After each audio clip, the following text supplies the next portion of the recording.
Oh, oh, oh, wow.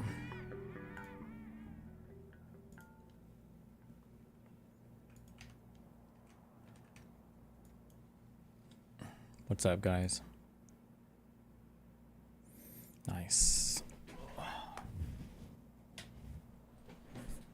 What is dust actually like 90% human skin? Or was that just like some dumb shit we learned as kids that was never true?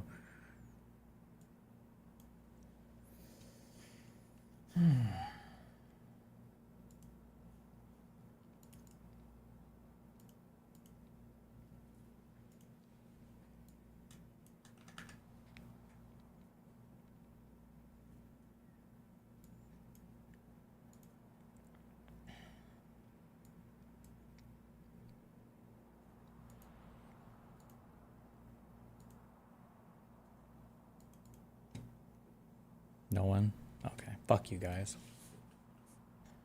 What is dust made out of?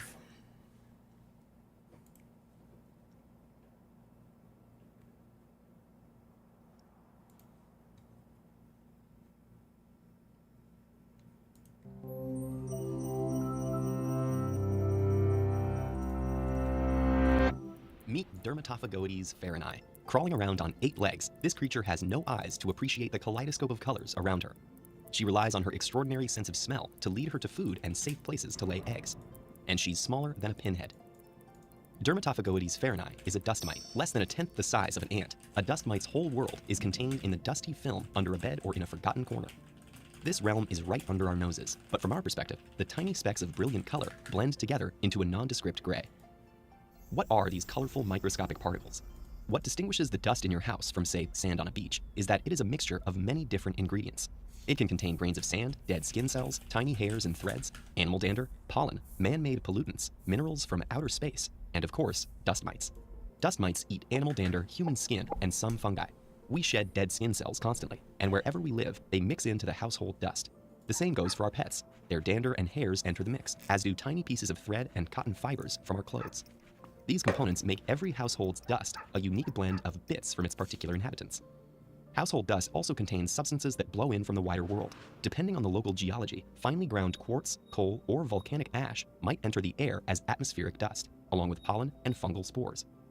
Industrial activities also contribute cement powder, particles from car tires, and other chemicals to the airborne mix. The combination of these elements can be— Why do they have to be crashed cars? Why? This doesn't need to be this dark, no? Powder, particles from car tires, and other chemicals to the airborne mix. The combination of these elements can be as unique as a fingerprint. In Spain, where the land is rich in carbonate materials, dust contains 20 times as much calcium as dust in Nigeria, where the geology is quite different. After a particularly violent storm, scientists identified dust from the Sahara Desert thousands of miles away in London based on its specific composition. In the future, we may be able to pinpoint the origins of dust samples even more specifically, down to a particular neighborhood or even house, something that may be of great help for forensic specialists. In addition to markers of humans, animals, and landscapes, dust also contains particles from further mineral, all destined— This is not what I wanted. Okay. I'm going to assume that that thing is bullshit then. Apparently, Amaranth talked to Dr. K. Everything is for educational or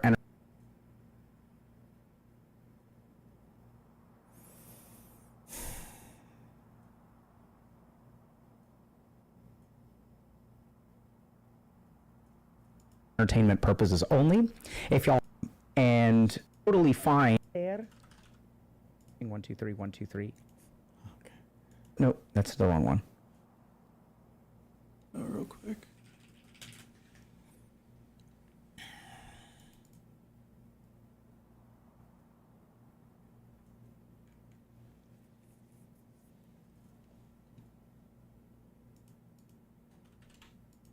To understand their perspective of life.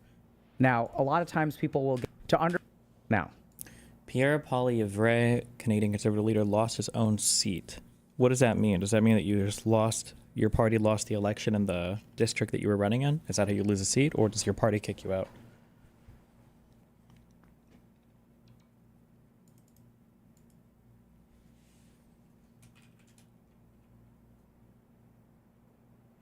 He lost his district. Oh, damn. Jesus.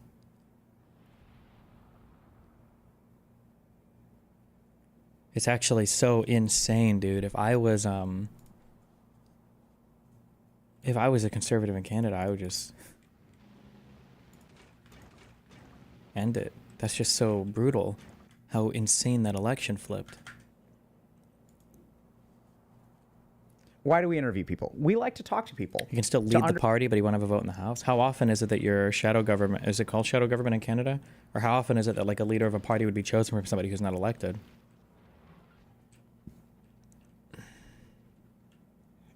Understand their perspective of life. Now, a lot of times people will get upset about the people that we interview, and that's totally understandable. I don't fault y'all for that. At the same time, I think that like what we try to do here is— Oh, you run a special side election and swap with another person. Oh, okay, okay. Is recognize that everyone has a journey and that having authentic conversations with people is a really great way to Carney was never elected until just yesterday. Sure, yeah. But I thought that was a little bit more special because he was just the temporary replacement while Trudeau was out. But understand people that we disagree with, people that we don't like, whatever. So we're sort of open to talking to all kinds of people, and we kind of do that on purpose. So it's so interesting, right? Because like as a psychiatrist, sometimes I'll mention to people that I spent 3 months working in a jail. And then when I say that, everyone's like, oh, wonderful, look at how this person is so kind. And then if we start interviewing people that people dislike or things like that, then people get very upset, which is like, fair enough. You guys are entitled to feel the way that you want to about whoever we choose to interview on stream. We're open to hearing your feedback. And at the same time, I think that one of the most powerful things that we've done on the channel is show how these people like streamers or content creators are actually like pretty regular human beings who have their own struggles that we can relate to.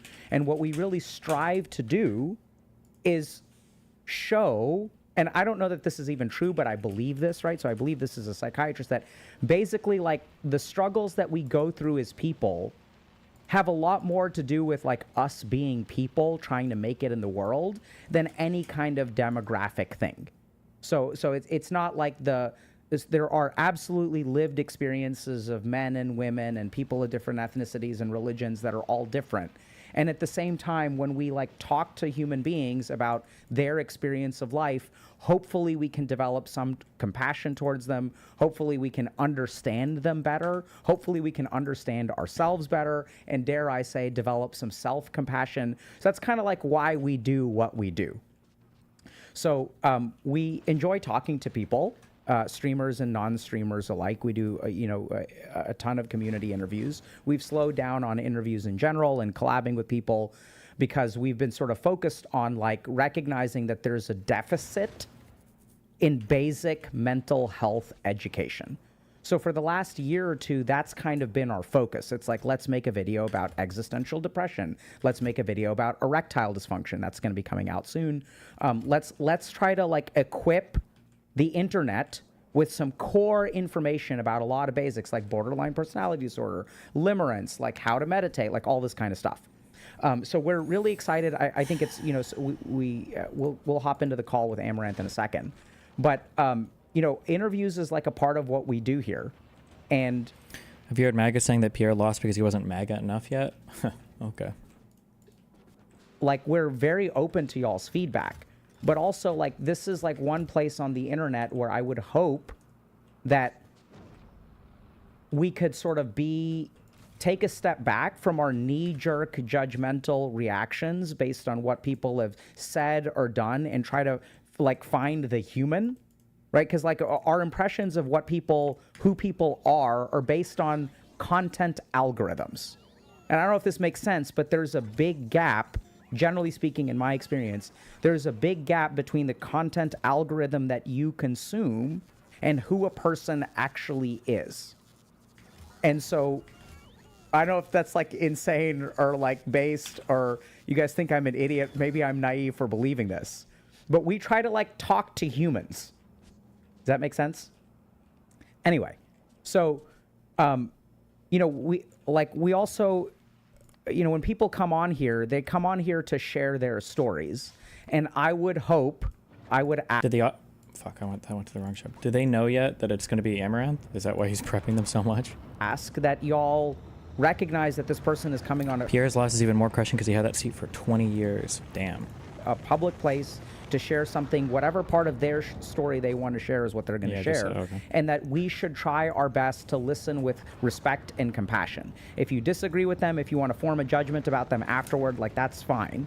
But while they're here, I'd strongly ask y'all to do your best to be compassionate and respectful because it's not easy coming on here, okay? Have you seen how gigafucked the used car market is? I'm white collar and it feels spooky. I don't know how Cooks and Jenners going to exist if we lose a car. Yeah, I'm kind of curious where the pressure is, or where the pressure is being applied on the used car market. Like, is it that not as many are being shipped in? Is it that a lot of people are trying to buy cars? Because I'm aware of some counter pressure, like for instance, used cars they last a lot longer than they used to, so people can drive the same one, but you would expect that would decrease the demand for a used car, so the price would go down, but apparently they're still fairly high, so. All right, so let's see if we're ready to hop in. Dr. K talking like a child rapist is coming on stream. True. Which one of these is... I'm gonna see if I can...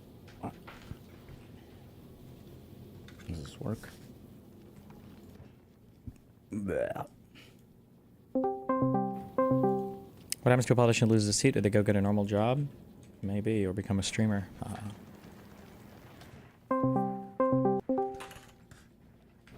Hey, hold on. Hey. Oh, what? Wait. That's what weird. horses eat, by the way. Hold on. Can y'all hear me okay? Yes.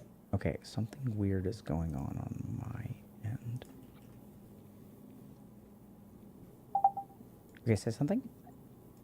Hello. Okay. Testing. Okay. Let's try. Say something? Hello. Testing. Okay, great. One. I figured it out. I can figure it out eventually. One may argue that as a streamer, I should know how to do. I think some of the pressure into the used car market is that if I had to guess, the average age or the median age or income bracket of a person buying a used car is increasing. And it's putting pressure on younger people or people in lower income brackets that were probably a larger proportion of used car buyers. Huh, maybe. Do this. But. Okay. Right. Give me a second.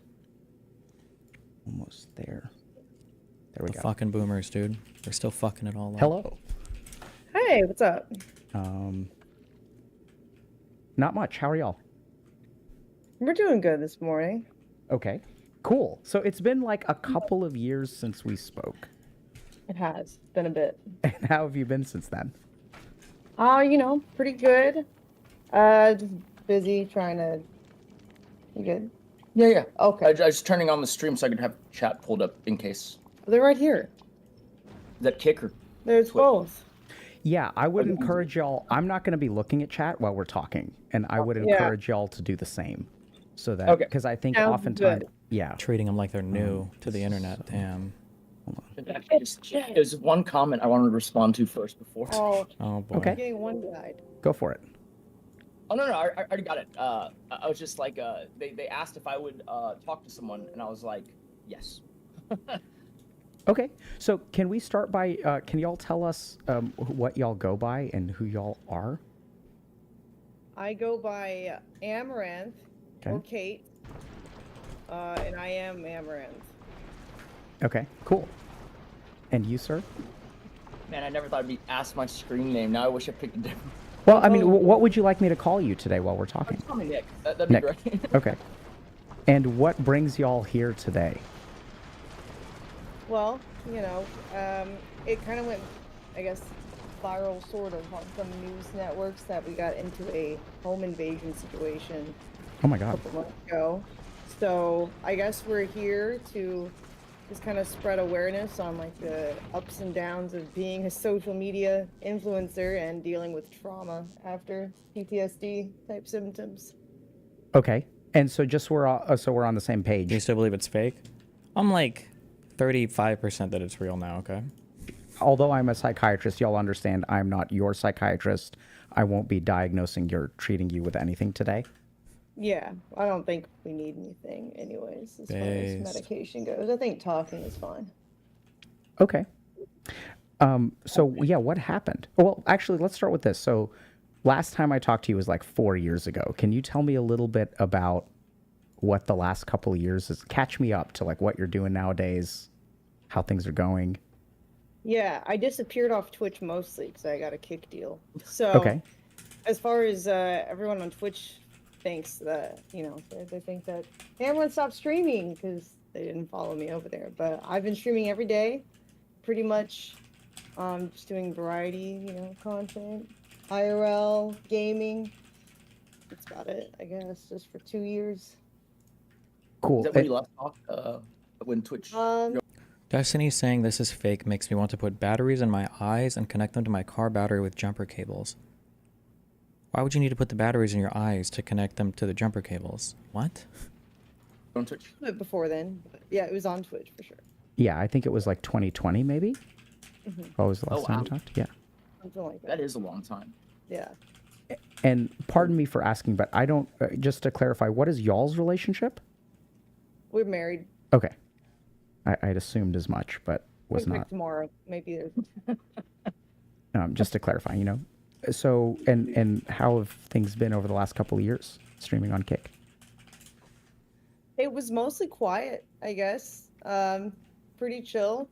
I think there's a lot less people on that platform since it is newer. So it's kind of refreshing in a way because you get less of like the trolls and less paparazzi, I guess, in the chat kind of feeling. Like they're like trying to always get you to do something that gets you banned or whatever. So that was kind of nice, a nice little break. But our contract's actually up in June, so might come back to Twitch. We'll see what happens. So when you say paparazzi, what does that mean?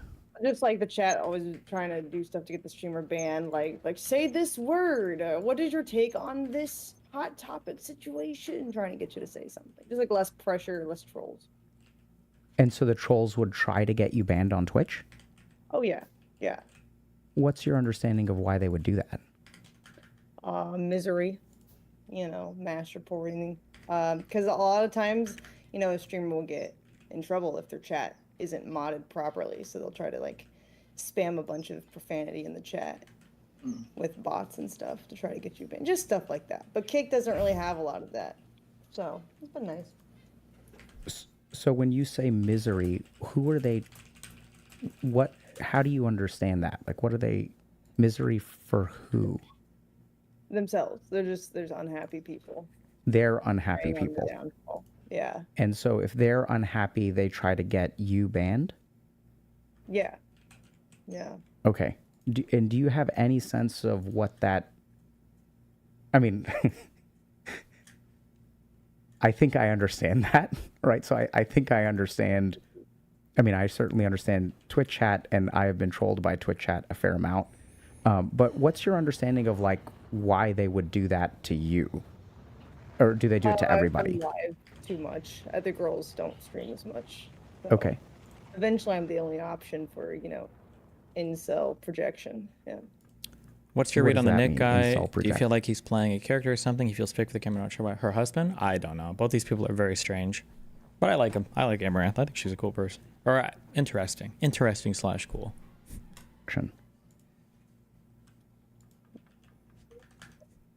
When an incel, who is typically the term now, is somebody who is frustrated that they can't get women. And so when they see a woman doing well that they have no chance with and they find attractive enough to click on the thumbnail in the first place, their rage that their life isn't going the way they want to in the relationship department consumes them.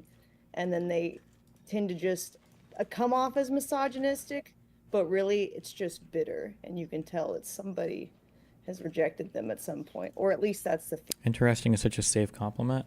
Well, I mean, it's a high compliment for me because I think most people are fucking boring. I'd rather be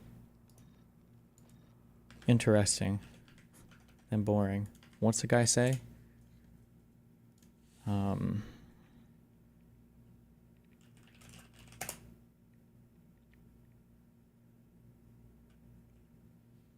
Fuck, what's the name of the movie? I'm thinking of, it's not The Shawshank Redemption. Good Will Hunting. Embarrass my friend? Don't do that. Fries at a... Yeah, maybe. Yeah, but at least I won't be unoriginal. There you go. Original, interesting kind of work. Yeah. fear that they have. And so then they kind of, it's like a sour grapes thing. Instead of talking to a girl like a normal person, they will see a girl, say a bunch of hateful things, and then like flap their cape, I guess. The once sour they, grapes get thing it. really resonates because it seems like, I mean, like you'll see it all the time. There'll be like some. What is it about her that you find interesting?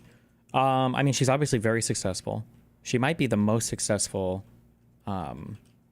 person on Instagram, I think, or not on Instagram. I'm sorry, on OnlyFans. Isn't she? Is she? Am I making that up? Was she the highest compensated person on OnlyFans? So I mean, that being at the top rank one of an industry like that is already pretty crazy. She's also pretty funny. Watching her go through like unbans and shit, you would expect her to be boring, and she speaks like very dry and boring. But I think she's like relatively clever. I remember watching her. Melina used to watch her go through her unbans or whatever when she was streaming, and I was surprised because I thought it was gonna be really stupid. So, but yeah, I don't know. Real lifestyles. She's just an interesting person. Yeah. Person who's commented for like years on the same girl, right? And he's like, I don't even think she's that hot. It's like, but he comes in every day to say it, right? So you know that's not true. Yeah. That is the sour grapes thing. Yeah. Yeah, so it's so fascinating to hear how in depth your understanding or perspective is on these people, like what motivates them and things like that. How do you know so much about them? They will monologue. It's like if they use my chat as a diary, so they're kind of telling about themselves. Okay, so they'll talk a lot, like they'll say this kind of stuff. Yeah. So you actually have a lot of like interaction with them. Yeah. Yeah, Okay. they basically use my chat as like their mental vomit space. Okay. Yeah. And so you're pretty convinced that what they respond to is like you said, a projection. So isn't something specific about who you are or what you do, but that No. you are a representative Yeah. of the female gender. Yes. Okay. How convinced are you of that? I don't think it's that way for everybody, but Okay. for those specific people that do spew vomit, I find that they're the ones that. Destiny thinks she's hot. That's why. True. I'm the #1 simp. I need pussy so bad. Nobody will fuck me, please. If I'm just nice to Milady enough online, maybe she'll please send me a nude. Please, please. Do it the most, and every time you ban them, they'll come back on an alt, and you'll know that it's them because they say so. So it'll be like the same account too, or Yeah, that's so interesting. So it's clear that people are developing a persistent connection yes, to you. yes. And that got better when you moved to Kick. Oh yeah. Yeah, What's your that's a lot understanding? less. Why is that? I think people are inherently lazy, and so they don't like going to a different platform. They just like to stick to what they're comfortable with. Okay. So Yeah. it's true for most people, not just like the incel type that we're talking about. Yeah, I think it's true for me. My wife tries to get me to use an iPhone, and I'm still Android. Yeah, exactly. Cool. So it sounds like you moved to Kick, and how's that been going for you?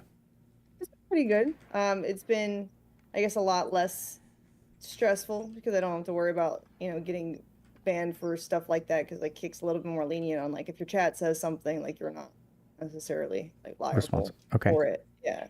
Okay, so it's been less stressful, and then things have been going well, not well overall. I would say well overall. Yeah, what would you say?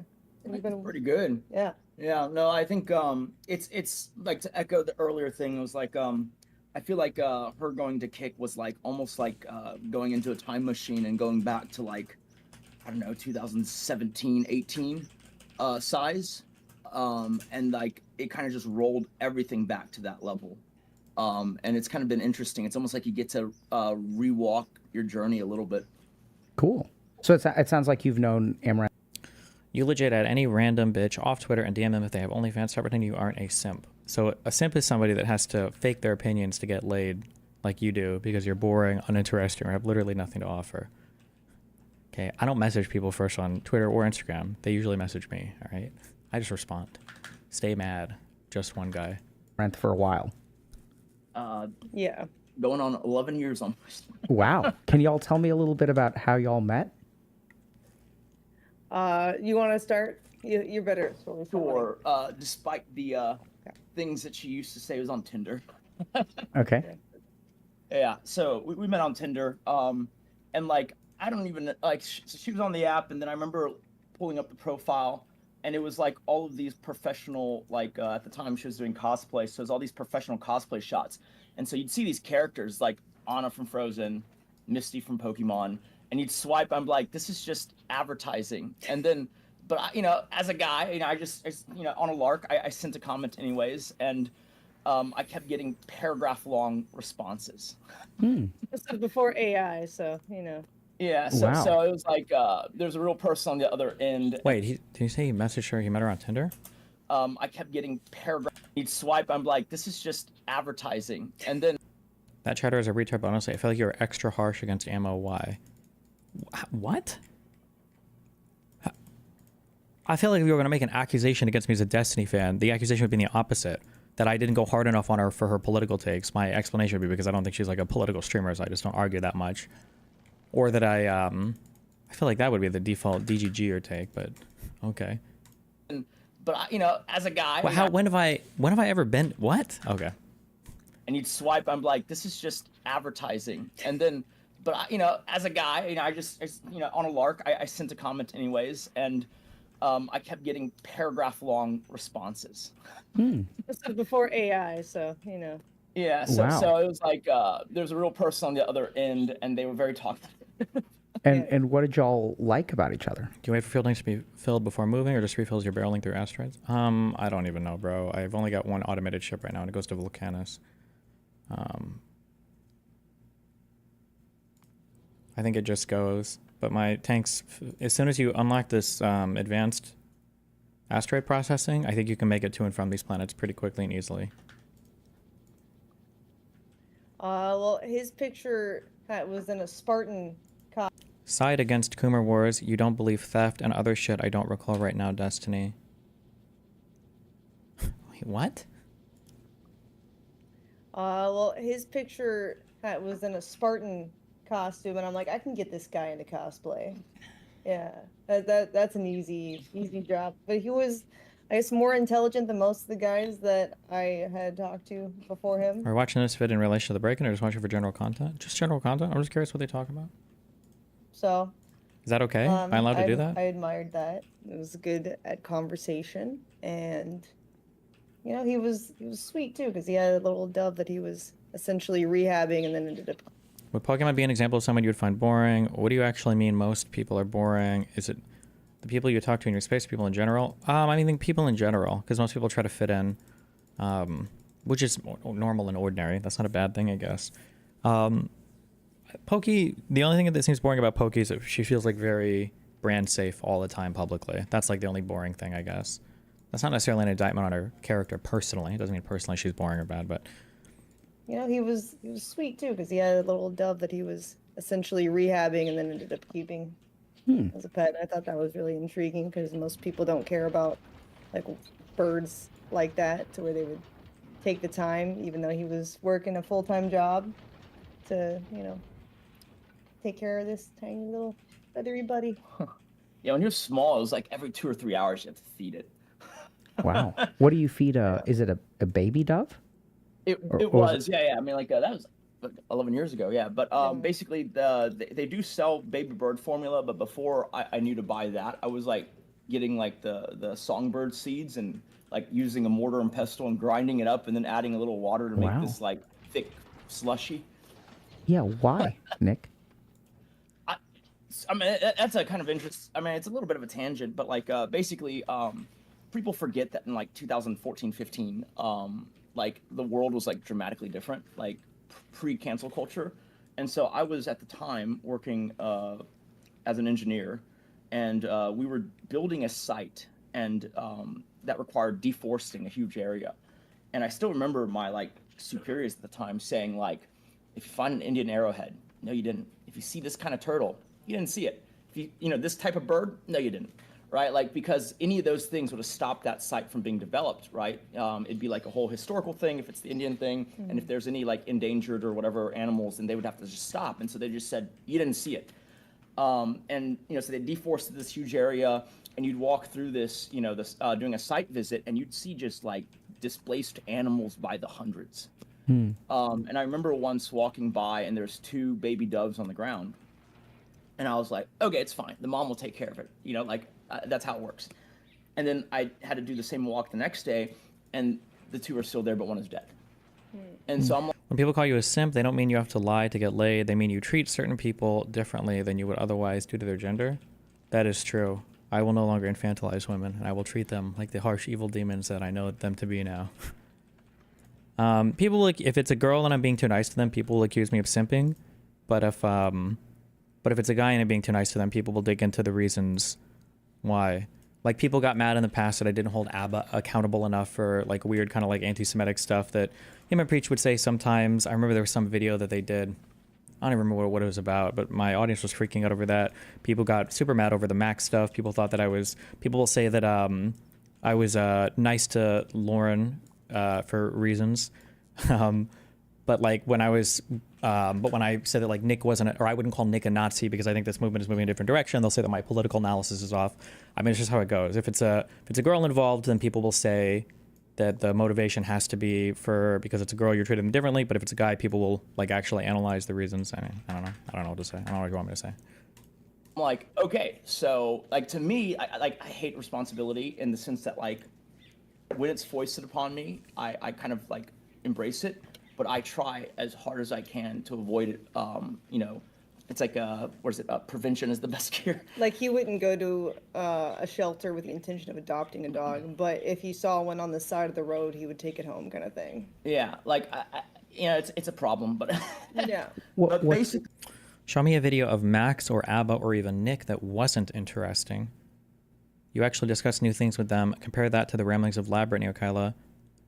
Wait, I never said Max or ABBA or Nick weren't interesting, though. I think those are interesting people, too. I think most of the people that were in my orbit were interesting in one way or another. Lav was insane, obviously. And she's very quick with her banter stuff. Although even for Lav, when she tried to come back a second time, I said she was really boring if she didn't have somebody else to play off of, because then she just like devolves into some weird femcel shit. Brittany was interesting to talk to. I feel like her interpersonal skills are pretty good. I didn't know that the BPD would come back and it would just turn unhinged.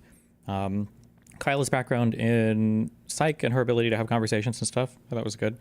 But I never said Max or ABBA or Nick weren't interesting, so I don't know what the comparison is there. I took the other one, and then you're not supposed to take anything away from the site. Definitely nothing. Or same living. thing. So like yeah, Sneeko is a good example too. Yeah. I took the other one, and then you're not supposed to take anything away from the site. Definitely nothing living. So like hard hats have a open space, the crumple zone, and so I put him in my hard hat and put it on, and then I snuck him home, and that was the beginning of that. How do you understand that? What do you mean? Like, why did you do that? I have Giving inside info on the ongoing collapse of Creator Clash 3. No, I don't understand what happened. Harvey tweeted out that he was... This is where I've been living for the last few months, getting ready for my boxing match. Quote, it's tough to get out of bed to do road work at 5 a.m. when you've been sleeping in silk pajamas, end quote. And then, I think basically 1 hour later, this is 2 hours now. It was an hour and 50 minutes, an hour and 45 minutes later, he tweets, I'm not boxing. Does anybody know what happened?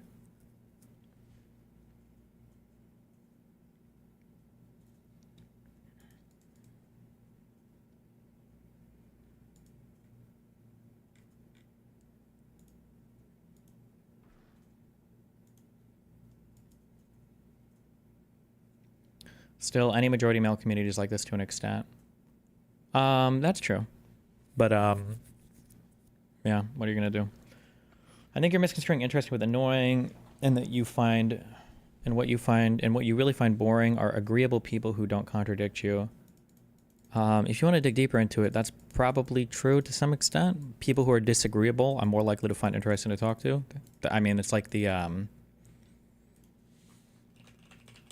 whole, like, why would I talk to this? If Einstein came back to life, like, why would I chat with him? We agree on everything. Like that meme, yeah. Wait, not this.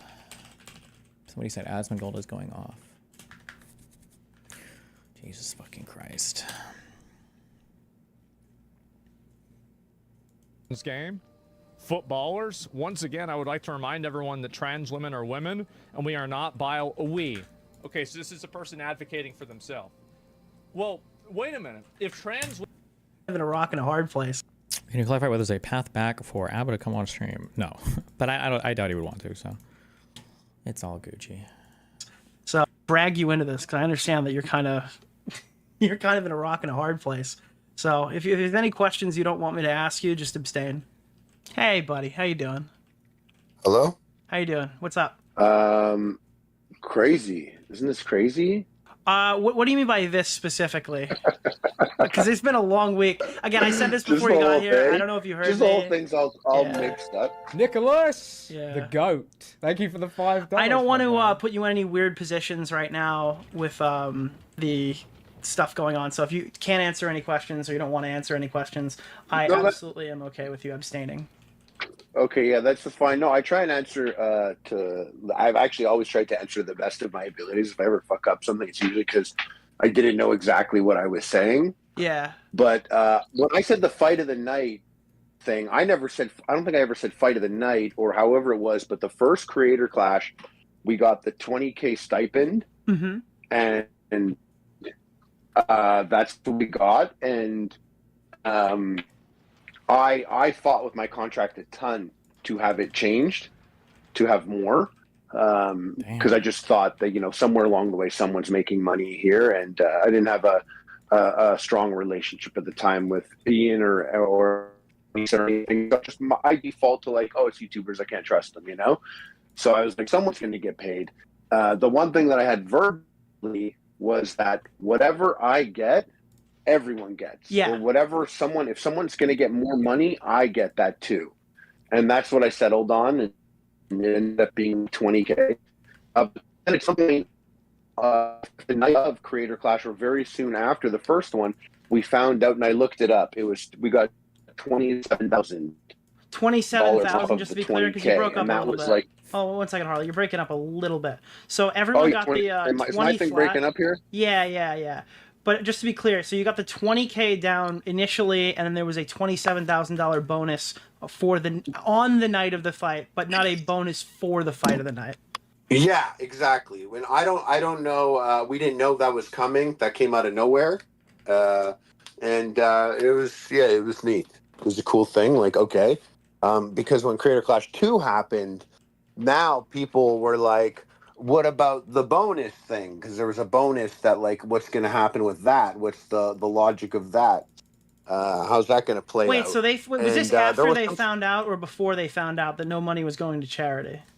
Oh, no. Once everyone found out no money was going to charity, not a single person was like, where's my money? Okay, got it. I think everyone, but there was a couple people, like, for example, the guy that I boxed, John, was kind of counting on that. Another buddy of mine was like, oh, I really needed that. Oh, shit. And it ended up being zero when people were kind of doing like the mental gymnastics of like, oh, wow, that amount, that could be, if this sells like Creator Clash 1, that could be $50,000 or something like that, whatnot, Mm-hmm. which is why, and listen, Stereo Destiny hitter now? Oh yeah, you're a huge Destiny hitter. I genuinely was not dependent on that money, and I do love bringing it up, even though people don't believe me. I turned down 150K from Keemstar to box, so the money's not important. But when the fight was done the next day, so now the fight is over, and we all slept in the hotel, us and everyone on Twitch that got brought down. We all slept there, and the next day was this party. And I remember going to the party and seeing like professional photographer. I remember seeing some girl singing on stage, and a guy telling jokes after. And in my head, I was like, someone flew that girl down. I don't know who she is, but she got hotel room. She may have also gotten paid to be here. I'm looking at the food on the table. I'm not really hungry. I'm like, all this food. I'm like, I was with my partner at the time. I was like, I don't know if everyone here is analyzing it the way I am, but we paid for this party. I thought money was going to charity still. Mm-hmm. So I'm like, money's going to charity, but like this party is paid for by us because we were supposed to get a bonus on top of it all. Yeah, so you guys didn't know how bad it really was, and then you were like, did they throw us under the bus, or... That's when I found out the sick kids paid for that party, not us, actually. Wait, so is there more the info on this? So what was the assumption that all of this was going to charity and then it ended up not going to charity, or what? So like The thing is, I understand why the party existed. There's an element to it, and maybe this is me going to bat for it again, but I was trying to look at it Oh, on because they didn't make any extra money to send to charity? Oh, so he's mad at any extra money they spent on creators because nothing went to charity, I guess. both sides, okay? You have the fight, and that's what it's all about. That's the thing. But if you could set up some sort of gala thing, some people would be like whales and would want to, like, imagine the amount of money someone would spend. Can you explain why people like Dorio were so explosive about your leak shit? I feel like they had the facts mostly right, but always presented in the most negative way towards you as possible. Is it just lefty shit where any consent violation is the worst thing that ever happened, or was it just to distance themselves from you? I think it's because when some of these people are in the orbit of somebody and then something bad comes out about them, they have to feel like they have to make like an extra huge statement. Otherwise, they're worried that people will see that they were like some kind of secret supporter or something like that, I think. If they were told, hey, you could spend this amount of money and you could sit at a table with Hassan and Denims, and you can enjoy dinner before Creator Clash or after Creator Clash. And that's a big fundraiser concept. And But instead, in it was just kind of like a execution- YouTube hangout, right? Well, that's because in execution, it didn't end up ever becoming something like that. And even for this Creator Clash, for example, like I heard that, like, oh yeah, these YouTubers here. They didn't just have no leftovers. They lost money last year in Creator Clash 2, 250,000 in the Red Destiny. Yeah, did we watch that on stream or did I watch that on my own? What do you call it when you go over? Not a moratorium, post-mortem. Is that what they called this when they posted this, or? Oh. Hello, everyone. I have some bad news to share with you. I really don't want to share it. I feel terrible. This year has been a rough one, but this is the path that I chose, so I think it's best to be transparent. For Creator Clash 2, despite it being a fun event and despite good fights and a lot of creators sacrificing a lot of time, money, and energy, we lost $250,000 on the event. The way that this typically works for anyone who's unaware is that once our expenses are paid off for the event, like all the minimums of broadcasting, the hotel, travel, all that sort of stuff, once that's all paid off, then we can start paying the charities. Unfortunately, we didn't even reach the break-even point, right? We're $250,000 in the red. I foolishly thought that the success of last year should be a minimum, a minimum for what we are able to do this year. And that wasn't true. There was a lot more to think about. I thought, okay, we're bringing on more talent, we're bringing on more creators. That should translate to more pay-per-view buys. We're inviting more creator guests. I think that should translate to more pay-per-view buys. This is our second time doing the event, so more people are going to know about it. So I thought that would translate to pay-per-view buys. But we did half as well as we did the first year. 50,000 compared to 100,000 the first year. So I was wrong, and I feel a lot of shame because a lot of people were trusting me and trusting our team to, protect the event and protect the charities and protect just the whole thing. It feels particularly bad because this isn't like a regular business where it's all a personal loss and I can just be like, oh, okay, I suck at business, and I walk away from it. All of the other fighters were, hoping that their charities got represented and got supported for all their hard work.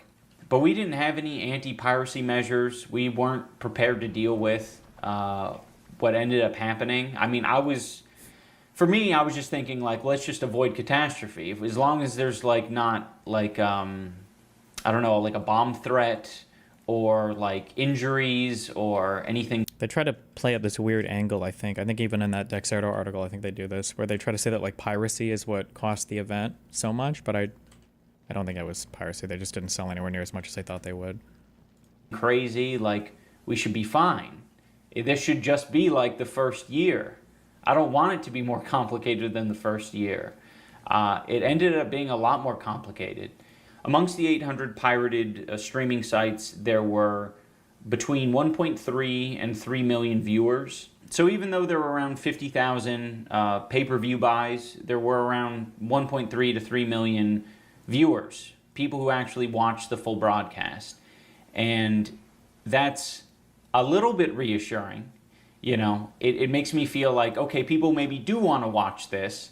They just didn't, you know, they just either couldn't afford it or just didn't want to support what I had going on. If it's 1 or 2 steps to pirate it, but it's 3 or 4 steps to stream it legitimately, people are going to take the... I mean, with the viewership they had the potential of gaining, couldn't they have just sold the broadcasting rights to someone if piracy is such a concern? I don't know. I don't know what their total financials were for this event or how much they ended up spending or anything on it. Pirating option every time. I think we also had a big streamer audience. That's who we are appealing to. I really like the live stream audience. You know, people who want to watch these events live and they watch things on Twitch and YouTube and they get it all for free generally. So I think it was in a lot of ways bad to appeal to that crowd and not give away the stream for free. I think a lot of them felt like, well, this should be something that's free, especially if you have ads in it. Aside from the pirating, we did have higher expenses this year. It was a bigger arena. We went to the Amalie Arena, so it was twice as big. We paid more for broadcasting.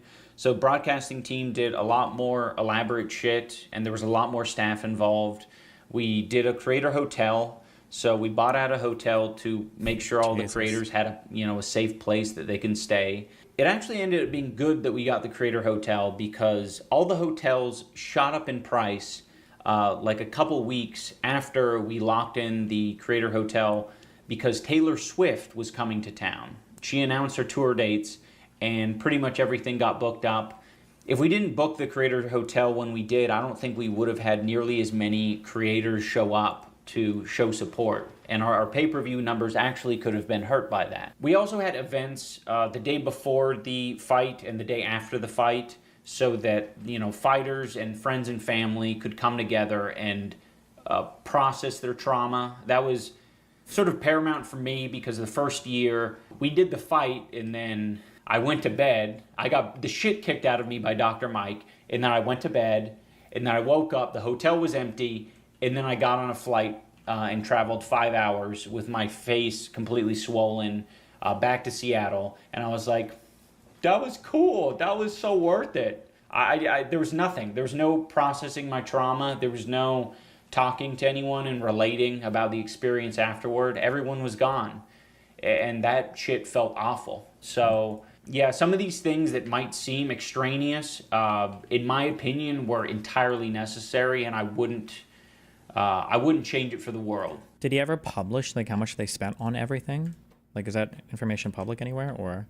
I mean, as evidenced by the pay-per-view streams, it wouldn't have made a difference because we did half as many pay-per-view sales. So we also had to pay for more fighters this year. The first year it was 18. This year it was 24. I thought bringing in more fighters would just lead to more pay-per-view buys, but I think it just ended up costing us more, you know, because each fighter gets a $20,000 stipend.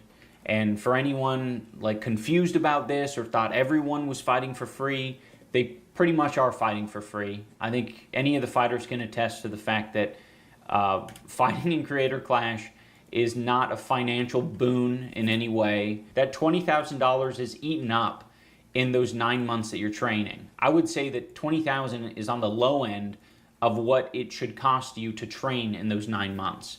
Because you have to pay for your trainer yourself, and you have to pay for, you know, all of the food, the equipment, the travel, whatever you're doing to make all this shit happen.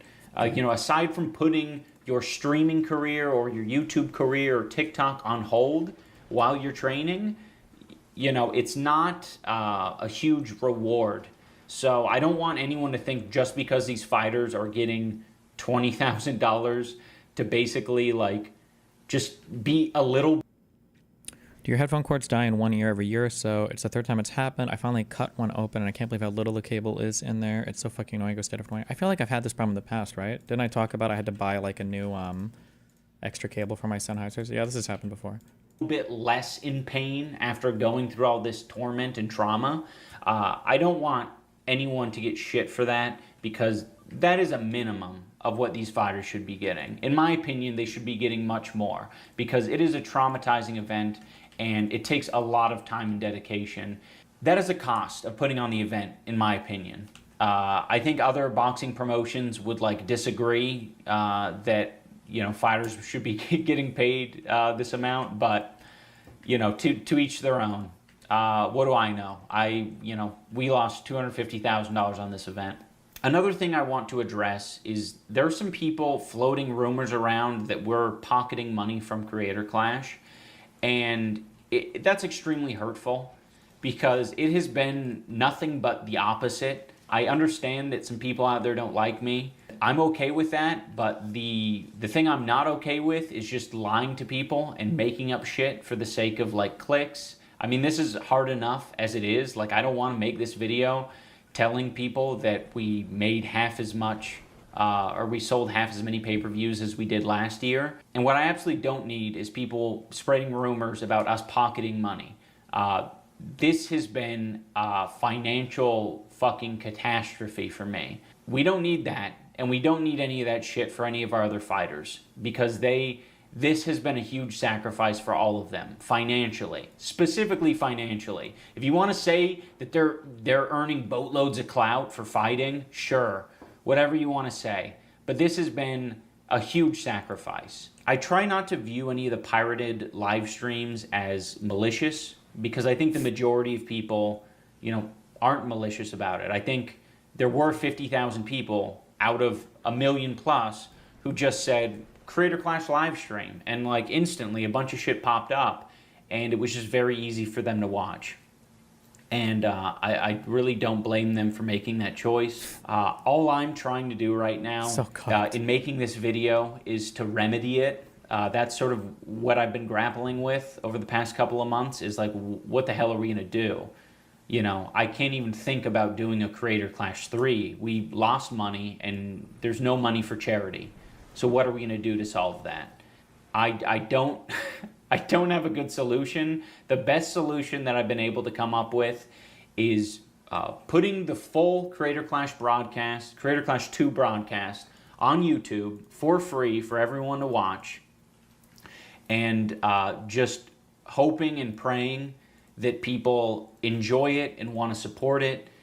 I'm curious what your guys' thoughts are, but I want to post the full broadcast on YouTube, and I want to have like a fundraising goal. I know YouTube has like a fundraising thing, but right now, from what I've seen, YouTube doesn't allow multiple charities to be listed in the fundraiser, and there's not really very many good options for us to collect donations ourselves. So I think we're just going to have a singular charity represented in the video, and then we'll put all the other charities in the... Why do you view that as being a cucked response that the average people are just going to search and click the easiest avenue of viewing it? I think... Listen, I've said this before, and I'll say it again. N-word. No, I'm just kidding. Will my turrets take ammo from each other? Back in the day when you pirated shit, the reason why you pirated something is because you didn't have the money to pay for it, okay? And you understood that you were doing something illegal. Hopefully you didn't get caught. And that was just it, you know? You pirate shit, hopefully you don't get caught. And, you know, if you do, it is what it is. Nowadays, it's very cucked that people have this expectation. You have this very entitled. Audiences today for all electronic mediums are incredibly entitled. Like, you guys want everything for free. You want it at the highest quality possible. You want it to be ad-free. You want it to stay the exact same cost year over year over year. Like, it's like these are the demands that the average consumer is placing now. I think it's okay to say, you know, for people that pirated this event, we were trying to raise money for charity, fuck you. Like, it's okay to say that, but he can't do it because audiences are so entitled and would be so ass-paying that they would lose their fucking mind if he actually said it. The description. So if you want to donate to a specific charity, that's where you can do it. I want to make it right. I want to make it more right. I'm okay with us fucking up and taking a $250,000 loss. I'm not okay with charities not getting any money. I want to thank all the fighters. Legality does not equal morality. Whoa. Oh shit! I didn't even think of that. Oh shit. Oh, legality does not equal morality. What do you do you mean like like if like just because something's legal doesn't make it more? Oh Jesus. Damn! Holy fuck! Wait, my whole life I thought that what is good is just what was legal. Oh Jesus! Oh my God, bro, you're. I don't, bro. Oh my God, I've never even considered that before. That's insane. What? Holy shit! What?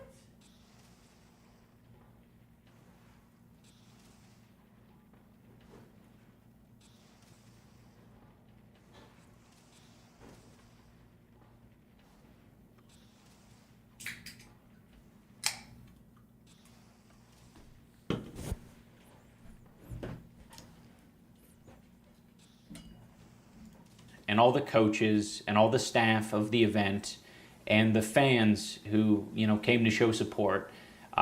It might feel like a big loss, but it was a lot of entertainment, and, you know, a lot of good came out of it. A lot of people had unforgettable experiences, and it will be a highlight of their lives. There's a lot of boxing events where no money goes to charity at all. Ever. There's not even the chance that would it be goes my to boxing charity. event. So We would I never, just want ever to thank give a everyone. single cent. It truly made a difference that you came and supported. I'm just disappointed that I let everyone down. You know, I just made some strategically shitty decisions along the way, and all of those decisions, you know, led to where we're at. I think it was dumb of me to say that we weren't going to make the broadcast available for free like we did the previous year. I thought that that would bring in more pay-per-view buys because people would be like, oh, I'm not going to be able to watch it for free? Well, I'll definitely buy so I can tune in. But I don't know. It either didn't have an effect or backfired, and I'm trying to learn from it. This year I have a lot on my plate, and, you know, I think my strategy going forward is to just be, you know, completely candid with everything. Again, it's hard. I would normally keep all of this shit to myself, but I gotta express myself. I gotta tell you guys what's up. Otherwise, I'm gonna rot. I have to subscribe to 9,000 shit just to get my movie, music, food, etc. Monthly pay forever. Didn't have to do that years ago. Let me tell you about a dark day when a long time ago, you couldn't even watch movies on your computer. You had to actually go to a movie theater. Did you know that? The popcorn and the drinks would be $20 a piece. Okay? Even back then.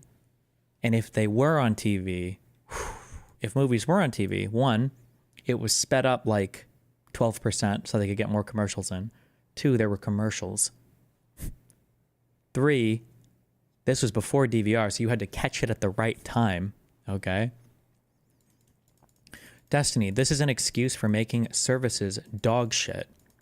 It's not about services being dog shit. It's the fact that you would say that it's just people, you just aren't aware of like how far your standard of living has progressed, and you're acting like life is over when something isn't exactly as you want it to be. Like, for instance, when you say, I can't believe how, like, why should we accept the fact that these services are dog shit? What you're calling dog shit, people would have dragged their nuts through a mile of glass to be able to access 15 years ago.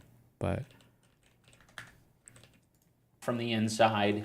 But yeah, additionally, another thing that's, you know, been eating at me is that someone is trying to take over Creator Clash. I know that sounds like I don't know, the plot of a video game or something, but it's real.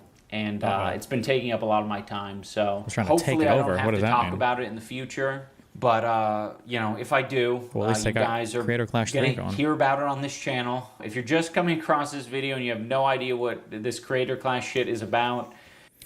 How do you acknowledge your standard of living increase and acknowledge an issue only cared about at your standard of living? I mean, you can say like something is like bad, or you wish something could be better and something could be better, without thinking that you live like in a literal concentration camp, that conditions are unlivable and life has never been harder and boomers had everything better in their life and it's impossible to survive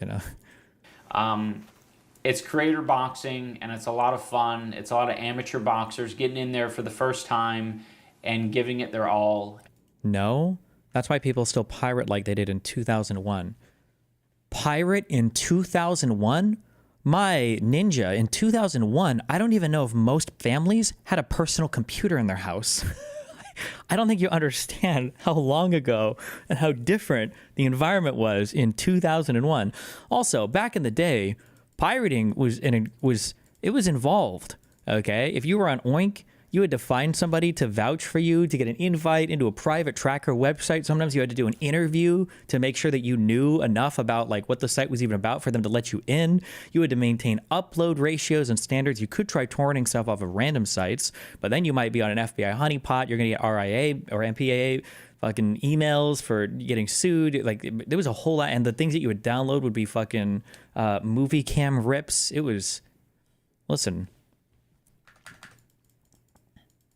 LimeWire, yes, yeah, I was a Kazaa user as well. Yes, LimeWire and Kazaa existed, but like this shit was not even remotely.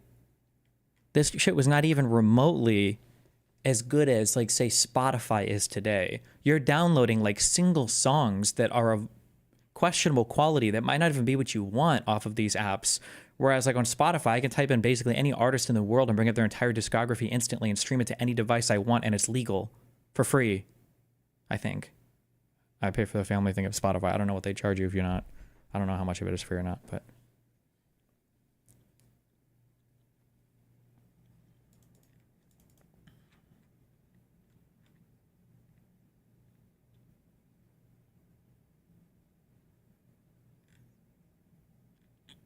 Also, I'm not saying, by the way, and I'm not saying that you can't complain, that things can be better. You can always do that, but just don't, like,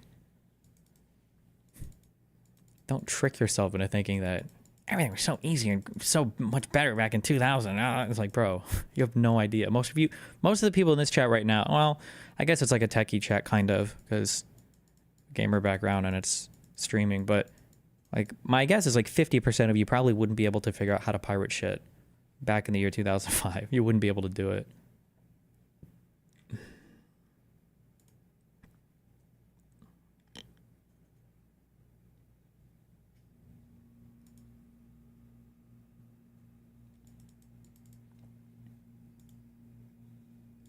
And there's a lot of heart and a lot of soul and a lot of grit that is on display. Yeah, I don't even remember when LimeWire was used.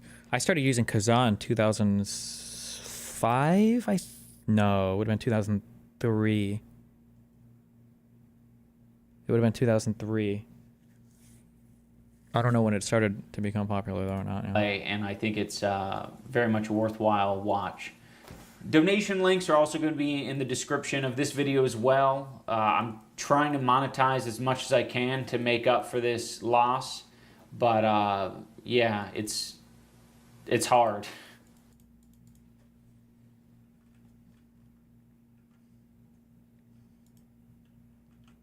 Okay. Anyway. Part of a big YouTube company that has tons of money that I don't want to say. They're like, they want 16 passes to Creator Clash. And I'm like, okay, cool. Yeah, it's great if they come. But I'm also like, did you ask them if maybe they'd be willing to do like a meet and greet? Because what do you mean by passes to Creator Clash? Do you mean by tickets to the event, or are you talking about flight, hotel, everything, the works? That I don't know beyond, but like I know for sure Creator Clash 2 people got flown down. Yeah. No one's buying a ticket to watch me in Metal Gear cosplay. That's actually true. And like, so I know people got put down, and they got put up like for 3 nights in a hotel. Yeah. Like it had to be 3 nights because the gala was the next night, and no one's leaving after the gala, you know, unless they were rushing to hop on a plane. So some people could have gotten 3. But once again, I'm just guessing, and also I was a touch annoyed at the time. I'm a hardcore anti-ad blocker stan now. Honestly, they ruined what could be a prosperous internet. Yeah, I wish there was a way to go back, but the problem is like you always have these bad actors on both sides that fuck you, and then it causes everybody to kind of like get into this race to the bottom. Like the internet would be a better place if we went back to the blocks of like Google text ads kind of, or even like banner ads and stuff are okay. stuff that doesn't have playing media, and like nobody ad block those. But the problem is as soon as there's no ad block, people will want to take advantage of it, and they'll want to start throwing up just like crazy ads that are either giving you fucking viruses or the pop unders. I remember that for a while, just like dumb shit. And you're just kind of, it's annoying. Because I was like, this, we paid for this, you know, but it's not my event, so it is what it is. Except this time around when they're like, oh yeah, they want 16. Things overall are much better now, but there are certain aspects of the older internet that were preferable. That is true, but you have to be careful of who you're talking to, because like when you say certain aspects of the older internet were preferable, that's true, but most of the people, even in here, that might pretend otherwise wouldn't have liked those older aspects of the internet. There's a reason why there were far fewer people on it. But I mean, I agree, of course.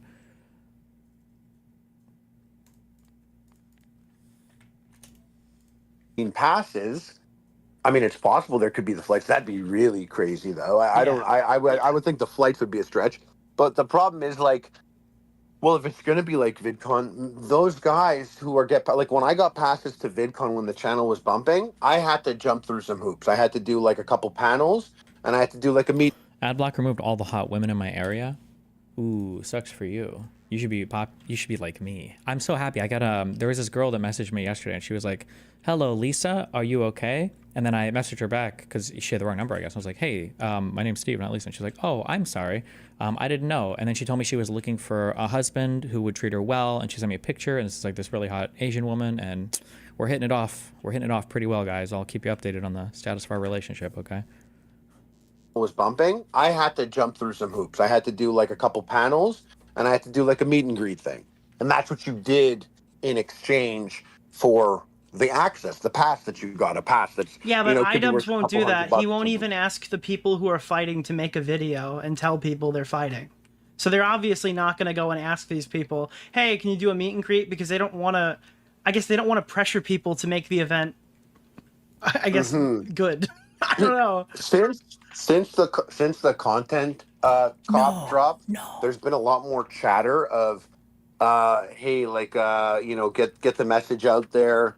Like now we're coming up to like 2 months out. This is where a lot of people buy live tickets, and so the chatter is happening more now than before. I saw Myth put something out after we talked about Myth not promoting last time you were on here. Dude, I used to fight with so many. Destiny, you're trolling? That's probably a bot.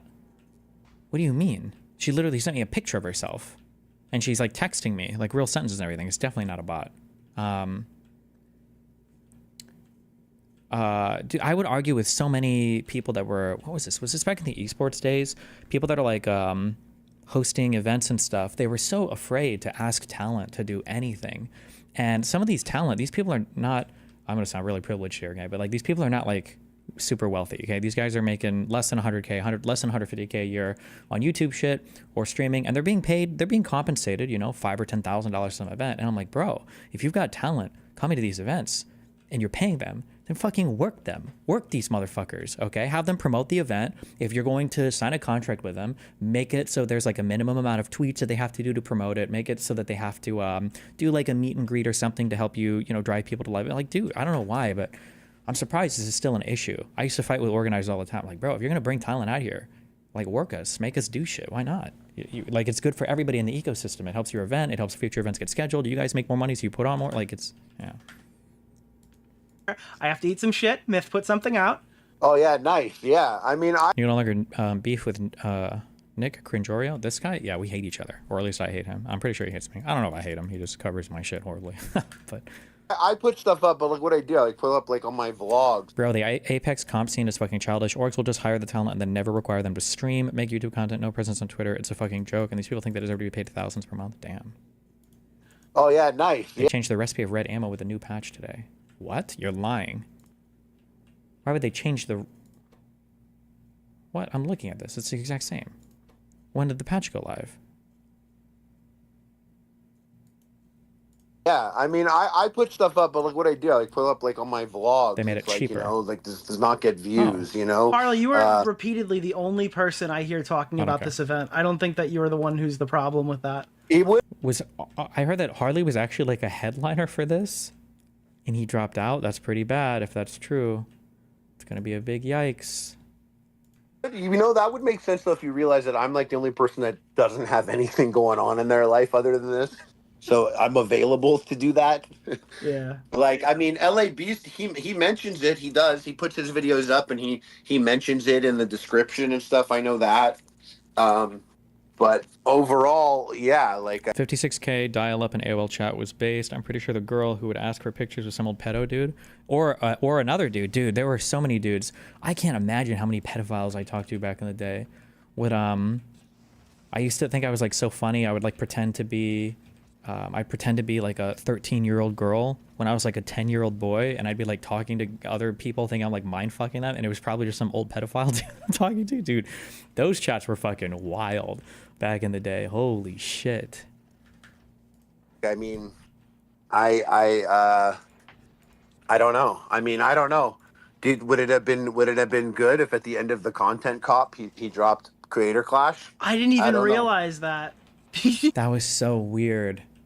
I don't know if it was in my subreddit, but somebody made fun of, I think, Hassan for not promoting it or whatever. I can't believe he didn't promote the Creator Clash, though, in his content cop, considering this video got, what, like 6-7 million views? Wait, he just posted like the biggest video he'd released in years, and he didn't. How can you just drop out, though? Surely they made all the fighters and talent sign a contract. I mean, there's probably a termination clause or something, right? If you weren't a streamer, would you flat and attend one of these events as a fan? I would never go to anything like this, but I'm a really atypical consumer. I don't like any live events or anything like that. I would just never, yeah, so it doesn't mean anything. Didn't even, I guess, make reference to it. Actually, well, the Creator Clash is getting some push from the content cop because they promoted Lena. They promoted her fight like right after, like I think 2 days ago. That was like their promoted fight. That's the type of thing where I'm like, oh, we are YouTubers, aren't we? Yeah. Like, because there is a bunch of fights on the card to promote, but strategically, you'd be a fool to not push that one, right? It's crazy, dude. Did you see how that went down? Because I don't know what your opinion on the content cop is. I could gather something from. It's Bait Destiny. No one texts the wrong number and then decides to share pics of themselves. Well, I'm pretty sure it's because I was just really nice in the text. I think she probably was.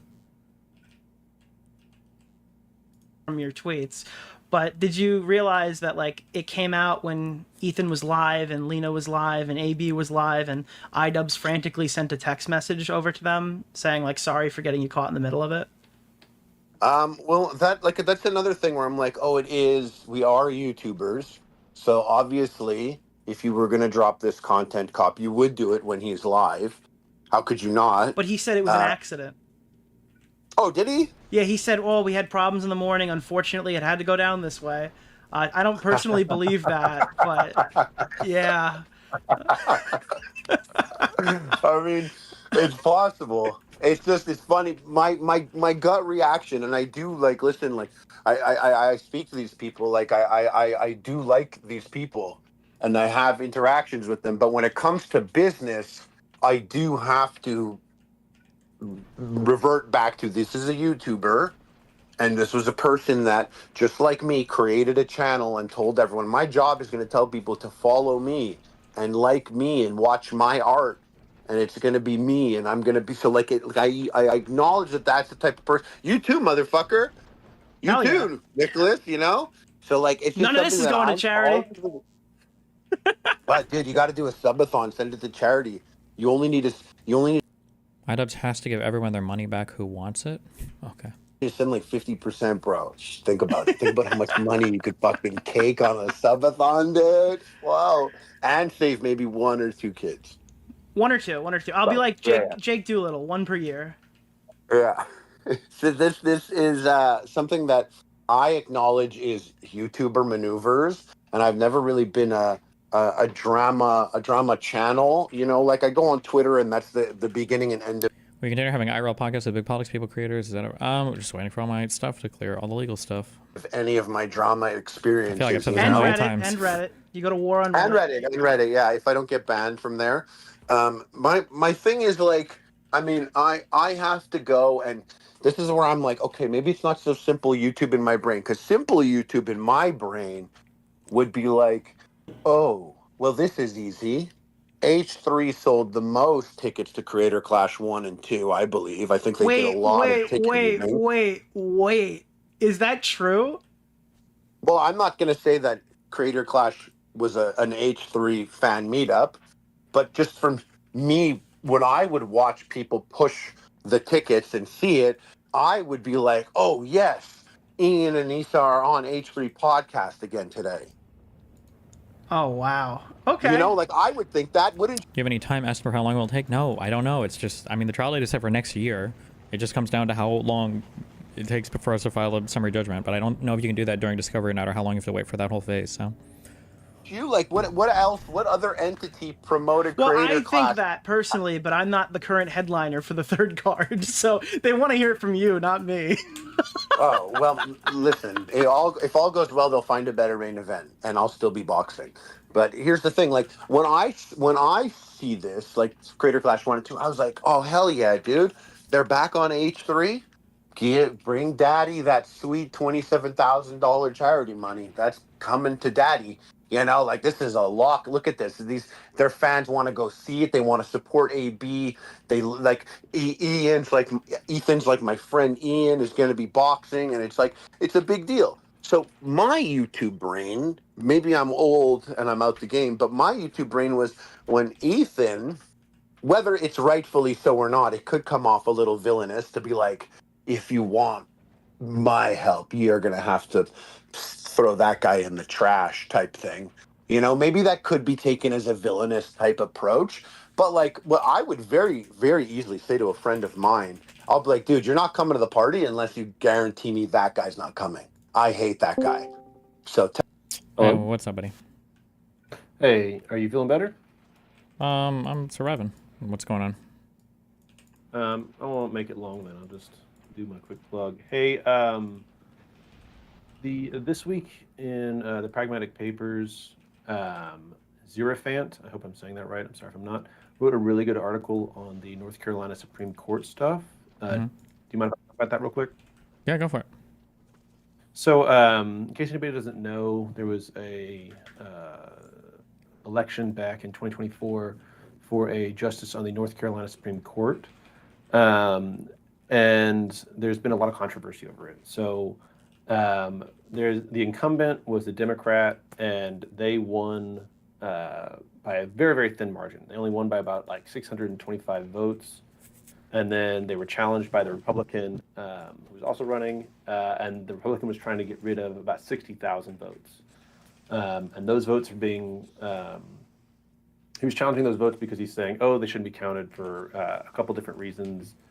So it was like people that were overseas, people, and people that like didn't express a clear intent to live in North Carolina in the future, people with missing information in their registration, stuff like that. Okay. They do two recounts. Riggs won those as well, still by a very, very thin margin. Then the Board of Elections in North Carolina, they dismissed the challenges, and they're about to certify the election. This is back still in 2024 in December. And then the challenger, the Republican, goes to the courts, both federal and state, and the courts, they fight over jurisdiction for a while. And then eventually North Carolina says, hey, a judge in North Carolina says, hey, the Democrat won. She won the race. That got appealed all the way up to the North Carolina Supreme Court, or to North Carolina Appellate Court. They 2-1 say that the 60,000 voters have only 15 days to cure their ballots, right? Okay. So, and it's not even clear who these people are, the contact information. There's no like process to contact them, right? Like it's just saying they just need to cure them.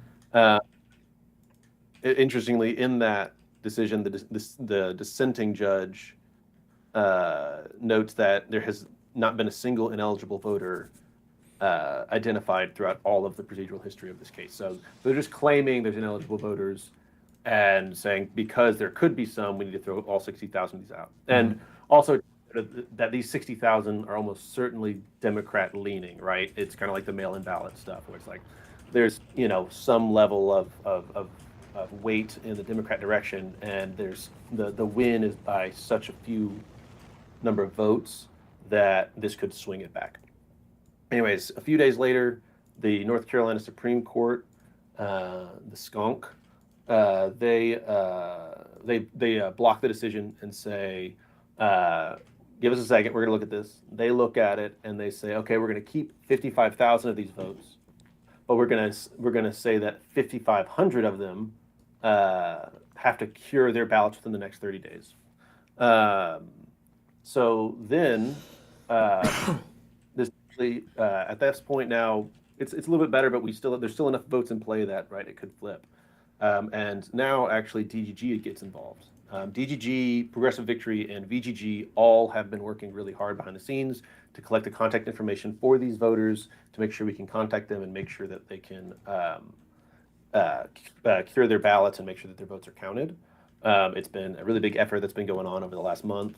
And so that was about to start, and then a federal appeals court blocked the Supreme Court ruling, this North Carolina Supreme Court ruling. And then yesterday, the final briefing was submitted, and we're still waiting. We're talking about it. We're still waiting on hearing what the appeals court says, federal appeals court says. And, if it comes down that we need to contact those people, DGG, Progressive Victory, and VGG are all ready to kind of get that word out and help them. So this is a pretty big deal. This could seriously, this is just a naked attempt to steal an election, right, by Republicans and MAGA people. And it's been going on now for 6 months after the election has been over. We're still fighting it. And so I just want to come and say everybody should go check out Pragmatic Papers. The article is really short. It's got a really good timeline in it for you to easily understand it. There's a link in the article for the DGG Political Action Server where you can go and you can help make sure people get their votes counted, and they also have other things that they do on there. And so just getting the word out on that. And Destiny, can I get your opinion? What would you say about this? What do you say about people trying to steal the North Carolina Supreme Court election? It's bad. Okay, good. I just want to make sure that you got your piece in there on it. Thanks. So yeah, everybody go read the Pragmatic Papers. Destiny, you read the Pragmatic Papers too. I won't drag you into a bunch of conversations. Hold on. Well, let's most important part here. On what grounds did they force people to have to cure these ballots? So are you talking about the initially, why court? do so many have to? Why are so many of these ballots considered invalid now unless they're cured? What was the? Okay, 1 second. So whenever you look at this stuff, it's saying they're essentially saying you need to show. They need to be able to understand whether or not these people have the right to vote there, right? So I understand that, but I'm asking, I imagine they have a process for voting already. They have a process for doing this. Something is obviously not working with the process if all of these people voted and now they need to cure their ballots, right? So for people in chat who don't know, a ballot curing is generally if you've done something improper while voting, but you've done enough proper stuff that they consider it a valid vote, so you can change your ballot to make it a valid vote. So like if you, I don't want to give examples because I don't know what they would be specifically, but like if you were to fill out your address incorrectly or forget to sign your name or something, you can quote unquote cure your ballot. And there are people that work with people to go out and cure ballots so that your vote will be counted. But my question is, it's sounding like something exceptional happened here where ballots that traditionally would have been counted are for some reason not being counted now, or what changed that they need to cure so many of these? So essentially what we have here is that the election, my understanding of it, is the election board in North Carolina is the one that would oversee this, right? And they're saying, hey, these 60,000 ballots that came in, we don't think there's a problem. And then it goes to a judge, right? And that judge is saying, I'm overlooking it now. There's what was the initial appeal for? Who brought the first case to challenge whether or not those votes were valid? The Republican running to get on the Supreme Court, right? Okay. So he's coming in and he challenges the commission. The commission made a decision, then he goes to the courts. And on what basis was he challenging that the votes were valid? Were invalid. He's saying that they They didn't provide proper photo ID. They didn't identify as they can't truly be identified as domiciled in North Carolina. Is that Those part of the things, North and- Carolina voter laws, or? Yeah, so those are ways that in which you can. The specific ones he was looking at were ones I believe were ones that could potentially eliminate somebody, but that's the election board's decision on these, right? So like they discussed the photo ID in here. One second. So yeah, so they have like so if you're absentee voting, you have to bring a photocopy of your valid identification, right? And so there were some of those that weren't included, but that doesn't make it. What I'm asking, I guess, is what I'm trying to figure out is there a valid process to vote? The votes were filed, or people voted, and then somebody won, and the guy who lost is now saying, well, actually, I don't like the fact that he won, and now I'm going to try to get these votes tossed because I don't like the process, rather than was there actual evidence of like votes not being done correctly? Right, That's my yes. question, basically. Yeah. Sorry. Yeah. Yeah. Sorry. Yes. Well, he's saying I don't like this process, and he's saying here are these things that could potentially be an issue. Gotcha. Right? Hot take. And then they're I don't saying- know how yeah, this, and I yeah. think this weighed into some of the judges when they ruled on those Trump voter cases. If you don't bring up something like this prior to an election, you should be forced to eat rocks, like eat an actual like collection of rocks. Because how can you complain about the process when everybody knows what the process is, but you only complain about it afterwards? That's ridiculous to me. But okay, gotcha. So Right. And it's doubly frustrating because there were 2 recounts done before it, right? So it's like I agree with you for sure. But I would even say like, okay, like if you are asking for recounts, like if you do the election first and then you afterwards find out there's a problem and go, well, we need to address this problem, right? Whether it's this procedural thing that will require. well, no, meeting I wouldn't say. I think something it's else. important when because you're not finding out there's a problem. You're finding out that you lost, and now you want to challenge the process. I think procedural challenges need to come before the procedure is enacted. You can't make those challenges afterwards. That's such obvious bad faith in my mind. Like, Agree. Though I would say that I think that it is possible that a procedural issue could come up afterwards that you didn't foresee or is the result of specific types of enforcement, things like that. yeah, but that doesn't I'm sound like agreeing the with you, case but here, right? Yeah, like I could agree that Sure. like say there's a vote that is not clear, and then we find out that deep in the North Carolina bulletin rule, they actually have like a dog, a golden retriever, picked between one name and another by flipping a coin or something. It's like, okay, wait, hold on, this is stupid, and then you challenge that for sure. But it can't just be like, wait, I don't like the way that this procedure works now because I lost, so now I'm going to challenge all these votes and force people to cure them. That's ridiculous in my mind. I agree, and I think to me also that like adds to it is that if you're asking for a recount, that means you're accepting the votes, right? You can't ask for a recount if you think some of those votes are illegitimate. You need to bring Correct. a claim of illegitimate Because a votes, recount is and then ask for a fundamentally recount. separate than the procedural issue. When you ask for a recount, you're saying that the procedures were more or less followed, or at least the ones relating to voting. I just want them to recount it to make sure everything was okay. And if you don't like the recount and then you get a challenge procedure, it's like, that's bullshit, you know? Right, and so Tell him he's. thankfully right now it looks like so the it's in the appeals court for I believe it's Fourth Circuit, and it's in front of a Bush, a Reagan, and a Trump judge, and people reading the bones that I've seen say that it looks like the Bush and Reagan judge are going to be are going to uphold the election and let the Democrat take the seat. We'll see what happens if the SCOTUS decides to hop in there, and the Trump judge is already stated that he thinks it's stupid that this is happening. Blah blah blah. Of course.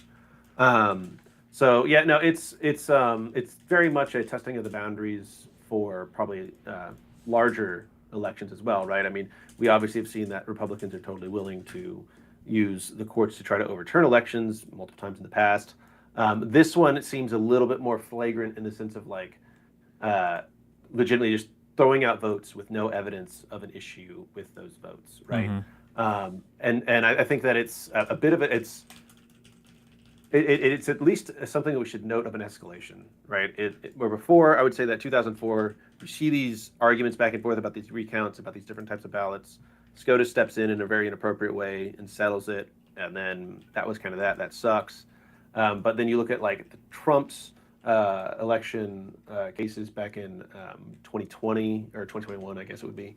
And a lot of those, I would say, correct me if I'm wrong, I believe you've looked at this more than me, but I don't remember a lot of them in there saying like, here are the specific votes that we're trying to throw out, or here's the like, this cohort of voters should have a higher burden of voting retrospectively, which is kind of what we're doing here, right? It seemed a lot more to be that there's just like a general fraud, people tampering with the votes rather than attacking the voters and their votes themselves, right? Yeah. Which this is, because this now is more of we are just explicitly trying to disenfranchise people. We're trying to take away these people's legally supplied votes, and then also trying to, there is a process in which to cure these votes, and they are trying very hard to make that as onerous as possible and without any notice to the people who this is an issue for. So it's very, it's something that even if we succeed in it, right, this is not something where it's like, oh, this now has created case law that would prevent this from ever happening again. To me, this feels like they're just, this is a test, and they will reform and bring a stronger argument next time. That's kind of what I'm worried about with this case, is that they'll see the flaws in their arguments, they'll see the flaws in their actions, and they will adapt and become better at trying to steal these elections. Well, I guess we'll see. Yeah, everybody, please go read that article. It's really good. Destiny, feel better. One thing before I go, since you were already talking, you talked a lot about the birth rate shit yesterday, or no, it was yesterday, at some point in the past. You were watching Bosch's thing, and you were talking about the birth rate stuff. I just want to make sure I understand. Are you saying it's hard to figure out how to incentivize people to have kids? Yes. Or are you saying, okay, but are you saying it's like a mystery as to why people don't want kids? Is that well, it seems to be like people, or at least everybody seems to be having a lot of disagreement over why people aren't having kids. Oh, okay. Because I feel like I agree with the incentive structure thing. I don't really know how to fix that. Whatever. But I feel like correct me if I'm wrong here, but I think I can see a pretty easy explanation of, in the past, it was beneficial in a lot of ways to have kids, and now it's simply not beneficial, and people are able to make that cost-benefit analysis and go, I just don't want to have kids, right? Like, people used to need kids to take care of them when they're old.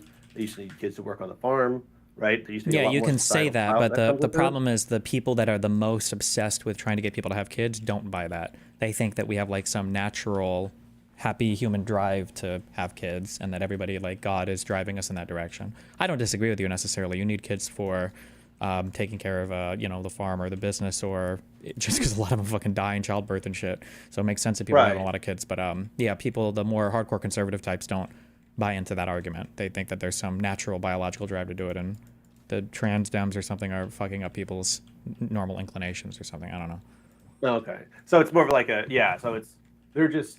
we're battling against people that are just like not willing to engage with that kind of stuff. Because I think there's the other thing that comes in with that is it's pretty easy to see that those issues, those needs still exist, right? I still need young people to exist to pay into Social Security so that I get it someday. Well, kind of, but it's like a way less obvious thing, right? Like, well, right. Yeah, it's there's a big that's a very removed. Like, you don't see that. I don't see young people paying into Social Security for me. Whereas before, you would literally see young people taking care of parents and stuff. Right? It was a lot different back then.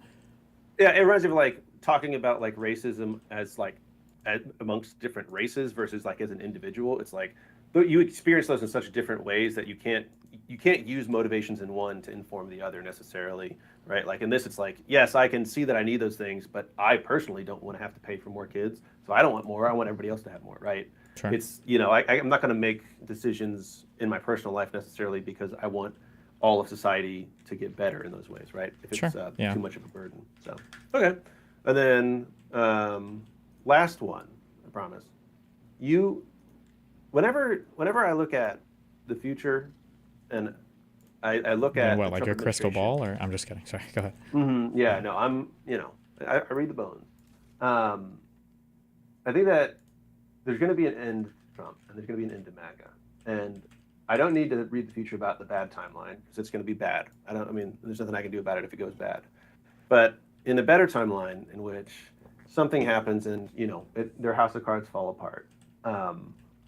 What do you? And I think I've mentioned this before, where I'm hoping that in the ashes we kind of build a better America and stuff like that. But I am actually kind of afraid of that because I feel like whenever people have seen how easy it is to break the system and how they can do it, it doesn't matter what we put in place, the greedy people are still going to come in. Have you thought at all about like what would you want to see in a post-Trump world that would, help prevent this from ever happening again? I think a greater appreciation for our system and an actual engagement with the process, I think would be super duper ultra healthy. So if there are things that we want to see changed, then we actually try to change these things, like working with our system the way that it's designed and intended to work, instead of just this constant cry from everybody to just say fuck the whole system and fuck everything and who cares about anything like that. I think that that's a really cringe mindset that both sides have been embracing for a long time that is not getting us anywhere better. So, I've heard you talk about how you don't want America to turn into something such that we no longer have America, right? You don't want to change First Amendment rights so much that we essentially don't have democracy anymore, even if it's in the name of beating MAGA or fighting misinformation. Well, I mean, right? sure. To some reasonable extent. I mean, there are going to be some parts of this country I'm sure I'd be fine changing. There are going to be other parts of this country that I'm sure nobody would want to change. Yeah. Okay, because that's, to me, I'm very much a cockroach. I'm very much a survivor where no matter what system I'm in, I'm going to do my best to survive. And while I have preferences, I like our system and I want this system that we're in generally.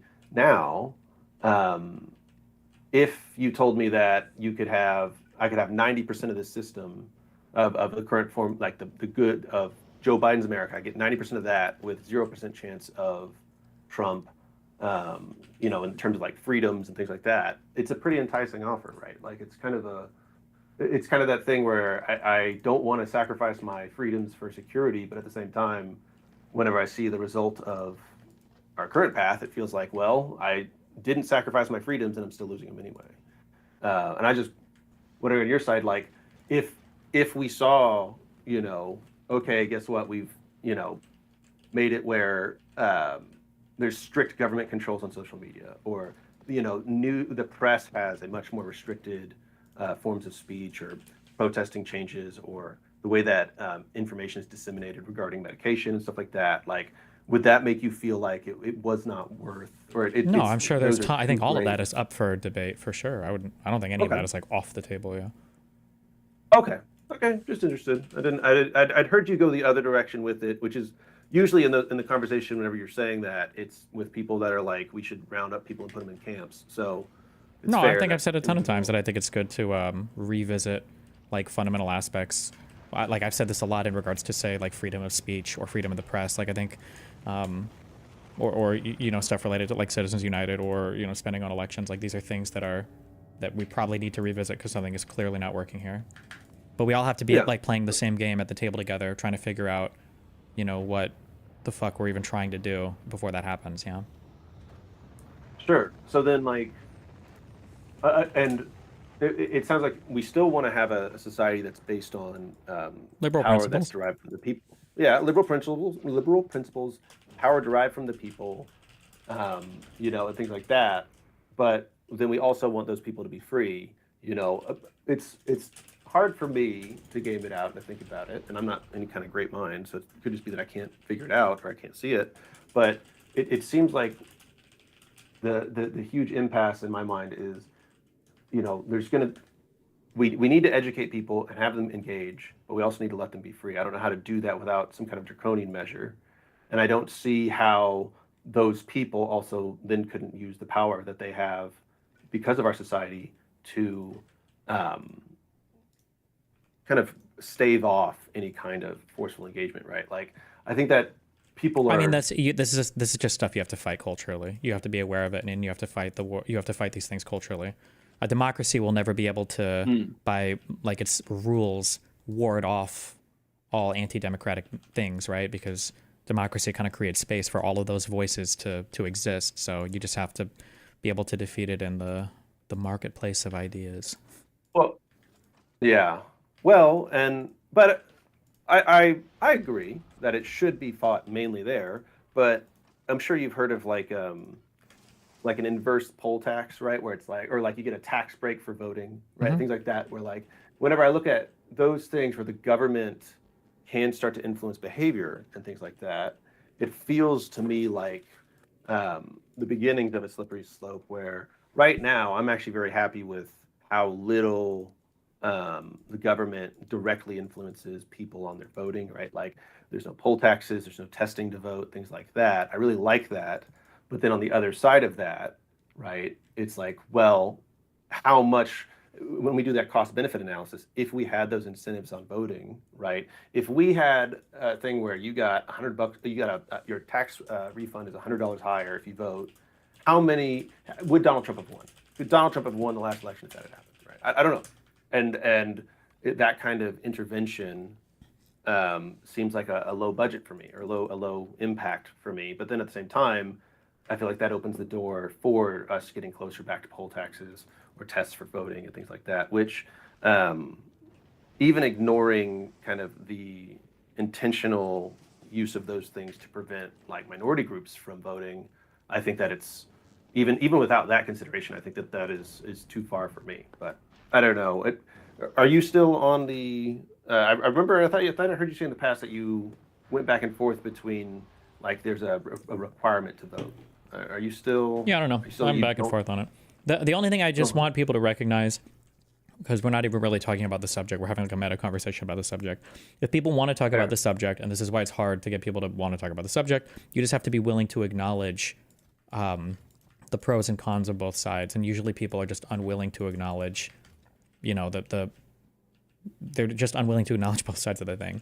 So like if you want to put if you want to make it so that there is a test required to vote, you know, you can do that, and people might say, well, okay, but that's bad because it's going to shape the people that we allow to vote, right? Then that has a whole bunch of problematic things. It's like, sure, but if you have no requirements to vote, in a way that also kind of impacts who decides to vote as well. Like there's always going to be impacts on both sides of things, right? And there is a pro to having only more informed people voting in an election. You probably don't want super uninformed people voting just on that characteristic alone, right? Just the fact that they're uninformed probably isn't good. But obviously, if you select by that characteristic, you start probably encompassing a whole bunch of other characteristics for people that you do want voting. So yeah, there's pros and cons everywhere, and people just need to be aware of it. Yeah.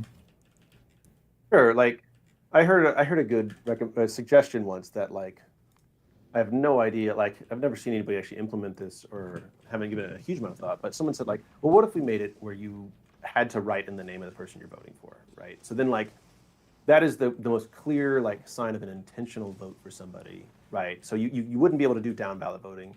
You wouldn't just go up and click the name that's at the top of the list if you don't know who to vote for, Sure. right? You would need to know a person's name and write it in there. And that kind of thing, that kind of stuff feels like, okay, feels less like we're trying to exclude a certain type of person or we're trying to exclude, a certain idea. It's more just how hard did this person impact you to go out and vote for them, right? You can't just show up and, just draw a line straight down the page so you check all the same ones in the same category. You have to know and care about enough about who you're voting for to at least bring a piece of paper with their name written on it. You don't even need to memorize it, and write that name down on there. And while I think that would actually probably reduce voter turnout by quite a bit, which I don't want, it also to me feels like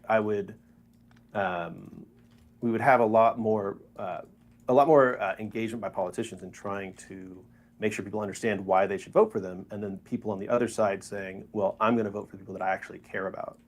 Yeah, that's the thing to consider, although that right? runs into a whole bunch of weird issues on its own too, right? Like, oh, sure. You're like all of a sudden foreigners are going to have a lot harder time getting elected just because their names might be harder to spell, and then you're going to have handwriting checks and everything. But like conceptually, I understand what you're saying. Yeah. Right. And so I don't know. It's just like it would be interesting if we would have tried an actual poll test that wasn't bullshit. Did you ever read? I mean, maybe some of them weren't actually. I don't know. I'm giving too much ground to the anti-racist. But like, did you ever see some of the poll tests? Yeah. Yeah, they like circle I've the only them. word. Yeah, and it's like, Jesus, this is fucked. But if the poll test was literally like circle, like of these four, which of these are not a branch of government, and it's they name a thing that's not a branch of government. Like, I don't know. Maybe that would be good. Who knows? But yeah, and it's kind of on the other side of that conversation of like, what's the good way to fix it? It's really scary because I feel like in the past you can see times whenever you have a similar event as Trump rising to power. This guy comes in, he breaks things, and he's a real big populist. And then, oh, don't worry, we beat him. The good guys got in there and they fixed everything. And then a few years down the line, it turns out, oh no, they didn't. And then someone shows up with laser focus on breaking the system for their benefit, and they do it to an extreme measure, and then you never go back, right? Like that's like people talk about the fall of the Roman Empire, but that's actually not a good comparison in my opinion. It's the fall of the Roman Republic, and that is essentially what happened. If you look at, I'm not going to go super deep into it, but it's a similar feeling as to what we might have in our future, where the Democrats actually turned around and they beat him, and don't worry, they put all these measures in place to make sure it can't happen again. And then, 10 years down the line, 20 years down the line, Baron Trump shows up and, he did take Greenland, and now he's emperor for life or some shit. Sure, I would just always say you got to be really careful with that, because I would say you can never build a foolproof system like that. There's always going to be a way to exploit something. Like if you got somebody who's decided they just don't want to play it all by the rules, there's just no way that you can ever be ready for that. So. Oh, I agree with that. I think the statement I'm trying to make more of here is that just the act of Trump breaking the system like this it has shined such a light for the people that are smarter and better than him at doing this. Like you've talked about J.D. Vance being scarier than Trump. Oh yeah. Right? Oh yeah. And he is in a perfect position right now to do this, right? I mean, even to the point where he could have if Trump dies, he undoes undoes the tariffs, undoes a number of small, very public, painful things, so that he gets a big boost in popularity, but still continues a bunch of draconian things in the background, right? Yeah, but there's probably nothing you can do to stop that from happening from like a structural point of view. From a structural one, yeah. But I mean, for me now, I agree with you on a structural thing. But then on the other side, then we need to, there's this, we have parties, we have culture and things like that, right? How do you get the message out that populism is bad now, right? Because it's just a culture thing. It's not a structure thing. That's a purely like media well, culture I'm not type thing. Sure, I'm not asking you for a structural answer, but you say cultural, sure, but like whenever we're talking cultural things, right, and we're talking about reporting and stuff like that, it feels like people cleave so hard to the popularity thing. Whenever we're drafting things for the pragmatic papers and things like that, and trying to do stuff that's informed, right? I don't know how we break through to those people that create popularism. I mean, whenever people are out here saying that they voted for Trump just because it seemed like it would be better than Kamala Harris, right? Like that kind of vibe, I guess, that they're giving off. It seems like there's nothing in people's minds now to spot a con man anymore, right? It seems like people hear the bullshit talk and then they just give into it, or at least they can't recognize it. And whenever you say it's a cultural thing, it's almost, to me, I'm wondering if it's more of like, well, people need to learn how to spot that bullshit instead of saying, well, these trans people are a problem, things like that. I don't know. Maybe I'm rambling here. I'm sorry. But it's just, whenever I hear that the structural things can't do anything about it, I feel like at the same time, whenever we just put it all in the culture, and we say these culture people, we need to figure it out in the culture, it just feels like a dead end because none of the people that need to learn this stuff have their ears open to it. Sorry, I go doom or pill too much on this whenever I come on. Yeah, I mean, all you can do is just fight for the stuff that you think is important. I mean, this is why I push back against, like, I feel like there's a direct line from this thing to the billionaire combo thing. Why I push back against that, because I feel like that's like an unproductive conversation. It doesn't take us anywhere positive, and it just feeds into the populist stuff, and then we don't have any real conversations. I think that if people were having good conversations about things, and then as a result of those conversations, things were getting done in society, and then as a result of those things getting done, people see positive change, then I think, yeah, you're reinforcing a positive pathway there. But okay, but, and I think it's fair. I think it's a fair comparison in the billionaire conversation, but like, look at Kamala Harris whenever she was running, and she had that wealth tax idea, right? The one that you really liked. She says, we're going to tax these wealthy people. And I agree with you. There is zero chance that it would have ever happened in any context if she got elected, right? But her saying that, her showing a willingness or something like that, I think that probably gained her let's say theoretically even, it just gained her some benefit by showing that she has these populist ideas and is willing to at least talk about them and things like that. Yeah, but I think the issue is right? that's that kind of stuff. I would draw a straight line from that to people not trusting the system or the destruction of the system, because people will make these vague, empty gestures towards a thing like taxing the wealthy or whatever, and then when they get into office, they can't do anything like that, and then people will view them as having broken their promises, even if maybe they didn't necessarily break a promise, they just didn't realize that they couldn't do that. And then now you're in a world where, oh, well, they said they were going to do this and they didn't, so they must all be liars, and now it's like, well, fuck. As opposed to like a measurable thing, and I don't know why people are so, I know why people don't want to talk about it because nobody likes the idea of taxes going up, but if somebody were coming and say like, hey, we're gonna raise taxes, like that's it, and we're gonna raise taxes, when we do that, our deficit is gonna go down, and we're gonna be able to fund more stuff in the government. If somebody came in and said that, and they managed to raise taxes, the deficit would go down, and they would fund more stuff, and then people could see like, oh, well, they said they were gonna do this, they followed through on it, because it's an achievable thing. And then when they achieved it, like, we got the results. But when you come in and you promise the sky, and it's like not even clear that you can look up, then it's like, okay, well, I mean, we're just like locked in this never-ending cycle of people promising each other, you know, empty bullshit, in my opinion. That's fair, but I mean, that's fair. But I mean, I think there you could still have some level. I mean, even you were talking about whenever Joe Biden was in the debate, you're like, why is he talking all these stats? Why is he talking all these numbers? He needs to have, you know, quick lines, fast things he can say. That's what people latch on to, right? Yeah. And But they maybe don't have to be wrong. They don't have to be false. They could be sure, but fast. maybe they don't have to be.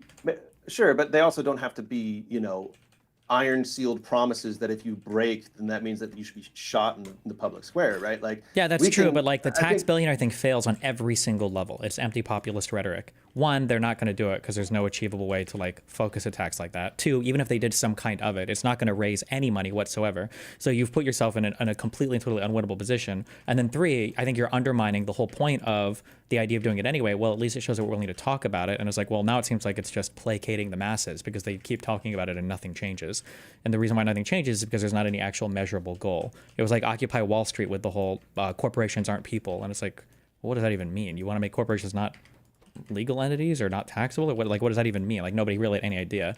Same thing with like defund the police, like that. Like, there's just too many of these slogans that stand for nothing and mean nothing, and even you can't even fail to deliver on them because there's not even a policy behind it. And if you were to deliver something even remotely similar, it's not going to do what you wanted it to do because it's, yeah, I just think that's bad. I think it feeds into a bad engagement with the system. I hear you on this. It feeds into a bad engagement with the system, but it also is kind of a thing where, like, at a certain point, it seems like I don't know if there is a message that speaks to like young people on the left or even liberals, young liberals, in a way that we won't say billionaires, let's say just taxing the rich does. Right? I think that taxing the rich is a very strong, succinct message that people can get behind, right?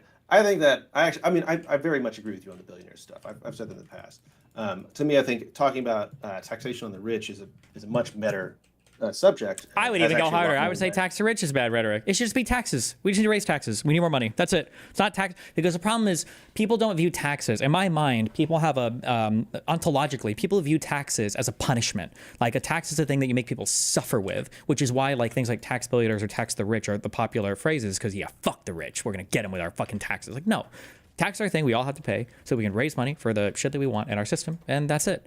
And if people could view taxes that way, I think we could have way better conversations about taxes. It's why you can never talk about expanding like the tax base or making it so maybe middle class people have to chip in more, like they do in all of these Scandinavian countries that people suck off so much. Because why would you make middle class people pay more taxes? Those are punishments. Why would you ever punish the middle class? Like, that's how people view it. And so yeah, I think the whole framing around that conversation, in my opinion, should change. So let's go a little bit in on that wrong opinion of yours. So I would say that whenever we say tax the rich, I think that I can at least agree with you that probably everybody should be paying more taxes. But I think that tax the rich can have a lot of different meanings to it and have a lot of different successes to it, right? Just having more, and you know this, having more IRS agents, having more money for the IRS to use in pursuing taxes that rich people already owe, those kinds of things, right? And then also, we don't need, if we raise everybody's taxes, we can frame it in ways so that people are happy about the taxes that are placed on the rich people, and they can be happy about taxes that are placed on themselves. We don't have to make it every single thing into this big altruistic message that don't worry, everybody's going to do everything at the same time. Well, it's not about everything at the same time. It's just these messaging things that lead people into having like just really bad conceptions about everything. Like what taxes are or who pays what. Like people will say things like, you know, the wealthy need to pay their fair share. It wouldn't surprise me. I've never looked this up before. I don't know if somebody can go look this up. It wouldn't surprise me if wealthy people in the United States paid a significantly higher percentage overall of the tax revenues in the United States than any other country in the world, just because of how lopsided our tax system is at the moment. Again, I don't think people realize how much money, not even just the middle class, but even working class people pay in every other European country is huge. The United States is relatively unique in that our working class and even our lower middle class don't really have that big of a federal tax footprint. Like, I just don't think people are even aware of that. So it's just this weird, like, framing of, like, the wealthy aren't paying their fair share. We need to tax the rich more. You know, we need to have these wealth taxes. Like, okay, let's, like, I mean, if people want to go on it, I just don't think at the end of the day, it's not even a good analysis. And then the bigger problem is it doesn't even get us anywhere because now, you know, we don't even have a good policy in mind when we're trying to do these things. And yeah. Well, but I think that that's possible. I don't think it's impossible. What you're saying is true. I'm not being dismissive of it. Mm-hmm. However, I do think you are being a bit dismissive of the possible conversations that could come of it. I think that you're... Well, no, I'm not. I've seen the conversations that come of it. We've already had those. We've had those for years. They've gotten us nowhere. So, we've had Bernie Sanders do this tax the rich, tax billionaires. We've had AOC, Elizabeth Warren. Like, we got nowhere with it. It wasn't even popular in our own party. No? I think, well, I understand what you're saying there. I mean more in the sense of, like, it seems like you're saying these people that are further left than personally I would want my politicians to be, did a bad job with it, especially people speaking out from a populist position did a bad job of it. And since that failed, it seems like we should just stop the conversation now over here. Whereas I would say why can't we have more IRS agents? Why can't we have more attorneys working for the IRS? Sure, I think that's fine. I think funding the IRS is great, and that conversation would happen through the lens of not punish the rich or tax the rich. It would just happen through the lens of like, the IRS raises money. But like, I would say that I would agree with you. And I would say, well, let's look to see, is there a particular American action recently that has shown that this messaging will probably never be effective? And I would say it's the fact that we literally elected a billionaire who had the richest man in the world alongside him. So the idea that that's what the American people, even the popular vote, went for, and now next, election cycle, let's focus even harder on going after the wealthy, rich, and elites. It's like, well, Americans clearly don't give a fuck about that. That seems to not be driving them at all. Why? I just don't understand the motivation to keep. Well, sure, but then let's look at the first George Bush, who won a fucking war in the modern era, and then was only a one-term president because 3 months before the election, taxes raised slightly on everybody, and they lost their fucking minds and kicked him out. All right, it's you can't say on one side, well, people don't care about billionaire taxes because of this, and then on the other side, say like, well, we just need to raise taxes on everybody. You want to talk about a full stop fucking poison to any political campaign? It's talking about raising taxes on everybody. And what I'm saying is that I understand that messaging is hard around these things, and that even the conversations around them can lead to some bad places. But if you want people to buy in, why are we looking at we are seeing at least some amount of positive feedback on this stuff. I don't know any other large movement in America behind raising taxes. If it's out there, good for me. But I don't know any other conversation out there that's happening about raising taxes in any context other than tariffs for some fucking reason and rich people. I don't know. Is there other? There's not. Literally nobody talks about that. In my mind, nobody has a good conversation about tax policy. I've said this a million times. I agree. It's fucking horrible. So you can criticize my approach by saying I'm basically asking for like a totally novel approach that has basically no track record at all. That'd be a fair way to criticize my position. I just think that we've tried this other messaging for so long, and it seems like we haven't gotten anywhere with it. So I just don't see it being very fruitful. That's fair, but and like I said, I could see your arguments being totally right, but at the same time, reaching back to me spiraling in this conversation earlier about how sad it is to see how much people have bought into populism. We're not going to educate all these populist addicted voters overnight. Like, I think they're getting educated. They're getting educated right now. I think that this Trump admin. You think the market? I think think you're that getting the full cycle hard of all knocks? populism is populists get elected and they can't fucking do anything because they're retarded. And we're going through that cycle right now. So Yeah, the strong men make weak men, and then the weak men blow the strong men or whatever. something like that. Yeah. Well, I mean, fair enough. I think that a lot of the times, whenever I talk to you or when I talk to Pisco, it feels like I'm talking to people that are trying really, really hard to predict the future. And then you guys, and I don't think it's the wrong thing to do or that y'all are bad at it even, but it feels like a lot of the times you guys trying to predict the future turns into kind of the enemy of good, or perfect being the enemy of the good, right?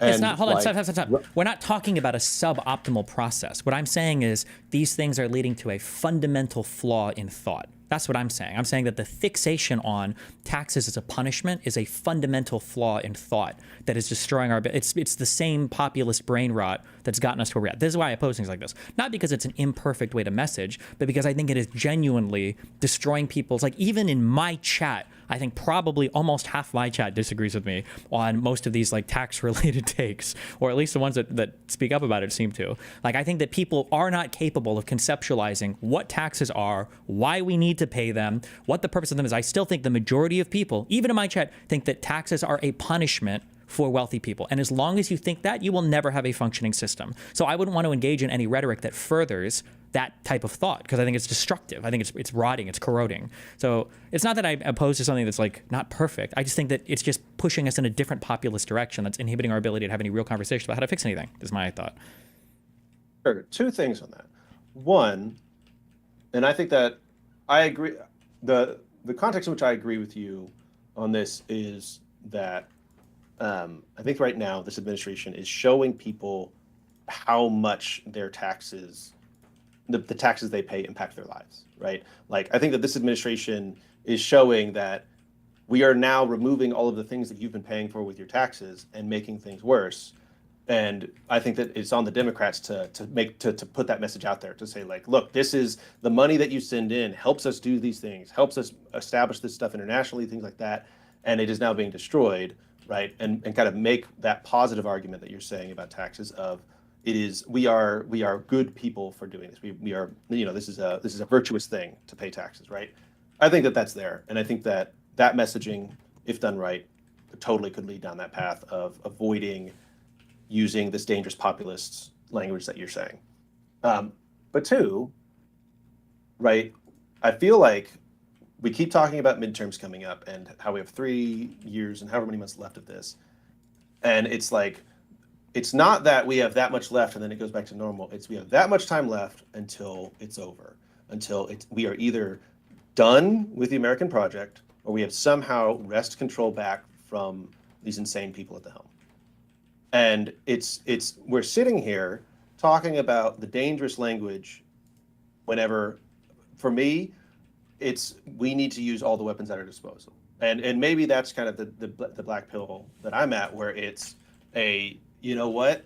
I would rather learn how to, or I'd rather combat the populism that results from the left after they take back power from Trump than not use every weapon possible to take down MAGA, right? I think that a post-Trump world, we can deal with the populism that results from what we needed to do to beat Trump, rather than risk MAGA and Trump to stay around. But I fully accept if you disagree with that assessment. Yeah, I mean, I totally disagree with that. I think that you'll just end up creating the same monster on the other side, which I think puts us in more or less the same spot. But fair, that's fair. Well, I totally lied. I stuck around for way too long. Thanks for talking with me. I hope you feel better.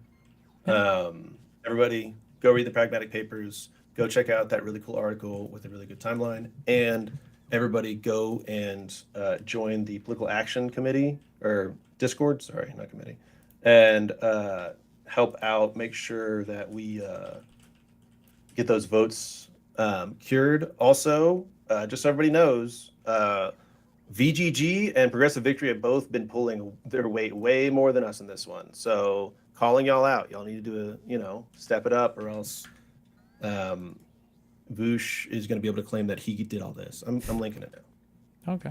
So yeah, thanks again, man. You have a good one. I love you. Have fun. Be careful. Love you too. not coming or you're not coming. And that's something I would do with a real life friend. I could see that. But in this case, I was like, the easy ticket move would have been like, yeah, fuck that guy. You shouldn't have had CPS called on you. And yeah, can we be on the podcast next week to promote creator class? But that's but they didn't do that. So it obviously goes deeper Yeah, than there's just definitely my stuff here that we understanding. don't know. There's definitely stuff on the back end here. I found it notable that like Ian in his video says they were like light friends or like acquaintances almost, but does say definitively that like Denims is his friend in the same video. So that's stupid. our power scaling that we can go with there. Ian, 10-year friendship, quote unquote. Those were light friends. Denims is apparently a friend. Yeah, that kind of blew my mind. No. Would you increase taxes on the lower class? If you want to have a truly successful tax system in the United States, you need to expand your tax base. Taxes should probably go up on literally everybody, yes. With your highest marginal rates probably going up the most. Oh, that's crazy. I got to put myself above Denims. There's no way she slept in their home. I slept in their home. So well, I don't know. I don't know. I don't. Being in the home doesn't really seem like a definitive factor in friendship over there. I don't know about that one. You might have to, I don't know, check and see where you stand, because some people didn't know. I slept with their dog, maybe. What? Yeah, the dog joined me in bed. Oh, okay. No, I went there. I've hung out with Ian. I've hung out with Anissa, and I guess I was like, when the content cop was dropping, I was like, this is I once again, you don't know people online like you think you do, and I don't have the greatest relationship with Ethan, and I know Ian. We have a very friendly relationship. I would consider him a friend. We talk. Just tax the ultra wealthy more; they can actually afford it. If you just tax the ultra wealthy, you're not going to raise enough money to fund your government. I'm sorry, that's just a delusion. I'm a little retarded. So what do you mean when you refer to expanding a tax base? Like, who would that encompass that it doesn't right now? The bottom 50% of earners in the United States of America pay virtually no federal income tax through things like the Earned Income Tax Credit or through things like the child tax credit, the refundable child tax credit. The bottom 50% of earners in the U.S. just don't pay very much. It's either a negative tax rate or it's like 1% or something, depending on how you measure it, I think. It's just very, very, very top heavy. If you wanted to actually bring more money into the federal government, you probably have to open up your tax base and start taxing your middle class, your working class people more. But nobody really wants to have that conversation. Things like a VAT would be a really good way to do that. But the idea of a federal sales tax, I think, petrifies most Americans. Oh, I should be making these with quality. Fuck, why did I do that?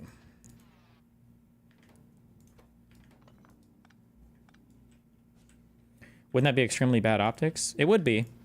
But the issue you're running into, and again, nobody wants to talk about it, but like all of these countries that, all of the countries that people suck off on the left through the Scandinavias and, with all their social health care and all that bullshit that people want so badly, all of these people, all of their members of society pay way more in taxes. They all pay way more in taxes. All of them pay more in taxes than middle class and poor people in the United States. But the problem with Americans is Americans want everything. They want things to be fast, and they want it to be free, and they want it to be high quality. People want to have everything that Scandinavia and Europe has, but they don't want to pay taxes for it, or they think there's under some delusion because of messaging from the left and the right, to be fair, that we can just tax one class of people and come away with all of it. And that's just not true. Talk a whole bunch. But I just assumed that he and Ethan had a better friendship. I think a lot of us did, yeah. I'm not privy to all the conversations they had leading up to it, and I do I do admire Ethan quite a bit, but I could see how someone would be bothered by the. Doesn't Social Security, FICA, Medicare taxes always get paid no matter the tax credits, child tax credits, standard deductions only go to calculating income tax, right? Yes and no. So you'll always pay into Social Security and FICA, but FICA. But the stuff that you pay there doesn't go towards the general budget of the United States or discretionary spending, technically. One. And two, things like the child tax credit and I believe the earned income tax credit, which I think also increases if you have a child. Somebody correct me if I'm wrong on the EITC. These are refundable tax credits. So while you might still pay into your FICA, you might actually get a refund from the federal government because of the child tax credit or the earned income tax credit.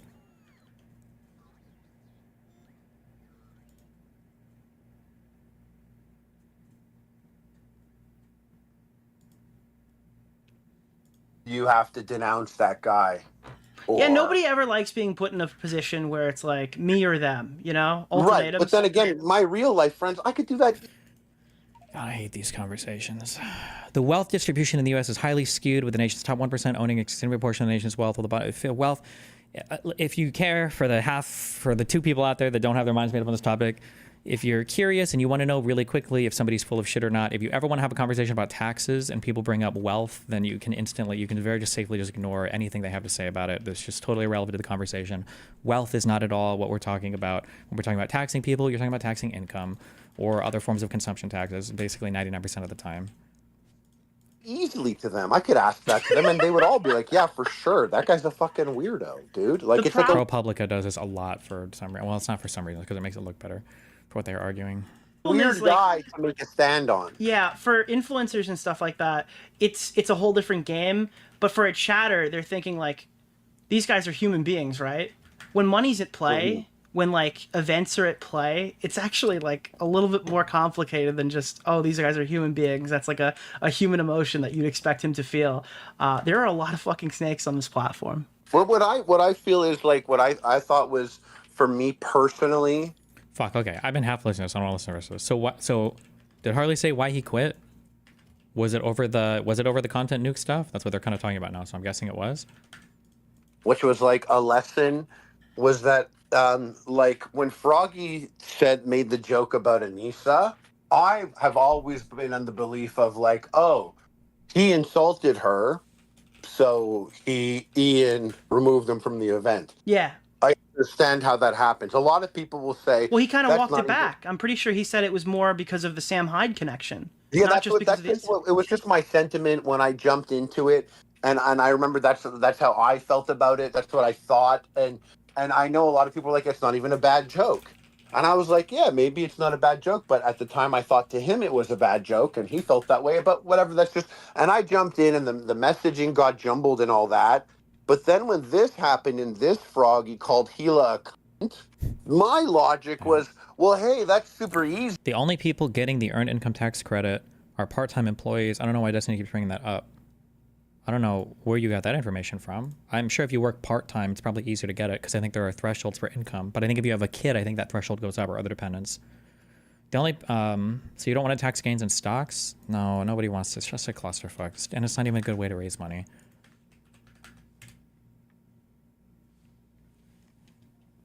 Nationwide, as of December 2023, 23 million eligible workers and families received about $57 billion in earned income tax credit. The average amount of EITC received nationwide in tax year 2022 was about $2,541.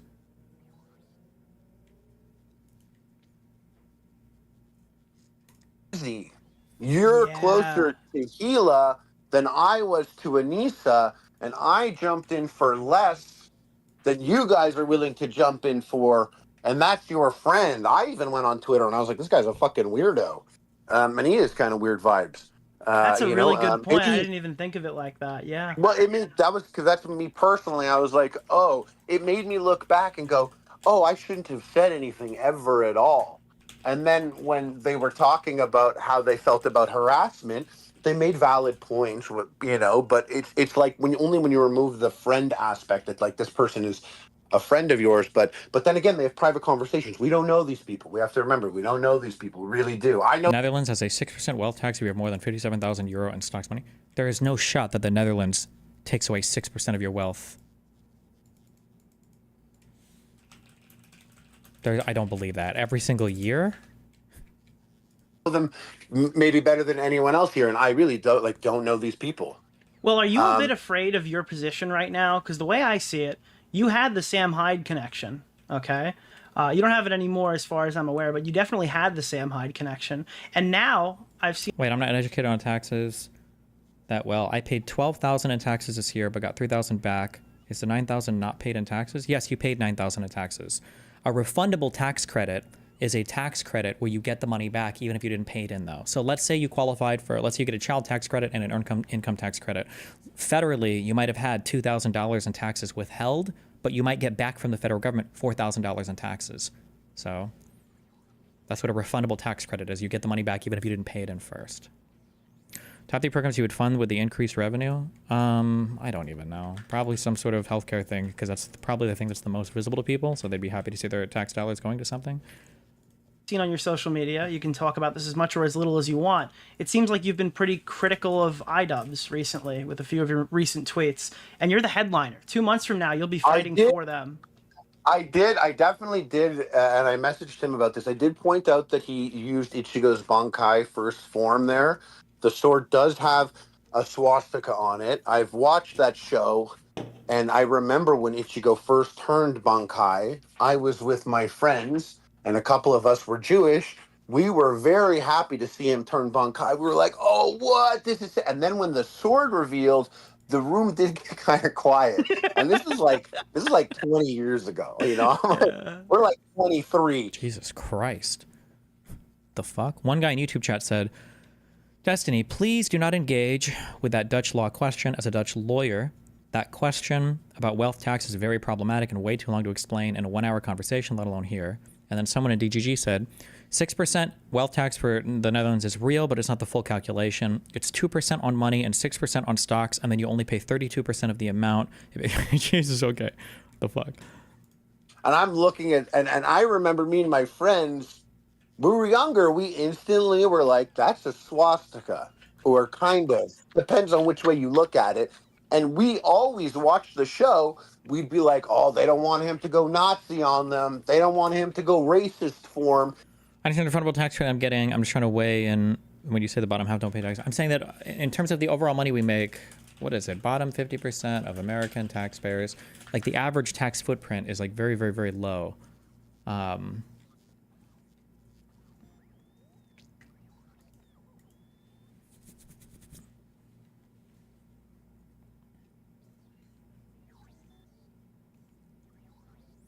The average income tax rate in 2021 was 14.9%. That's so unbelievably low, guys. The top 1% of taxpayers. Why? Why? What's happening? It's because this is filling up and then the eggs are hatching. Why do these these Tesla turrets do like no fucking damage? I thought you guys said this shit was bank. These things suck. God damn it.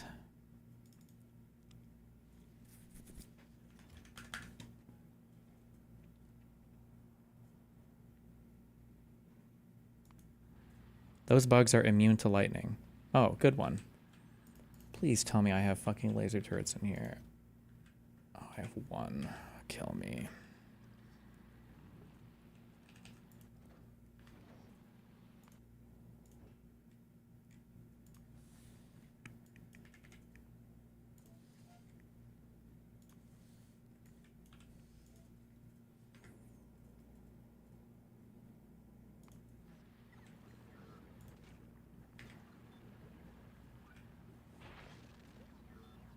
Sorry, hold on.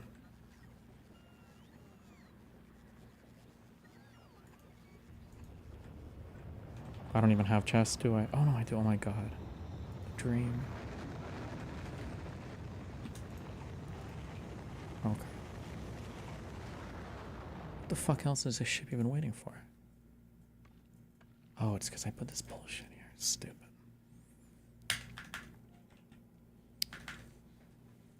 Sorry, okay.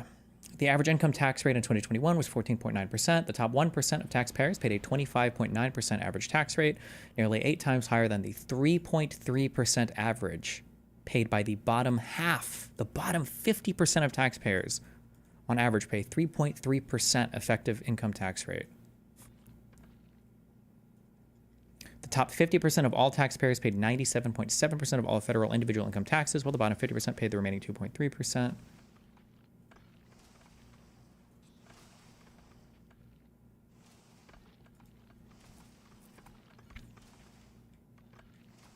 Is this guy schizophrenic? Why this guy spammed this message 50 times in YouTube chat. Have you seen Stephen Miller getting caught washing horses for 15 RON in Romania? It was wild. I need to talk to you about this. Get me on Discord. Is this schizophrenic? Who is this?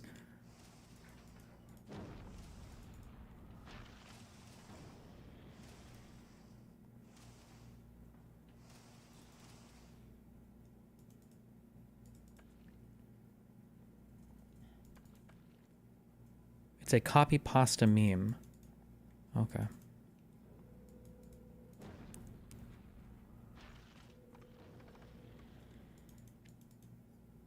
You think it's good that corporations stash their wealth in residential property? So one, they don't that much, and two, if you don't like it, then change the tax code.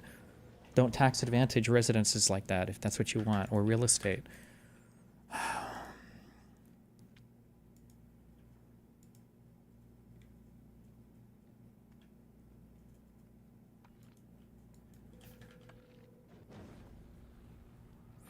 I'd expect that if you are making poverty wages, it would be inefficient to tax them if they are just likely to apply and receive government assistance.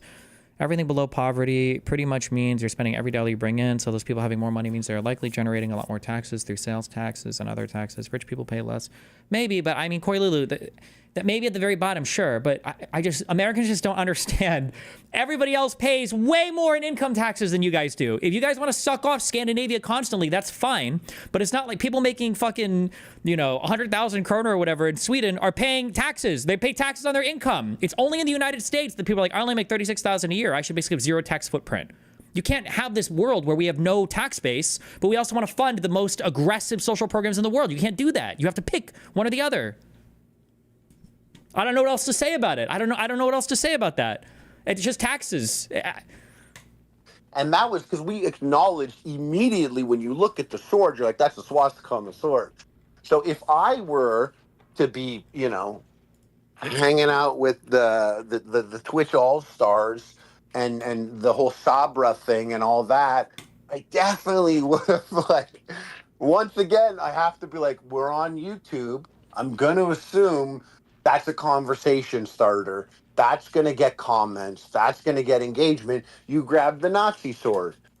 So I think it's fair that I point out that he was holding the swastika. And yes, we know it's not a swastika. We know what it is. It's a manji or something, a minge. I don't know what it is. I don't know. Yeah. Yeah, it's a manji. Wear it on your shirt, bro. Go outside, wear it on your shirt, and you tell the first person that has a problem with it that it's a manji. Praise be unto the Buddha. Yes, I agree. But I did point it out, and I did have a little bit of fun, I guess, pointing out some things.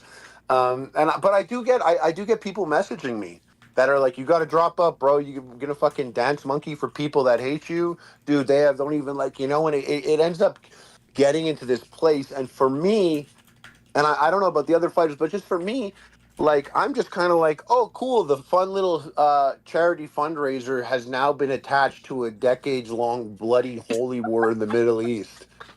It's whatever. Cool. It's not really the fun sentiment I had. So now, I wake up in the morning, I'm going to go to boxing.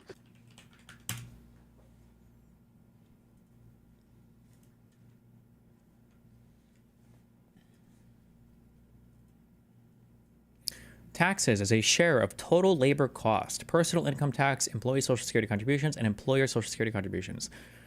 In Denmark, 35.5% of all their taxes come from income, if I'm reading that correctly. In the USA, it's 13.8%.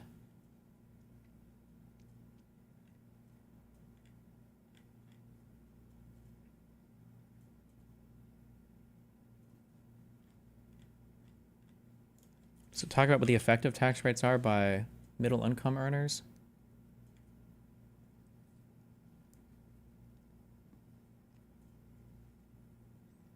Denmark, 24.7% of their taxes come from individual income taxes. 13.9% are their VAT. Corporate taxes that my chat loves to suck off so much, 3.7%. In Norway, it's higher, 9.7%, almost as much as their individual income tax of 10.7%. But they also have a 10.9% consumption tax, VAT. Sweden, 12% on VAT. I'm guessing that's, maybe they have other consumption taxes, but the VAT is probably the big one here. 3% for corporate taxes. In America, we only raise 1.6%. Corporate tax is just not a good way to raise that much money. We need a fat VAT or higher income taxes across all earnings and then fund shit. Or don't.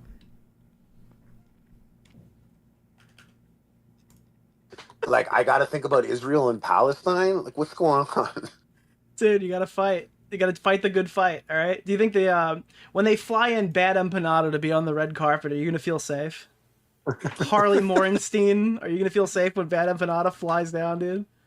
The one thing that I would say is like genuinely in person, especially like some of the people that I'm gonna be with.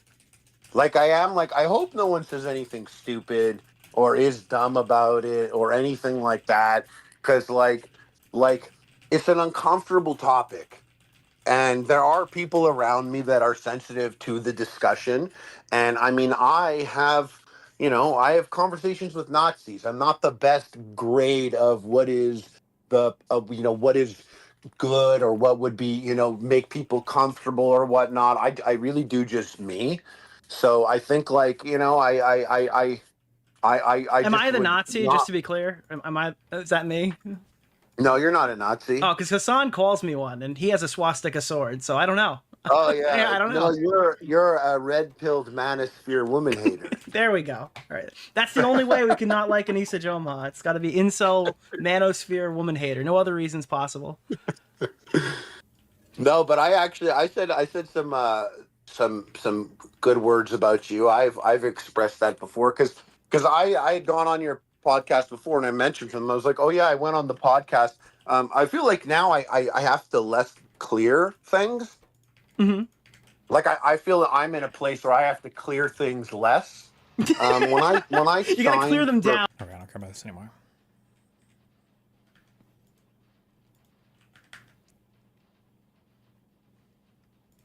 Fucking idea. Like honestly, sorry, I don't know if we can swear, but like I've no idea. Like I was never, at least I didn't think I was an animal person, but it was just like if I don't do something, that animal will die, and I hated that I did see it, and so I felt like I was kind of like on the hook for that. It ended up being a good experience because like the every 2 hours thing was like my first dose of like real responsibility. It's like a mini like like I guess a fractional thing of what it would be to take care of a baby. And I think it was really helpful looking back because it gave me a sense of efficacy in that like I could Google and look up things and figure out how to do something that I never. Do you think there'll ever be backlash for Twitch over the anti-Semitism shit? It seems like Dan completely failed. I mean, I think they took some sponsor hits. I don't think it was a complete failure.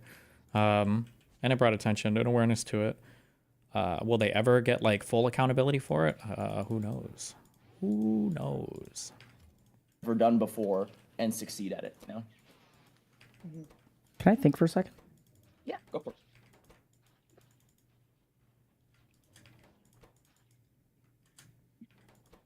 So you said that you said it's a problem?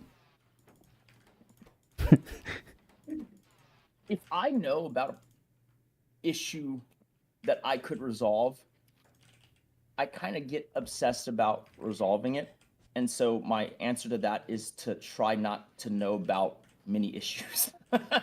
I see. Problems eat at him is what he Yeah. thinks the problem is, because when you can't do something about it, it still bothers him to some degree. Mm-hmm. Not necessarily that the bird was a problem. Well, but yeah, so I'm noticing a couple things. One is that if you encounter a particular situation, so I asked you like, why you did it, and you said no fucking clue. So I'm kind of noticing that there's like, if you're in a certain situation, you almost feel like you can't control yourself or you don't have insight maybe. Yeah, And that's exactly the way it is. I mean, like, just to add a little more flavor, I guess, when I found the bird, I remember being like, oh, God dang it. There's a dumb bird I got to take care of now. And I remember Googling to figure out what it was. I was like, it's a dove? Oh, such a lame bird. It's not even an eagle. Yeah. You know?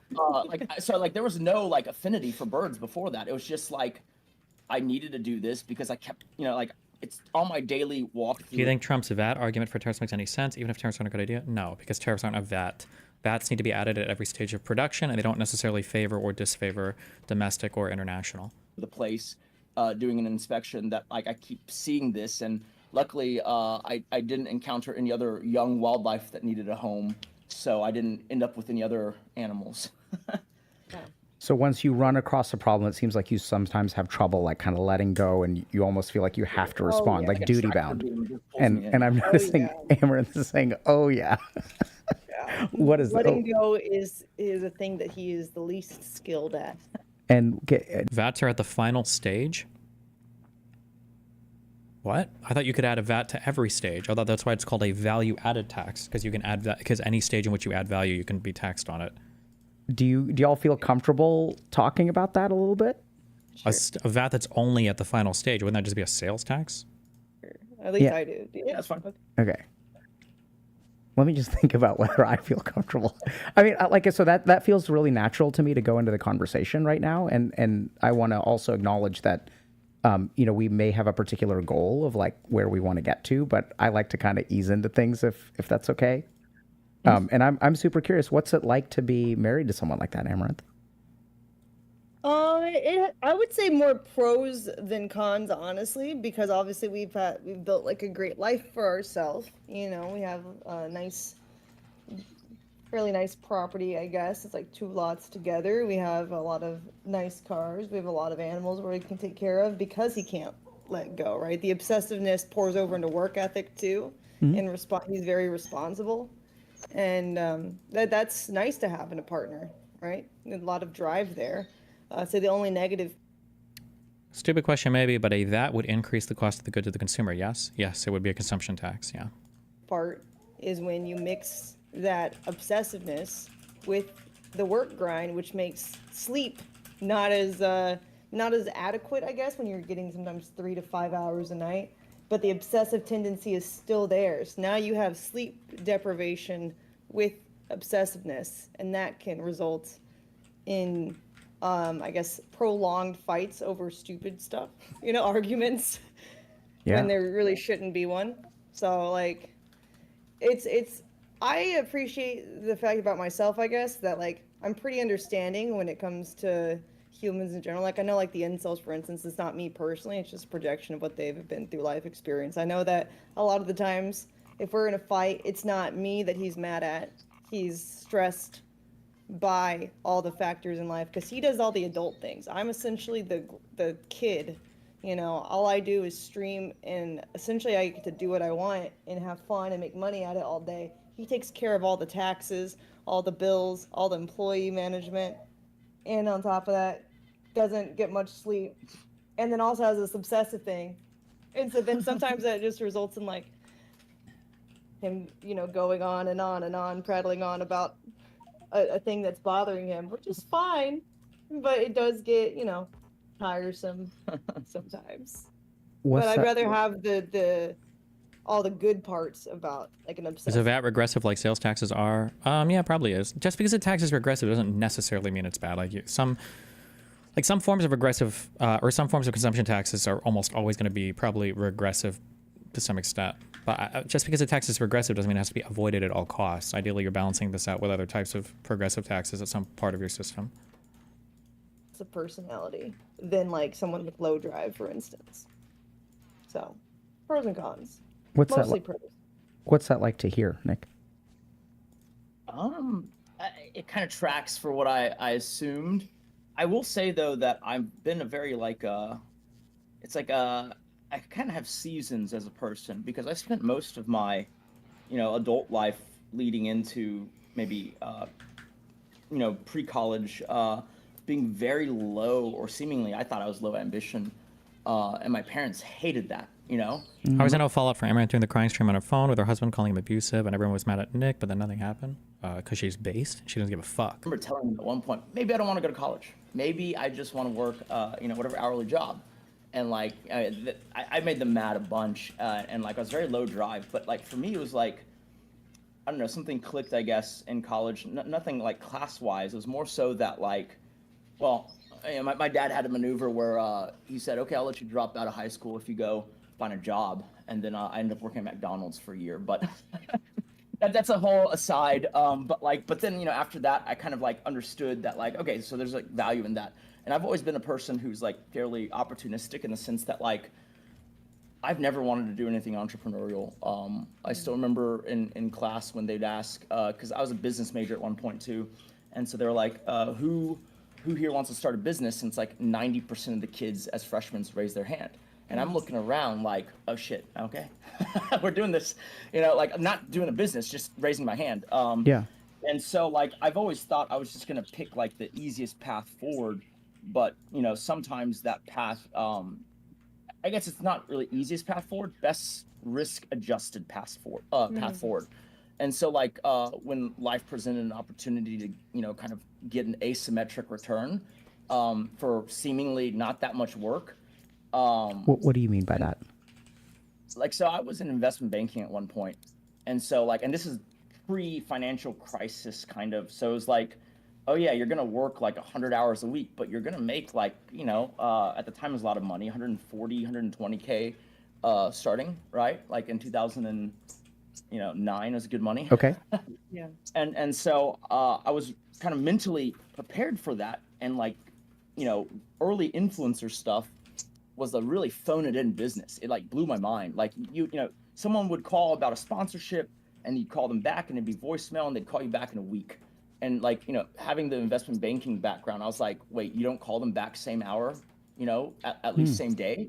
And so just being able to be hyper responsive early on, that was an advantage, right? Her being on a lot was an advantage. Like these things are no longer advantages because every agency out there will pitch you a deal and follow up the same day now. The industry has professionalized as, you know, obviously its prominence and I guess whatever has grown.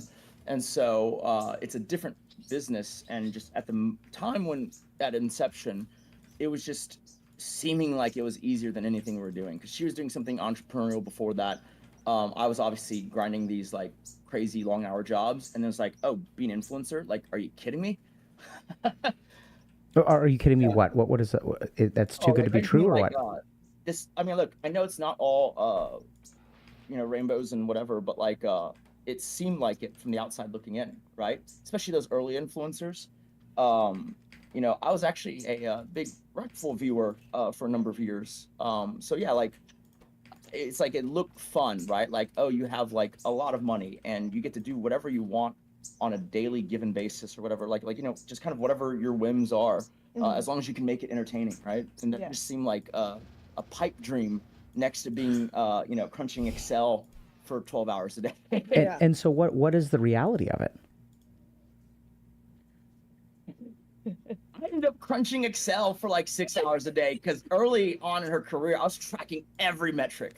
Like I still have the old spreadsheets. It's like every variable tracked because I was looking for anything that I could data mine for like, oh, this thing's working. And that was it actually was an edge then. I don't think it is now because I remember going to her and saying, something is happening in the IRL category where the girls are in the hot tub. I don't know what it is. The numbers are insane. They're outliers. They're 10x outliers, right? And this was like before it was a problem on Twitch, but like I could already see in the small girls that were trying it, like they were 10xing their viewership when they did the stream. And luckily there's enough examples of girls who are like, oh, I'll do one hot tub stream a week. Where bro, I'm already grumpy because of my throat, but you asked the most loaded fucking questions, okay? And then you're like, why won't you answer this? Like, do you think we did nothing wrong to get us Trump and that he was fabricated of the ether? I don't really care to answer your question. It's just so fucking loaded. Like, obviously, why not just give an opinion rather than like asking such a loaded fucking question? Like, just say it. Like no, it's not like, will you start confronting hard questions again after you finish your factor?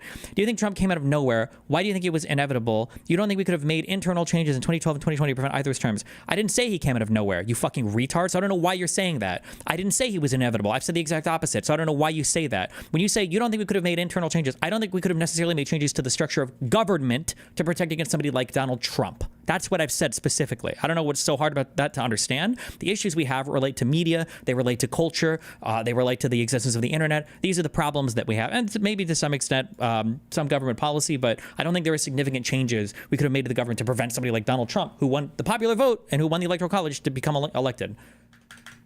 And then they'd do the regular stream, and you'd be like, wait, you got like, you know, 2,000 viewers in the hot tub, but only 200 playing games. And like, it was just super obvious on paper, like, there's something happening here. I don't know what it is, but like, people really want to see it, or they're, you know, like, interested in it. Came to me like, honey, these virgins have never seen cleavage before. Get in the tub. We have to just kidding. So what you made it sound like something is happening. Honey, this is the meta. So there was a conversation about this is the meta. We But didn't even call it a meta then, but yeah. Right. Yeah. No, I mean, so it sounds like, I mean, so if you've got a background in investment banking and data analysis, it sort of makes sense, right? You're picking up on things, and then you all moved in that direction. I know that there was this hot tub meta on Twitch for a while, and I know this sounds crazy, but I really don't follow what streamers have been doing or what they've been up to, so I really have no idea. Or, I mean, I think I have some idea, but the other problem is that what little idea I have no idea if it's correct or not, right? Because people will say whatever they feel like on the internet, and just because someone is tweeting about something, I know it's crazy, doesn't make it true. And even if a lot of people are tweeting something, I know it's crazy, doesn't make it true. So then y'all started doing the hot tub meta? Yeah. Fairly early, I think, Yeah. right? Before it was a problem on Twitch, basically. Like, but before everyone was talking about it, we could already see in the examples that we had that it was something that would get a lot of traction. And she did it, and like it was pretty much that, right? Like viewership doubled first stream, quadrupled second stream, 10x third stream. Like it was exactly like kind of what the data was showing. Very formulaic. So what was y'all's, why do y'all think that was so successful? I personally think it's the timing of it was just right, because I had been doing pool streams in my backyard before that, and yeah, the viewership would do, reasonably well, I would say, for a little bit, but after a while, I guess it's just harder to keep that interesting, by yourself, because the pool is so big, and then it's like you have the outside conditions to fight with. And so the first time that I saw someone do a hot tub stream was kind of right as like COVID lockdown had started, right? And so I think it was the mix. Okay, this is boring as fuck. I love you both.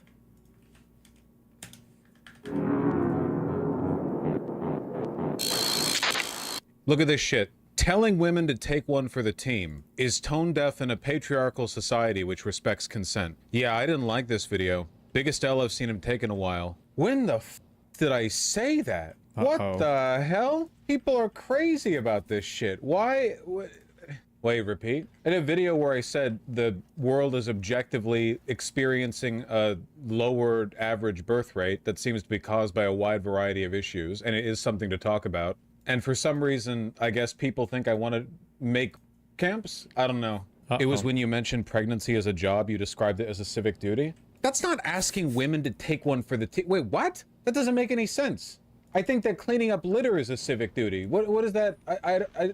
What's the relationship between those factors? It's already a civic duty. Like child rearing is a civic duty. It's so bad I'm arguing with people who genuinely think you said white genocide is real. I'm unironically gonna make this like the hang up for the next 6 months. It's actually crazy how irrational people are about this. It's actually insane. We're doing the pro-natalist arc, yeah. I'm no longer an anti-natalist, but no thanks to Vosh. He is god-awful at arguing against it. He literally just says, be normal like an asshole. If this is where you're at in your life, man, you need more than just my videos. I'm not an anti-natalist anymore, but when he made fun of this joke of an ideology, that really rubbed me the wrong way. You gotta touch some grass. Also, I'm not mad. Also, a bunch of people here are like, dude, Vosh is an idiot for forgetting that the real cause of the lowered birth rates is that people don't have a hope for the future anymore. But birth rates have been going down for like 100 years. So that's not it. You're telling me like, why are people having fewer children in the 1970s? Oh, because they didn't hope for the future? What do you mean? That can't be it. We're talking about a very long-term change, not just the past like 15 to 20 years. People are crazy, man. These comments are on you too. The left actually needs to talk about birth rates falling below replacement rate. No, we don't. I understand policy wonks are scared of the downstream effects of this. Whatever, I don't really care. I just disagree there's any value in humanity existing in itself. Dude, why do you all act like Resident Evil villains when what the f wrong with you? You're politicizing your and all like policy wonks, dude. It's gonna affect real humans' lives. What arguments did Vosh have for low birth rates? Pretty similar to mine, but people are just mad at his audience because I think lefties in general, the far left ones, which Vosh's audience is probably significantly to the left of mine. They definitely are to the left of mine.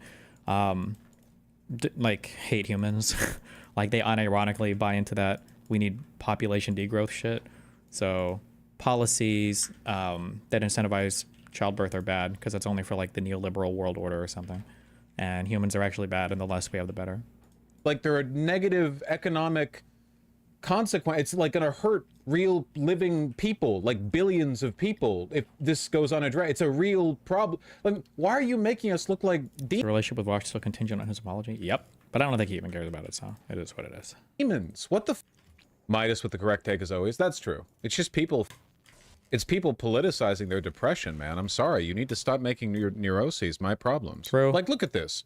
Okay, let's say the population lowers a bit. So what? I'd rather have women have rights and stuff. This dynamic has been polarized to an extent, like an insane. I don't know. Me when I'm Thanos. I didn't realize all the people making those low IQ Thanos was right the whole time arguments were like internet anarchists. That's crazy. Like, dude, literally, what the I can't believe they're falling below replacement rates. It's almost as if the generation now dying out were part of some boom, some baby boom, like the perhaps baby boomers. But no, it's probably a Jewish plot or whatever. What the hell? For one, no, the global population decline isn't about the baby boomer generation from 70 years ago. And for two, what the mentioning this instantly like Nazi? Oh my god. What the hell? To be fair, Vosh can put his foot in his mouth sometimes. The crazy thing is, though, like, I genuinely didn't make any crazy statements in that rant that I did. Like, I'm like, I just didn't. Why didn't Vosh ever fall in with the Hassan crowd? He wanted to, but Hassan kept him out with the no free cloud policy. Hassan, like, very intentionally and very specifically never did content with Vosh because Vosh is too similar to me, and he always saw kind of Vosh as like an intellectual threat, basically. Because remember, Hassan, one of the reasons why he talks about, you know, how debate is a waste of time and, you know, these are all just wankers and fuck these guys. Not wankers, I don't know why I said that. It's because he wishes that he could do that. He wishes, like, he sees himself as somebody who should be able to intellectually spar and defend his ideas and all that cringe shit. So anybody that is able to do it, he'll attack and say it's stupid because he's jelly. And Vosh would definitely represent a threat there. So he would never expose his audience to Vosh like that. I said that there are legitimate genuine empirical consequences to a declining population. It's worth talking about. The causes for this are probably that people are just not that interested in having kids. Like, just there's more to do in life than having kids. Whereas it used to be like, you kind of didn't really have a choice because people just got pregnant when you and people do like. And I said antinatalists are stupid. That none of these positions should be controversial. This is a false issue. The population globally is growing, and it'll reach 10 billion by the end of the century at this point. The decline is it contingent because you had higher expectations when you guys had your relationship? It's hard to grasp why this is the case if you allow more toxic people back in without one. Who have I done that with over the past, like, year and a half? I don't know if I've done that with anybody recently. I just don't want to reward people. There has to be some kind of, like, lack of incentive for just completely throwing me under the bus. So. Decline of birth rates in select countries can be easily solved through open borders. This is like evading the point massively. The rate of birth is declining in every single country on Earth very rapidly. Like, you can't just, oh well, we'll just keep bringing people in from, you know, Nigeria or Burkina Faso. Like, sure, and I'm fine with that, but that's not really like what we're talking about. We're not talking about the broader issue then. Like, what happens when Burkina Faso and Nigeria have lower birth rates? This is just a straight up neoliberal talking point. It is actually. It's like a blasé dismissal of real material conditions in favor of the, like, nothing ever happens, the economic conditions will stabilize everything, so on and so forth. Vosh, I think only parts of Africa are set for a while. No, all of Africa's population or replacement rate, fertility rate is plummeting. And I don't blame them. Raising kids, that shit's difficult. It's a pain in the ass. Yeah, the 2,100 projections have been lowered. I went through it this morning, and it's obvious a lot of people haven't watched the vid. Ah, classic. Classic. Declining birth rates are actually a problem that's been talked about multiple times. Yeah, wait, why is it that I don't get any shit when I talk about the internationally, uncontroversially recognized problem that China has with their population curve? That their population declined for the first time in, like, ever recently. And everyone acknowledges that's, like, a major issue for their economy. And I've brought it up a million times, and that's fine. Declining birth rates are a scathing indictment of neoliberalism. I think it's more like fundamental than that. This is the kind of person you're arguing with? Not surprising in the slightest, considering he thinks white genocide is a serious threat. I did see some discourse online today, and there was someone who was like, Vosh, isn't he irrelevant now? Or something to that effect. Which is like, it is crazy how much people's opinions of the online fabric are shaped by like the brief, like the moments their head breaks the surface of the water and they get a gasp of air. Streams are doing better than ever. Yeah, we're like literally the channel's doing better than ever. It's just the last time they heard about me was the last time a bread tuber made a video about me, which they don't anymore because they realized I'm the unsinkable ship, and also I'm right about everything. People are so goddamn deranged. But Vosh is also lying? That's true. Do we solve the child crisis by making childcare cheaper? I don't think there's like a simple solution. I think it's a very complicated issue. But that's all I was saying, man. People are crazy about this. They're like, oh, you think this objective, this like objective, verifiable problem is a real problem? Well, you must be a neo-Nazi. Like, I don't know. At least you have some shooters in the comments for you. Yep. One Vosh only tells truths and one Vosh only tells lies. You know which one you got. I feel like this video is probably one of the bad. We're about to move on. I feel like this video is probably one of the bad ones. Like, I agree with a lot of takes and a lot of points, but the issues surrounding birth rates, I feel like Vosh, many people in this comments have a rather big misunderstanding. A large portion of European incentives aren't actually that good, at least not believed or expect. No, it's people picking at the edges here. They're like, well, we don't know if financial incentives really make a difference because Finland only gives every pregnant mother $50,000 instead of $500,000, so we don't know actually. It's just, that's clearly not, that's not the issue, man. You can address like the margins of the curve, but like, can we be real here? The reason you guys aren't having kids isn't because you're poor. Poor people have had kids for all of human history. The reason you're not having kids is because that shit sucks. If you wanted to have kids, you can make it happen. There are poor people in this country today who make it work, despite being very, very poor, okay? You're not having kids because it's just not interesting to you. You don't want to have 18 years of your life chained to a very difficult, expensive obligation. And if it was money, then wealthy people would be having more kids. Yeah, people keep asking about this India-Pakistan stuff. I'm not worried at all. Donald Trump said there will be no new wars under Donald Trump. So I'm not worried. They're not going to start fighting. They can't. Donald Trump's the president. He would never let that happen. But they don't. It's just difficult. Having kids is gay. Yeah, that's pretty true. Kids are amazing. Yeah, it's like pretty cool. But like, it's also difficult to raise them. I think something people aren't addressing is that people who have kids are having fewer kids. Yeah, and wealthy people are having fewer kids, and people in poor countries are having fewer kids, and people in wealthy countries are having fewer kids. People who get material benefits having fewer kids, people who don't have material benefits getting fewer kids. Everyone, everywhere, all at once, at the same time, across the board, uniformly, with basically no exceptions, are having fewer kids. It's obviously not something as simple as like, well, if they got $5 more off the government in a tax rebate or whatever. I think it's just them damn iPhones, you know? Kids are hiring. A lot of work. Is Vosh going to put his money where his mouth is and have like 4 kids? I'm sorry, where do you, like, this is a very common, I'll call it what it is. And they're getting them, dude. Feel like, they're getting Vosh. But this is a logical fallacy that you're engaging in right now. And I'm smarter than you. You're implying that I'm suggesting this is a personal failing on your part. I also don't have any kids. I could afford to have kids, by the way. Why don't I have kids? I've got other stuff going on. I still like the idea of having kids. But like, yeah, it's a lot of work. And it really dominates your life. And there's a lot of stuff going on in my life. There's a lot of stuff that I love doing. You know? I don't think there's anything morally right or wrong about wanting to have kids. I'm just talking about the broader demographic ramifications of people having fewer kids. I don't give a what race the kids are, what nationality. I'm not talking about wealth or poverty, whatever. I'm just talking a very cross-the-board tendency, you know? Do you think Tinder and stuff have a part to play? No. Divorce rates are down, actually. Weren't divorce rates at their lowest in, like, the 2000s? Or, sorry, highest in the 2000s.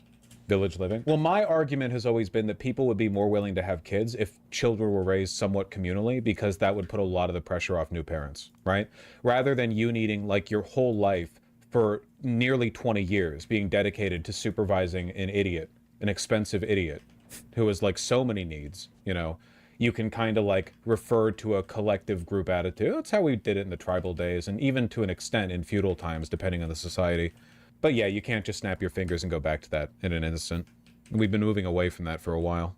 What if kids were more like other animals and they could do shit instead of being an immobile blob for the first year? That's what I was saying, man. That's what if kids popped out and they were like yoked up and they could do like little backflips, then it'd be way easier to have a kid, because you could have a kid and then you'd be like, all right, go get a job. And the kid would be like, all right. Like the main problem here, I think, is that kids just like suck, like stats wise, like in a tier zoo kind of way. Oh man, you filled your army up with babies? You got 20 army slots and 16 of them are babies? Have you checked the stats on those mother? They're not even gonna make it to the other side. They're not even gonna engage in combat to begin with. They're gonna get picked off before they even get there. Yeah, kids got over-nerfed is what I'm saying. There are 8 billion... Okay. Apparently,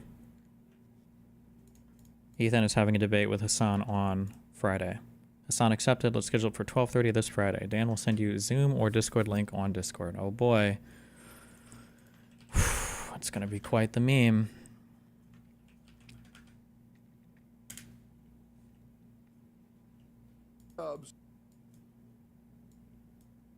iDubbbz DM'd me and he asked, how much do you weigh? So I think he's gonna try to get me in Creator Clash, which, by the way, before that comes out and before that gets invited, before I get invited to that, I'm not interested. Damn. He I'm said, good. Damn. Yeah, I'm good, man. I'd rather do a fighting event that isn't run by somebody who stabs their best friend in the back. Damn. Yeah, no, I'm good, man. iDubbbz Respect. DM'd me, and he asked, how much do you weigh? So I think he's gonna try.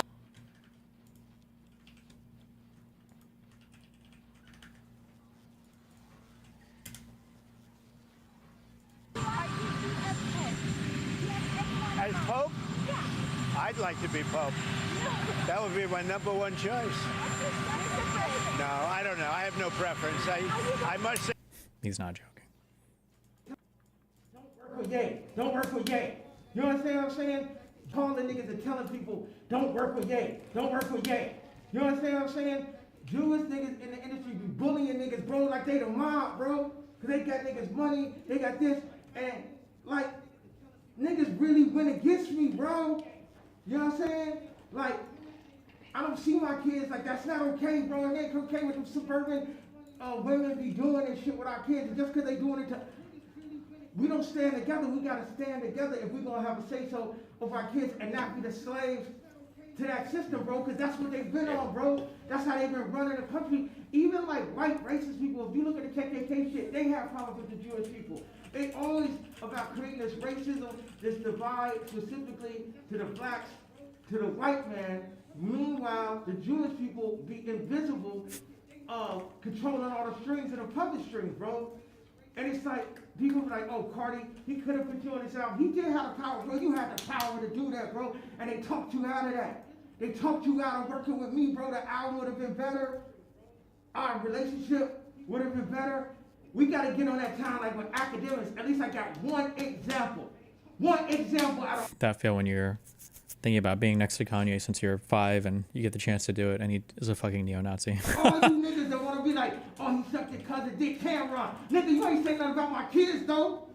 You know what I'm saying? You niggas is like in a Def Jam video game from motherfucking 2000, nigga. It's like, we ain't even, nigga, you like playing with the old graphics or some shit, nigga. Like, all of you niggas is scared of the Jews, so y'all speak like little Boosie dirty ass and shit. Like, won't nobody speak up on real family situations where they're taking us to indoctrinate, like, bro, that's what I'm saying. LeBron gonna crip walk for forever, for whoever, bro. He ain't king of nothing, bro. King of what? You gotta. All right.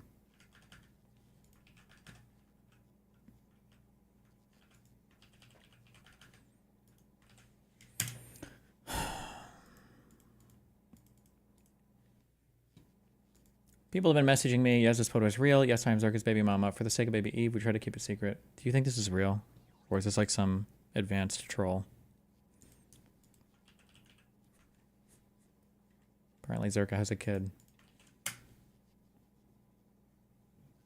The white noticed in the first 100 days is that the White House is crawling with kids. You have a young, beautiful baby boy. There are babies everywhere. There's so many young folks on staff who have kids. But the last 4 years under Joe Biden, parents were really stressed and ravaged. They had to take on 2 or 3 extra jobs. Depression rates were up. Suicide rates were up. You're a very high-profile young mother who seems to juggle and balance it all beautifully. What advice do you have to young parents out there who are starting their careers, having kids, building families, and trying to find that balance so desperately? Yeah.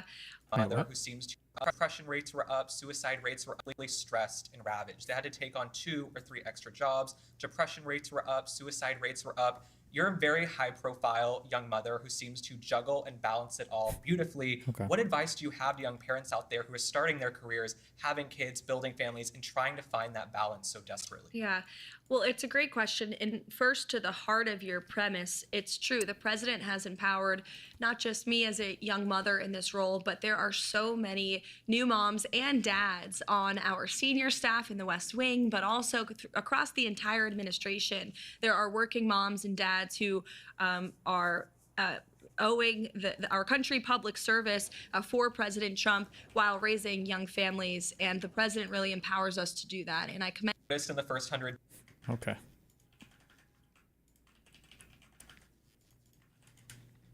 My cat Freddie loves to be brushed and cuddled. But stirring up his cat allergens meant sneezing and itchy eyes. Then I found Purina One Live Clear. It's cat food that reduces Is this an ad that's... the major Okay. allergen and my Thanks. suffering in as little Okay. as 21 days. I'm here for it. Now, we feel closer than ever. If you have issues with cat allergens, you really need to try Purina One Live Clear. Try new Purina One Live Clear today. Purina One, a difference from day one. Ryan Reynolds here from Mint Mobile with a message for everyone paying big wireless way too much. Please, I'm the here love for of everything good in this world, stop. With Mint, you can get premium wireless for just $15 a month. Of course, if you enjoy overpaying, no judgments, but that's weird. Okay, one judgment. Anyway, give it a try at mintmobile.com/switch. Upfront payment of $45 for 3-month plan, equivalent to $15 per month required. Intro rate first 3 months only, then full price plan options available. Taxes and fees extra. See full terms at mintmobile.com. Okay.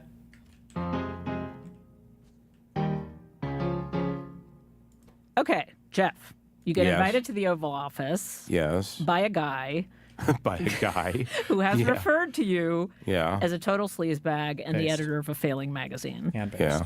How did you expect he would receive you? Like, as you were going over there, what did you think was going to happen? 80% he would be full charm offensive. 20% he would start yelling at me. This is The Atlantic's editor-in-chief, Jeffrey Goldberg, talking about Donald Trump, of course. I figured that people on the staff, on his team, might be a little dubious about this whole operation, and they were. That was facially obvious, as they say. But no, him, I figured, I kind of guessed this correctly. I figured he was bringing me over there to try to charm me. This is Radio Atlantic. I'm Hannah Rosen. Not long before Jeff and Atlantic staff writers Michael Shearer and Ashley Parker met in the Oval Office on Thursday, Trump posted on Truth Social calling Jeff a person, quote, responsible for many fictional stories about me. But Trump also wrote that Jeff's latest story, Signalgate, about when Jeff was accidentally added to a group chat about war plans, oops, was somewhat successful. Trump wrote the word successful in quotes. In the second half of the show, we are going to talk to Michael and Ashley about their cover story in The Atlantic, Trump is Enjoying This, including about how Michael cold called Trump and Trump picked up the phone. But first, I wanted to know what happened when Jeff, who wrote one of the biggest stories this year about the Trump administration, met Trump, the guy who called him a sleazebag. We go over to the Resolute desk, and he stands up, and I forget the exact words, but it's like, oh, this is going to be interesting. And he shakes hands with Ashley Parker, Michael Shearer, and gives me a big handshake, big warm handshake. And, you know, we just sort of sit down right in front of him. Stephen Chung is sitting on the same row, and kind of launch into it. I thanked him for seeing us, and I made my sincere point that it's better for us to talk than not talk. And then it was off to the races. But he was charming, focused, and mainly I was there with two writers who were actually writing a very large piece for us, so they had to drive the interview. But there was no hostility. I mean, you've read the Truth Social post about our visit that he posted like 4 hours before that was filled with hostility and nonsense. And, you know, I said to him, or one of us said, what was that about? He's being Mr. Friendly, Mr. Charmer. And he said, well, wanted to up the pressure on you. Wait, two questions. One, did they say, was this meeting before or after that big article? And two, imagine if this whole thing was just an Atlantic glaze fest where it's like the Bill Maher thing, but for 40 minutes. He was just so nice and kind, and I just can't believe how wonderful of a person he was. A little bit. Right.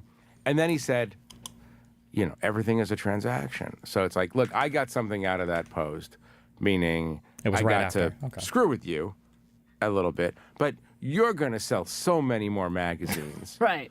Because of that post. I can't disagree with him. It obviously drew, I mean, within 20 minutes of that post, I probably had, I don't know, 50, 60, 70 media calls from other places. And, you know, reporters asking, are you going to the White House? And they had like stories just about the mere fact that I was going over to the White House to see him.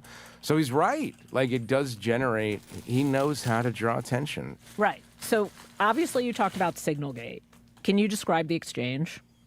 Yeah, it was very low-key. He wrote something that was odd in his Truth Social post. He said, my scoop, or, you know, he used a lot of scare quotes, was, you know, somewhat more successful than the Suckers and Losers story from 4 years ago, 5 years ago. He said you were somewhat successful with Signalgate. Yeah, and so I said, what does that mean?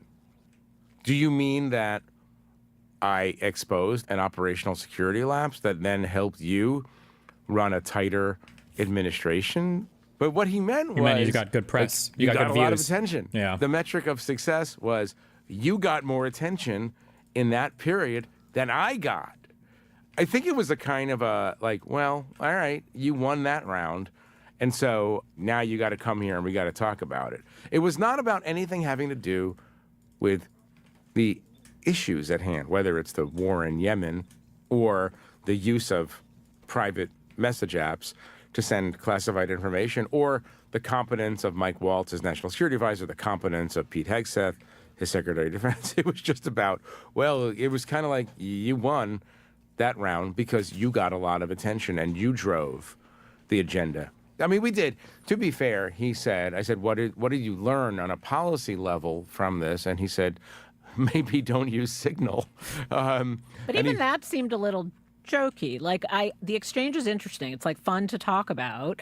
His answer is a good punchline, but I'm wondering how seriously to take Look, the fact that he didn't doesn't give a engage fuck with about the it. That's idea the whole that, thing. He that doesn't there was care. a It's all just memes to him. serious security breach. Any that other you president I've uncovered. ever talked to, George W. Bush, Bill Clinton, Barack Obama, Joe, whatever, you know, if the same thing had happened, first of all, congressional investigations, IG investigations, criminal probes, the president would be grave about it, and he would say, undoubtedly, look, I can't talk about it because it's under multiple investigations, but what I can say is that I promise that it will never happen again, but I can't talk about it anymore because possibly indictments are coming.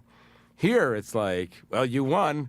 Right. LOL. It's Don't use Signal. Yeah. It's all about it's wild how different it is in approach. Yeah. It's just a game. Yeah. Which is what? What's the adjective? Bad. Bad. Okay. Did he say anything about Pete Hegseth? Did you get the sense he was in trouble in any way? I think Pete Hegseth is in trouble from other reporting that we've done and other people have done. He kind of indicated that, I love Pete. We had a talk. It was a positive talk. We had a talk, and he's going to get it together. And you know, he was behind him until he's not behind him. If you find out tomorrow that he's out of the job, I mean, We're watching the rally? Sure. What, it's like 30 minutes or whatever? Going to be very surprised. Same thing true for Mike Waltz for different reasons. I think President Trump likes Pete Hegseth, true believer in Trump, Fox and Friends, loyalist, knows him from television. But, you know, if that story of Pentagon mismanagement and incompetence continues, it gets in the way of other messages that the White House is trying to send. Yeah. Was there anything that he said that will keep you vigilant? Where you left thinking, oh, we have to keep our eye on this one? Yeah, when Ashley asked him about the 2028 hats and what they might mean, he mostly made a joke of it and said it wasn't very likely and, acknowledged that he's a shatterer of norms, but kind of indicated that that's not that might be a norm too far. But he didn't just say, no, of course I'm not trying to run in 2028. The Constitution doesn't. A normal politician in his second term as president would say, why are you asking me whether I would run for a third term? I can't. But this is Donald Trump, so everything's open. And why would it be surprising if he somehow tries to hold on to power? Yeah. So I have an eye on that. I'm most interested in his policies on Ukraine. I asked him, I said, is there anything that Vladimir Putin could do that would cause you to kind of fully and frankly embrace Zelensky's cause? And he says, Zelensky, no, but Ukraine, he made it personal. He always makes it. Oof. Does anybody have a clip of the clapping? Oh, no. That was the end of Zelensky in Trump's eyes.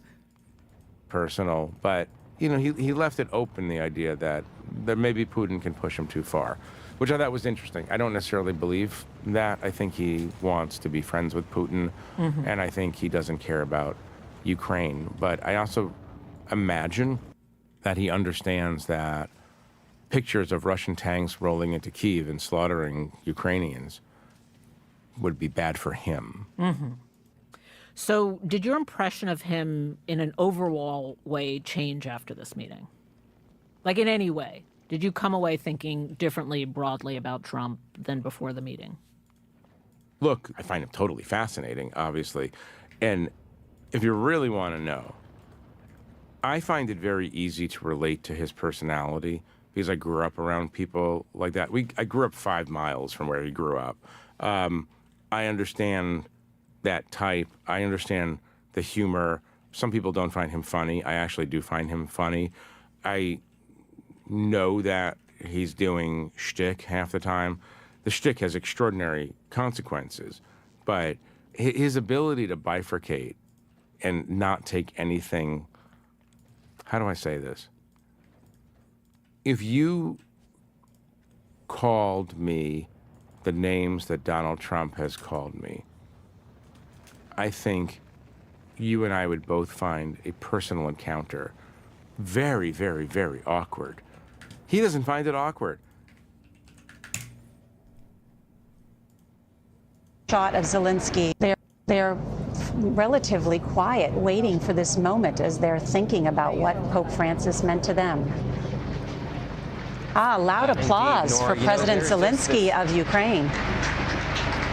Wow. The crowd is erupting for Zelensky as they see him, because the crowd has these large television monitors. And as soon as the shot of Zelensky was shown, there was this huge applause. Apparently Trump came out like right before him too, so oof. Because he believes that it's just a game. It's just a performance. And I think he believes, at least with me and maybe with others, that I believe it's just a performance. But no, he's a interesting guy to talk to and listen to. And our job is to understand, to the extent that he's understandable, to understand him. And so the more exposure I have to him, the better it is for me from an analytical standpoint. I am trying to figure out what's inside him, if there is anything inside him, and why he thinks the way he thinks. Jeff, thanks for coming on. Thanks for having me. When we come back... Tell the people on the Atlantic. Yeah. If they'd write good stories and truthful stories, the magazine would be hot. Atlantic staff writers Ashley Parker and Michael Shearer on their new cover story, Trump is Enjoying This. I'll pass. The magazine would be hot. Nick and Sneeko arguing right now. The fuck is this website? Against just you're cleaning it up. Yeah, just like you not these things against just you. like you not saying the I don't like it clean. Okay, I like All it dirty. then I say like the it hard raw. on the screen. Then say I do. This isn't my stream. I'm not gonna get. Then you're bending over for this stream right now. I'm being considerate. We gotta get the game out. What's the difference? I'm gonna say it on the album. Well, so what's the difference between consideration and bending over backwards? There's no difference. No, I don't. I can't figure that out. Same thing like how you're being polite on his stream. I'm trying to be polite so that I can get on the platforms that I want to be on. That's exactly the same thing right That's now. a non sequitur. Well, you're doing the same thing that I'm doing to YouTube on this stream. Listen. If you're so confident in your moves, then just own it. You're making smart, strategic moves to get your babies back. So why not just own it? Are these at like Kanye's fucking mix house or what? I'll pass on the message. That's after the break.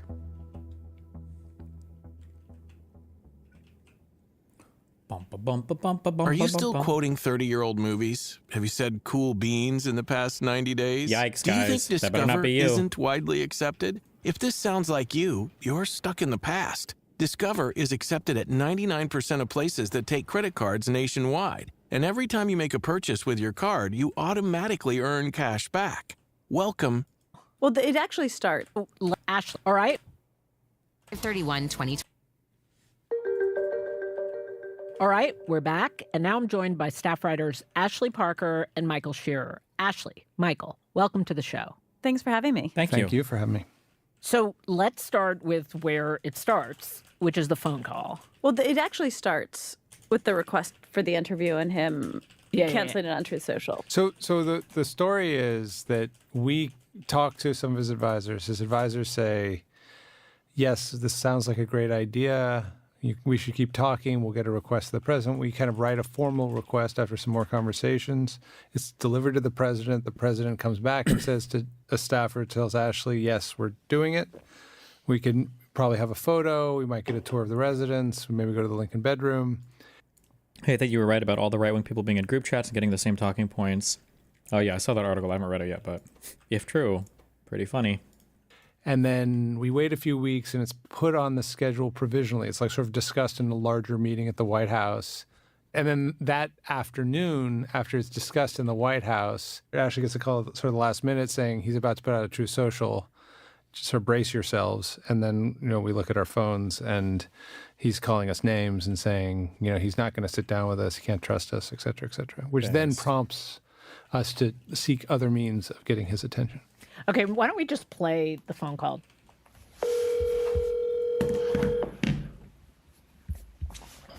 Hello, is this? Hello. This, Hello, it's cool, right? this is Michael. Hello, is President Trump there?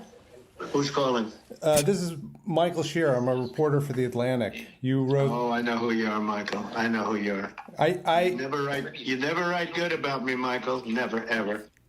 I mean,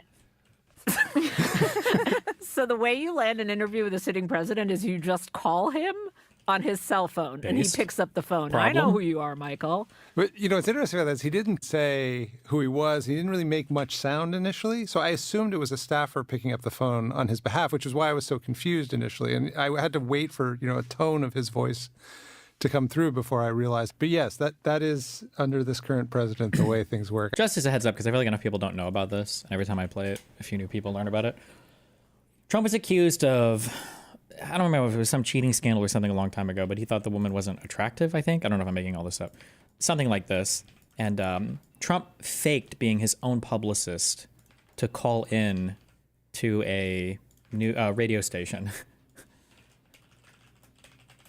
to talk about how he doesn't think Trump would hook up with some person.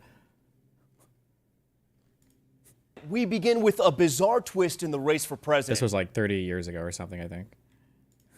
Donald Trump accused of once pretending to be his own media spokesperson during a phone interview. The voice describing Trump's love life and fortune. Trump denying that's him on tape, but tonight, you be the judge. At the same time, he is fiercely standing by his decision not to release his taxes until an audit is completed. Snapping when asked about his taxes, saying, quote, "It's none of your business." ABC's John Carl starts us off tonight. Today, a voice from the past is coming back to haunt Donald Trump, and it sounds a heck of a lot like his own voice. What's your name again? John Miller. It's a tape recording of a Fuck. I just want the recording. I don't need all this padding. I don't know if they'll even have the whole thing. 1991 interview conducted by a People magazine reporter with somebody identifying himself as John Miller, supposedly a spokesman for Donald Trump. Somebody that knows, and I think somebody that he trusts and likes. But the reporter soon became suspicious John Miller was actually Trump himself, bragging about his own exploits with women. He's somebody that has a lot of options, and frankly, he gets called by everybody. He gets called by everybody in the book in terms of women. The supposed spokesman described how Trump was living with Marla Maples, but not ready to settle down. He didn't want to make a commitment. He really thought it was too soon. He's living with Marla, and he's got 3 other girlfriends. He even bragged that superstars like Madonna wanted to date Trump. Well, she called and wanted to go out with him, that I can tell you. The Washington Post reports Trump has previously acknowledged using a fake name. But today, the billionaire angrily denied it's him on that tape. It doesn't sound like me on the phone, I will tell you that, and it was not me on the phone. It's not just the tape that has Trump on the defensive today. He's also pushing back on the idea that voters are entitled to see his tax return. It's just so fucking funny. It's like so obviously The him. real amazing knowledge among New York reporters that Trump just assumed a different name and handled the media calls himself. Like this call from reporter Sue Carswell at People magazine concerning Trump's breakup with girlfriend Marla Maples. What kind of comment is coming from either your agency or from Donald? Well, it's just that he really decided that he wasn't, he didn't want to make the commitment. He didn't want to make a commitment. He really thought it was too soon. He's coming out of a marriage that, and he's starting to do Tremendously. What's your name again? John Miller. And you work with Miller? Yes, that's correct. John Miller. Can you sort of, I guess we're going to try and put a story together. We have a deadline today because our magazine closed, well, basically yesterday, but we'll probably get something together. But, it's been on the cover of both New York Post and the Yes, I saw that. What kind of comment is coming from either your agency or from Donald? Well, it's just that he really decided that he wasn't, he didn't want to make the commitment. He didn't want to make a commitment. He really thought it was too soon. He's coming out of a, marriage that, and he's starting to do tremendously well financially. As you saw, he got his licenses 5-0 the other day, and totally unanimous. And he's really been working hard and doing well. And probably, as you know, there's a real estate depression in the United States, and he's probably doing as well as anybody there is, and frankly, he wants to keep it that way. And he just thought it was too soon to make any commitment to anybody. So what is going to happen with her? Is she being asked to leave, or she's going to be allowed to stay? Well, she can. He treats everybody well, and you don't know him, but he's a. No, I have met him. Have you met him? Yeah. He's a good guy, and he's not going to hurt anybody. The one article said he's going to throw around the apartment is total nonsense. He's going to always treat her well as he treated his wife well. I mean, he paid his wife a great deal of money in a very bad period of time, and ultimately that was settled. There What a great guy. That was even put that way. I don't know if you've heard that, but that Trump became poor until he got his divorce, and then all of a sudden he's been doing very well. And I guess you probably heard that too. But he treated his wife well, and he will treat Marla well. And he's somebody that has a lot of options, and frankly, What a he gets player. called by everybody. He gets called by everybody in the book in terms of women. And well, he gets called by a lot of people. Yeah. What about? This Carla Beretti. How important is she right now? Is she? Well, I think it's somebody that she's beautiful. I saw her once quickly, and she's beautiful and all. But I think that he's got a whole open field, really, and a lot of the people that you write about, and you people do a great job, by the way. But a lot of the people that you write about really are. They call. They just call. Actresses, people that you write about, just call to see if they can go out with them and things. So you can't say did Madonna ever really call? He was so set up with that. Madonna called, and what happened? I don't know if you want to listen to this. No, I do. Do you? Do you have a second? Yeah, obviously. What happened is there was a benefit benefit at the Plaza Hotel, which he owns, for Vreeland, Vreeland, and for Martha Graham. And it was a ballroom benefit for Martha Graham, actually, just before she passed away. And Madonna was there, and she came in a beautiful evening gown and combat boots. She was wearing combat boots. Wow. And Trump was asked to go over and meet her. He was there just for a little while to say hello and to make a speech, to make it like an introductory speech. Madonna was in the room, and so somebody from Madonna's entourage, because she comes in with an entourage of dancers and everything else, and somebody from Madonna's entourage came over and said, would you go over and say hello to Madonna? And so he went over and said hello to Madonna. And he gave his autograph to the dancers. She said, these are fans and all this. Will you give them the autograph? So he said, best wishes or something. He said, and then all of a sudden, and that was the end. And then he said goodbye to her. And that was literally the end. He's got zero interest in that. It was literally the end. And the next day in the newspapers, they had a story that he wanted to go out with her and everything else. Besides that, she was sitting there with a boyfriend. Yeah. I think his name was Ward or something. Yeah, and she was sitting there right with her boyfriend. Yeah. So, I mean, it wouldn't be appropriate. Then the next day, there was a story that Trump went to Rex and Madonna was supposedly at Rex. And that was another total nonsense story. So, crazy. Somehow there was a thing. And then she called recently about this fight and wanted to go out. And, she's got this PR machine that I guess you people play too very well, but it really was nonsense. So anyway. But I don't think we ever reported that about Madonna. Well, she called and wanted to go out with him, that I can tell you. And one of the other people that you're writing about, by the way, I'm sort of new here, and what is your position? Well, I'm sort of handling PR because he gets so much of it. Yeah. Frankly, I can tell you off the record if I can. Can I get to know you and talk a little bit off the record? Off the record. He didn't care if he got bad PR until he got his divorce finished. So when he got a lot of bad financial stuff, he liked it because he it was good because he could get his divorce finished. Once his divorce is finished, if you notice, since then he's doing well financially and he's doing well in every other way. The licensing was 5-0, which is and people think, how come all of a sudden he's doing so well? And then I guess Newsday about 2 weeks ago did a story on that. So I've sort of been put in here to handle because I've never seen anybody get so many calls from the press. Where did you come from? I basically worked for different firms. I worked for a couple of different firms, and I'm somebody that knows. He knows. This guy knows things. So I'm going to do this a little part-time and then with my life too. Is he trying to, is Marla trying to reconcile all this, or is it Marla wants to be back with him and she wants to be with him, but he just feels it's too soon. So what about the ring? Well, it was never an engagement ring. But that was my first question.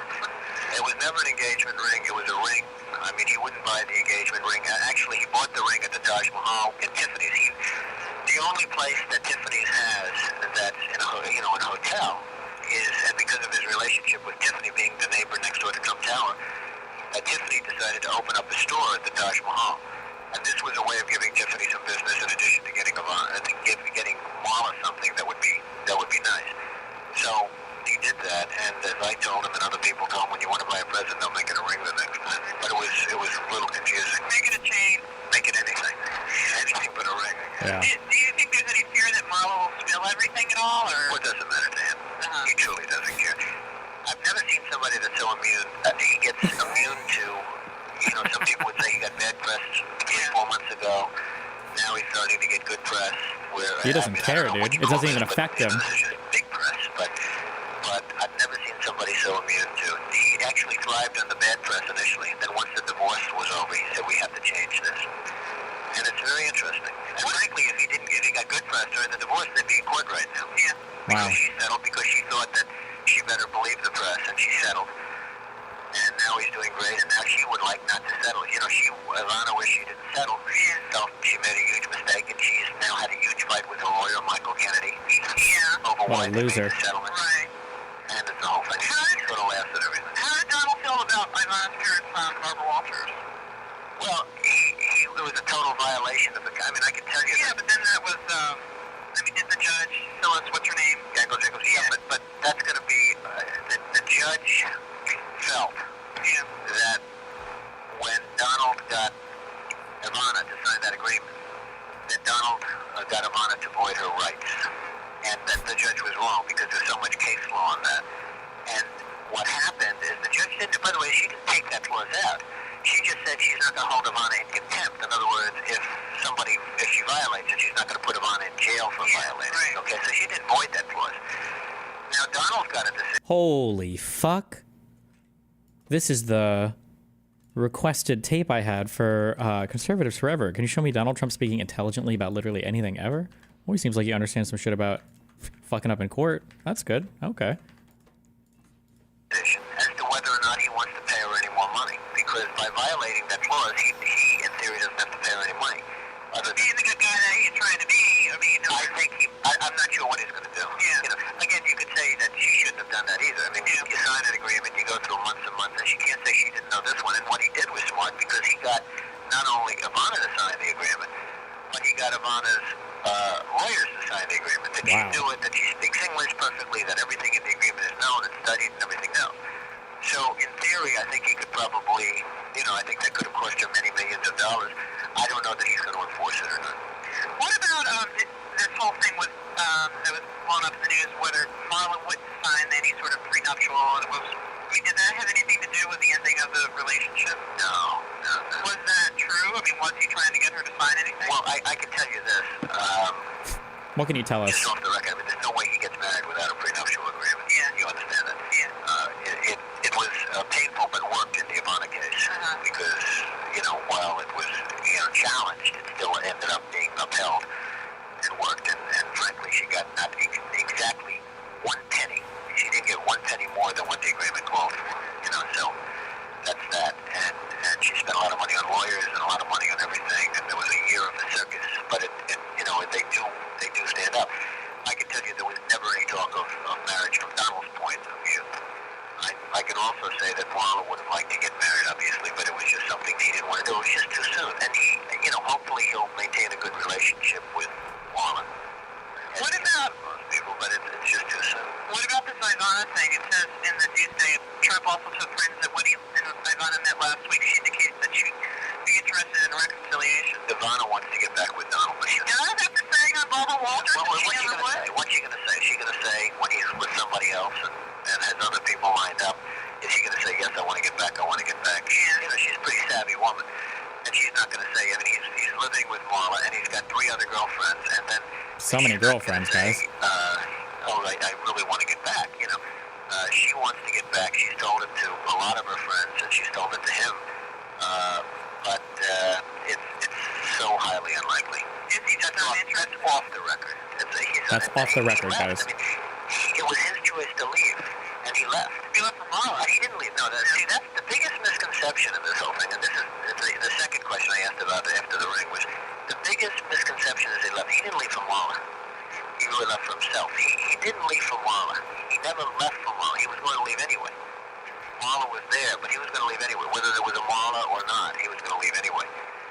So now he has somebody else named Carla, who's, beautiful, and I guess you have something on her. I don't know if you do or not. But no, they won't talk about her. Can you say anything about her? I mean, who is this? She's the daughter of who?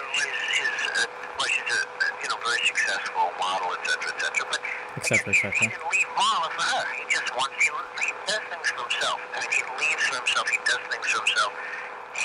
When he makes the decision, that will be a very lucky woman. But he's not going to do that until he makes the decision. When he makes the decision, he's very capable of a total commitment when he makes the decision. But he felt it's too soon. Off the record, he probably felt Marla wasn't the right one, or whatever. But he off just the felt record. it was too soon. How did he meet Carla? At the Plaza Hotel, she was doing a Carolina Herrera fashion show. Was Ivana there? Does he go to the fashion show? Well, she goes to him, but less so since this. But when did he meet Carla then? Probably a few months ago. Have they been able to see each other? Well, not really. And again, I heard Carla. I mean, I'll give you this is getting to be. This is a little different from what I normally discuss. This is, I think, an interesting point. Carla is a very beautiful girl from Italy, whose father is one of the wealthiest men in Europe. What's the name of her father? Well, her father's name her name is Carla Bruni Tradesh. How do you spell that? I don't know. Okay. Tradesh. She doesn't use the last name because it's too complicated, for the thing, from what I said. But anyway, her father's one of the wealthiest. This guy has a lot of info about Trump, you know? Good for him. Good publicist. Extraordinarily beautiful, and didn't want to be a model, except that every time she'd go to a show as a sitter, as a look, the people, Ralph Lauren and various people would say, Carl, you have to be in the show, etc., etc. So she does all of the top shows, and she's always very busy and very successful, etc., etc. She was having a big thing with Mick Jagger. Did you hear about this? Well, I'm reading about it. And what happened is she was going with Eric Clapton. Mick Jagger, who was married at that point? Mick Jagger, as of 3 months ago, she was having a big thing. Wow. When she... Scandalous. Scandal, I mean. And she was having a very big thing with Mick Jagger. And then what happened, she was going with Eric Clapton. And Eric Clapton introduced her to Mick Jagger. And then Mick Jagger started calling her, and she ended up going with Mick Jagger. And then she dropped Mick Jagger for Donald. Did the reporter realize? I think the reporter knows by now. That's why she's mining for as much info as possible. Yeah, I think so. That'd be my guess. And that's where it is right now. And, and again, he's not making And it sounds just like Trump. I mean, come on. Like, what are you going to... What kinds of things have they done? I mean, do they go out to tattoo or... Well, they just get along very good, and she's very pretty and all of that stuff. But he doesn't have any idea who she's right. When he meets the right woman, it's going to be a great relationship. And it's going to be a very, because he believes strongly in the marriage. And in all fairness, he was married for 12 years. And he was happily married for 12, for many of those years, I guess. And he believes in it, especially in this society today, I can say.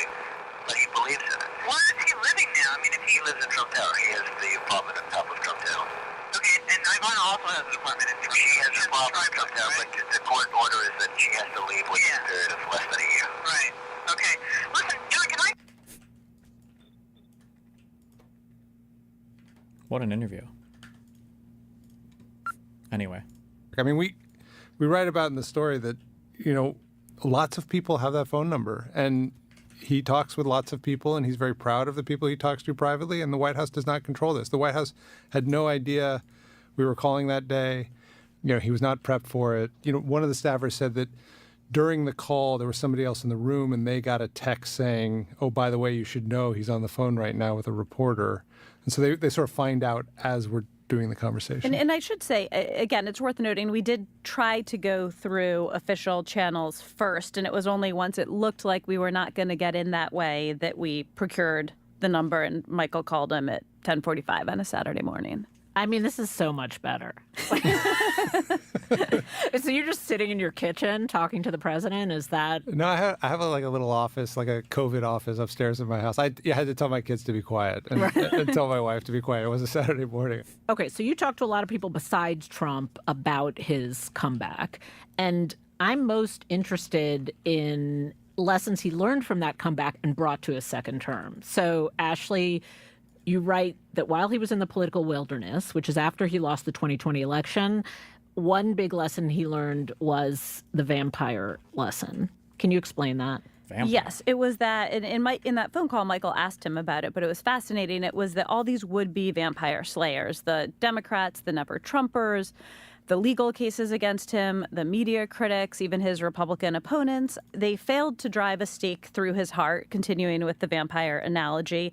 And in doing so, they only made him stronger. For instance, after January 6, when the House impeaches him, senators had a moment where they could have convicted him. That would have been a knockout blow. They did not. He was sort of banished. There was a world in which Republicans could have worked to truly implement that banishment. I mean, as we went back and we reported this story, we knew there was this moment where Kevin McCarthy was in Florida for fundraisers. Trump invites him to Mar-a-Lago. A photo of the two of them is kind of blasted out on social media, and it's the first step of Trump's political retribution. But what was so striking when we re-reported this, because you forget some of these details, that happened 1 week after Trump left Washington as a pariah because of his role in January 6. It wasn't 3 months later or a year later, 1 week after McCarthy has himself suggested maybe Trump should resign and not even serve out the final, 2 weeks of his term. He is down there with a publicity photo that helps rehabilitate Trump. So it is striking how quickly this all begins. So, by the way, if Republicans had really thought that Trump would have had a chance of coming back electorally, they 100% would have voted in the Senate to convict him. The only reason why the the Republicans lost their party basically is because they thought that Donald Trump had no chance of being electorally relevant ever again. So the lesson is it just like whatever doesn't kill you make you stronger? The lesson is that Michael can share his own lesson. He thinks I say this too frequently, but my big takeaway from with Michael writing 12,000 words and talking to dozens of advisors is that Trump has an ability to bend reality to his will. And by never ceding, never giving any quarter, to make people believe and feel a version of events that does not actually comport with reality or the facts on the ground. Right. Okay. So that's the lesson. Then how are we seeing that lesson play out in this new presidency? Well, I think having overcome what he overcame over the 4 years in the wilderness has emboldened him. I mean, the attitude with which he took back the White House is so different from the attitude with which he arrived in 2017 after the first win.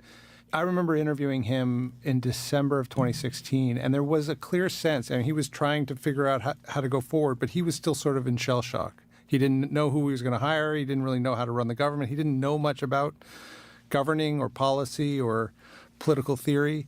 And then he kind of stumbled around for years trying to figure that out. And he had his own party. If you're a DGGer, you know this, because I already said this. True. Trump had no idea how to govern. He didn't even know what government did or the parts of government when he was first in office. 100% true. Didn't really like him, a lot of leaders. He comes through this process, using those 4 years, fighting his way back, taking over, finally, the Republican Party, taking over, finally, the Congress. I mean, he's had a hand in almost every one of their campaigns at this point. I mean, he endorses, he talks to them. And truly understanding how the federal government works and how he wanted to do it differently. I mean, he talked about at the end of the campaign almost this, divine intervention with the assassination attempt. He feels like he is ready for this moment and comes in, without any reservations. He also understands the norms that he can shatter, right? That a lot of the pillars of our democracy are sort of based on societal agreements and niceties, that when a court rules, you follow the court's ruling. And in the first term, there were things that Trump wanted to do, fire his attorney general, that the people around him said, you can't possibly do that, right? You would pay a political price, or that's against the law, or you absolutely can't. And this time, not only is there no one telling him he can't, he fully believes he can. And when he says something, when he says this, may not seem as consequential as, say, deporting people without due process, but when he says, you know what, I kind of want to just fire everyone on the board of the Kennedy Center and make myself chairman, instead of aides being like, well, you can't possibly do that because people on the board serve 6-year terms. They say, okay, yes, sir, we're going to figure out how to do it, and we'll have you an answer by tomorrow. And he does it. Michael, he said something in your phone call with him that relates to that point. I want to play it for us. The first time I had two things to do: run the country and survive. I had all these crooked guys, And the second time I run the country and the world, because, it's the world. I'm trying to save the world. What do you make of that? What is he saying? He's saying that his first term and the 4 years before he came back to office have been consumed by him playing defense, by him being attacked by his rivals, he thinks unfairly, and that he now feels free of that. And he can finally do the job he wants to do and sort of be the president he always wanted to be. Aww. When we spoke to him in the Oval Office, he said, when I fired James Comey, the FBI director, when he first came in the first term, it was like throwing a rock into a hornet's nest. And his point was, that was a surprise. I didn't realize what I was going to unleash. He comes into office now. He knows all the threats that face him. So he goes after the law firms, says, if you're going to do pro bono work on my side, you're not going to be able to work against me. He goes into the FBI, puts a hand-picked guy who has written a children's book about him. I mean, is so devoted that there's no question there.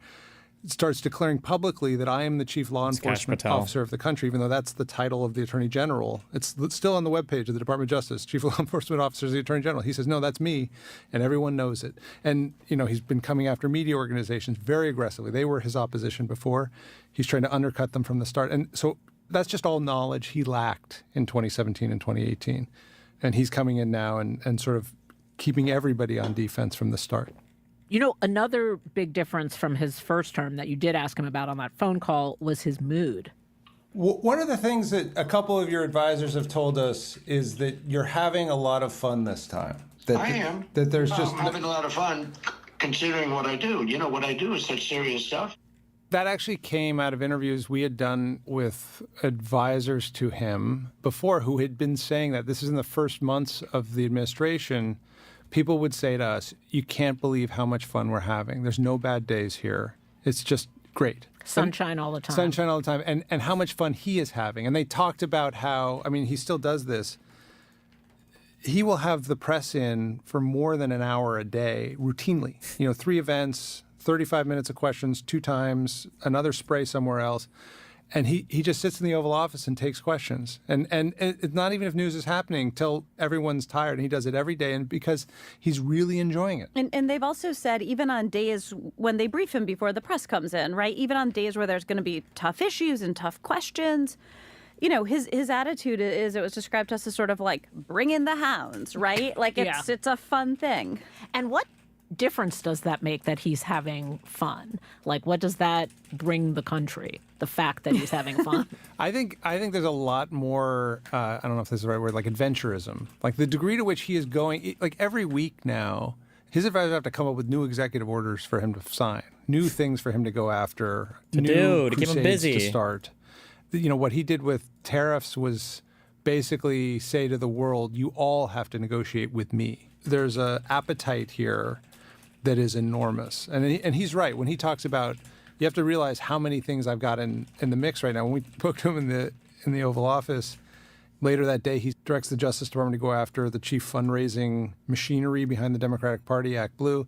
I mean, so I think that's really what it means. There's a constant appetite for more and more and more, which is really in contrast to Biden, definitely, who is at the end of his term, the aperture had been narrowed so small Just that say what chillin'. he was actually doing was very controlled and very tight. And I don't know if we've had haters as energetic a president.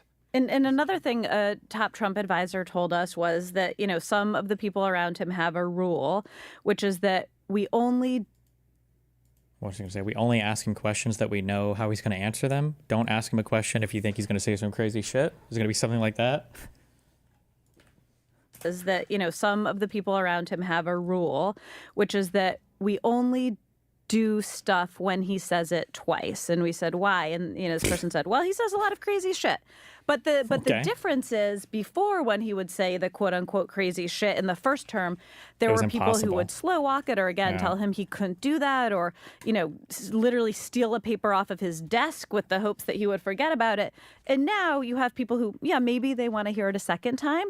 But when Trump comes up with some outlandish idea and he says it twice, they're like, all right, Mr. President, let's figure out how to execute. Like Greenland, Gulf of America, whatever it is. You know what image just popped in my head as you both were talking? The movie Big.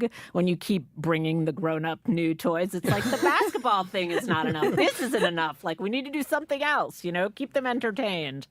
Another thing that your sources talked to you about was the shock and awe strategy.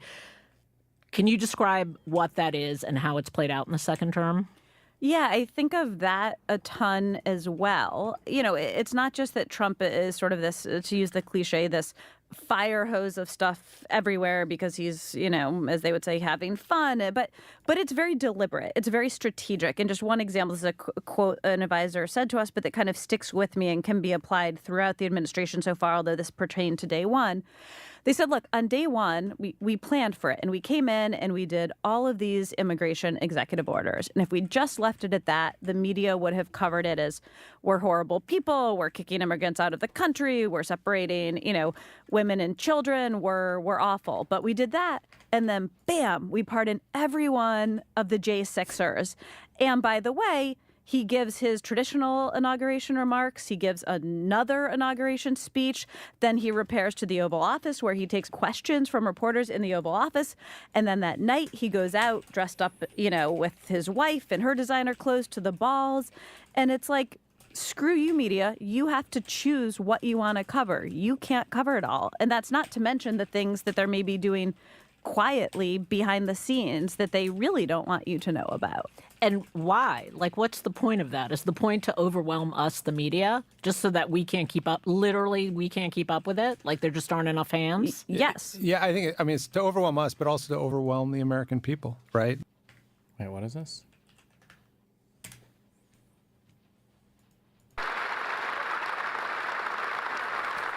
Hold on.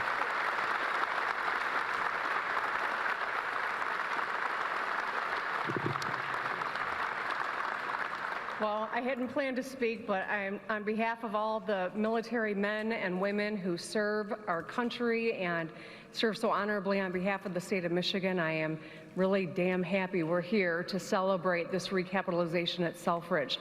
It's crucial for the Michigan economy. It's crucial for the men and women here, for our homeland security and our future. So thank you. I'm so grateful that this announcement was made today, and I appreciate all the work. Thank you. Wait, what about this? Or why do we care about this?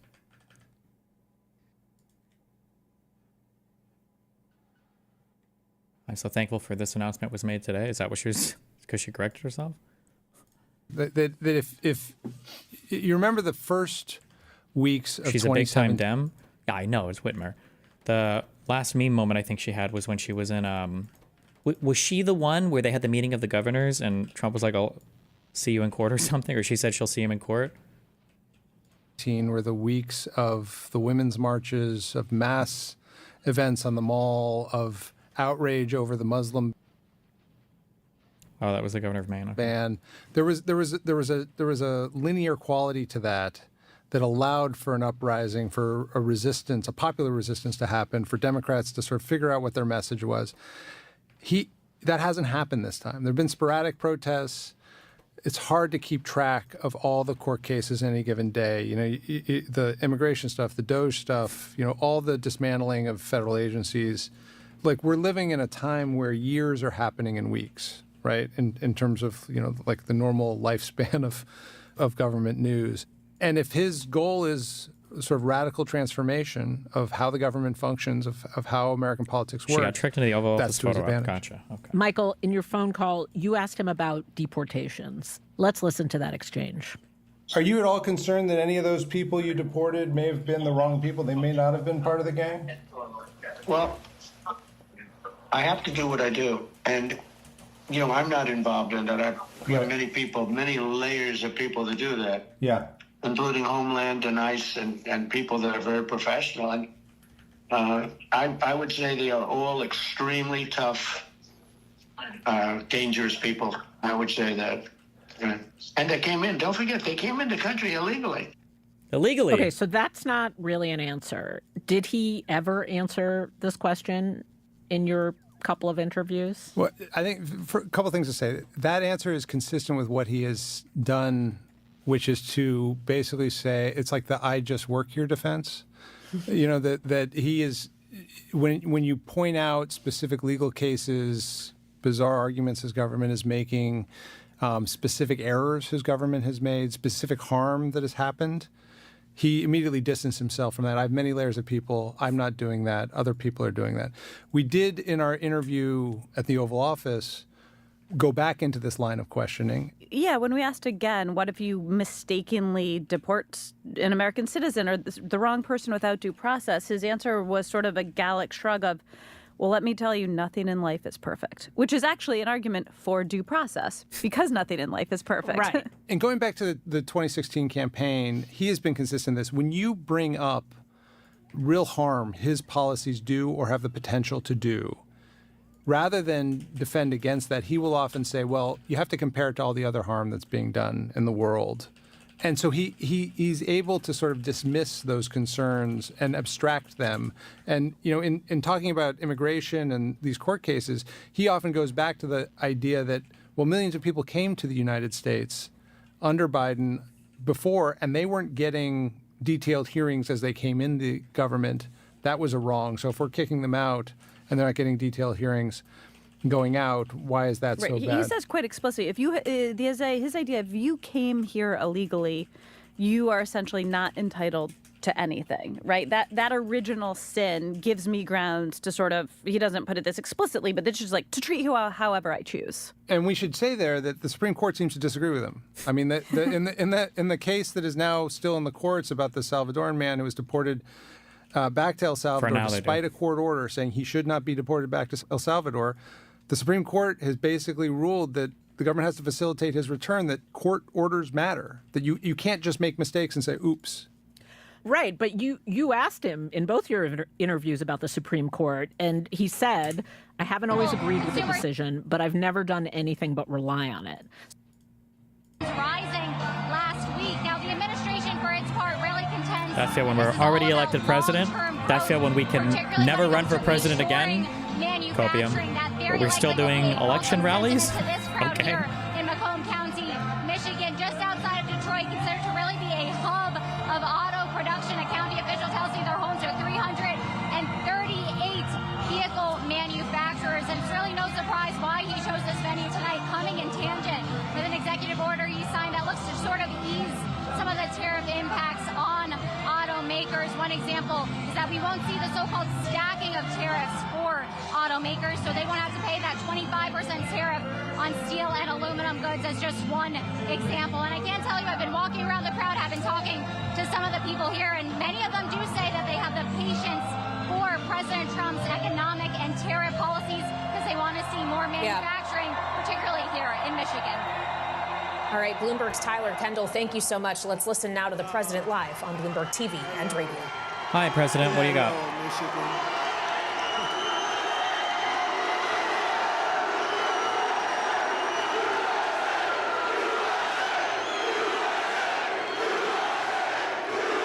Look at that MAGA body.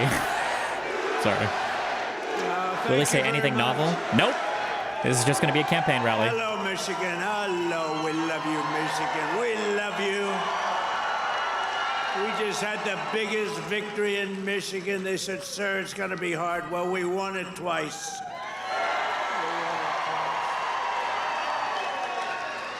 We actually won it 3 times. You want to really know that? Pissed. But I'm thrilled to be back in this beautiful state. I love this state. Got a lot of auto jobs coming. Watch what's happening. The companies are coming in by the tens. Okay. You got to see what's happening. They all want to come back to Michigan and build cars again. You know why? Because of our tax and tariff policy. They're coming from all over the world. They're coming up and they're opening up plants and they're talking to us all day and all night. They want to get here and they're coming in at levels you've never seen before. And I want to thank the auto workers for your support. That was great. But I'm thrilled to be back in this beautiful state with thousands of proud, hardworking American patriots. Woo! And we're here tonight in the heartland of our nation to celebrate the most successful first 100 days of any administration in the history What of are we our country. celebrating? That's according What? to many, many people. According to many, many people.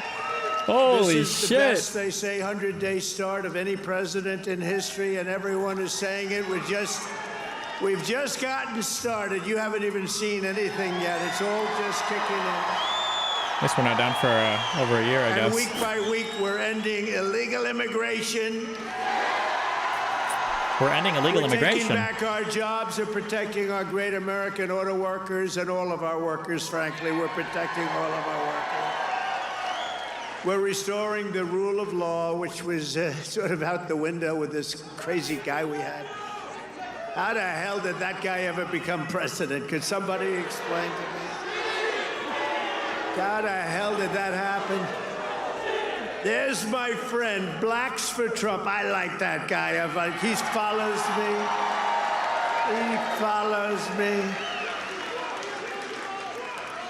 We love you. Your whole group has been so supportive over the years. I want to thank you. Everyone thinks I pay you a fortune. I don't know. I don't even know who the hell he is. I just like him. It's true. Thanks. Thank you very much. Thank all of the fellas. Thank them all. Thank them all. But we're ending the inflation nightmare, the worst that we've had probably in the history of our country, getting woke lunacy and transgender insanity the hell out of our government. Thank God.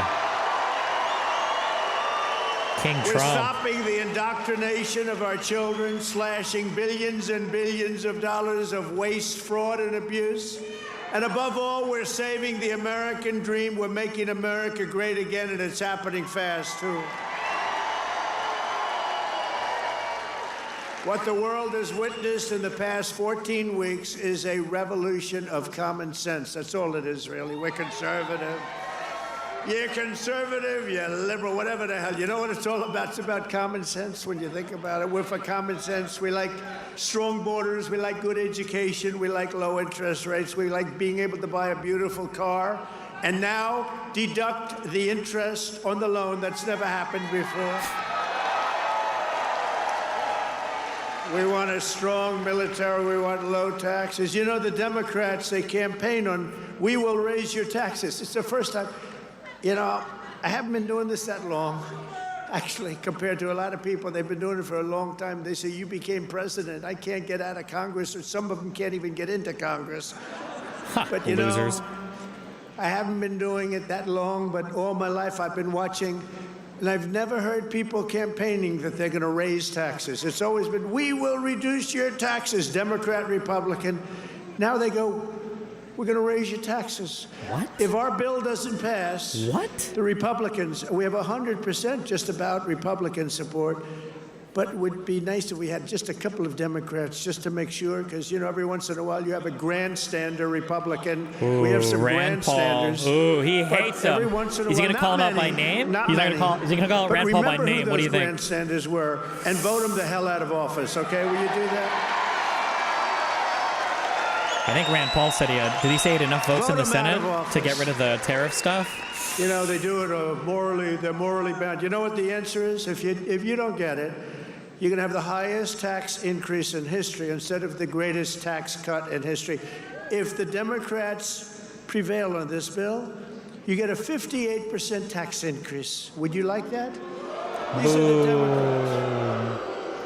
But I've never seen all the years they campaign, we will raise your taxes. I say, this country has gone crazy. And today they did it again. Some guy that I'd never heard of. John James, is he a congressman, this guy? He said, ladies and gentlemen, I am going to start the impeachment of Donald Trump. What the hell did I do? Here we go again. They want to impeach me. This lunatic, he was up. Actually, I had the television way down, and I said to our great First Lady, listen, did I just hear I was being impeached again? We're getting good at this, though. No, they've gone totally crazy. These people, and you know what? They've totally lost their confidence, too. They can't even tell a lunatic like this dumb guy that said it. And then you have the other one that's always with the cane. He's always impeaching. He raises his cane. He always impeaches. But they have no control over those people. They have no control, and the reason is they've lost their confidence. They have no confidence anymore as a party. They have no candidates. And, you know, when they say that Bernie's probably the best they have. By the way, he's about 7 years older than me, more, 8 years older. One thing I got to give him credit, he's a lunatic, but he's still pretty sharp. And he's going around with AOC +3. You know, the +3 follow him.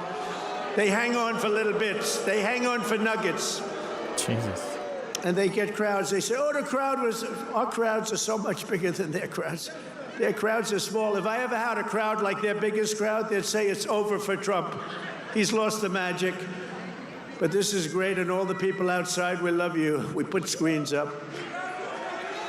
We're taking back our country from a sick political class that got rich selling America out and bleeding America dry. We don't let that happen anymore. And we had 4 great years. We had the greatest economy in the history of our country. The stock market went up 88%. We did great. And we're going to do better now, because now we learned a little bit. After years of leaders who sent your money to defend the borders of distant foreign nations, that's what we did. We'd fight for other nations, but not for ourselves. That's crazy, You guys. finally have a president who is defending our borders and our nation. Finally.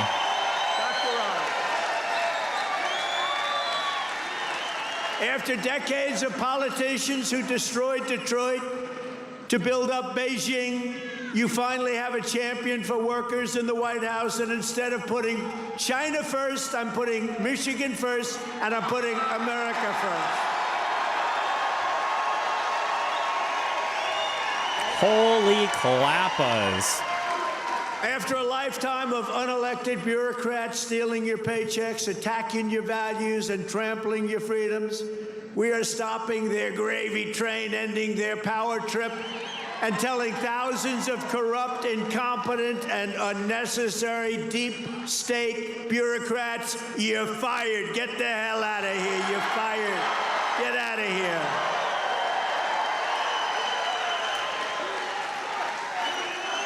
In 100 days, we have delivered the most profound change in Washington in nearly 100 years. I read an editorial today that this is the most consequential presidency in history. How about that? In 100 days. And it wasn't even by Wow. a group that would normally be supporting us. Good for it you, was Trump. a group of people that I think they tend to be on the liberal side, but they said it's the most important election, the November 5th, that changed it all. You have to see, when you hear some of these When he numbers, pauses to but look for words, that is the most he only says like the same like election that we've 20 ever had words, so he in doesn't our have to think country. that much. And what a nice thing. I'm going to start again subscribing to that particular paper. Even if I don't read it much, I'm going to subscribe. But it was a very nice compliment, especially from them. They know who I'm talking about. We're ushering out the long reign of special interests and the radical left lunatics, and we're ushering in the golden age of America. That's what we have. The golden age. Right? Front row Joe. Look at you, front row Joes. I miss you guys. I miss the campaign. You haven't changed. You've lost a couple of pounds. Oh, he's probably getting to one of those jabbers. You've lost a couple of pounds. You look good. And I have Mr. Wall here. This guy. How many rallies have you gone to? Like hundreds, and we love him here. The Wall. One day I'm gonna get that suit and I'm gonna wear it on stage. We appreciate it, fellas. Great. Thank you. You know, we have a group of ladies, I don't know if they're here, but we have a group of women from North Carolina, a large group, like 50 of the most beautiful women, and they've been to 129 rallies. They're happily married, I think, too. They just keep going to rallies all the time. But they're great. North Carolina, Where do you hear the it's the pro-Palestinian protesters? Do you hear them in the background, I think, outside protesting this? Won by big numbers. Nowhere has this transformation been more dramatic than our southern border. You have seen a change on your southern border that Sleepy Joe said couldn't happen. Sleepy Joe, the worst president in history, said it couldn't happen.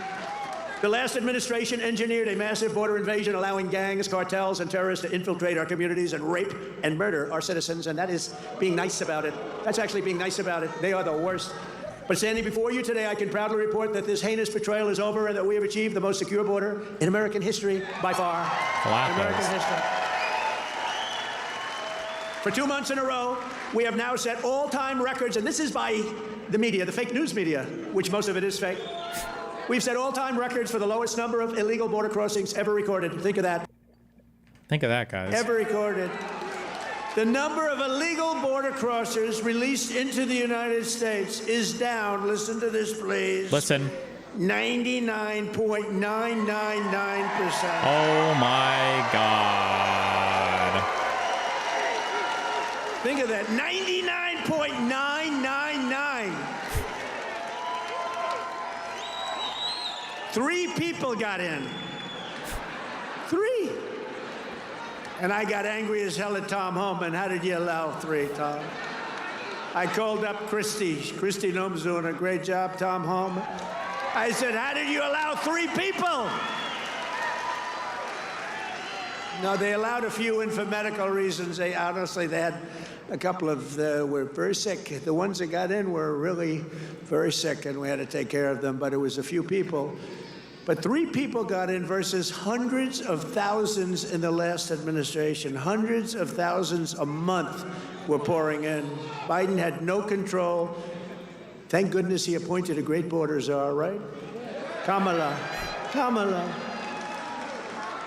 Kamala, she was a great candidate. She was fantastic.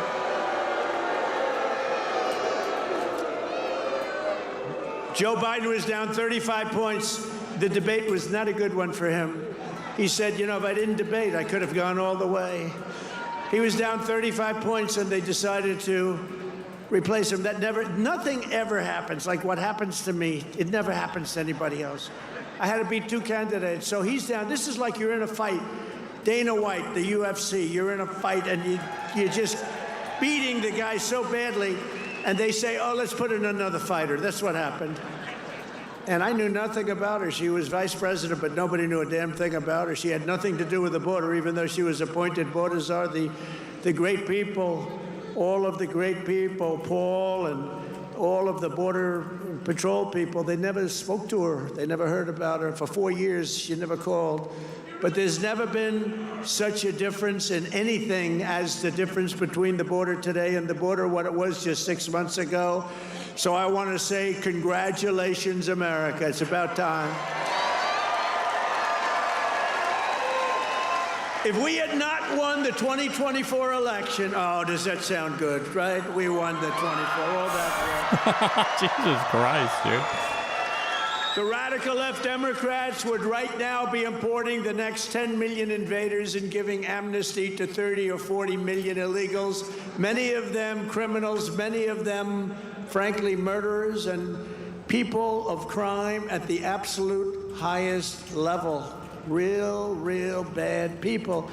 It would only be a matter of years or months until America itself became a failed third world nation. That was happening to us. We were going to be a third world nation. I'll tell you what, if these guys won, if this group of radical lunatics, and by the way, you know, Biden, we find out that whoever operated the auto pen was the real president, and Biden knew nothing about it. Good talking points.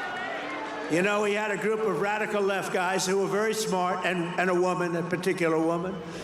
Very, very smart people. These are not stupid people. These are sick people, but they're not stupid people. And they were very smart. What they're best at is cheating at election. They cheat on elections. That's their single greatest trait. They cheat like hell. And let me tell you, they tried to cheat on this election, but we made it too big to rig. Remember? Too big to rig. Too big to rig. We love our slogan. It's like they're just waiting for the next slogan to applaud for. I watched those numbers. I watched those numbers. We had Elon with us. Elon is a smart guy. Elon was with us. Elon Musk. And I was sitting with Dana White and Elon Musk, and I'm watching the numbers in Pennsylvania, and we're winning so easily. Then all of a sudden it flatlined. And I said, you know, I think they're cheating again. Look at this. What's going on? I think they're cheating again. And Elon looked at us. He goes, no, you're going to win. They just don't know it yet. And about 15 minutes later, we won, you know, sort of crazy. I'll never forget. You're going to win. They just don't know it yet. But you know what? We made it too big to rig. It was too big. Starting on day one, I deployed the U.S. military to defend our country from the invasion of our border. The invasion, I shut down guys. all migrant flights. Do you remember when we're talking about people coming in, they're trying to deny it, okay? So people are flowing in. They say, no, I don't see any people. It's like, what's wrong? But then we saw airplanes going overhead. We said, what the hell are those airplanes doing? Big Boeing 757s were traveling right overhead, loaded up with people. I say, where the hell are those planes going? They were loaded up with migrants coming in illegally, flying in by plane, paid for by the U.S. government. I'll tell you, they are sick.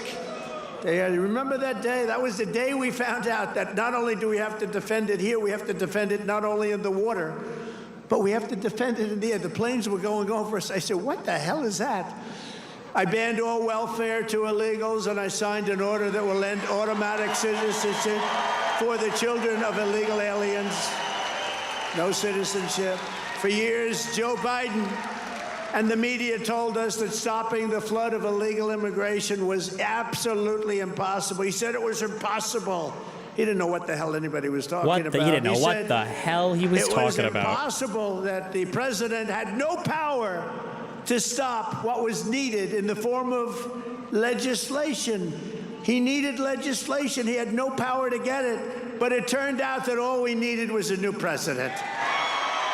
Clapper.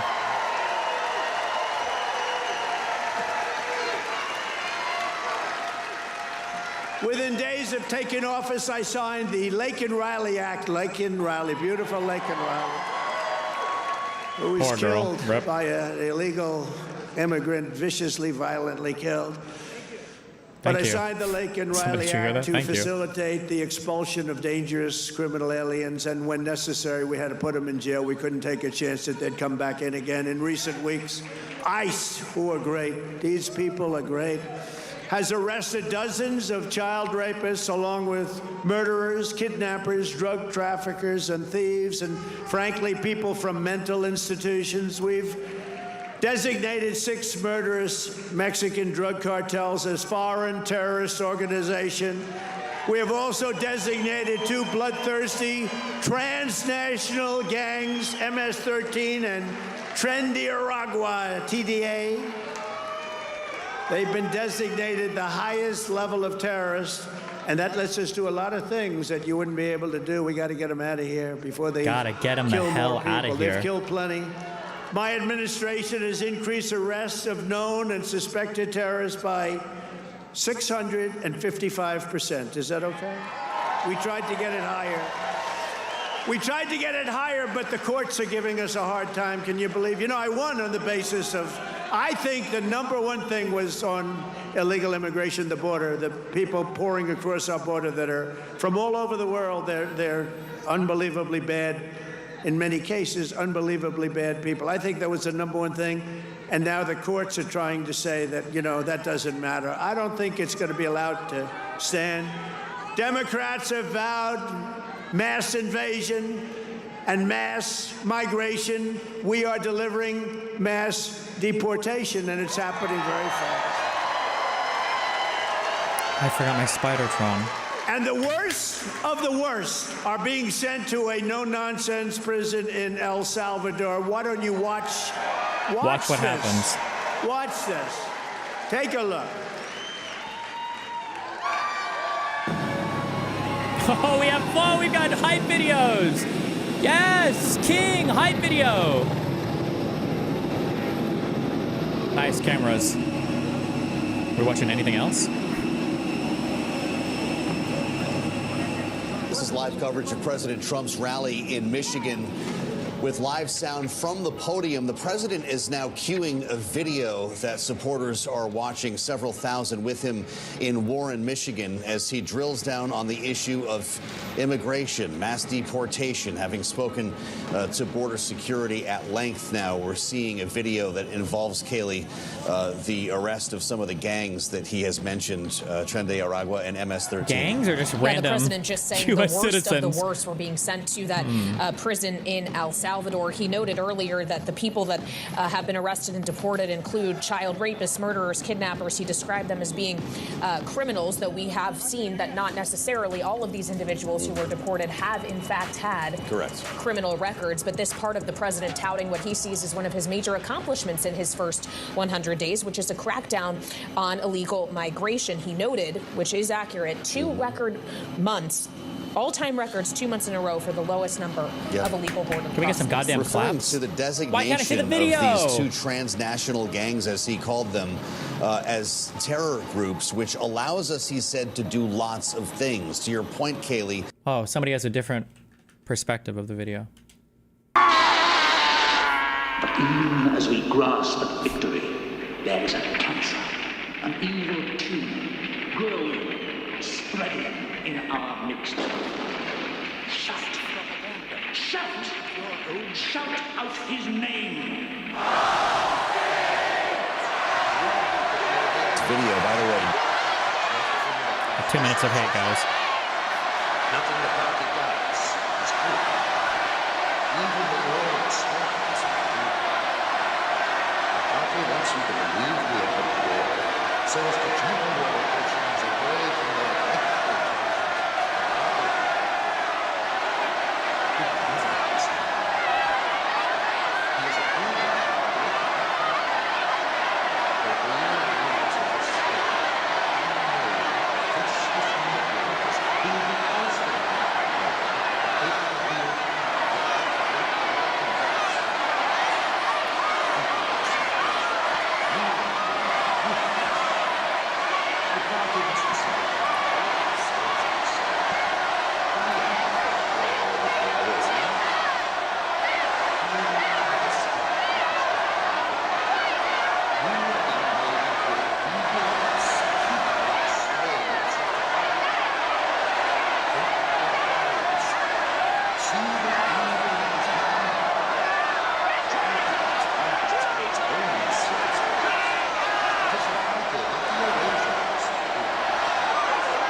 Bloomberg TV and radio with the USA chant in the crowd. The president's.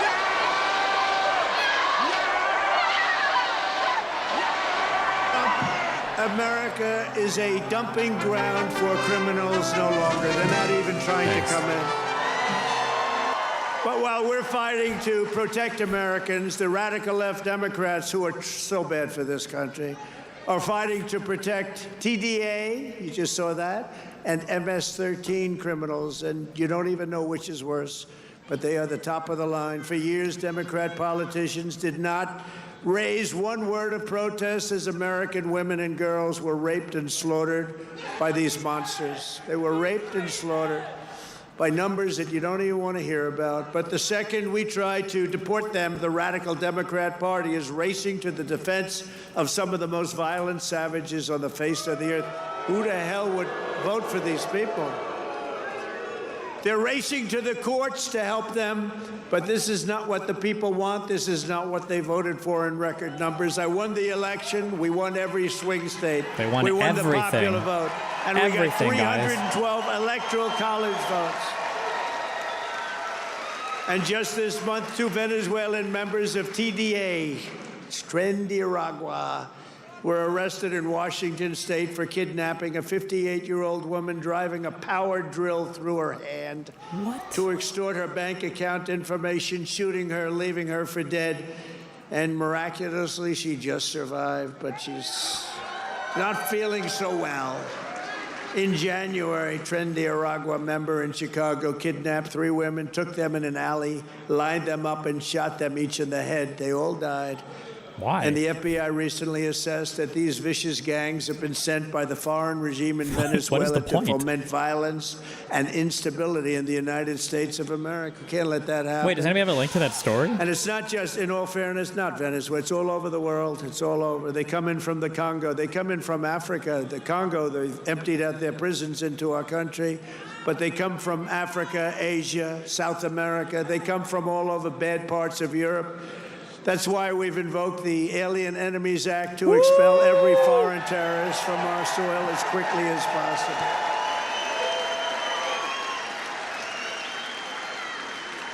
Never forget the same people that we now claim we're just not taking this crap anymore. We can't.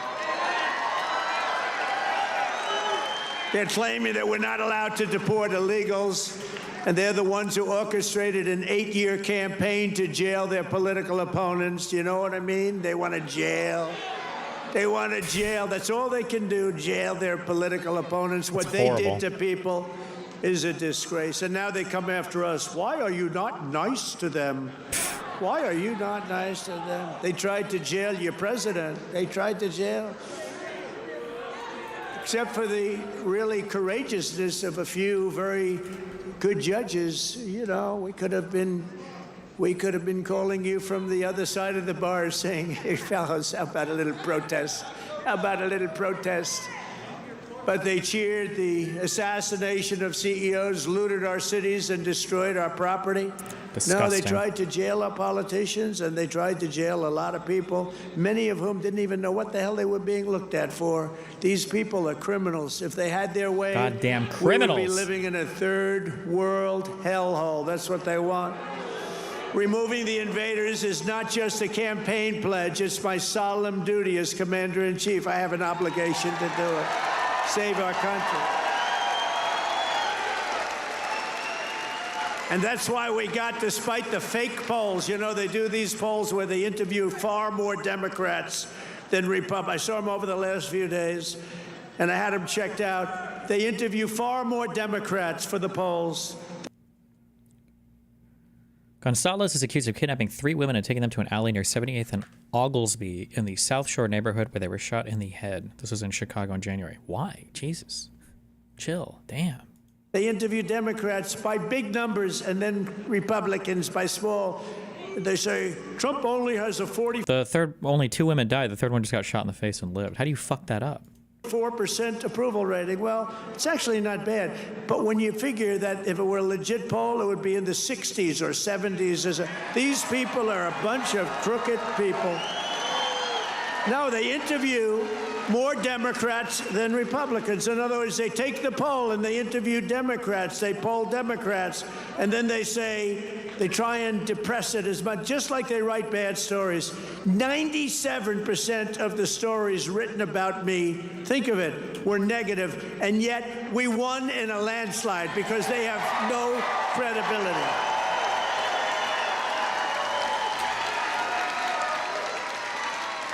And also, we cannot allow a handful of communist, radical left judges to obstruct the enforcement of our laws and assume the duties that belong solely to the President of the United States.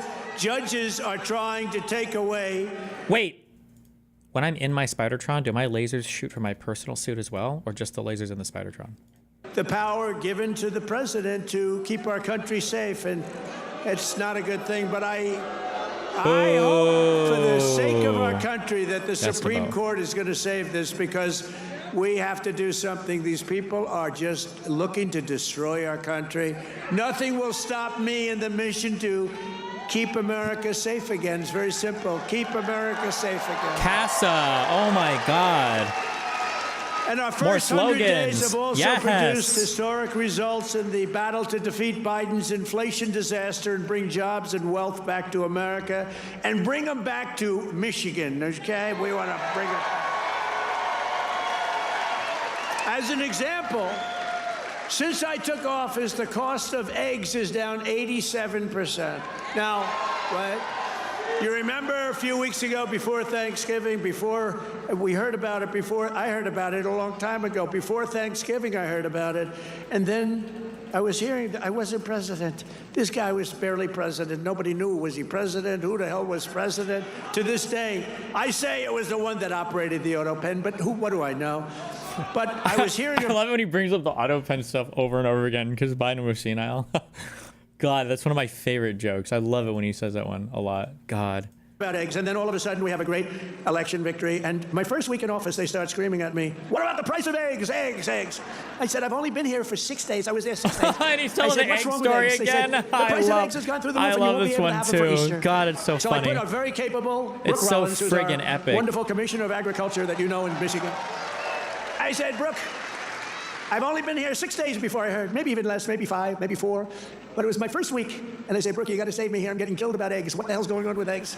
She said, "Well, you can't get them. The price is through the roof. And it looks like we're going to have a real problem for Easter. You're not going to have eggs." I said, "Brooke, that doesn't sound politically viable to me. That doesn't sound good." Because nobody's going to believe me when you get out there that it's Sleepy Joe Biden's fault. So, Brooke, you got to get going, Brooke, please. And she did a great job. And you had so many eggs for Easter, and your price was down 87% from that point. Prices are coming way down. You know, the fake news doesn't say. They said, he pledged. Now, I pledged safe orders. I pledged all sorts of things. But they said, he pledged to bring prices down. Well, that's what I've done. They're trying to say the prices have gone up. Your energy, your car, your gasoline, and they have 3 states this week, a couple of days ago, that were $1.98 a gallon. So gasoline prices are down by a lot. Energy prices are down. Mortgage rates actually just went down. Prescription drug prices just saw their largest monthly decline ever recorded. How about that? Wow. Remember what you heard. Prescription drug prices just took the biggest plunge ever since they've recorded the prices, which have basically gone up, except for my 4 years. They did pretty well. But we got to know that system. The system is a bad system. But they just took the biggest dive ever in the history of prescription drug prices. Think of that. That's a big thing. I got to say it again and It's a big again, deal. because they will never tell you that. The fake news will never tell you that. They don't report on Grocery shit, prices guys. have gone down. Everything's gone down. Everything in the And United yet, States is I saw better. this person Every on single thing is MSDNC, which I fixed think and is better. probably even worse than CNN. I bet you guys don't even It's know that. probably worse.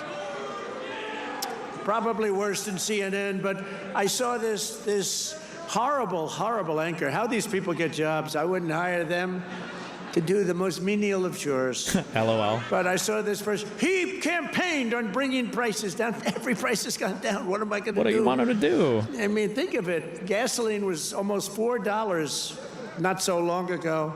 And now, Mike, we just hit What did we hit? $1.98 in a lot of states. $1.98 for Listening gas? to President Trump doing the weave, My as God. he says in his 100-day rally in Michigan talking That's about a friggin' series of epic, issues, dude. That's some of friggin' which epic. pertain to our audience. We're hearing some of the greatest hits as well as this veers into more of a campaign rally. We have heard a couple of lines that are worth addressing here so far. They tried to cheat on this election, he said, but we made it too big to rig. This is a refrain, of course, from other Trump speeches that we have no evidence to support, also suggesting that America is a dumping ground for criminals no longer, and referring to fake polls by crooked people, which we have no evidence to support. He's talking about the Fed chair. Let's put an ear back on Donald Trump. Oh, uh-oh. Think of that.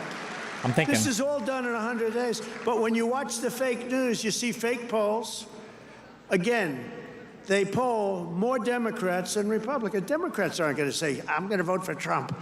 And we still got 45, 44%. But on the legitimate polls, I think we're in the 60s. I think we're in the 60s or 70s or something. In 3 months, we have created 350,000 jobs. Think of that. For the first time in recent memory, job gains for native-born Americans now exceed job gains for foreign workers. This is for the first time, and nobody even knows when. Americans now are doing better than foreign workers. How about that? I mean, that's okay. I want everyone to do well, but that's okay. And to curb inflation, we're cutting a record number of job-killing regulations. We beat in the 4-year first administration, which was a tremendous success.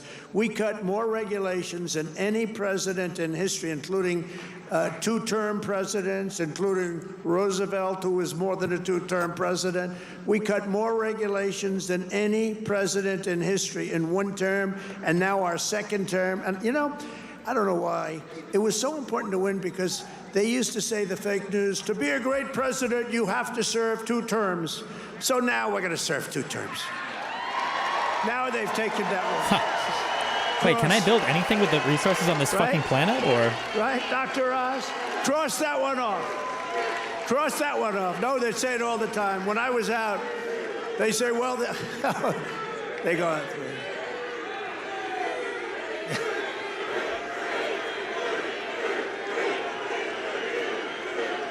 You have to bring in stuff? Are you serious? Thank you. Sure. But we've ended the radical left. Well, we actually already served 3, but if you count. But remember, I like the victories. I like the 3 victories, which we absolutely had. I just don't like the results of the middle term, the results. I don't want those results, John. I don't want those results. What results? What a disgrace. If we would have had this group for another year, we wouldn't have a country left. I really mean it. I don't think we would have had a country left. And now we're respected all over the world. They're coming from everywhere, all over guys. the world to see you, President.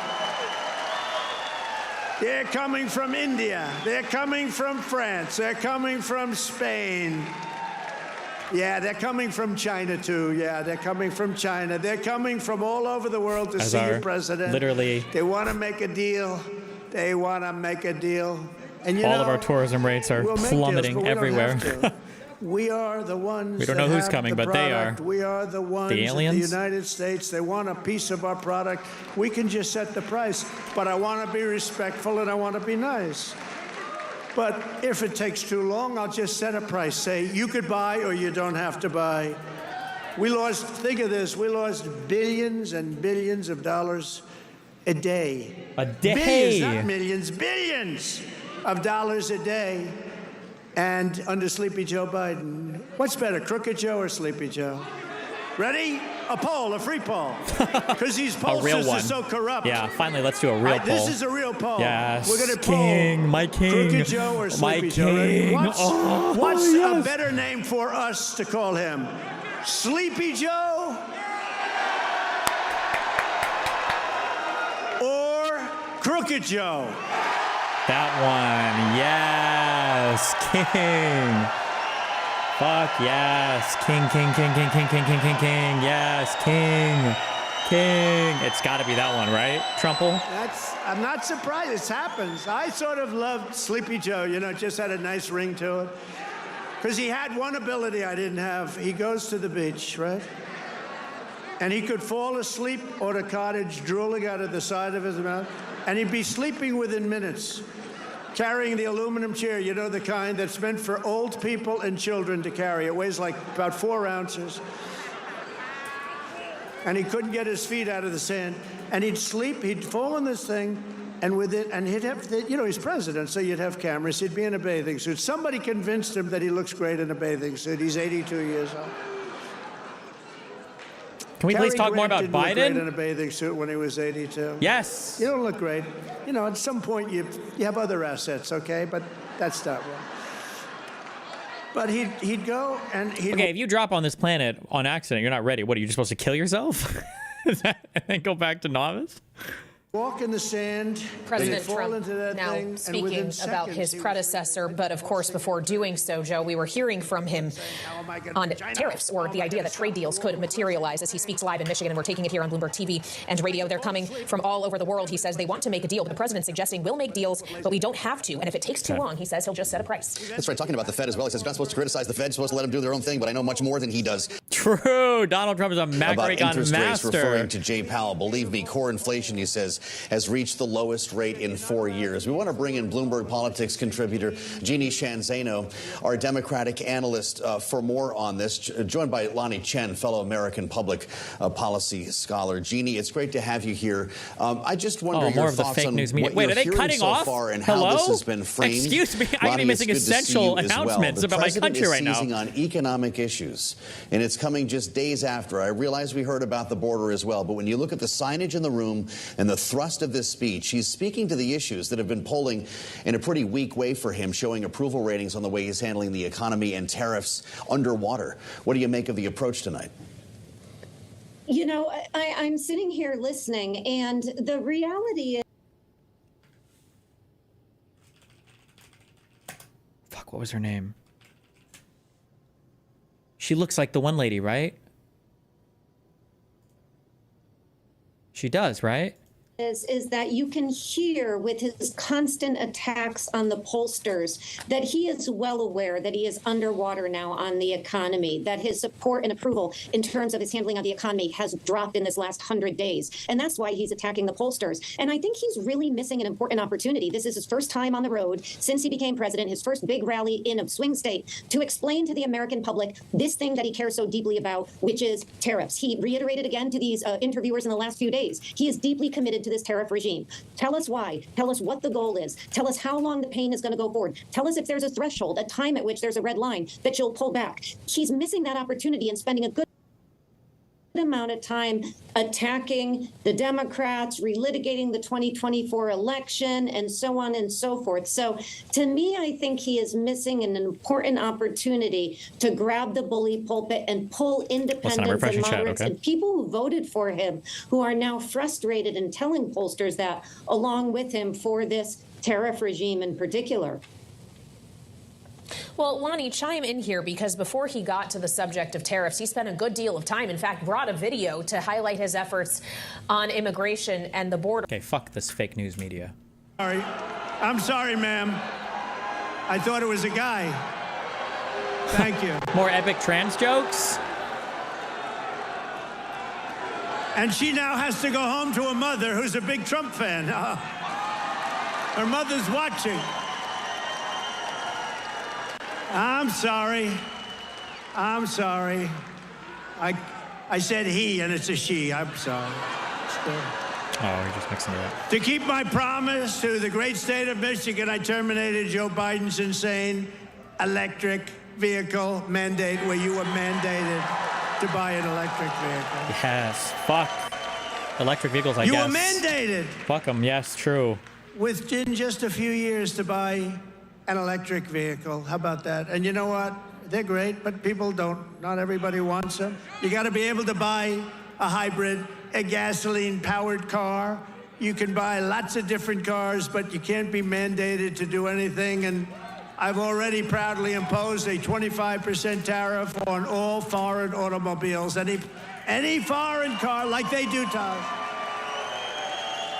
This is going to create more jobs in this state and this country And to help these automakers bring their factories home as rapidly as possible, I've just signed an executive order to give partial tariff rebates to any company that assembles its cars right here in the U.S. In other words, if they can't make it in time because they have to do it here, otherwise they haven't, I'm giving them a little bit of a break, right? They took in parts from all over the world. I don't want that. I want them to make their parts here. But I gave them a little bit of time. It's 15% and then 10% of the parts, so it's not so bad. Somebody would say, oh, well, that's a change in parts. It's not. It's called a little flexibility. The guys were crying. They love it. Everything's good. Have a little but just flexibility, in case guys. we can't Come get on. everything in time, we gave them a little bit, so it's 15% of the parts and then it's 10% of the parts. We give them a little time before we slaughter them if they don't do this. Right? They're going to make... Can I build, oh, it's going to be cancer. Never mind. So much money, they're going to have... I can't shoot things from one platform to another platform in space, right? Like, it has to go down to the ground and then up to the thing or whatever. So many jobs. No, but jobs are way up. They're way up. We're pleased to be joined tonight by Brian Pannebecker. Do you know who that is, of the auto workers for Trump? And Brian is a union guy, loves the unions, loves everything, but he knew that Trump was right. Brian, come up here, Brian. I got to see Brian. Look at the arms in this guy. Look at the arms. Look at this guy. Thank you, Mr. President. It's a great honor to be here on your 100th day in office of your second term. And I just want to remind you of something I told you at one of your last rallies before the election. I've got it on video. I've watched it dozens of times at home. After I was able to speak, I turned to you and I said, Mr. President, Macomb County is going to win Michigan for you. Hell yes, King. And that's exactly what happened. We had a margin of victory of 70,000 votes in this county alone. Thank you, Macomb County. You know, I met President Trump 8 years ago in Novi, and we had never met before, and as I was stepping towards him backstage to get my picture taken, I knew I only had 10, 15 seconds to say something to him before we got our pictures. Fortunately, my son was standing behind me, so I've got a witness to this. And I said, Mr. Trump, we've got the keys to the White House waiting for you in Macomb County. And he kind of chuckled. He said, oh, yeah, how's that? And I said, well, Macomb County is the home of the Reagan Democrats. If you come to Macomb County and you ask for their support and you get it, you might win Macomb County big enough to carry the whole state of Michigan. And that's exactly what he did. That's freaking epic. Holy shit, that's freaking epic. So I want to say thank you to the auto workers, everybody who works in the automotive field, the suppliers, every one of you, the truck drivers. Thank you so much for supporting the greatest president in our lifetimes.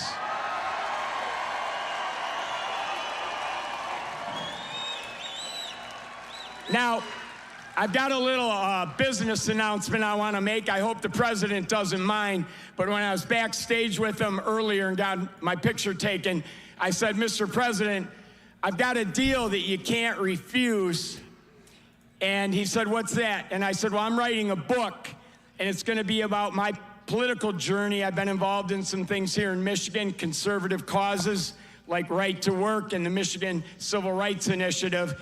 And I said, civil rights? You have a publishing company, Winning Team Publishing. It's run by Don Jr. and his partner. I said, I'll agree to use your publishing company if you agree to write the foreword to my book. He stuck out his hand and said, I'll do it. Oh my God, that's freaking epic. That's how you negotiate with the best negotiator in the world. So listen, I got one last thing to say. Okay. All of us have a job to do. Number one, we have to win the 2026 elections. It has to happen. Sri Thanadar, that lunatic Democrat from Detroit, is already threatening to impeach President Trump if they get the majority back. But luckily, right now, we've got good people in Congress like Congressman John James over here who are stopping that from happening. But listen up. So we got to get out and we don't have any time to waste. We got to start talking to our friends, our neighbors, our family, our coworkers. The campaign for 2026 starts tomorrow. We've got to win that election. So the work is not over. The work has just begun. November 5th was not the end. It was the beginning of the golden age. And let's all tell President Trump how much we support what he's done the first 100 days in office.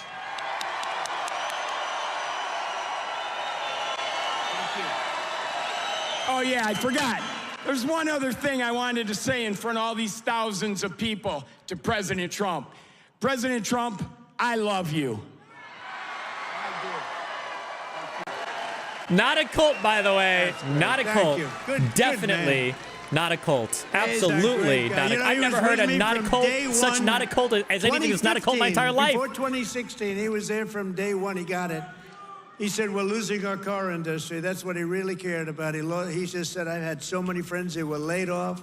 It's horrible. They lay us off like it's nothing. And the business went to China, it went to Japan, went to all countries all over the world. They're laying us off, sir. And then he said, we can solve that. I told him, we can solve that so fast. He's one of the early people that got it. And we've solved it. We're going to be doing numbers that nobody's ever believed. We'll be the #1 in the world again. Nobody can believe it because we have been beaten up so badly by these countries that have rigged the whole thing. They fight like hell. They're smart. Their product is good, but our product's going to be a lot better. We're going to do something that nobody believes, and he saw it right at the beginning. So I appreciate it, Brian. And he was there at that. I love the guys from the beginning. I love those early guys. Those guys are right there. They were there from the beginning, too. No, you're going to see numbers, and you're already seeing them. Look, you know, we have many Hondas coming in, and they're coming in. We let them build their cars here. We don't want them to build them in Japan. We love Japan. We don't want them building them in Japan. We want them to build them here. We want China to build them in here. We want them all to build them right in here. That's what they've done to us for 40 years. And they've drained us. Now we're doing it to them at a better level than they ever dreamed possible. To further rebuild the industrial bedrock of our country, I've imposed 25% tariffs on foreign aluminum and steel. It's keeping our steel mills going.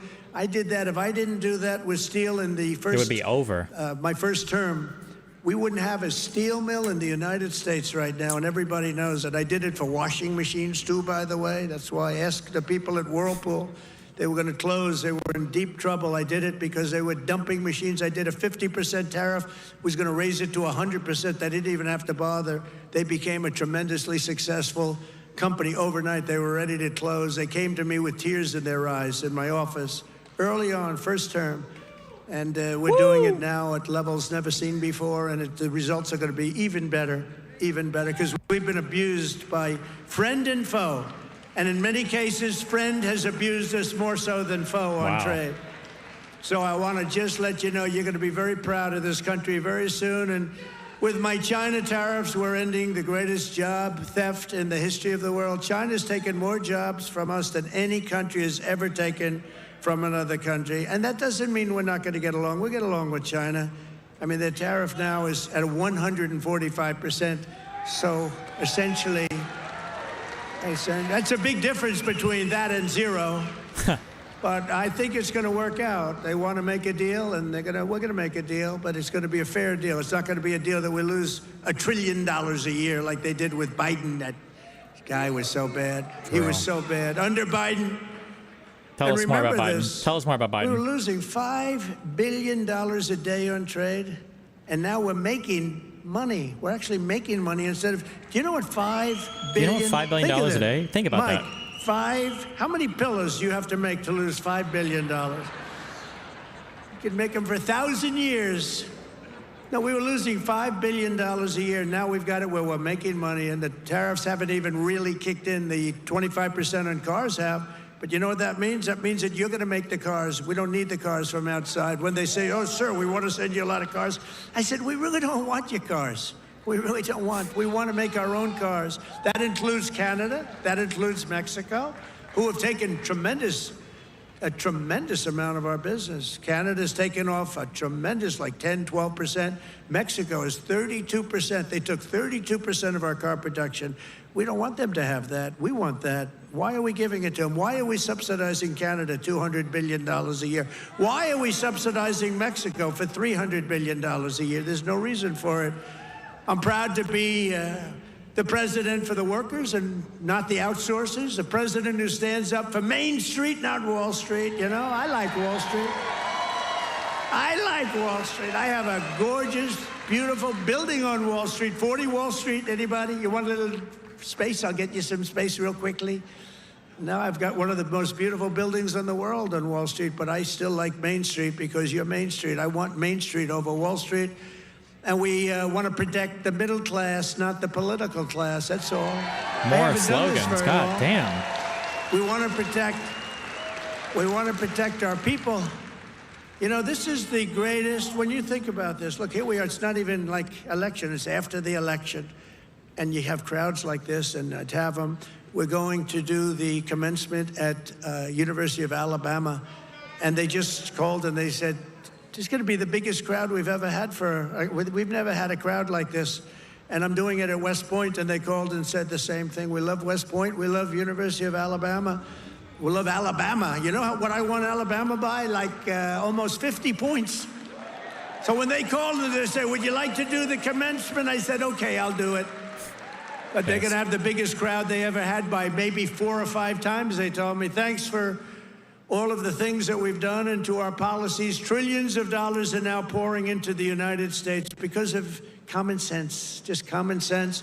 Apple, great company, was building everything in China. Now they just announced that they're spending $500 billion to invest in America, not in China. We're just clapping. My friend no idea why, from but NVIDIA, man, they're excited. They're spending, you know what NVIDIA is? They're spending $500 billion. TSMC, the biggest chip maker in the world by far from Taiwan, they're spending $200 billion in the United States. Amazon, $21 billion. Johnson & Johnson, $55 billion. DeMac, $20 billion. Merck, Stellantis, General Motors are putting in billions and billions of dollars, and many other companies. And as a result of our policies, for the first time in modern history, more Americans believe that our country is headed in the right direction than the wrong direction. They have a poll, a crazy poll, probably a fake poll too, so I don't know, I don't care. But first time ever, I think ever, that they're saying the country is headed in the right direction. Finally. Has never happened before. That's never happened, not even one time.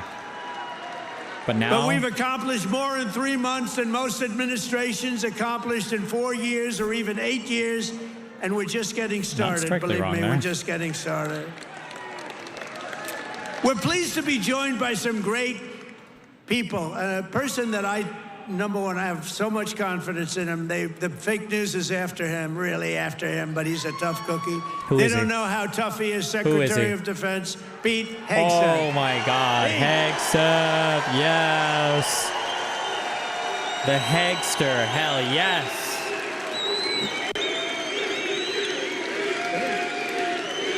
What do you say? Come here, come here. Wow, come here. That's pretty good. How are the Houthis doing? Not too good, right? Our new administrator of the Center for Medicare and Medicaid Services, somebody that everybody knows, but this guy, you know, the show was a big success, but sometimes it hurts your image to have a television show. He's the top, he went to Harvard. I shouldn't even mention that anymore because that used to be a good thing. Today it doesn't mean much. True, Harvard sucks But he now. went to University of Pennsylvania Medical School, top student, top doctor, top everything. One of the smartest guys in medicine. Also a big star, Dr. Mehmet Oz. Dr. Oz. Dr. Thank you, Oz. Thank you. A man who waited today just came here. He was all sweaty and grimy. I said, what the hell happened? He ran into the building because he wanted to vote in Congress. And I hear we passed the vote, John James, by a lot, right? And thank you for making it here. He wanted to vote in Congress? He had to vote. Wait, what? I said, John, do me a favor, stay and vote. No, he's talking about somebody different. Essentially on the big, beautiful, that gorgeous, big, beautiful bill I said, you know, I want you there badly, but you got to vote, please. So thank you very much, John. Good job. Michigan House Speaker Matt Hall. Matt, thank you. Thank you, Matt. Michigan Senate Republican leader Eric Nesbitt. Thank you, Eric. Thank you very much. Michigan GOP Chair Jim Runstead. Thank you, Jim. Good job. Nice tie. Thank you, Jim. Great job. One of my favorite people. I mean, we just had such success. You know, we had so many votes stolen in 2020, and then this guy came in, and they didn't steal them from his state, North Carolina, I told you. But they didn't steal them. He had 601 lawyers, and they had lawyers at every voting booth. And I said, who is that guy that did so well? Because we won the state. Other states, you know, they inched us out, you know, at the end, they inched us, they just inched us out. Crooked as hell. True. But this guy didn't let that happen. His name is Michael Whatley, North Carolina, and now he's the head of the Republican Party, RNC, and he's great. And I must tell you, he worked with a great woman, my daughter-in-law, Laura, who was unbelievable. He's got a very successful television show. That was a tremendous combination. That was a very important combination. Also the great, and you see him on television, he's unbelievable. Hey, Stephen, come up here fast. What? The great Stephen Miller. Do we like Stephen? Where is Stephen? Come on, Stephen. I love this guy. I love this guy.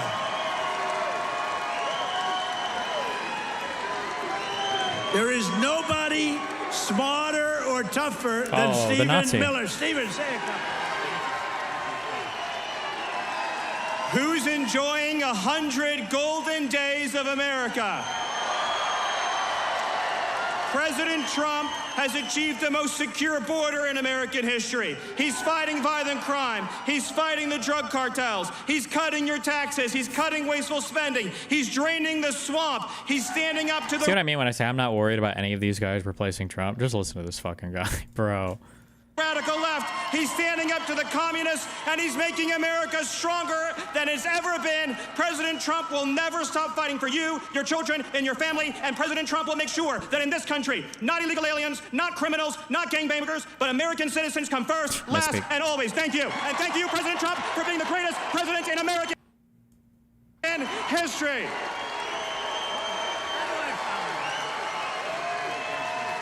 It's like, where'd they get this guy at? He's great. This guy, he is something special. And he's been with us right from day one. Right from day one, Stephen's been there, right? He's been great. A man who put on about 928 rallies for me. We didn't have a glitch. Justin Caparel. Justin, thank you, wherever you are. He's probably backstage working. We did over 900 of these. Thank you, Justin. And Margot Martin. Does anyone know Margot? Beautiful Margot. I call her the world's greatest photographer. Where is Margot? Margot's great. Where are you, Margot?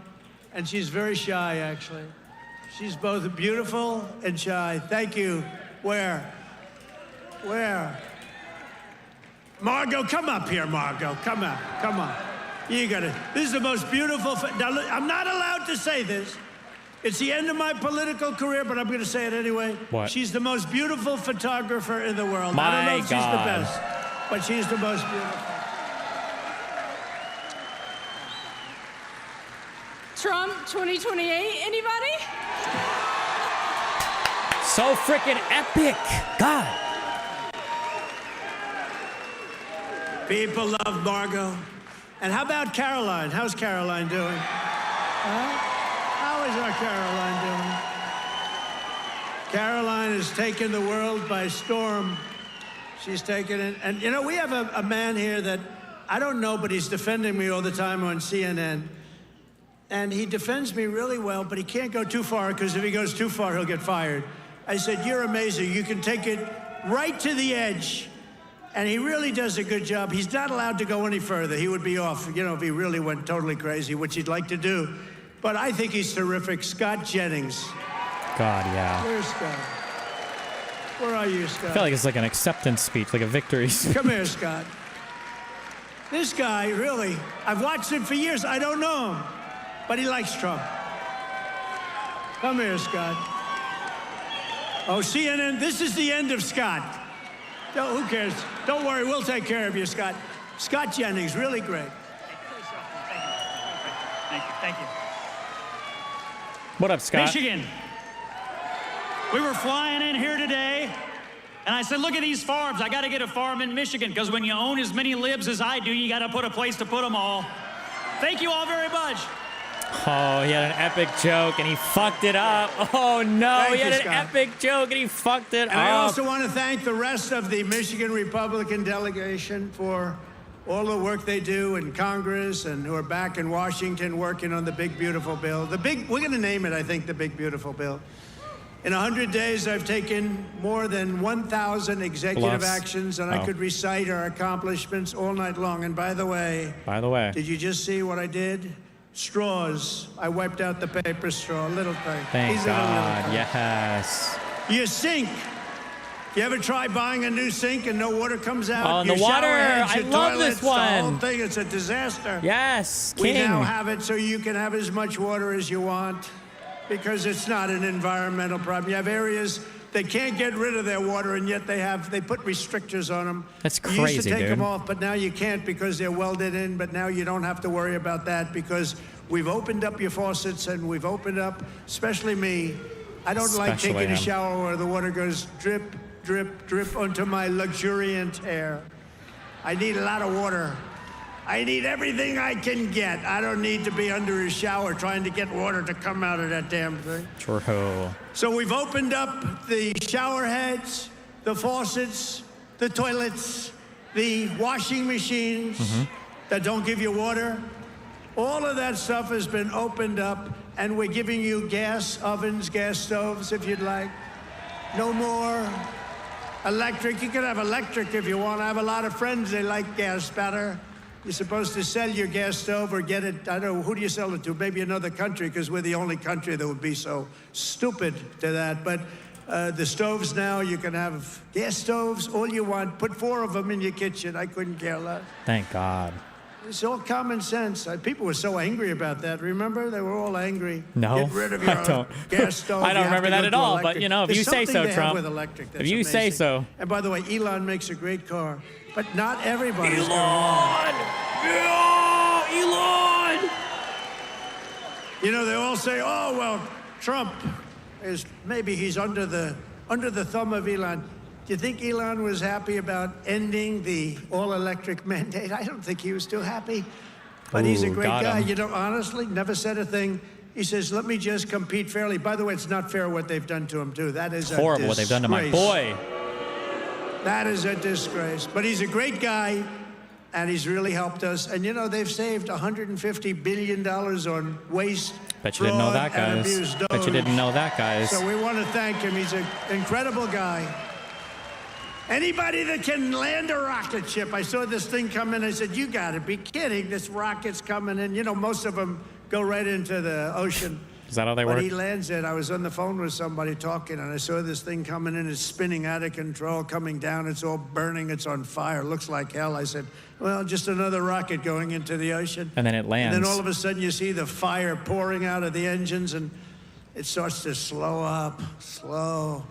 Then it's straight. Then it starts moving over a little bit. he Then okay? I say, "Oh no, it's hitting the gantry. It's going to hit." And the engines go, "Roar," straightens it out. And it gets hugged like you hug your beautiful little baby, right? And I said, "Who the hell did that?" It was Elon.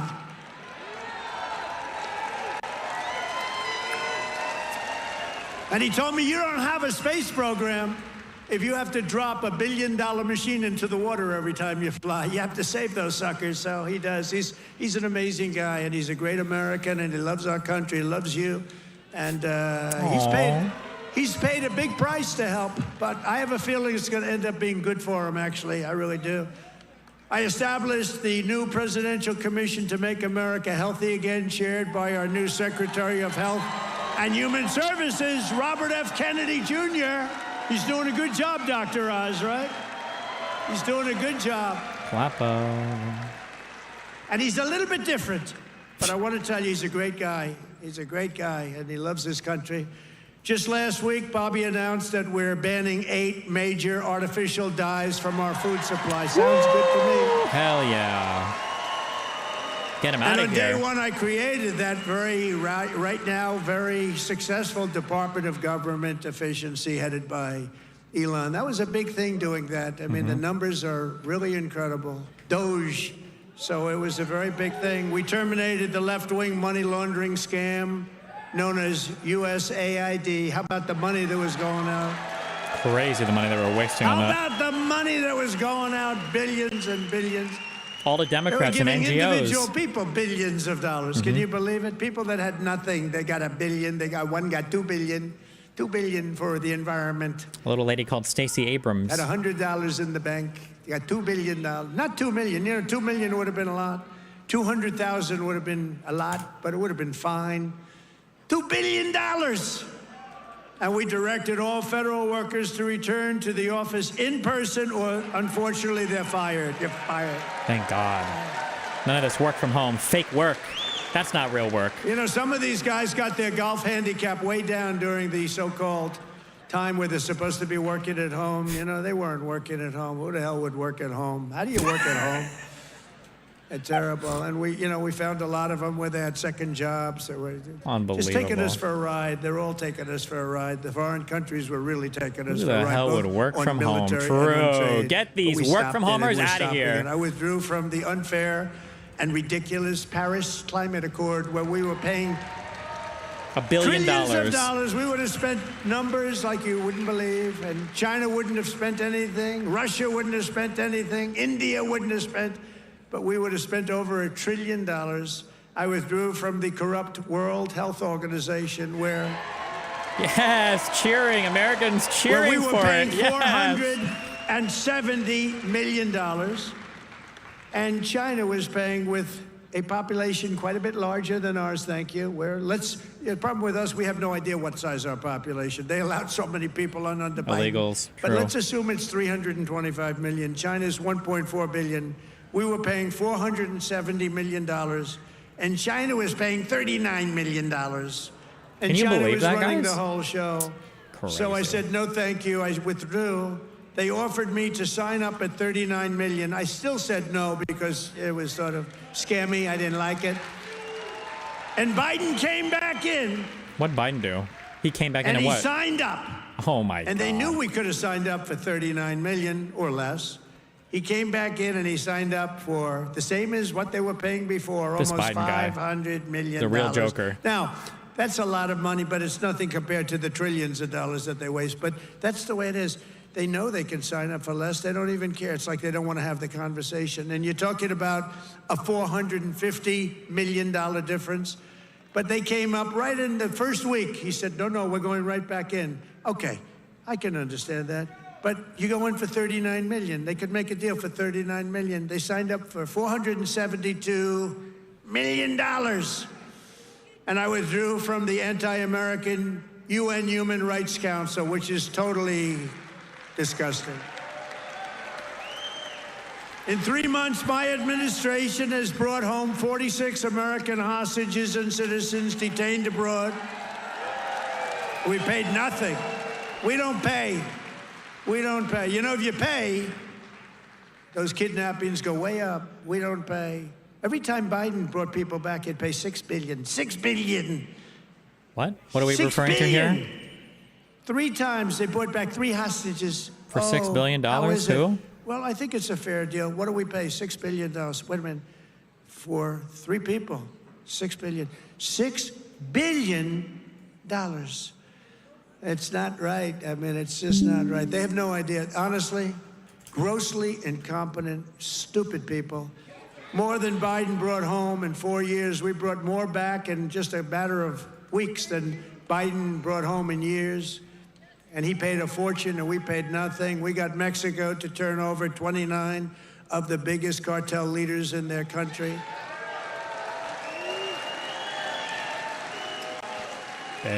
And we're charging Mexico and Canada and China big tariffs Bet you didn't because know of that, the guys. fact that they've allowed fentanyl to come in and poison our country. They're paying a lot of money for that.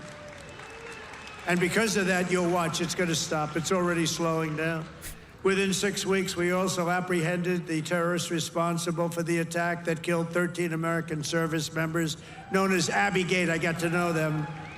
I got to know those families very well. They're devastated during the disastrous withdrawal from Afghanistan and brought him home. I mean, we brought this guy home to America. We got the guy that did it. We got him. They were looking for years, but we got him. It took us to get him. We got him in the first month. Mm-hmm. Brought him home to face justice. Okay. And it was that gross incompetence that probably led Putin to go in and attack Ukraine, because they were never going to. That was never going to happen. If I were president, the Ukraine-Russia war would have never, ever happened, not even a little chance. We have ended the weaponization of law enforcement and fired Joe Biden's handpicked. These are pro-crime U.S. attorneys, guys. Except if it's a political person like me. You know, I was under investigation more than the late, great Alphonse Capone. Al Capone was the greatest gangster of them all. If he had dinner with you and if he didn't like you, you were dead. You were a dead person. You'd be under a foundation somewhere in a nice big building or sports center going up. And I spent far more time under investigation than Alphonse Capone. How about that? You like that? I didn't like that. I didn't like it. We removed senior FBI officials who were corrupt and misdirected the resources they sent to SWAT teams after grandmothers and J6 hostages, what they did to those J6 hostages.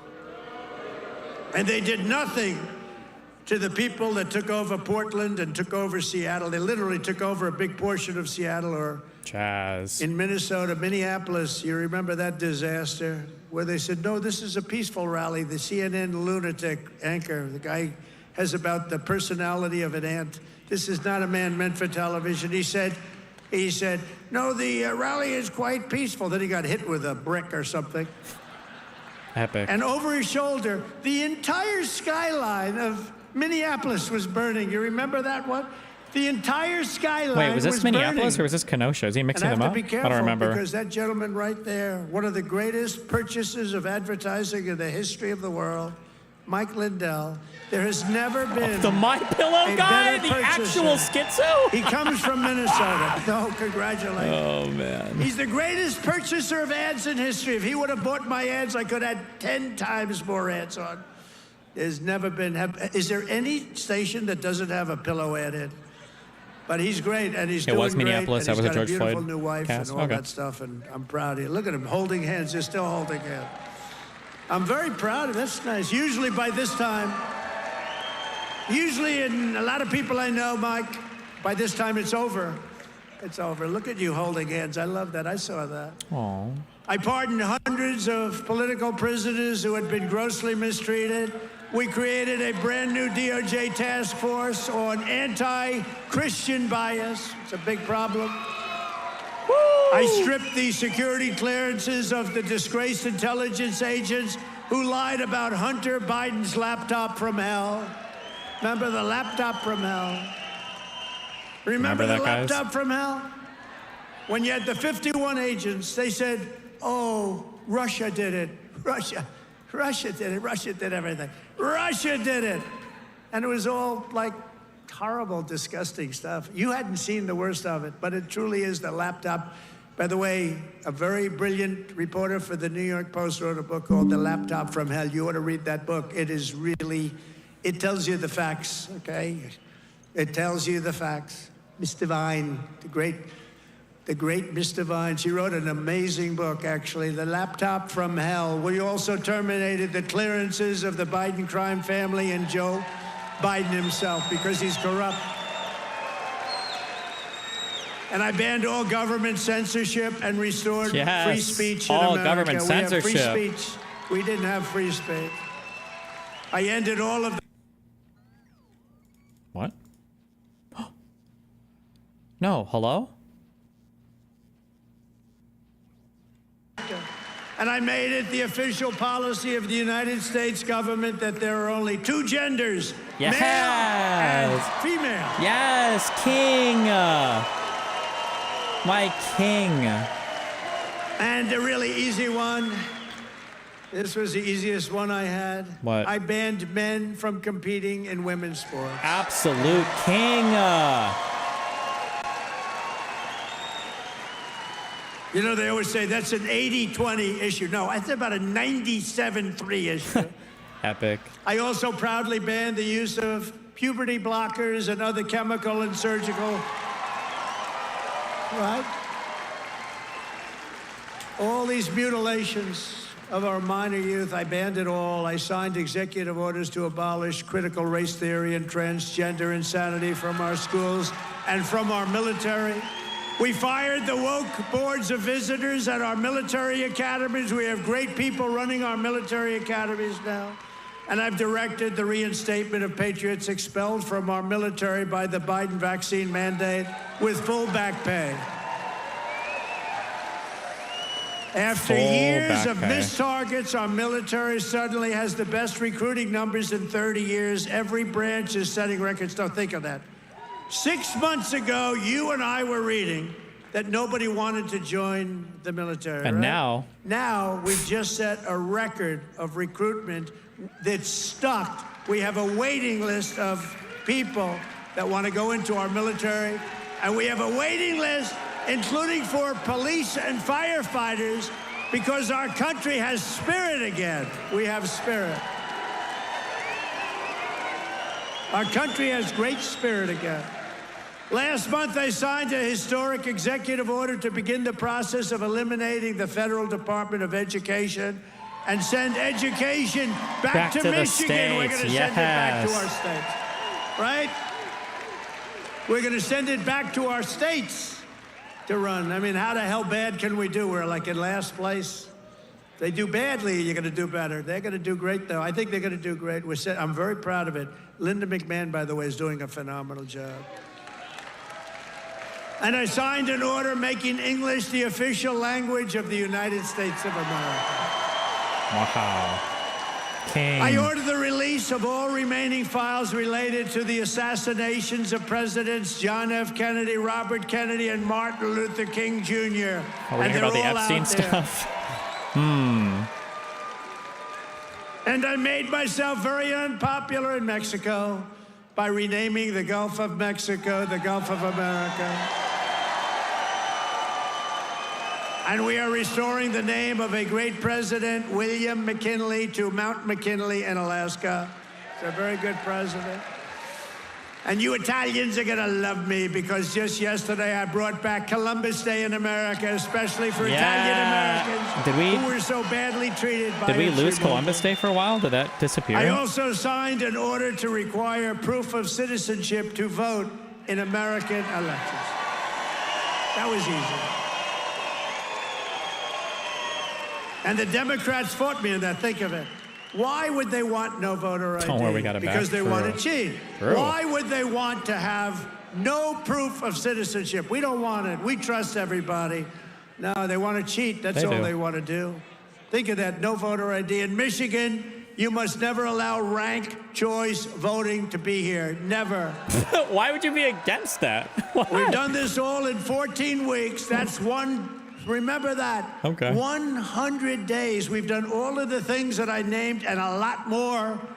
And we're counting, and it's going to be better. Wait till you see the results of some of the things that we're doing. In the coming weeks and months, we will pass the largest tax cuts in American history, and that will include no tax on tips, no tax on Social Security, no tax on overtime. It's called the One Big Beautiful Bill, and it will be the biggest bill ever passed in our country's history. Ever. It will include the biggest tax cuts, regulation cuts, military supremacy, and just about everything else. We will cut more than $1 trillion in wasteful and unnecessary spending. And in the next fiscal year, it'll all be done. We're going to have something that you won't even believe. We will end inflation, slash prices. We've already ended inflation, raise wages, and give you the greatest economy in the history of the world. That's already happening. With our tax bill, the average family's take-home pay will be at least $5,000 more than it was just a couple of months ago. We will always protect Medicare and Social Security for our great seniors. with no cuts, and we will defend Medicaid for those great people that are in need. House Republicans are working to invest more money in Medicaid than we spend today. The only thing we're going to cut is the corruption and the crooks that take advantage of some of the illegal schemes. So we want to preserve Medicaid for the most vulnerable, for our kids, pregnant women, the poor, and disabled Americans. We will fully and permanently secure our border. We will make the largest ever investment in U.S. military and build the Golden Dome missile defense shield. The That's Golden going to Dome, protect us so we live a long and yes. beautiful life. It's going to be made in Michigan, and it's going to be made right here in the USA.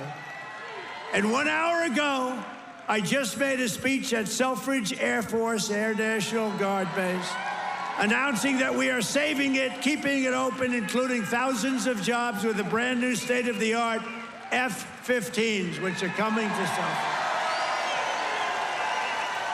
And we will crush violent crime and give our police the support, protection, resources, and respect they so dearly deserve.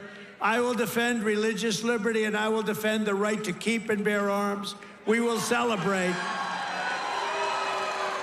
the 250th anniversary of America's founding in 2026, and we will teach our children to love our country, honor our history, and always respect our great American flag. And one day soon, American astronauts will plant the flag on the planet Mars. That's going to happen very soon. Every single day of my Get me outta here. administration will continue to live by the motto, promises made, and you've seen it before, promises kept. From Marquette to Midland, from Mackinac to Saginaw, and from Lansing to right here in Macomb County, we stand on the shoulders of red-blooded Michigan patriots. What great people. I love you, Michigan. Who laid the railroads, worked the factories, tilled the field, forged the steel, fought the battles, and won the victories that built the Motor City and made this state into the pride of the America Midwest. And you know what? We're going to make it better than it ever was. It's already happening. You see what's happening. Michigan is the state that gave us the assembly line, Motown, Ford, General Motors, Chrysler, and put the world behind the wheel of an automobile. And under our leadership, we are making it greater every single day, and the automobile business in Michigan will soon, and it's going to happen really soon. It's already happening. They're signing left and right Real soon, because of guys. my taxation and tariff policies, which are policies of common sense and genius, be bigger and stronger and better than ever before. It's going to get better than ever before, and it won't even be close. Companies will be pouring back into Michigan. It was hardworking patriots like you who built this country. And on November 5th, 2024, it was hardworking patriots like you who saved our country. Common sense and genius. So thanks to your help, your love, and your support, after 100 days back in the White House, America is a free, proud, and sovereign nation once more, and our magnificent destiny Hello? is closer than ever before. Name It's drop. closer than ever before. You have no idea how close it is. Our golden age has only just begun. We are one people, one family, and one glorious nation under God. We will never give in. Under we will guard? never give up. We will Misspeak. never back Again. down. We will never, ever surrender. We will fight, fight, fight, and we will win, win, win. Together, we will make America powerful again. We will make America wealthy again.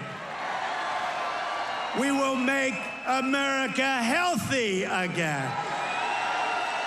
We will make America strong again. We will make America proud again. We will make America safe again. And we will make America great again? Great Yes. again. I love you, Michigan. I love you. Have a good time. Thank you. God bless you all. God bless you. Oh my God, he's doing the epic Trump dance. Yes. All right, as you see there, we were just listening in to President Trump as he was holding this. Wow, what a substantial. Okay, sorry, back to this. What the fuck was the point of that? Okay.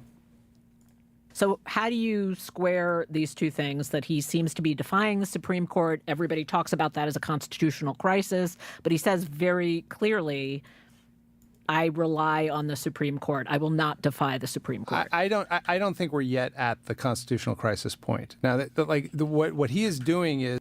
Shut up. Ooh, did you see this? He went full Destiny. I love this guy. Macron? Wait, if this is what I'm thinking of, hold on.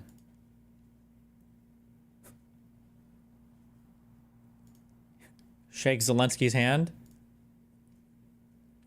Trump reaches. Oh! Taps the arm. Taps the arm. Oh! Yikes. Yikes. He said, nope. He said, I'm good.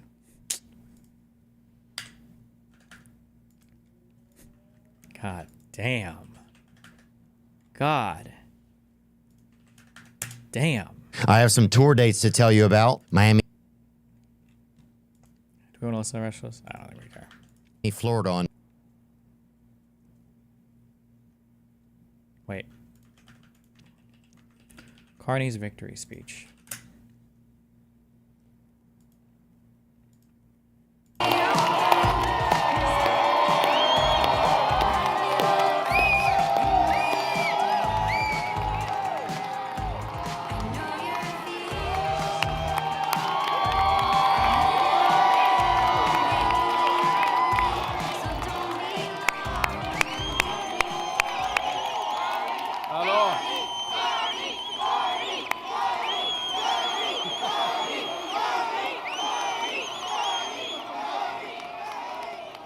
That is Nepean. That is the spirit of Nepean behind me right there.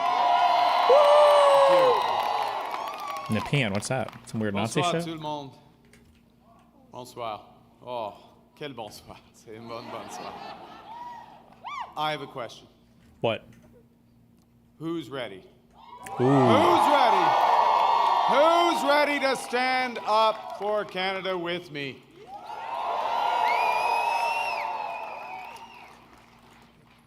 And who's ready? Who's ready to build Canada strong? Okay, we got that settled. That's good. Avant de commencer, je voudrais féliciter les autres chefs de parti, de leur campagne et de tout le travail qu'ils ont fait. Je les remercie pour leur service envers le Canada, maintenant et dans le futur. I want to thank the leaders of the other parties. I want to salute the contribution of Jagmeet Singh. I noticed his remarks. Leading on progressive values.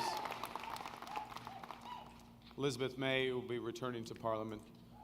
Yves-François Blanchet. And I want to congratulate Pierre Poilievre on a hard-fought, fair, good campaign, his commitment to the country that we both love. Oof. Pierre mad. You know he mad.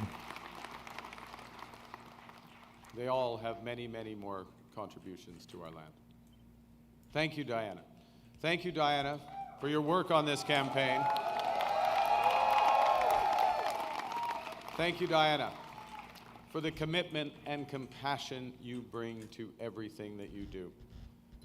Tonight simply would not have been possible without you and without the support of our 4 children who inspire me to service every single day.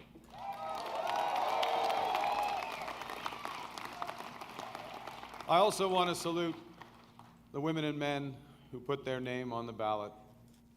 Can you, Dan, make an app that will calculate the amount Americans will pay towards tariffs for things on Amazon? That's a weird request from Dan.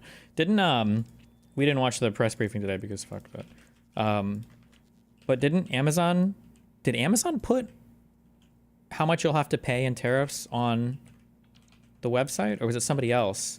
I thought I heard a thing on the news, or I thought I saw like a headline or a tweet or something where the Trump admin was complaining that it was like Chinese propaganda that Amazon was doing. They backed out like pussies. Based. Wow, good job.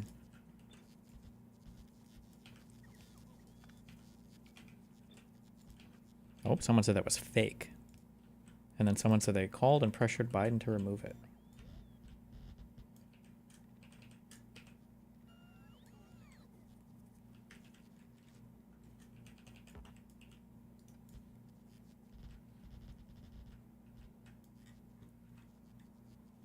From all parties. Thank you for standing up to serve our country at this critical time. And for those who were elected, particularly those liberals who were elected, I am looking forward to working together. Suicide watch for Canadians, for conservatives. Oh no. Bruce. And Bruce, yes, Bruce Vantroy. I'm looking forward to working with Bruce Vantroy.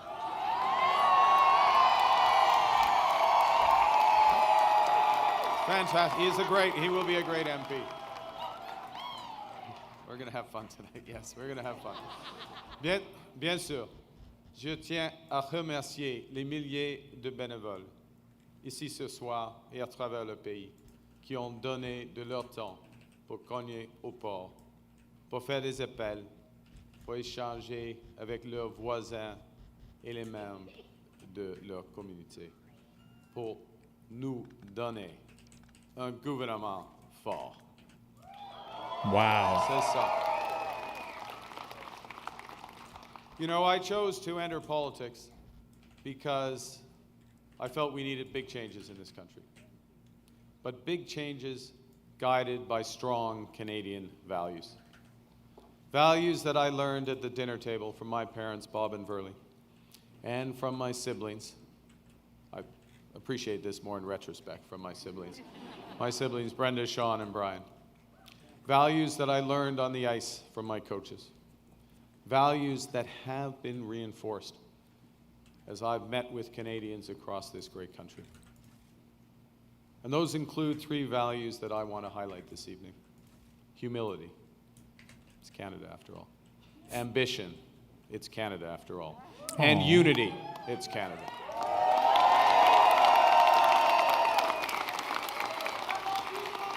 I love you. Right back. Right back. These are good values. These are Canadian values. Values that I will do my best. I'm just getting worked up here. These are values that I will do my best to uphold every day as your Prime Minister. You betcha. Fucking Canadians. Okay, well, you have to judge. Sounded like troops from Minnesota. Because I am going to begin with the value of humility. And by admitting that I have much to be humble about. It's true. Over my long, that's not an applause line, it's just a statement of fact. Over my long career, I have made many mistakes, and I will make more. But I commit to admitting them openly, to correcting them quickly, and always learning from them. You know, humility underscores the importance of governing as a team in cabinet and in caucus, and working constructively with all parties across Parliament. Of working in partnership with the provinces and the territories, and with Indigenous peoples. And at this time, it underscores the value of bringing together labor, business, civil society, to advance the nation-building investments we need to transform our economy. Humility is also about recognizing that one of the responsibilities of government is to prepare for the worst, not hope for the best. Oh no, he's talking about us. I've been warning for months. Oh no. America wants our land, our resources, our water, our country. Never. But these are not idle threats. President Trump is trying to break us so that America can own us. That will never ever happen. But But we also must recognize the reality that our world has fundamentally changed. There is also, for me, as I stand before you this evening, humility in recognizing that, well, many have chosen to place your trust in me, trust in the Liberal Party. Millions of our fellow citizens preferred a different outcome. And my message to every Canadian is this: no matter where you live, no matter what language you speak, no matter how you voted, I will always do my best to represent everyone who calls Canada home.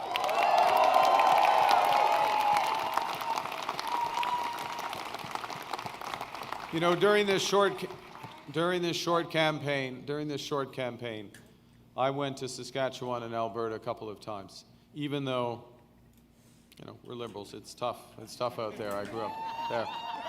But I went because I intend to govern for all Canadians. And au cours de cette campagne. Oh, no. Okay, sorry. I'm an American. This is real politics, and honest to God, we just don't give a fuck. We don't do real politics here. Instead, what we do, somebody messaged me and said,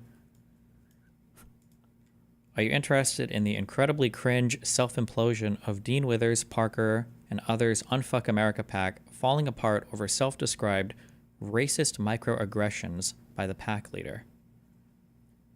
Apparently, a huge number of Gen Zers want to tank this whole PAC, funding their campaign traveling. Wait, what? Oh, no. And this relates to myself. Oh my God. Also, I have no more Soylent, guys. Not good, not good, not good. Not good. Not good. That means it's a double Red Bull day. Hold on.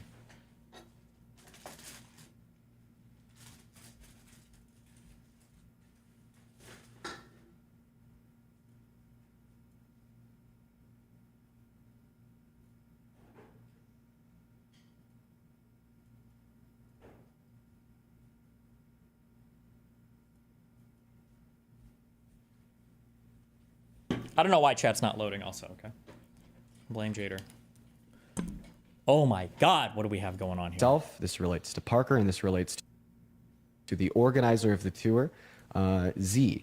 So first and foremost, I think it's worth kind of going over like why we're talking about this. So I say we start there. For those that don't know, because I'm going to go ahead and assume that there's a lot of people in this live that don't know, the organizer of the Unfuck America tour, her name is Z, and I want to say maybe 2 or 3 days before we inevitably went boots on the ground in Texas, Z had joined a live with a panel of black women and had been incredibly microaggressive against them. This was then recorded, and word got around, and in fact, I knew that she was on a panel and had gone to shit while it was happening, but it wasn't until the next day that I had learned exactly what she had done. And at that point, we were 2 days out from boots on the ground in Texas. And if we reflect on the last week, you all know that I ended up going to Texas, and I have not spoken about this on my live stream until now. So my first order of business is apologizing to the individuals that are watching this stream that are a member of the BIPOC community for not speaking out about this sooner. The BIPOCs! Over the course of the last, I want to say 5 to 6 to 7 days since this, I just want to say, if you are black or indigenous or a person of color and you stumbled into my stream, I love you and I support you. But if you ever call yourself BIPOC, my God, get the fuck out. Been a lot of thoughts that have been going around in my head. Whoa! Oh. There's been a lot of thoughts that have been going around in my head insofar as how I want to navigate through this and what I want to achieve and what I want the future to look like. But I think one really big mistake I've made, one really bad thing I've done, something I need to hold. Was it? I thought he was being sexist. He said there were a lot of thoughts. Fucking his shit up. But he meant thoughts. Myself accountable for was not calling this out before we went boots on the ground in Texas. And at the time, and my internal justification was that, well, I have fans across the country that have already bought their plane tickets to go to Texas, and they're going to be there, and I want to make sure that I'm there for them. And in retrospect, I recognize that I did not handle the situation correctly, and that on its own was not valid. What I should have done in response, everybody's asking what has happened, so we'll go ahead and reiterate what happened, was that Z, the organizer of the PAC, what'd she do? Been microaggressive to black women on a TikTok live. How? And I Racist was microaggressions, yeah, and essentially, like, I was complacent with it, insofar as the impact of my actions, because I still went on the trip. Right? Jesus, he still went even after she fucking microaggressed? Is this guy fucking serious right now? And my justification at the time was, well, a lot of fans have already bought their tickets, so I want to make sure that I could be there for them. And at that time, it was requested that Z doesn't go live or doesn't make posts with her face on any of the accounts, so she's not personally benefiting off of any of the attention that the tour gets. That wasn't enough, though, was it? The organizer of the PAC that went on this live, but wasn't enough. I now recognize that I could have leveraged my influence and to get her executed. That either link she shirt, holds herself maybe not accountable, and we see genuine progress, or I'm not going to go. And the likely response would have from the PAC would have been, "Damn, all right, she's either going to hold herself accountable, or we're going to kick her off, and we'd still love you to come with." And I didn't do that. I didn't do that, and I apologize. I think it's really, really important for everybody to hold themselves to a certain degree of accountability when they do something. Is the audio fucked or are my headphones fucked? The audios are fucked.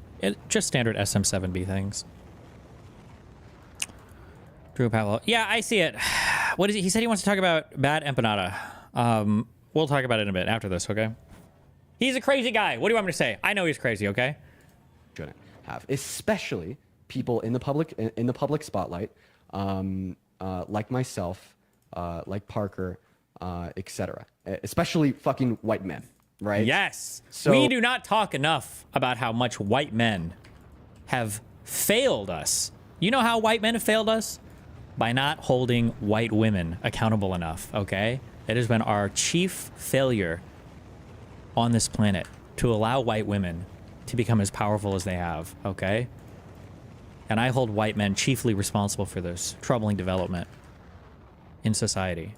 So I seriously, I want to apologize for that. Now, since those events have transpired, and now of course I'm back in Colorado, for the last couple days, I've been determining how we want to navigate through this and what the next move is.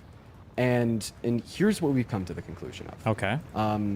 Today, me, Parker, Santana, and a bunch of other people that are going to be joining the live here shortly, we were able to get 30 creators, every single creator that went on the tour, on a call, and we came to the conclusion. Are we going to all apologize? We will not be continuing this tour. They're killing the whole tour? What the fuck? Why? The whole tour? Wait, was this their first stop? How many schools do they have planned?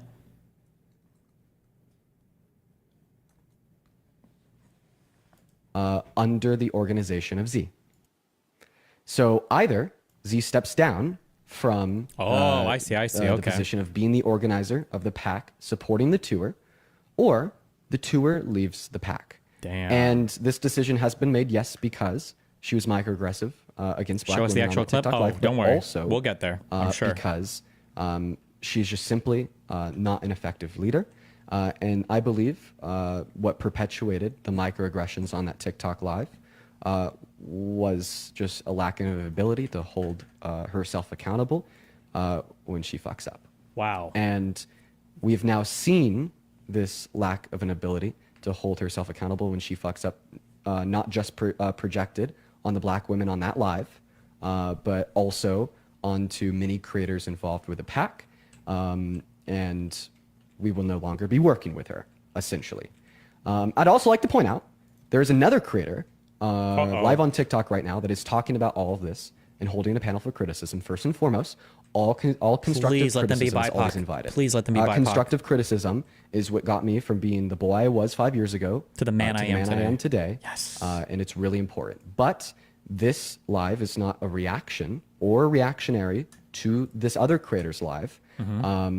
And I, as well as Parker, as well as all of the creators that we will have in this space, can attest to the fact that we have been figuring out how we want to move forward and what this live is going to look like since before this other creator went live. Okay, thank God, because I thought it was just so going to be happened like that they aligned attacking them simultaneously. But thank God that's not the case. So anyways, Parker, if there's anything that you want to add on at this point, feel free, and I'll probably have some thoughts as well. What do you got, Park? Something I definitely wanted to add on top is that like I definitely I'm happy that people can call me out, and I really want people to call me out, and I want people in my community and in Dean's community to feel more comfortable with calling us out when we do things that are wrong, because what we did definitely was wrong. We definitely should have addressed it earlier. That is something that needs to be taken accountability from, and I don't want our communities, right, to like just defend us in any Blindly, circumstance, right, even when it's obvious that we did something wrong. So I want to make it clear that like it's important to take accountability. It's important to address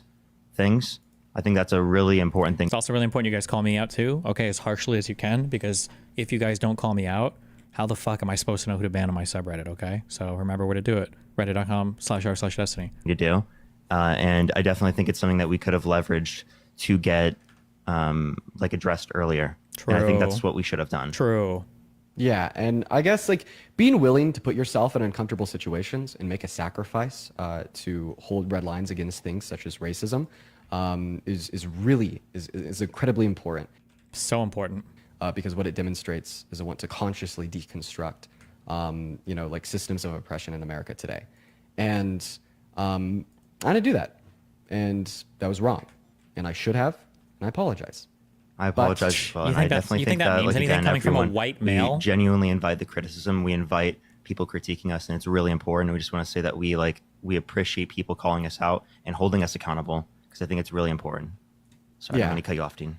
And then just to kind of reiterate for everybody new that's coming in, asking brother. what had happened. Yes, what happened? I'm going to go and kind of reiterate like a Don't couple just say of, like, the main key microaggression. I points. want to hear. I need to hear the microaggressions. And then we're going to have a couple other people up on the panel, and then we're going to kind of shift the conversation of what's to. She said, I don't want to repeat it exactly, but let me just say she said that something was for real, but 2 times in quick succession. Now, I'm not going to say it exactly, but I think you guys all get the point. I'm just kidding. I don't know what happened. So basically what happened, the organizer of the pack, their name is Z. Tell us. Z, 2 or 3 days before we went boots on the ground in Texas, had gone on to a TikTok live and been microaggressive against black women in that space. And I learned about this the day after it occurred. Of course, when she was on the live, I knew she was on a live, and I knew that it was bad. I didn't know exactly what had been said because I was at dinner with my grandparents. But when I did learn about You think that's an excuse? I didn't take further movement. You think black people have grandparents? He didn't even realize his own privilege. Before I went boots on the ground, to basically leverage my position as a larger influence on this platform to either say, I'm not going to go unless we see a genuine sense of accountability, or she steps down because I rather thought to myself, I rather thought to myself that individuals have already bought their plane tickets to show up. Anyways, that was something wrong that I did. And now, to kind of reiterate what is to come, me, Parker, as well as every other critter that have went on the trip have Why does he keep calling them critters? This was earlier today, and we've come to the unanimous decision that we will no longer be working with Z. The first order of business is requesting Z to step down as the organizer of the pack and invite a new organizer to further the Unfuck America tour, or we just completely leave the pack behind. To reiterate, that it is a fact that she was microaggressive against black women in that space. That's not even up for debate, guys. Well, it's a fact that we just simply do not think she's an effective leader. And then once again, just to reiterate, what I think led her to being microaggressive against those black women what was it? Absolute lack of an ability to hold herself accountable, and then she projects that on the people around her. Jeez. And this was present in that live as well as interpersonally with the creators. And essentially, on top of being microaggressive to those black women, she did something she's more? simply bad at her job. But let's kind of talk about what's to come, what the next steps are, and the overall goal of the tour. And for that, I think it's important that we kind of bring up a handful of people. I better hear these goddamn microaggressions. So at this point in time, we're going to go ahead and get a handful of people up here.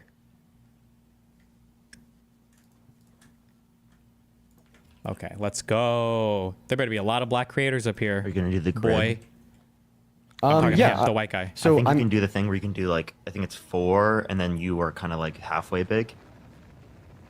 So it still keeps you like relatively big. If that makes sense. Yeah. I mean, let's see if we fill the boxes up with like the people that we spoke to that said they'd like to come up. It's just glitching out for me, and I'm having a hard time actually clicking on individuals. Welcome in, Santana. Yeah, where is Z? Z, if you want to come on stream and defend yourself, you're welcome to do so. I'm the black woman speaker, okay? There's a reason why, or whisperer. There's a reason why they call me Destiny, okay? Hello. And then I'd also just like to reiterate one more time for everybody new coming in here that this live is not reactionary to the other creator who's hosting a live about this right now. In fact, oh, Erica, you have echo. Back on the mic. And that this live is not reactionary to another creator who's on here talking about this all. In fact, we've been kind of planning this out, and we've been meeting about this space since before they started their live. Mm-hmm. Okay. Give us one moment, everybody. What's your guess on what the microaggressions were? It was one black woman with a bunch of other black women. What could the microaggressions have been? I honest to God, I can't even imagine. I have no fucking idea. I can't even guess. Something to do with... I mean, the cheating answer is always say something to do with black men. I don't know. Welcome in, Pickles. Wait, we have a link. Hold on. It's like... Part it's 1. sad. When Z, bottom right, first joins and comes up defensive. Uh-oh, here we go. Thank you for coming up here. Appreciate it. Oh, bye. What's sad is that it feels... That's the part of this right here. 1 second. Okay, perfect. It's sad that, like, what these black people... I think Hannah was trying to say... I'm not sure. But what they're trying Am to... I supposed to know who's talking? Is it the person who's, like, living this or whatever you call it? Or what? do isn't at the forefront of this. It's apparently to get register voters now. Hi. Before, Wait, stop. hey, Z, before you go, Whatever. You don't need to know. It's Thank not you for important, the guys. support. It's great. It's great to see that the left is finally coming together. Hey, I wasn't done speaking. I apologize, Z. Another white Z. I want to make sure. No, Z. I want to hear from them. This is their campaign. This is their thing. I would love to hear from you, Z. But I was in the middle of speaking, and I'm actually going to put myself back on big screen, so there's no confusion. Did you hear it? No. What was it? Sorry about that. All right. So just to clarify. Okay. Just to clarify once again, want y'all to come up here, speak your piece and everything and all that, right? We'll try to be as respectful and everything. And I'm really not liking the fact that in the comments, it's like suddenly you guys forgot why we are having this conversation. It's not the fact that this is going to be hosted. It's whether it's going to be a net negative or whether it's going to be quote unquote harmful or more positive. Wait, is Z... Hello? This got damaged? Is Z a black person? Black woman?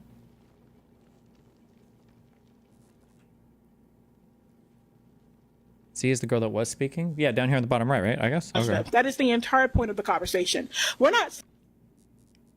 Z is oh, I don't know if you're trolling. Chinese? Wait, is it because she said these black people? There's no way, right? Saying don't have it. We're not saying don't have the tour. We're not saying that we disagree with the tour. Right? I think that it's great. People. I think it's going to be funny. I'm pretty sure there's going to be some great things that are going to be talked about. But the conversation is also about how marginalized people are going to possibly experience, like what they're going to experience after the tour, or what's actually going to be happening during the tour. You guys are actually listening to us, and that is the issue. The you fact guys that are these actively two white boys making are it the seem you guys are headliners. putting words in our mouth. I know that I have literally 0 audience members that are of this political persuasion that are listening. I understand that, but just on the off chance that any of this ever winds back up to you, if you ever want to have an ultra progressive, ultra woke thing like this ever, and listen, you know what? If you want to, God bless, knock yourself out. You're young, do whatever you want. But my God, nothing is a bigger turnoff than having you be weirdly and randomly racist towards white people. Nothing is a bigger turnoff. Just don't. There's literally just no reason for it. Okay, there's absolutely no reason to do shit like that ever. These white boys don't ever do shit. It is so fucking cringe. Don't do it. When we've been very clear and particular about what we've been trying to say. But when you say, Z, I wasn't talking. I wasn't talking about you. Y'all will fucking holler. Shut up. I wasn't talking about you, Z. I was just saying other people in the comments. I don't think you said shit about like me or anything. Sorry, I think it's happening again. Where when we say these two white boys at the front, people's cognitive dissonance goes, I don't know what you're saying. Right, I don't they know. make it seem like we're talking shit about them. Exactly. They genuinely think that like we. Why are you talking? We're not talking to you. Ooh. Okay. Like Shane's been quiet this entire time. I don't understand why you can't do the same. Okay. Yeah, and Shane. Yeah. Shane, technically, Z, before you go, Shane has been here first, so I would love to hear from them. I do Also, not thank you, mind Shane, for waiting. being respectful. I do not Yeah, mind no, I waiting really- because I would I rather appreciate it. let it marinate, and I would like to say something to speak on things. Wait, so I'm so confused. Okay, that was part 1. I am no longer a part of the Unfuck America tour.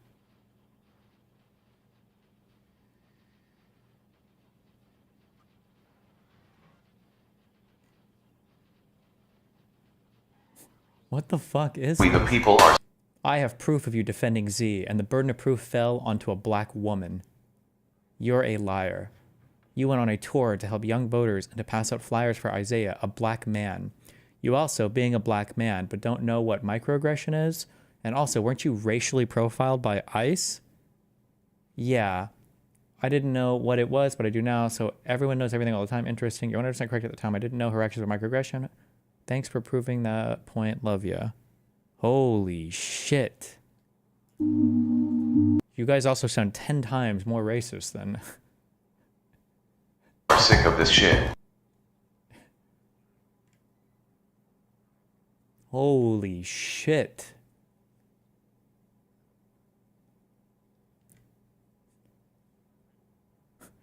Guys, you can't do this.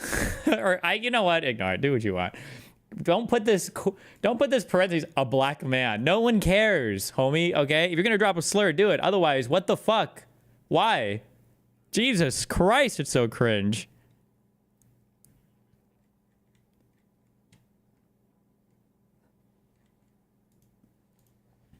Backstory on the Unfuck America tour. Hey guys, what's going on? I'm Chris and I went on the Unfuck America tour and I'm just here to tell you my side of the story. Now, a lot of the other creators did a good job telling you the whole overarching view, but there's a alternate storyline that I think I need to clear up, right? So a few people are saying that I'm going around and defending the racism of the organizer that, by the way, we've told to step down, by the way. But that's not the case, right? By the way. There was another live that started before the tour that was critiquing the concepts of the tour and the role of the black creators in the tour. So at the time, the creator went up there and started what I thought was arguing with the panel, and I thought nothing of it at the time. Ooh. But what I didn't learn until after the tour is that this is what you call a microaggression. And a microaggression is a statement, action, or incident regarded as an instance of indirect, subtle, or unintentional discrimination against members of a marginalized group, such as a racial or ethnic minority. So I am very thankful that one of my peers decided to pull me aside and educate me on what. Oh no! I thought he was joking. I thought this was satire. No. Oh, I thought he was doing satire. He's serious. Microaggressions were, and here's a list of microaggressions right here, and this is not all inclusive. There's still a lot that I have to learn. Right? So, as stated previously with the other creators, we all 30 of us had the unanimous decision to have this person step down, or else we will not be associated with this program anymore. And this just teaches you that we're all going through life and you can never be more educated, and you should always speak out against discrimination and microaggressions, especially as you find new ones. Thank you, and you can always reach out to me through DMs or on comments. Have a good one. This was the part 2. Yeah. Okay, I'm so sorry. Also, just as a real quick heads up, okay? Because the concept of a microaggression is actually real important. I think microaggressions are worse than macroaggressions, okay? when you're talking about a microaggression, what you're really just talking about is there are actions or statements that you can make that are very minor, but you're only making them. You might not even be doing this intentionally, but you're only making them because of some kind of characteristic of the other person. And the feeling when things like this are said to the other person just kind of makes them feel like they don't belong in a particular area. In my opinion, microaggressions are generally done without intent. Like you don't even realize like what you're saying or what you're doing. They just it's like a habit or whatever. But it's good to like step back and kind of understand like why some things are hurtful or harmful to people, or it can just like make people feel like shit, unless you're trying to, in which case, fucking aggress away. The classic example of this is with like an Asian person is you have a friend, you're like, where are you from? And they're like, I'm from California. It's like, no, where are you really from? Like just like comments like that, or just like random comments that make it seem like somebody doesn't necessarily belong in an area, or they're kind of like an other person or an outsider, like things like this just kind of make people feel shitty.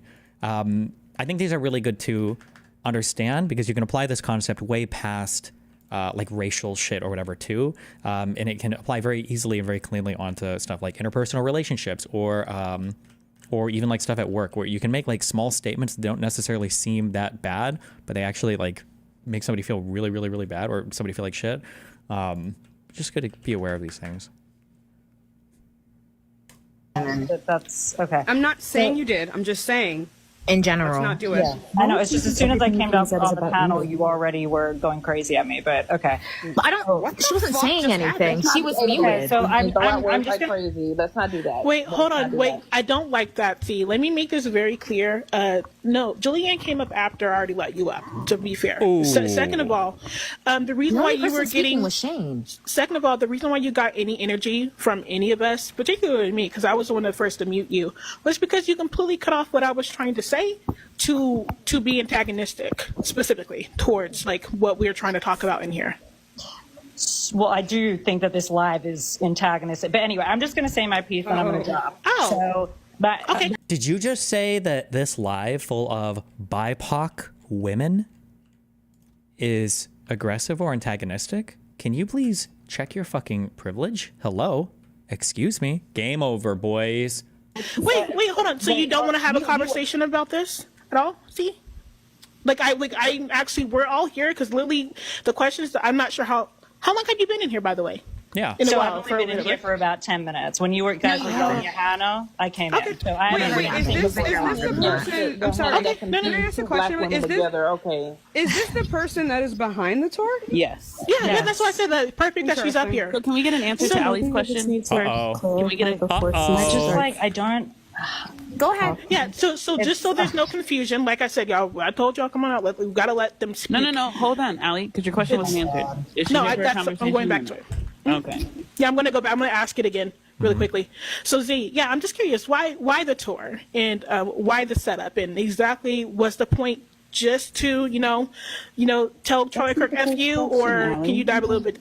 No, I'm adding more to it, but yeah, that was. But I'm talking about, is she here to have a conversation, or she's just gonna spew and then? Oh, the second question. That is a good point. Z, I know you said that you wanted to leave soon. Are you here to actually have a conversation and explain or expand a little bit more on this? We can have a short conversation. I just can't stay up here long because I have to get out of meeting. But okay, gotcha. Yeah, but no, I mean, I appreciate pushback in any respect. Obviously, I'm an organizer. I'm used to that. But the point I wanted to bring up to start with is that I think that having conversations where we say things like, this is so unorganized, which came out of multiple people's mouths, things like that, are directly harming the people of color that are behind this tour, that are working tirelessly to make this happen. And I'm just telling you guys that because I know that you don't know, okay? But the majority of the people, the point I wanted to bring up to start with is that I think that having conversations where we say things like, this is so unorganized, which came out of multiple people's mouths, things like that, are directly harming the people of color that are behind this tour, that are working tirelessly to make. Okay.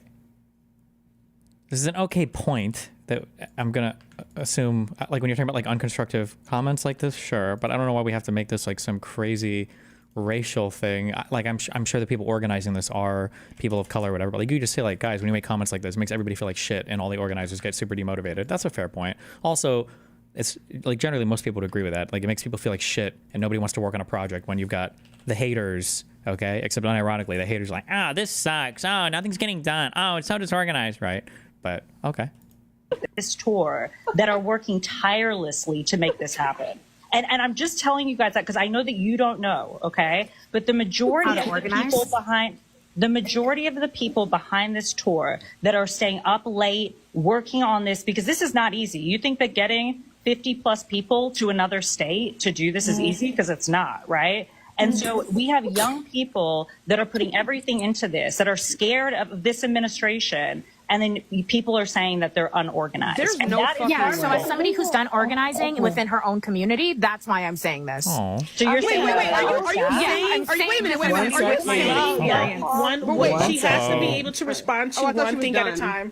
No, she has to be able to respond to one thing at a time. Are you seriously saying right now? I want to remind you, room of black women in here, okay? Are you seriously saying that because other people of color are also working on this tour, that we cannot critique when things are done in bad faith? That's not what I said. And okay, you assuming, Julie, you assuming that it's in bad faith. What the fuck is going on? Wait, I don't let people talk over me either. And I see that that's what you do. That you try to bully people. Exactly. And I don't what the fuck is going on? That's where, but I'm just telling you that there are people of color that are working behind the scenes that is harmful to. Yeah, and as a person of color, as black women who have also been organizing, we have a right. This is how we're going to do it. We're going to let respond to what she said, please? Yeah, we're going to let Julianne respond, and then we're going to let Ice say something, and then we're going to go back in that order and let other people speak. So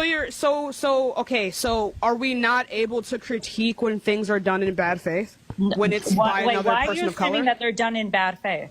I mean as if they are done in a myopic way, they can lead to significant harm. It can lead to a net negative of the overall leftist movement, which I don't believe that most people are. How is this a net negative? Explain. Right. Yeah, right. In terms of a leftist movement, I think from bare bones, having two white men as a forefront is always going to be a net negative.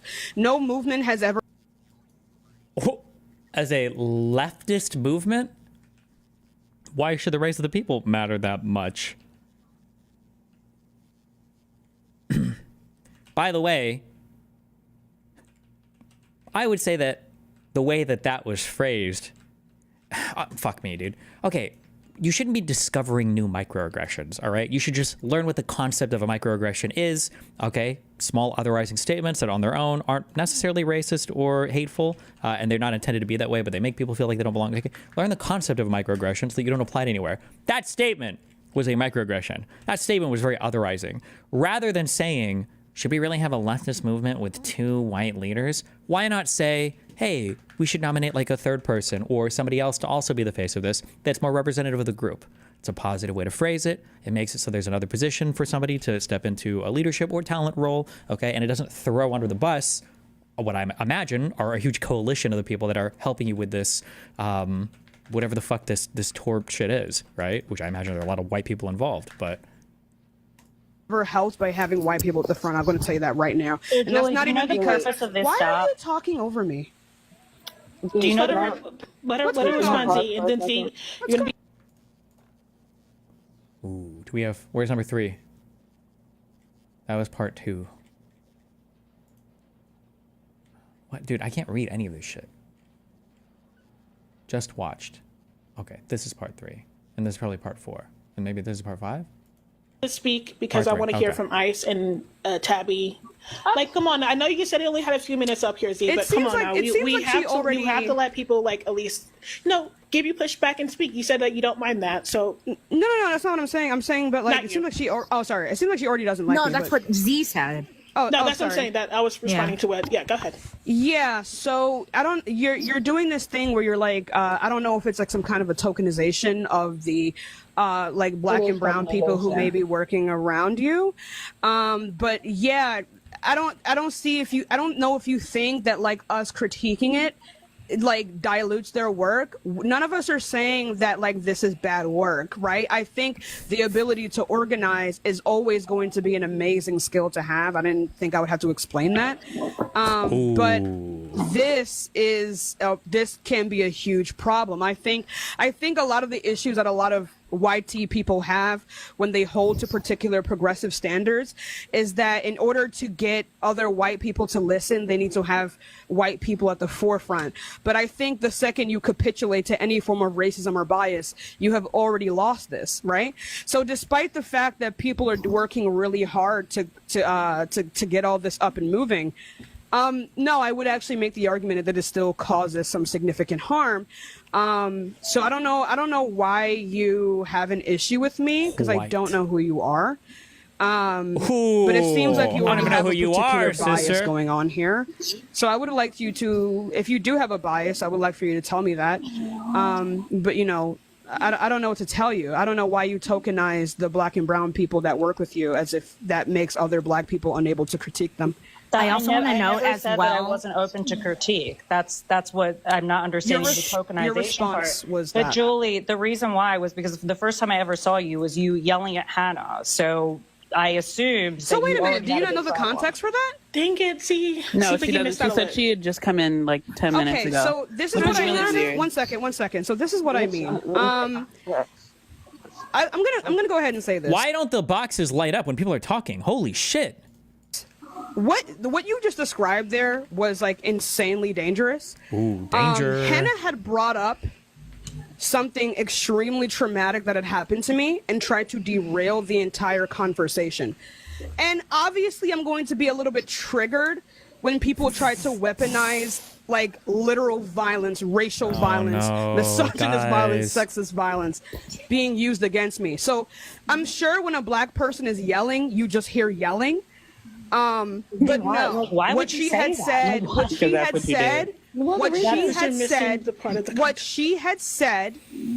was deeply harmful to me.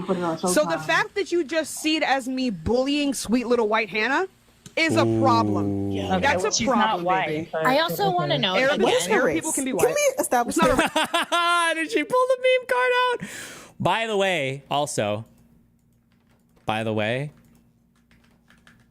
I was right, okay? Also, you need to bring back the phrase African American, okay? African American referred specifically to black people that are the descendants of slaves. They are different than just quote unquote black people, or especially African immigrants. African American denoted something, okay, very particular. For some reason, we got rid of that designation, and like some groups of people have been trying to find these other expressions or phrases to replace that.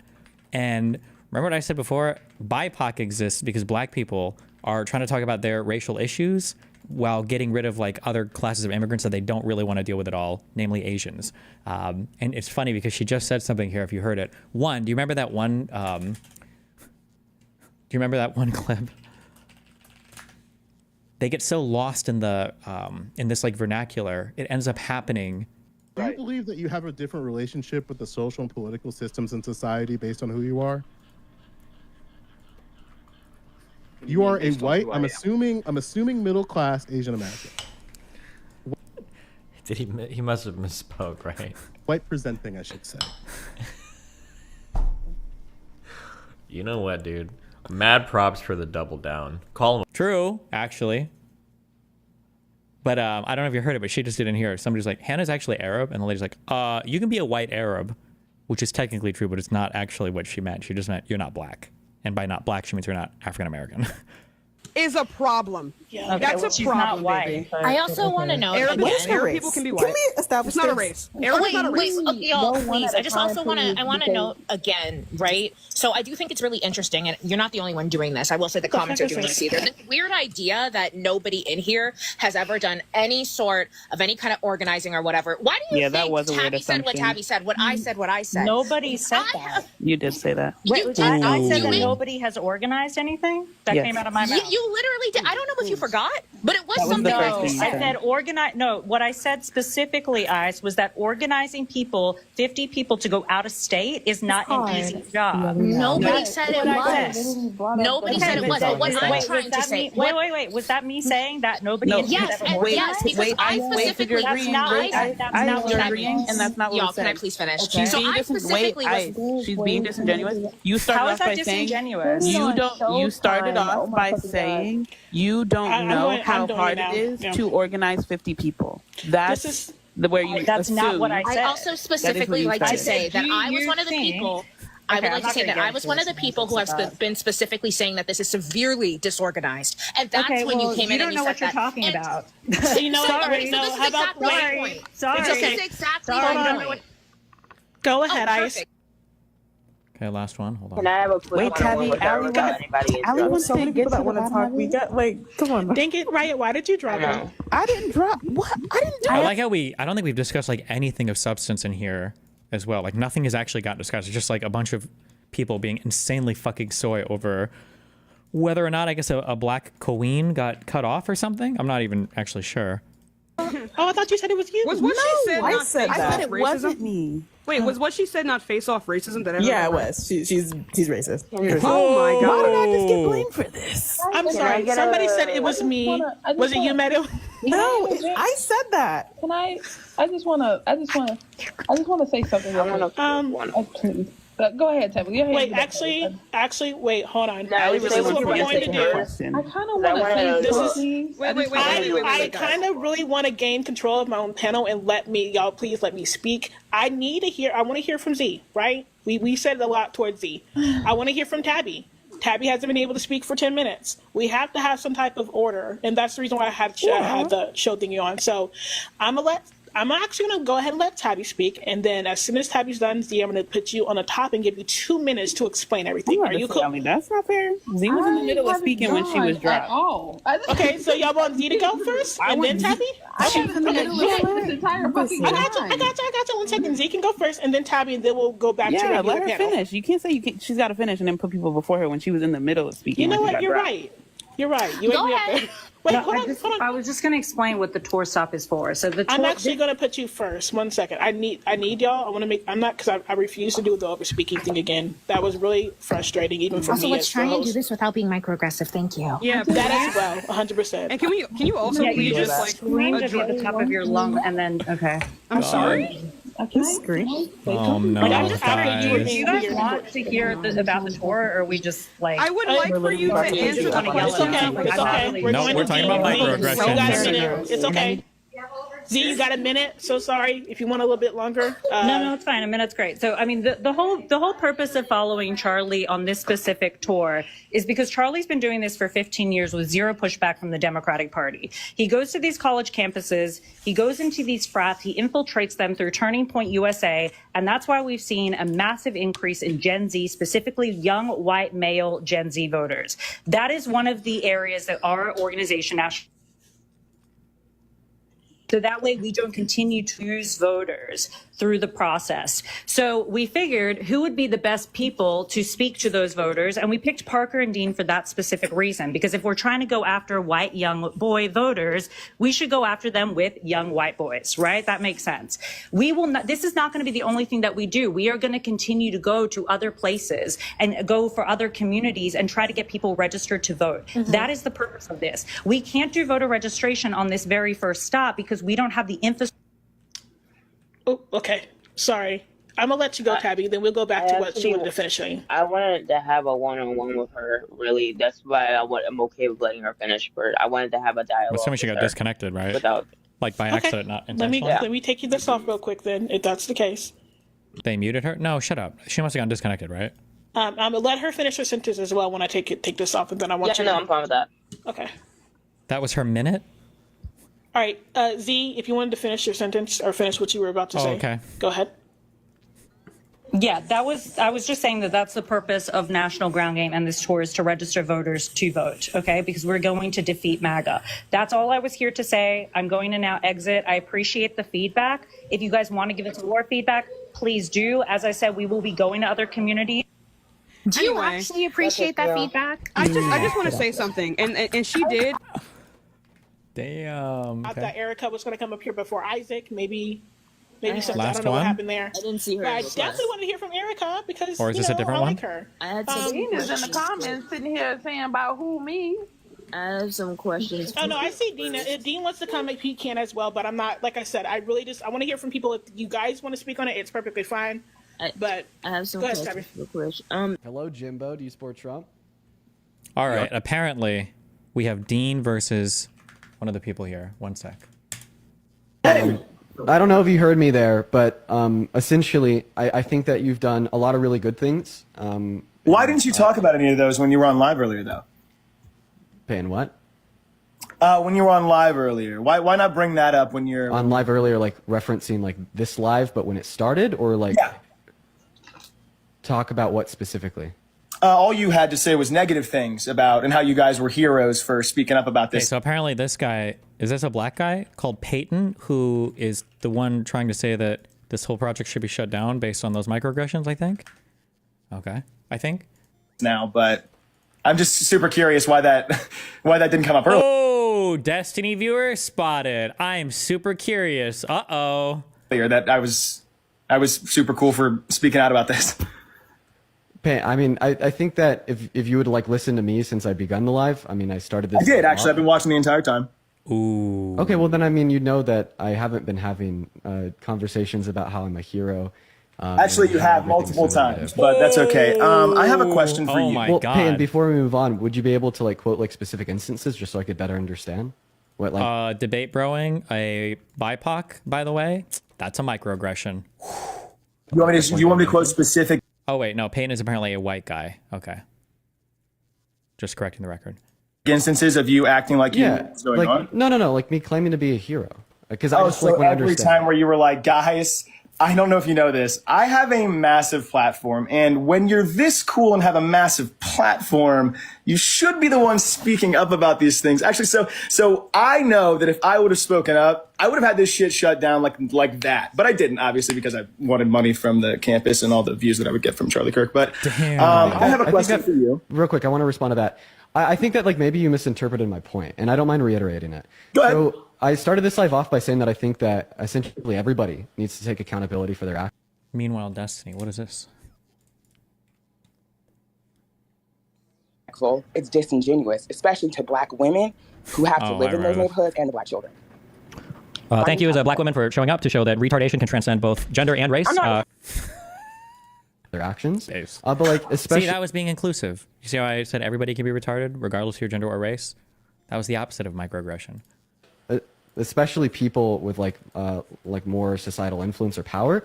And like I recognize like myself as an individual with like influence because of the platforms that I run, which I think sets like a very important precedent on myself and other larger creators to like really be critical about themselves and their own actions and be accepting of accountability. I wasn't like trying to like say that I'm a hero. I was more so just trying to like reiterate the sentiment that I feel as if like constructive criticism and conversations about accountability are very important. Fantastic. What? I think that's a beautiful sentiment. Right, but that's a completely different sentiment than like the sentiment that you're describing of saying that like I wanted to be a hero. Oh, that's the vibe that I got earlier, and that what we were all laughing in the room about. But laughing. I am super Do you think that curious. your vibe changed? Oh, another super curious What, coming up. after the clarification? Yeah. Yeah, a little bit. I think it's better to get that message out there than anything else. Yeah. Okay. Yeah, Sweet okay. God.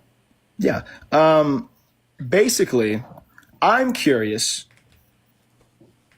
Who was made on? Why was I kicked off the tour? I'm genuinely asking what you were told as to why I was kicked off the tour. So I wasn't like told anything about specifically why you were kicked off the tour. In fact, I think I was told that you left the tour. But like I guess it'd more so be a question for the organizers. But I don't know if they'll be organizers for too much longer. I actually have a question about that too. So Parker made it clear in his Discord that she was just going to be stepping away from social media, right? And I'm curious as the organizer, right? So like National Ground Game, that's her, right? Unfuck America, that's her, right? What moving forward, I guess, if you guys were going to move the Unfuck America tour forward, right? Mm-hmm. What steps would you guys take to better ensure this doesn't happen in the future? Okay, well, I mean, first I want to correct you. It's not just merely her stepping away from social media. The hope is that she'll completely step away from the pack, literally leave it. She's Well, no what if longer she doesn't? associated, and then we leave the pack. And do what exactly? And figure out how to continue the Unfuck America. Wait, so, okay, am I missing something for anybody that knows?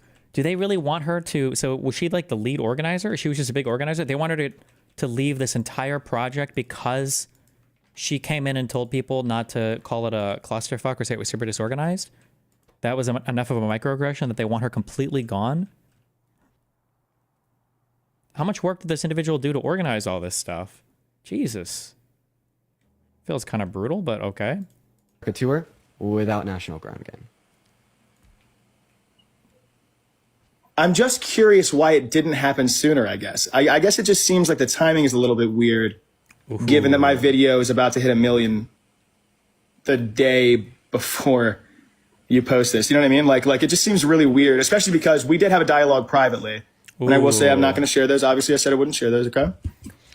Yeah, so The I mean, clout I've already kind of accusations. talked about like why nothing happened before I went to Texas, and I've pointed out that that was obviously got him. very See that wrong. laugh? You got him. However, like when I got back from Texas in Colorado, I mean, like essentially from that moment until right now, it has been working with other creators on the tour, having conversations with said creators, and figuring out how to navigate the fact that this is a literal political organization with structure, not for long, leadership, and $100,000 that they have raised off of the engagement that wants to continue the engagement.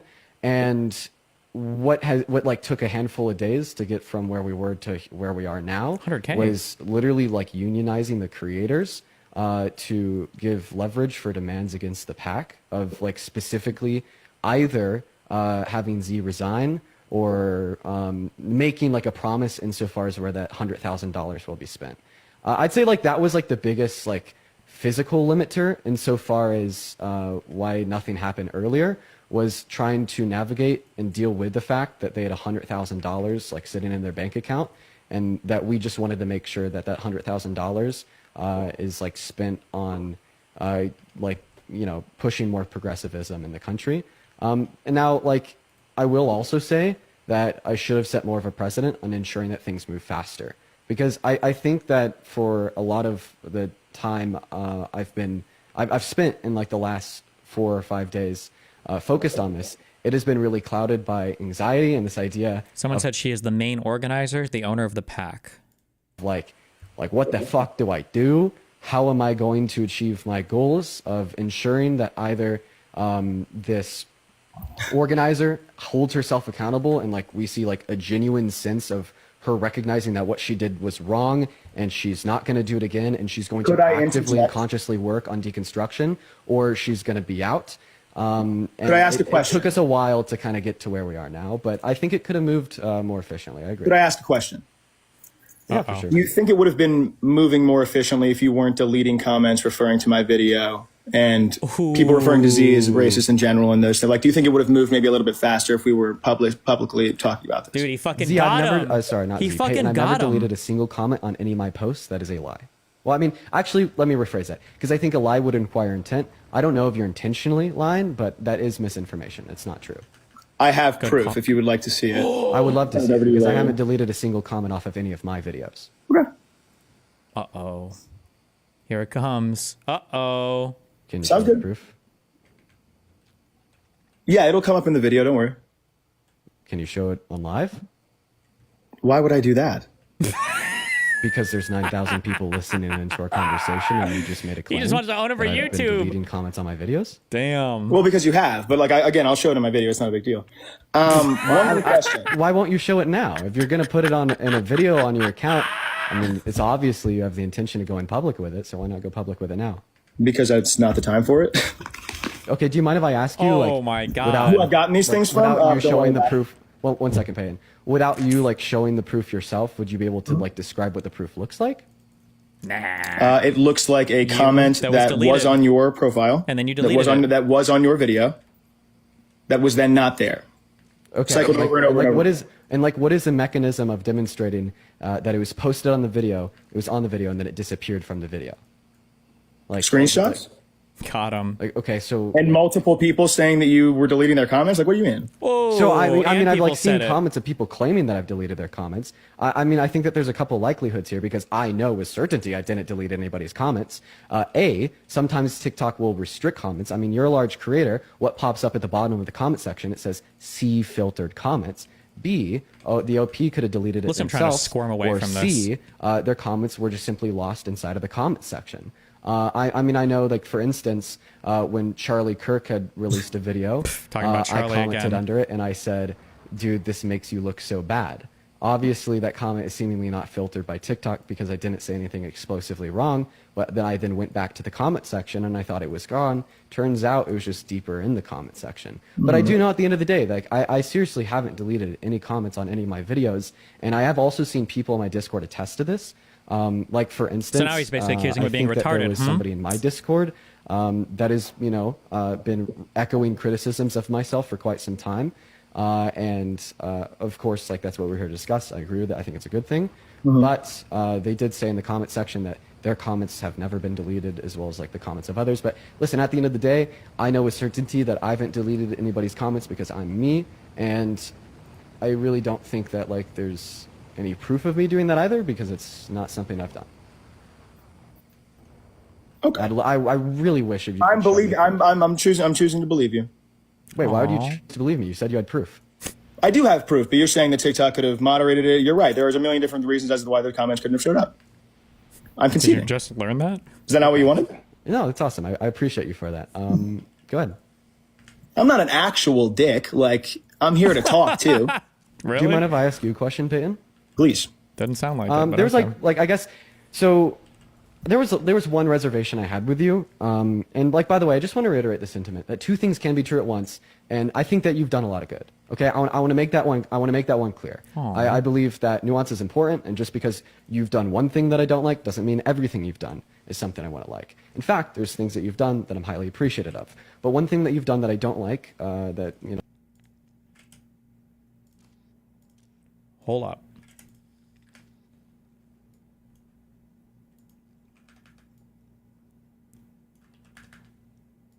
Part 2. Maybe you could address is a fact that after you'd posted a video claiming that there was black women that went on the trip that did not have their travel covered, I then DM'd you, and in private, I asked you to please tell me what the names of the black women were so I could take care of it myself. You then like refused to tell me the names of them, and then Absolutely. like started making fun of me, talking about like designer Coach Dean bags. would harass them. And Yeah, I I did. didn't really respond to you making fun of me, and then I just asked you again if you could like please tell me the names of the black creators so I could take care of it myself, and then you refused to. And I was just wondering why you'd refuse to. Because he Because it was knows. a case that I like genuinely. Because it's not my place to release their names. And Bro, what? This is crazy. Also, this Peyton guy, by the way, I have several black friends. He's called them the N-word and other racial slurs, but it's not my place to speak for them, so I'm not going to say who it was. But you guys acting as if I did is crazy. People talking about me bringing up people who were affected by this trip, people who should have been paid, who you admitted should have been paid. Acting as if it wasn't a big deal is insane. True. Acting like what isn't a big deal? Are you The serious? people on the live who were talking about the fact that they paid their own way, but they were going to get reimbursed. They were going to XYZ. Hey, I DM'd you in private because I thought it was a big enough deal for me to privately DM you, ask you not to share my DM with anybody so I could personally turn around and reimburse them. And you said that it wasn't like you didn't have the right to give me their names. Absolutely not. Well, I mean, like... But you know their name. You don't have the right to give him the names of somebody that worked on their own project who said they didn't get paid by them? Like, what? I think this is my reservation, because like the purpose that I'd expect out of like a good faith actor posting the videos in which you have would be like to hopefully like achieve accountability to try Because to it's accountability from the organization, not from one person trying to would you make please allow themselves me a feel moment to look better. finish True. without interrupting me? Okay. To achieve accountability and like to try to do your part in righting the wrongs. And I mean, like when I DM'd you asking you like specifically what their names were so I could personally reimburse them, like when you like refused to tell me who they were and you just kind of made fun of me, it kind of felt like in that circumstance, like you didn't really care if they were reimbursed or not for apparently the travel they had to go out of pocket for. Justice needs to be served from the people who were the ones committing the crimes, not somebody who wants to make themselves feel better. Oh. What do you mean make myself feel better? It was a private conversation. It was a private conversation where But you you would could have feel like a publicized hero it. for getting the names and reimbursing these people who should have been paid in the first place. Bro, are you serious, Peyton? Wait, Yes. so you're saying that I did something wrong and self-centered and narcissistic by DMing you, asking you keep our conversation private so I could try to personally reimburse them? Yep. And your explanation is because I did that all to... Yes, because why do you want to keep their stories private, bud? bro, are you? Wait, That's no, what I mean. I didn't want to keep their stories private. I wanted to keep the fact that I reimbursed them private. At that point in time, you hadn't said a single thing publicly about any of this. How could I have trusted you when there were people on the tour lying about me? You don't have to trust him, dipshit. You literally are giving him the names of these people. You literally already have the information. What is this guy talking about? What? With no repercussions. Trusted me to do what? To not just be trying to pay these people off. How could he do that? You have all the info. Again, I don't know you. You don't know me, right? I'm sorry. If you can I guess I just like don't some things understand about me and like some things about you. What do you mean pay them off, Peyton? Reimbursing them is a good thing? Could be considered a payoff if they are to keep quiet afterwards. Because they've had everything taken care of. So now everything's swept under the rug. Everything's good. We can move on. Are you joking, Peyton? Yo, dude, are you serious? Wait, so I want to get this clear. You're literally saying that you didn't want them to be reimbursed. Soy mode activated. So they would continue to feel the impact of not being paid for when the white creators were. So they'd continue to talk about it? Ooh, the reverse. That's insane, bro. The I'm reversal. sorry. That's fucking nuts, Peyton. That is nuts. You're like, you want to perpetuate a continual disadvantage of the black creators compared to the white creators. My God. So like you could continue to talk about that disadvantage? Peyton, are you serious? I'm sorry, dude. I'm sorry, Peyton. He's not Please. sorry, by the way. Spoiler alert. Feel free to. You're not mute me. Can I talk now? Spoiler Go alert. ahead. He's not sorry. Yeah, so that's not true, obviously. Again, I didn't know any of your intentions. I knew you had had private conversations, and I knew you had lied about not knowing about that live. So, yes, I fucked with you a little bit. And yes, obviously, I wasn't going to give up the names of these people because I didn't know your intentions at the time. And I didn't know, personally, who I could trust on this tour because people were lying about me. So, yes, I'm not going to divulge their names, but getting their story out there so that they can tell their story eventually to get reimbursed by the people who fucked them over. Didn't say it was you. Right? Right? Is I have what's a question. important. Pan, would you feel like now that I've made my intentions clear, like verbalizing their names in a private DM to me so I could still try to take care of it? No. Yeah, probably, yeah. Oh, okay. If it was okay with them. Like, I'll ask them. Yeah, but thank you. Respect. Okay. Black people. At Yes. the time, you had said nothing out loud about any of this So you tell me now? to anyone. So you tell me now. Okay. All right.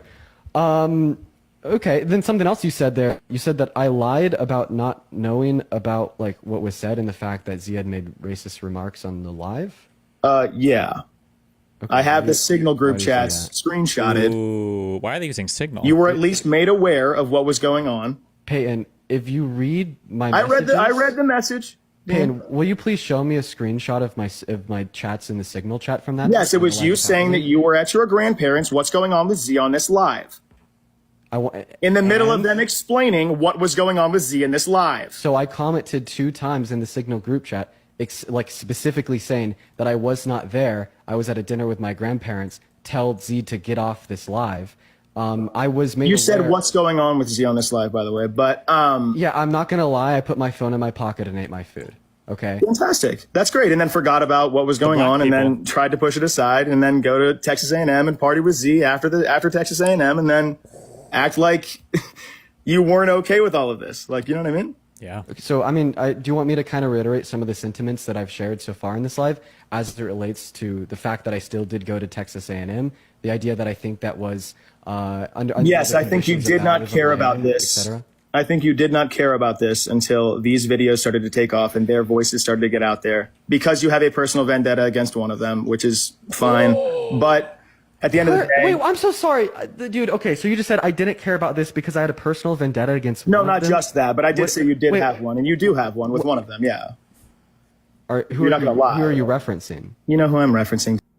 Who's he referencing? Sorry. Because you have a personal vendetta against one of them, which is fine. But at the end of the day, Wait, I'm so sorry, dude. Okay, so you just said I didn't care about this because I had a personal vendetta against. no, one not of them? just that, but I did What- say you did wait. have one, and you do have one with one of them. Yeah, Who You're are not you, gonna lie. Who are you referencing? you know who I'm referencing, Dean. Like, can we fucking not, dude? I mean, I don't know if the 10,000 people listening do. Yeah, but you do. You know what I mean? Yeah, I'm not gonna send her. We have an audience of 10. Okay, so sure, we don't want to send them an audience A. That's actually fair. That's a good idea because Yeah. of what I'm about to say. That's fine. So you're referencing one of the women that was involved. okay, and you're saying that I have a personal vendetta against them, I feel like that's a very unfair way to describe reality. I said that's one of the reasons. Will you just allow me to focus finish? in on a single reason. Will you allow me to finish? I gave Dan? multiple reasons, Dan. And I will happily address them, but I just want Please to have address a all of them. conversation about this one specifically. Because you're saying that I have an unfair, like a personal vendetta against one of the women. So, I mean, it is the case that one of the women has called for my public execution before. After what, Dean? After what? Like Dean deserved that? What did Dean say or do? Doom, doom, doom, doom, doom, doom. Hold on. I need that on my soundboard. One day we'll have the soundboard again.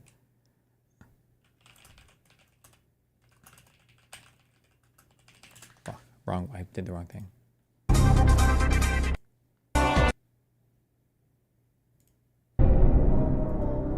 He said, they called for my public execution. Before, has called for my public execution before. After what, Dean? Okay. Did he make a tweet not unequivocally condemning the genocide in Gaza?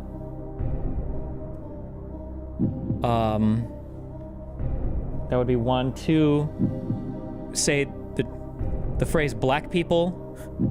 3. In some minor conflict, not side with the person who was of the higher minority status. Or 4. For being white.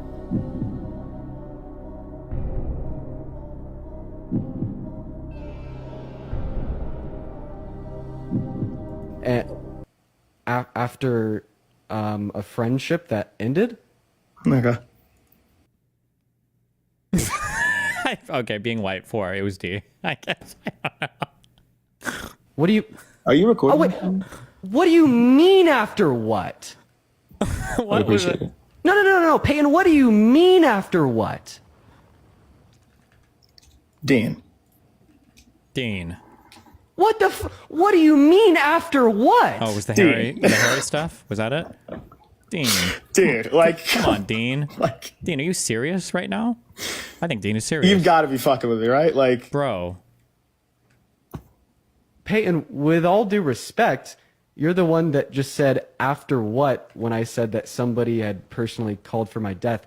I guess I'm going to ignore that if you want. It's not my story to tell, Dean, and you know what the fuck happened, man. Oh, why did I keep quite using frankly, this phrase? I have no clue what you mean by saying after what. But here's what I was going to say to begin with. It's not my story to I don't tell. think it's okay to equivocate the fact that, yes, like one of those women had said some very like hurtful and harmful things about me in the past. And like that has that definitely does mean that I do not like that individual.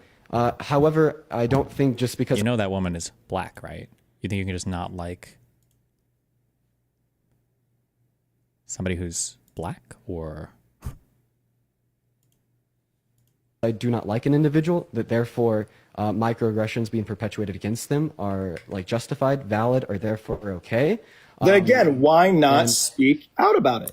So I mean, why allow people to keep silencing these black women until you felt it was appropriate to speak up about it? True. Whether it be for your fans who you could have easily reimbursed for their plane tickets, whether it Dean be hasn't for answered for this yet. the pack or the group, why?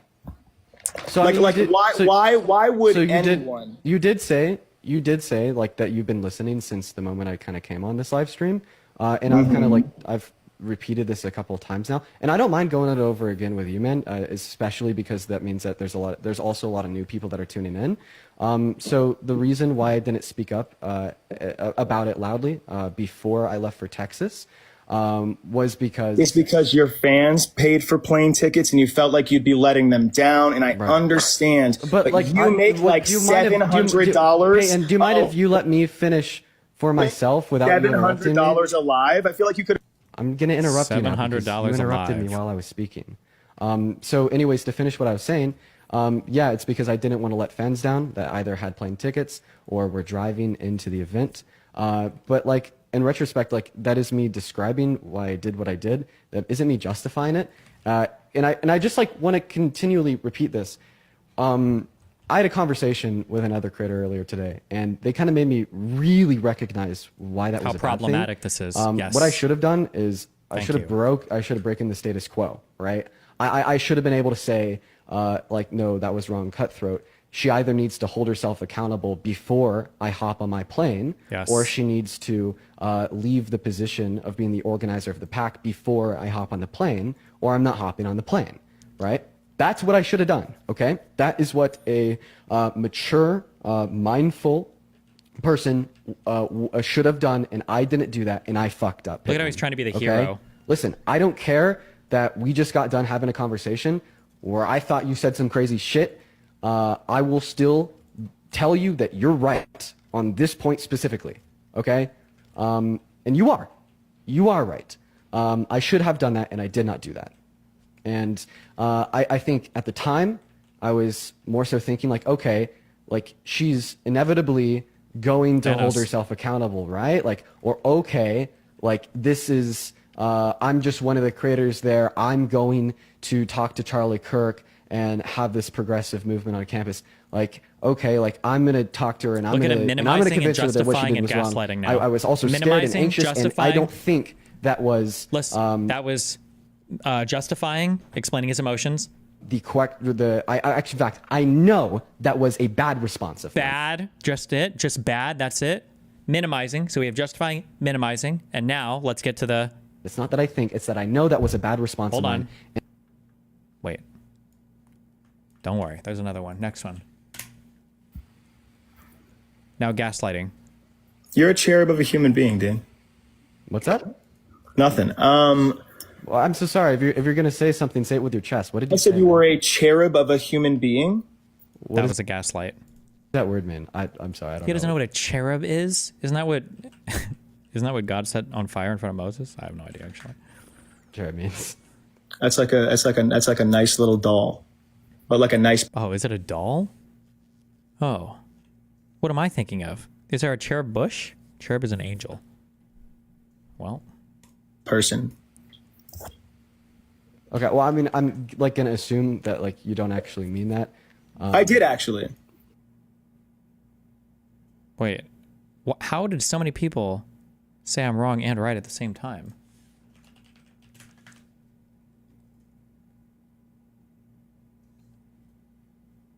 It's the lowest rank of angel. I am so confused right now. Okay. Baby angel. Got I it. think you're half right. I think you realized what you did was wrong. I think you saw that a lot of people agreed that what was going on was wrong. I think you were okay with them silencing these black women's voices until it fit your ability to be the cool guy again and be like, I shut down this tour. I think it's a little gross, man. True. That's why I met you with hostility last night. And to be fair for everyone here, okay. I did not know for a fact whether or not Dean was reaching out to me. I swear to God. I swear to God. I know you're not going to believe me. I know you're not going to believe me, but I'm just trying to be honest. I'm just really trying to be honest. What? What? No. I think that is wrong, and I don't think it should happen. And Is anybody buying this shit? That Dean isn't intentionally trying to silence black women's voices? I never think that you should be okay with those actions occurring.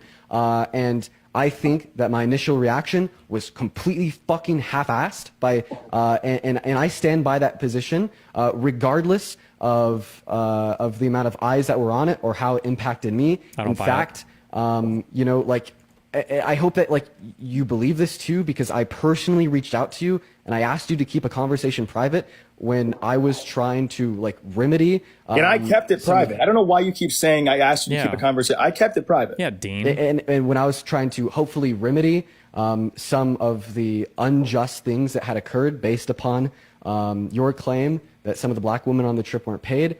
But listen, at the same time, Dean is floundering right now. I You can know hear what you're flounder, saying as well. right? Because when you're saying like, oh, I was okay with it until it personally started impacting me because the videos you made got attention. Well, I feel like I've seen that a billion times where somebody does something wrong and they fuck up and then the only reason they speak out about the fact that they think they did something wrong they got caught. Was because they got called out for it on the internet and it was going to start affecting their livelihood. And I guess that And you're saying there's you didn't no do way that? I could prove to you that that's not what I'm doing. Yes, you can actually. I have a perfect way. Yeah, you got a perfect way. It involves time travel though, because it's something you should have already done. Okay. The money that you've made from this tour and the videos on this tour, give it to those creators. Damn! Wait, what? They got what? What did they get? Stiffed a $300 plane ticket, and now he wants them to get what? Thousands of dollars in reimbursement? Holy shit! Wait, how much money would that be? Who were affected by Z, or any creators on the tour as well that need to be reimbursed. How much is Dean gonna cuck out to this? Oh boy. So overall, to this point in time, I have net loss income over the tour. Imagine if we just wrote them all bills, like invoiced them. Okay, I did it. But I'm like still okay with having that conversation. I just want to make it incredibly clear that I've net loss income over the tour. But I'm not asking. I'm not forcing him to do this. I'm just saying that's something that would. If you want, if you were a good human, we could have a follow-up conversation about that, because I mean, I still don't mind having that conversation. I think that that's a good thing to do. I think that's a great idea. If you want to talk further about that, that's something we could do. Fantastic. I have a couple more ideas that I think you could be doing better with your platform. Oh, cool. Go ahead. What do you got, dude? Yeah. Okay. I do see that in terms of platforming voices. I do see that there's More somebody blacks. else on the tour, Simple Black Theory, that has been requesting to come up on the live and specifically talk to you. Is it okay if I bring them up, Peyton? I can't talk to Haji in public yet. I have to talk to him personally. Why? What? Haji? What is that? Johnny Quest? Okay, so you'd prefer to talk to him personally. You can bring him up though. Okay, it's up to you. I've said all I've said. I have to go anyway. Oh, okay, hit him up with the gotta go. He's been requesting to come up. I just want to make sure that it's okay with you, because you did, of course, come up here for a one-on-one conversation. I just want to ensure that that is okay with you if I add him. I don't want to like. If he's come, yes, I want you to add him, but I have to go because I have to talk to him personally. Okay, well, I mean, if you have to go, then it may be better just to like not add him, because like I'm just gonna be obvious. Like obviously, what's gonna happen is like a conversation is gonna begin between you and Simple Black Theory, and it'll likely like keep you on the live longer than you're. I will not be speaking with Ohaji. I'm sorry, Ohaji. Yo. There's just a lot more stuff that we. Is his name Ohaji, or is he like a Haji? Like Haji is like an adjective or something. What is, or a noun? What is a Haji? Ohaji? Is that his name? It sounds like a base slur that I've just never heard before. Still got to talk about like interpersonally that I can't, but I'm happy to listen. I'm happy to stay here and listen. That's fair. Cool? Here's what I want to say. There was at least 10 plus Black creators that came on that tour that were actually there in Texas A&M. Okay. And I can sit here and say that I promise that you didn't talk to all 10, if not half of those creators. Damn. I talked to 3 creators, yes. 3 out of 10. Out of 10. And one of which was me. And I told you 3 out of 10 Black creators. You know what that kind of sounds like? Sounds like 3 out of 5, which sounds like the 3/5 compromise, which sounds like this guy's a fucking racist. Just saying. you should have spoken to all of them. I even took the time to explain to you that the situation I had is a lot deeper. And in that message, you told me that the people that you were protecting, you didn't even know. Ooh. So to sit here and pretend and to hear all these things, I feel like it's totally unfair. And when we have this discussion, you're gonna get a real mouthful because what you did was so unfair.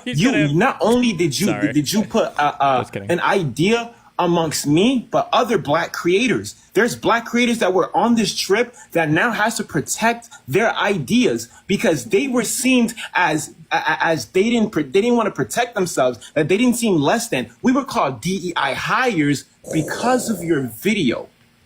And I feel like that was so unfair because you took the time to talk about the Black creators without there, talking to but them. didn't take the time to talk to all of us. True. May I respond? Yeah. I don't think it's fair at all to put on me. We need, you know, to fix all this bullshit. We need to put all the Black people on one tour and we need to put all the white people on another tour, and it'll just fix all the problems, okay? In a video where I am simply calling out the behavior of one individual on the tour, where I multiple times say, I have an issue with a singular individual. This does not reflect the Unfuck America tour. I have an issue with one person who did this thing last night that was horrible. And I had no problem At the end of that video, I then said, my opinions are my opinions alone. Any creators... He didn't listen to him. He hit him up with these opinions don't represent everybody. He had the clause in there. He's safe. He's safe. Safe. That are going on this tour. I have nothing to do with them. I'm friends with a lot of them. I hope they have a great time. I'm gonna be like literally like. Yes, but look, I didn't disagree with that video. I even said, listen, I didn't think you said anything crazy in that video, and then you make that second video, and I wasn't even notified. That second video is what the real problem that I have. Was that second video. That second video put the understanding as if these black creators was treated as such, while you did not know in the background that these black creators was working on stuff, was actually trying to remedy certain stuff, but it couldn't be remedied because we have someone out here trying to expose stuff without Oh my God. So they were their stories to tell, and this white boy, Peyton, stepped up and told them. Ooh, Peyton wasn't ready to fight with, is this Parker or Dean? Dean's black guy. Now Dean's black guy. Do you think if Peyton pulled a black guy into this would be fucking cinema? Please God, say Peyton has his own black guy that he's gonna pull in. Please God. Having the full things. If I asked you, who are the three people that you were talking to? Are you able to give me those three creators? No. Yes. Ooh, personally. Who? You won't say it publicly, bro. Personally? Okay, that's fair. That's fair. But currently, right now, Z is trying to find who else was giving me information, and I can't. Oh, Z, the lyncher. She's gonna go after these black creators. It'll be all over for them if she finds them. That Z person is up to some real shit. Careful. I just can't give that up here. That's fair. I just felt like honestly, okay. I honestly felt like what you did was exactly what you're adamant about, and it's the white savior complex. Honestly, I'm sorry. I'll set this up. I'm sorry. I'll set my soundboard up. My bad, guys. That would have been the Vine boom right there. Okay. Fuck. I'm sorry. I gotta set up right now. Okay. Fuck. He hit him up with the white savior complex. I wanted to talk to you in a deeper understanding of this was because I even came here and sat there that the people in that panel had every right to say the things that they wanted to say, and Z was wrong. But at the same time, the people that were in that panel had some malicious intent. They said some things that were wrong. They inflated some things that were unfair and made us feel like garbage. Absolutely. And again, I am not talking about those. I need to reiterate this for everyone here. Mm-hmm. I am not here defending anything those black women said on that live. But you're protecting them. I'm not protecting them. That's what you said. Okay, standing up against racism, Ohaji, is not the same thing as protecting a bad person. She was being racist towards them, and I called out this person I was professionally linked to for doing that. That is it.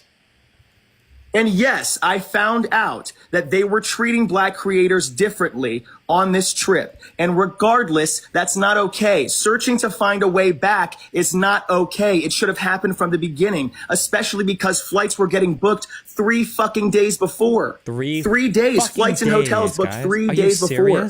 I will say this. Shut up, Dean. Like I've been dick. on like a couple things like related to like boots on the ground in politics, and like I'd say that's like the industry norm. I think it's probably a bad industry norm that needs to be changed. I mean, yeah. Insofar as like booking flights, booking return flights. But that did apply to like everybody on the trip. Like for instance, like I don't think that my return flight was booked until like 3 days prior.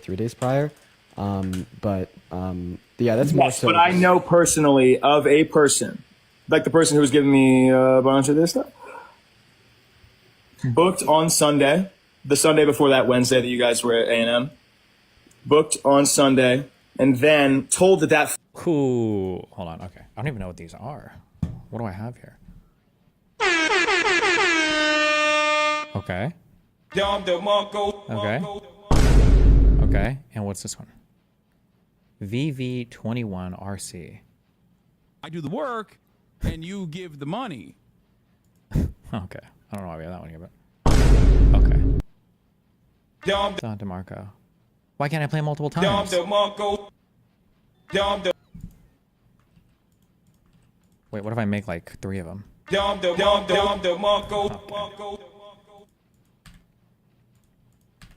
Alright, I'll fuck with that later. Okay. These are my 2 big ones. Alright, let's go. Sorry. Flight was canceled, I guess, or XYZ or whatever, and then the flight actually wasn't canceled, but it doesn't matter. They was booked on Sunday. So they were still booking flights and things for people who were involved with the tour on that day. Booking. I have the messages showing, hey, are you guys still going to book my flight today? Yeah, okay, cool, because I got to get to next. Like, I feel like the call for there is like probably like better management from like this pack and all packs. I don't know. I just feel like I've seen that. I see that a lot. I see. But that's the whole point. I feel like it's a little weird when you see that a lot, but it didn't happen for me. I was added late in the game. You know, you didn't get a flight, Peyton. You had a car. Yeah, they were booking me a flight, and then I asked them to get me a rental car, and then I asked them 2 days later to book it for 14 days instead of 3. Okay, what does that have to do with anything? What's that? So? Did you hear? Yeah. 14 days instead of 3. Hey, listen. In summation, I think that like there's often times where flights will get booked late. I think that once again I got my return flight booked 2 days. But these black creators didn't get their flights booked at all. The thing is black creators. Who's saying? I can sit here and say that the black creators is actually in the background talking about certain situations and how to make it better for the next thing. We didn't have to have a white creator step up here and try to talk for the black creators. I had no problem with the situation because I knew it was going to get fixed with the people I was talking with. Damn. So again, I just find it weird that I have a white man sitting here explaining to me that I need to be treated better, as if I didn't know that, as if I could. What? Shit, hold on. One more.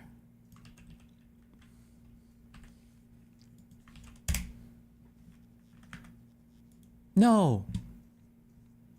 Wait, that last one didn't load. Hold on.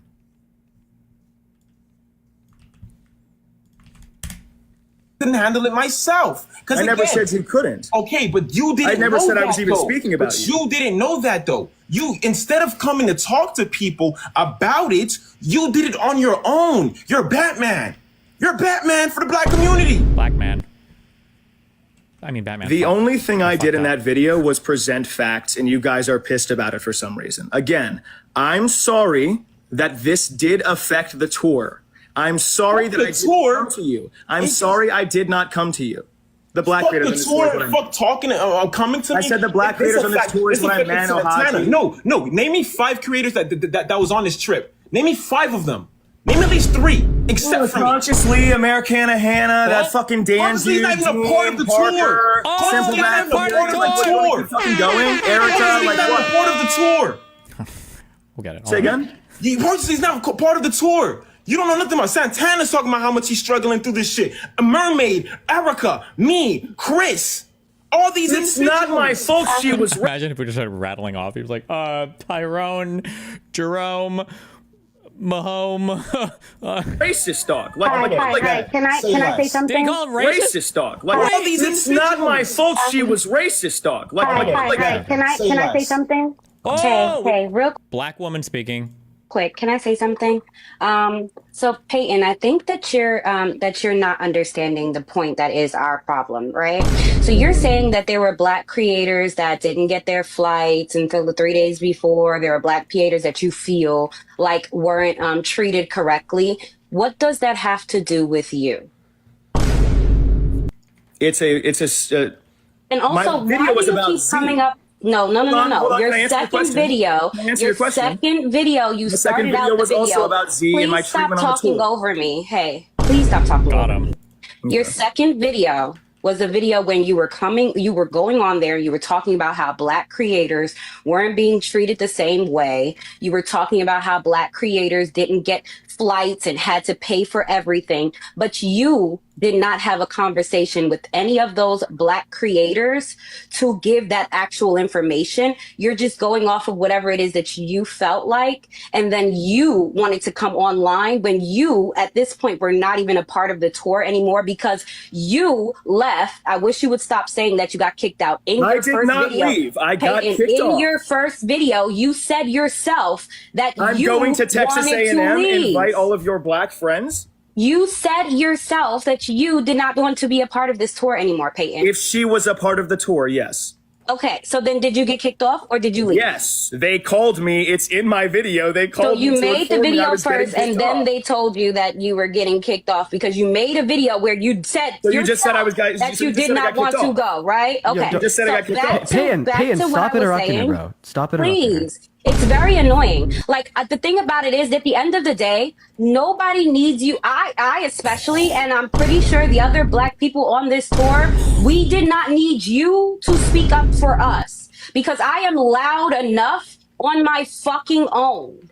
I don't need you to say, oh, the Black creators didn't get what they were supposed to. Oh, the Black creators weren't treated that way because you did not talk to the Black creators.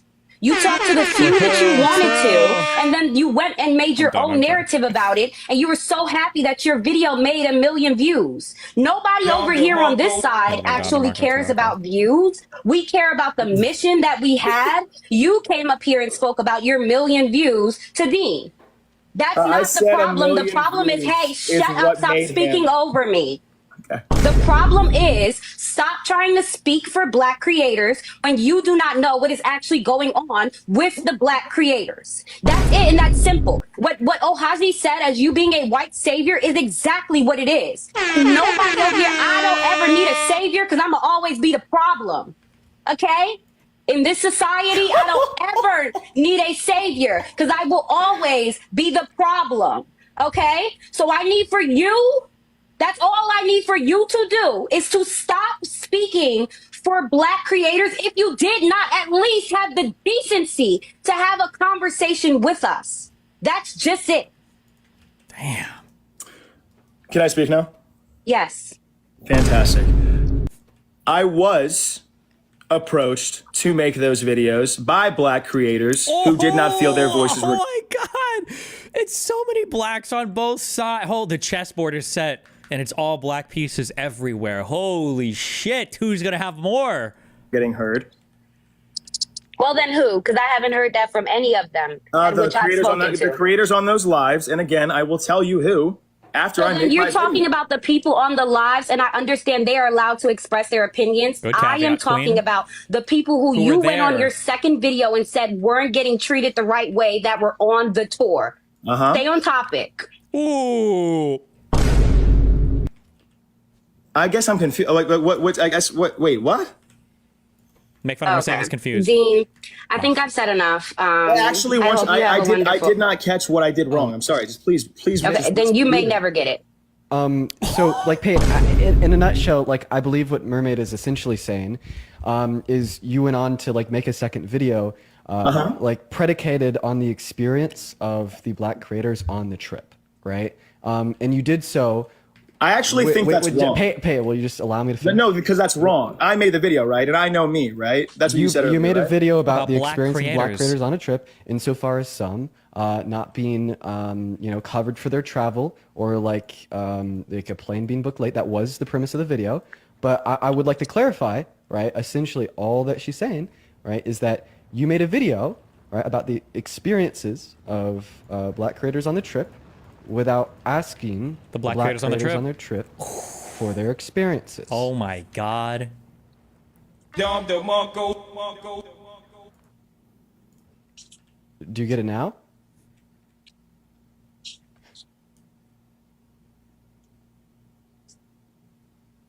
Oh, can I talk now? Sorry, I didn't know you muted me. Yes, it wasn't the point of the video. That's a 2-minute snippet of that 15. I love all the super serious drama with all like the little emojis flying around their heads. Like that's a 2. Yes, it wasn't. Why does he have the cowboy hat? the point of the video. That's a 2-minute snippet of that 15-minute video where I'm talking about the behavior of the people on the tour and how they treated me. And yes, I did add in the section because while I was making the video, I was reached out to. I did add in the section about the creators who were not properly paid for this trip as I was. Mm-hmm. But the video was about my treatment from the unprofessional people within the organization, not just Z, Brandon, and other creators who were lying blatantly to try to cover Z's ass. So is your argument essentially that you didn't talk about the black creators' experiences without asking them? No, I said it was added that in. It doesn't really matter. I said it was. I mean, because listen, man. The point of the space that I'm hosting right now is just simply for transparent discussion. Okay, that's why I brought you up here, and that's why I had a conversation with you, and now that's why Mermaid is up here right now as well, because I want to make sure that Mermaid has the ability to say what she wants to say. But I don't really think that you're responding to what Mermaid is saying. I just did. I was reached out to. While I was editing that video, while we were making that video, I was reached out to, and I had to add that section because I was reached out to about it. Anonymously. Anonymously means I cannot give up their names. Guys, I'm very sorry. That's just how it fucking works, okay? But there are people who feel antagonized against on this tour by Z, which again, I have screenshots. I can prove it if you want. But I guess do you the bare minimum understand the perspective? I absolutely understand the perspective. I think it's an obtuse perspective. 1 second. You think it's obtuse for Mermaid to just simply request that before you tokenize her in a video, you talk to her first? I didn't tokenize her. I wasn't speaking about her. Again, you're bringing I'm not gonna lie, man. Who was you speaking about? So there was about 10 black creators that were on the tour. Mm-hmm. Me, Erica, Becca were the 3 black women. Mm-hmm. And there was about seven black men that were on the tour. Who were you speaking about? Because I've had a conversation with all of them. All of them. We've all talked. And we haven't talked with you because you have not been on the tour since you made your video stating that you wanted to leave.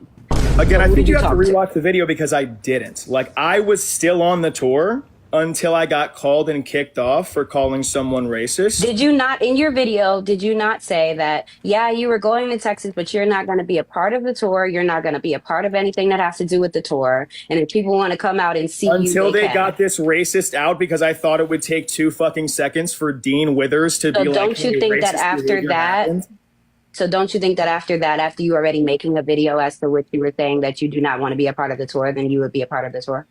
I assumed she would be kicked off, yeah. So I apologize for that, yes. But you can tell by the phone call, Brandon called me to kick me off the tour. Why? I don't see why this is such a big, what was you gonna say? You guys did not. Listen, I just want to first. I just want to. We're not cutting people off, right? I know. I just want to add on a comment here real quick. You know what? Go ahead, for sure. I just got a little upset there because you said that Mermaid was being obtuse, right? And I demonstrated my upsetness. I just wanted to apologize real quick. What? Sorry. Okay, man. Oh no, the why are you laughing? Because that's just an insane That's insane. Anyway. That's the only insane thing for all of us. Queen, call him out. I don't like nervous laughter. It's not nervous, but I appreciate you. Okay. Excuse me. So can you apologize for speaking for the black people on the tour without speaking to the black people on the tour? I spoke to black people on the tour, but if you felt like I was mentioning you, because obviously I didn't mention any names, I am sorry. I did not. I would never want to make it seem like I was speaking for black people who could not speak for themselves. I mean, I'd like to add in here, I guess, real quick, as it relates to this topic specifically. I'm unaware, right, of any black creator that was brought along on the tour that had to pay their own way. That's phenomenal, Dean. You wouldn't be. You're not the organizer, right? That's why you reached out to me. So that's why I reached out to you, and then you didn't tell me. So then I reached out There's individually. Probably a reason why they're not telling you, bud. Bud? Oh, I don't think that you understand what's actually been happening within. So that's why we kind of don't understand why you have so much of a say-so, because you don't really know. Oh, listen. At the end of the day, here's the facts. I just want to make sure that nobody's out money, man. That's all, Ben. That's all. Okay. And I feel like you've been fighting me pretty hard in making that discovery. You know, I actually told you that I would DM you privately so that you could reimburse them, didn't I? Earlier than live. Yeah. Didn't you say that literally? Is it possible that you may do that when you leave? Because that'd be great. I thought that's what we already talked about. Cool. Yeah. I would really appreciate it if you do that, Peyton. Mermaid, is there anything else that you'd like to go over? No, Dean, thank you so much for letting me come up and use my voice. Thank you to everybody who gifted me. And I hope everybody has a wonderful rest of their Sunday. That was it for me. Thank you. I appreciate you for joining, Mermaid. And Queen. Peyton, that was definitely a conversation. Oh, but they're boys I'm still. now going to remove you from the live. But that's okay. But they're still boys. Maybe like one last thing before I do remove you from the live is... call them a slur. Oh my god, that would be epic. Just kidding. That very important conversation that was just held in this space to like detract from the fact that you're beautiful. I seriously do think I engaged in actions that were wrong, and I wish I would have done better for the reasons that I've already listed, and I promise to do better in the future for the viewership, specifically as it would relate to my apologies to specifically members of the BIPOC community. Now, sorry, everybody. All right, now we know. Now we're all caught up. Okay, back to the video. What was Dean's announcement? And Mermaid. All right, welcome in, everybody. All right, phenomenal. So yeah, I mean, at this point, I feel like we have kind of gone over, where we are going to be going from here, insofar as departing from Z, the main organizer of the tour, which either means she steps down as the organizer of the pack backing the tour, and we find a new, better organizer, or we just simply digress from, that specific pack.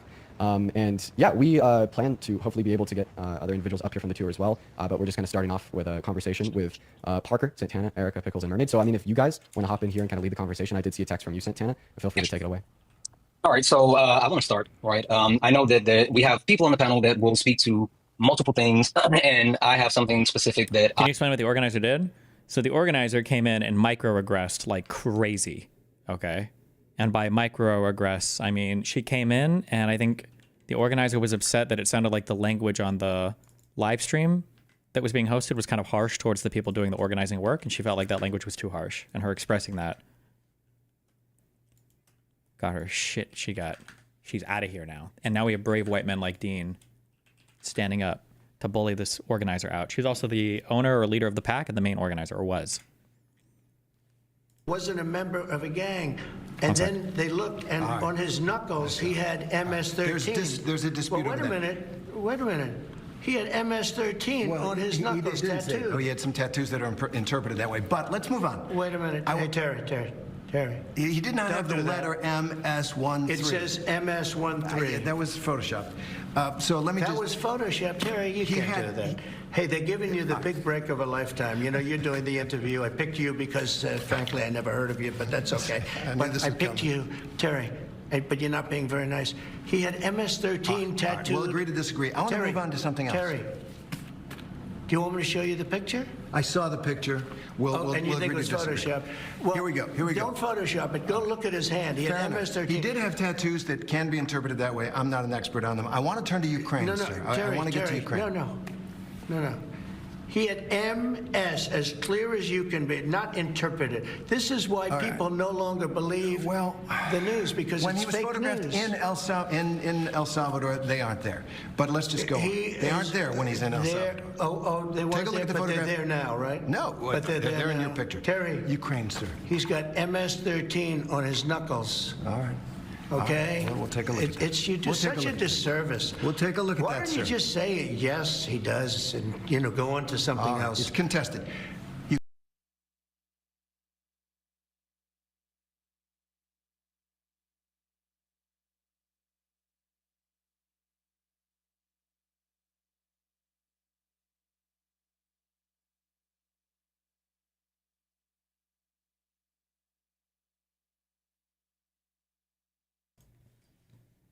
He had him on his knuckles, guys. I want to speak. I like that this is our politics in the United States. Bro, kill me from one to the next. Oh my God. Too. But I want to clarify something that Dean said. Dean mentioned that all of the creators that went on the tour was involved with the conversation. That's not accurate. There are specific people that were not included, but the actual people that were included in this helped come to the conclusion. And I'm not going to say why specific people were not added, but I just want to leave it at that. It was not every single creator that went on the tour.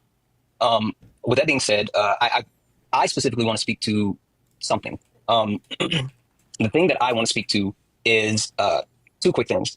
There's a lot of people who are asking the question, why haven't we addressed this before then? And so Dean specifically has spoken to his reasons why he didn't actually come out and say anything, or what the actual delay was.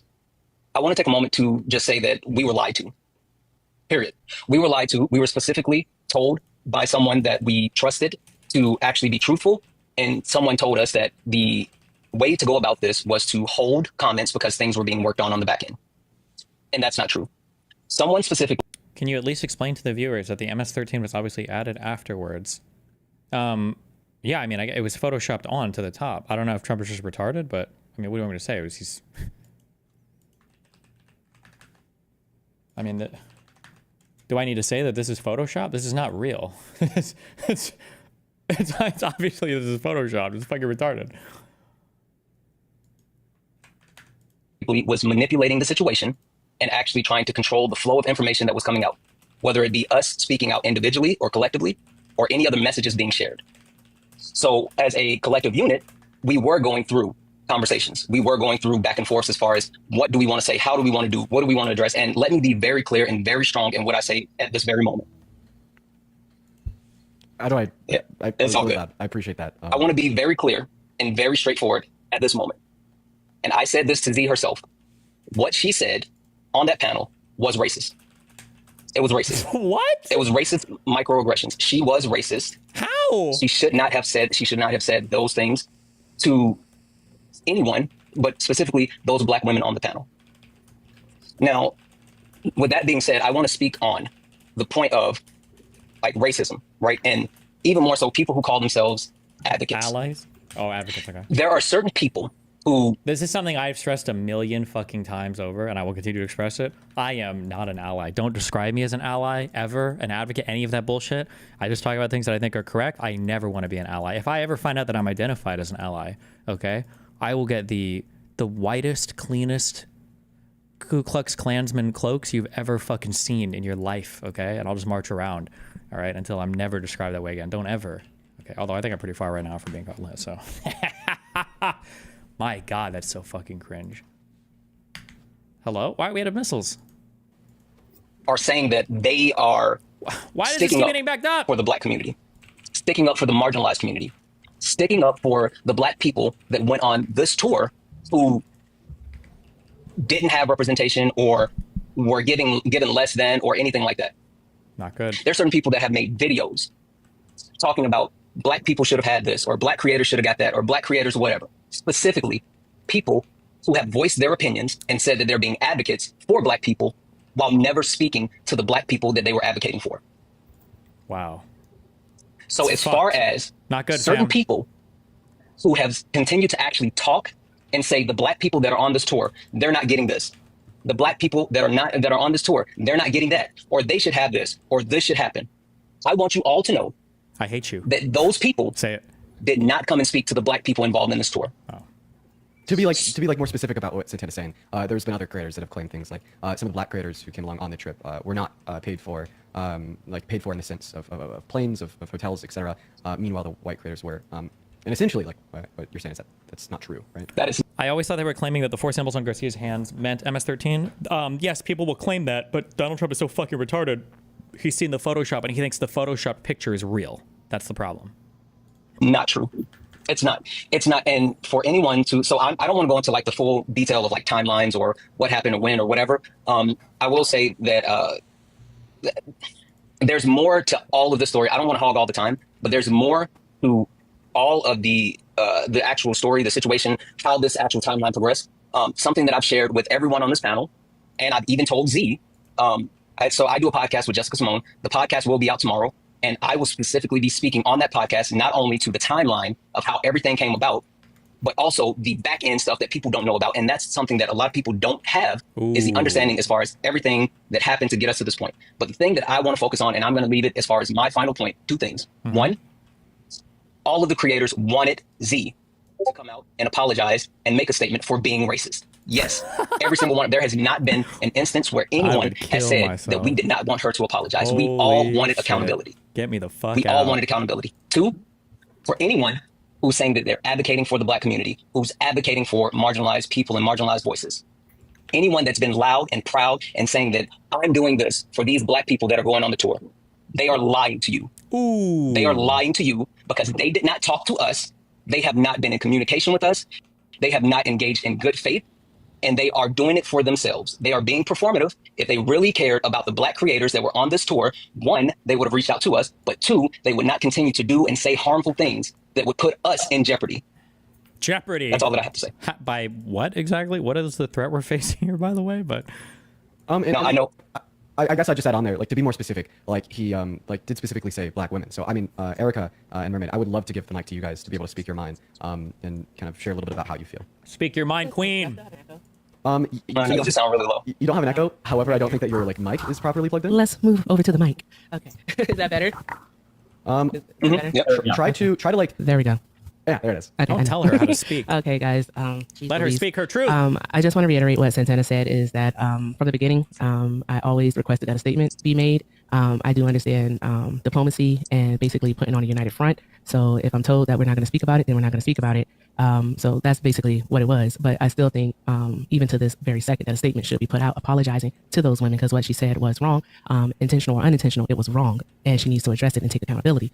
So that's my whole thought on that matter. Also, okay, it was a homophobic ad, and it should have been pulled. I think. Wait, what was homophobic? Wait, link me the It was a homophobia. homophobic ad, and I it missed should it. have What's the been pulled. homophobia? I think it was pulled. I'm not sure, but my community didn't like it. I expressed that to Z, and she said that she would look into it, and then I didn't hear anything else about it. It didn't feel good, and I expressed this a lot that we just need to have a statement. Something needs to be said, and with people in the background acting in bad faith, pretending to act in everyone's best interest, it didn't do us any favors. So I just want to say that I am sorry to my community. I truly am sorry to everyone. I want this to continue, but Bro, we're fucked. Oh no, dude. Holy shit. Agree with my peers here that I do not want Z to be at the forefront of it. So that's it. That's all I have to say because I'm not going to cry. And I just have two things I want to add on here. So first and foremost, like this apology isn't for you if you're white. I want to point that out. Like, I just see a lot of people down Okay. in the chat. Like this apology is for specifically like Black individuals. This is for Black people. This is for Black women. I am Dean. I'm sorry, love. I am sorry to Black women. You look at my page. I support Black women. All right. That's what I do. I support Black women first and foremost. All right. That's what I do. And to be put in this situation, no, it's just wrong. And trying to be diplomatic, it's a strength and it's a weakness. That's all I'm going to say. And I'll be quiet for the rest of the time. And then also just one other thing is like I also see a lot of other people like really invalidating like the grievances and hurt of members on this panel. That's gross, guys. Please don't do that because like the grievances and hurt are legitimate. Yeah, and I'll just say, I mean, genuinely, Erica hit it right on the head. This is for Black women specifically because there were Black women that were disrespected, and for anyone who is actively engaging in bad faith and down in the comments saying, you know, this is performative or whatever. Sorry, this isn't for you. This is specifically to the Black women that were hurt and affected by everything that happened. True. That's the point. And our communities. Yes, we are sorry to our communities for having to actually deal with any and all of this. Yeah, and just by the way, I wanted to repeat the overall like thesis, because there's definitely a lot of new people that have come in here. That like the Unfuck America Tour, the movement is going nowhere. We're just kind of renavigating how it's organized. So basically, like the request is, and as of today, and this was agreed upon by all 30 creators that went on the trip, we were able to successfully organize a large call, and we spoke for about 3 hours. This whole movement got shut down. This whole tour. Almost everyone, yeah, almost everybody. Because a lady came in and argued. Holy shit! It's all fucked now. Rip. That, you know, if we're going to continue this movement backed by the same pack, that means that Z steps down from any position in that pack. Z leaves the pack, or we just simply navigate away from the pack. That's all. Yeah. Does anybody else feel like that? Anybody else have shit to say, motherfuckers? Yeah. So There's definitely been a lot going on, but today's call was definitely needed to be able to figure out where to go from here. Thank you. Yes, queen. First off, I want to say I can speak for myself, so I don't need anyone speaking for me. When we saw what was like happening on that live, I only got bits and pieces because I kept going into the group chat that we all have and telling Z that she needs to get down. Me and Erica both. And one thing that I'm going to say is the reason why America is in the position that they are in is because people don't listen to Black women. And we said it over and over again and told her she was wrong. And with having 30 different people all having an opinion, it got to be so much. But then also we had a mission to go. Bro, do you know what would honestly be the funniest? Okay, forget like What is a Woman or all this cringe shit that conservatives do. You know what would actually be a funny troll conservative movie? Is imagine the goal is to destroy any type of like leftist organizing, and the way that you do it is you get 4 conservative Black women to go undercover into any of these groups and to just make any suggestion. And like as a social experiment, see like how far could you get if you had 4 Black women that were championing a certain cause? To this school where we all knew that we had supporters that were coming out, that wanted to see us, that wanted to have a safe space that they did have during that time. So it was so hard to navigate if we let people down. Or how has Sanders been able to avoid this? Bernie Sanders has absolutely not been able to avoid that. What are you talking about? His whole, first of all, didn't his staff almost revolt because they wanted like a 15 an hour wage? All the people that spun off his campaign were just like this or worse. What do you think Brianna Joy Gray fucking came from was Bernie Sanders' campaign? Also, Bernie literally had his own white man soy moment. We thank you for honoring us with your presence. This is as far as Vermont Senator Bernie Sanders got into his Social Security speech at Westlake Park. Thank you, Seattle, for being one of the most progressive cities in the United States of America. Moments later, Black Lives Matter activists rushed the stage. We are trying. We're gonna let you on the mic. Activists who last year shut down a holiday tree lighting in the same park today prevented the most progressive candidate for president from speaking to thousands of people who came to hear him. I came here to join this rally and watch what was going on, not to listen to somebody take over the stage. Oh, wait, what did he say? Wait, whoa. Whoa, I saw that. Not to listen to, it was coming. It was a B, not an N. It was a B, but it was coming. He stopped himself though. Join this rally and watch what was going on, not to listen to somebody take over the stage. As the crowd called for activists to step aside, Sanders waited patiently. We are shutting. We will shut it down. After about 20 minutes, Sanders like this. I feel like you could destroy so many lefty movements by just get like 4 Black women to just go in and like do shit like this all the time. Like come in and be like, did you know that today was the day that Rosa Parks died? And you dare have this thing like every white dude, I don't fucking know when Rosa Parks died. Maybe it is. Damn. And they just shut up and leave. You could destroy every lefty movement like this. Wife Jane appeared to give the signal it was time to go. Soon after, they left the stage. It was just disrespectful. Well, I think it's unfortunate because among other things, I wanted to talk about the issue of Black lives. But the fact that the American people are tired of seeing unarmed African Americans shot and killed. But there are other issues as well that we have to talk about. If we help people out, and in that situation, everything was already paid for, everything was already set up. All of this happened at one time. So it was so hard to figure it out, but we did decide to go. And even then, there was still me and Erica and multiple other people that are up here that were saying that Z needs to make a public statement, and it didn't happen because there were other factors that were coming in within all of this. Regardless, what happened should not have happened.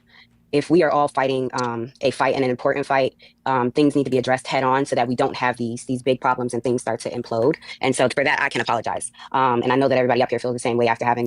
Why do Dems have to be this cucked in America when it comes to talking about anything related to Black people? John Oliver is another example of this. He never says anything remotely critical about Black people. Because the problem is that white people don't know what it means to not be racist. A lot of people have no concept of what it means to be discriminatory or racist or bigoted. And if you don't really know, well, fuck, what are you going to do? I don't know, listen to black people, right? No offense, I don't need a fucking black person to tell me what it means to be racist or not. Now, they can inform your experience, right? They can tell you things or give you a perspective that you wouldn't have been able to consider otherwise. But if you need to get your understanding of racism or bigotry or your definitions from these people, and you're probably already lost. But if you are in that world, well, you're literally getting definitions of them. Well, if they're telling you that you're being racist or bigoted, then you have no choice but to sit down and shut the fuck up. You kind of just have to sit there and take it, you know? Like, well, fuck, if he says I am, then I guess maybe I am. And then you just sit there and kind of deal with it that way.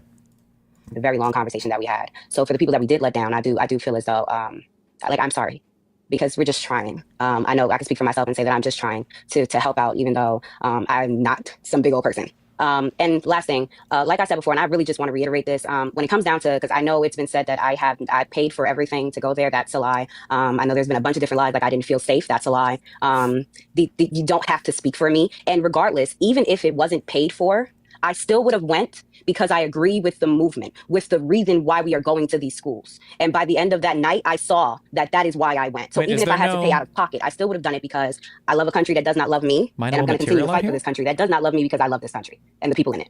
I would pay my own money if I had to. I land my plane with that.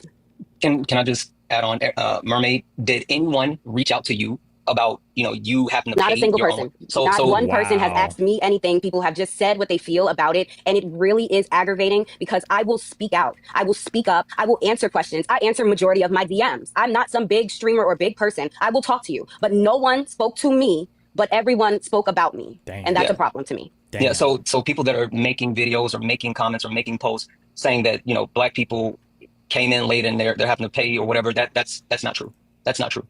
Sorry. So there's not much more that I'm going to say that Santana, Erica, and Mermaid didn't cover just now. Basically, I did want to speak for myself and also Hannah, because she said she was probably not going to be able to come on the panel. Basically, like Santana said, some of us were misled into believing that there was a consensus not to speak about this. And so that's why on Friday on my live, I didn't speak about it. That's why I can't remember when Hannah's live was, maybe Thursday, but that's why she didn't speak about it. And I just want that out there because I didn't know that this consensus didn't exist until this morning. Wow. Listen, I feel That's like crazy. for like me as a white man, right? Here's my perspective. Thank you for clarifying. As a white man, I don't really think like a consensus matters. I feel like we don't need a consensus.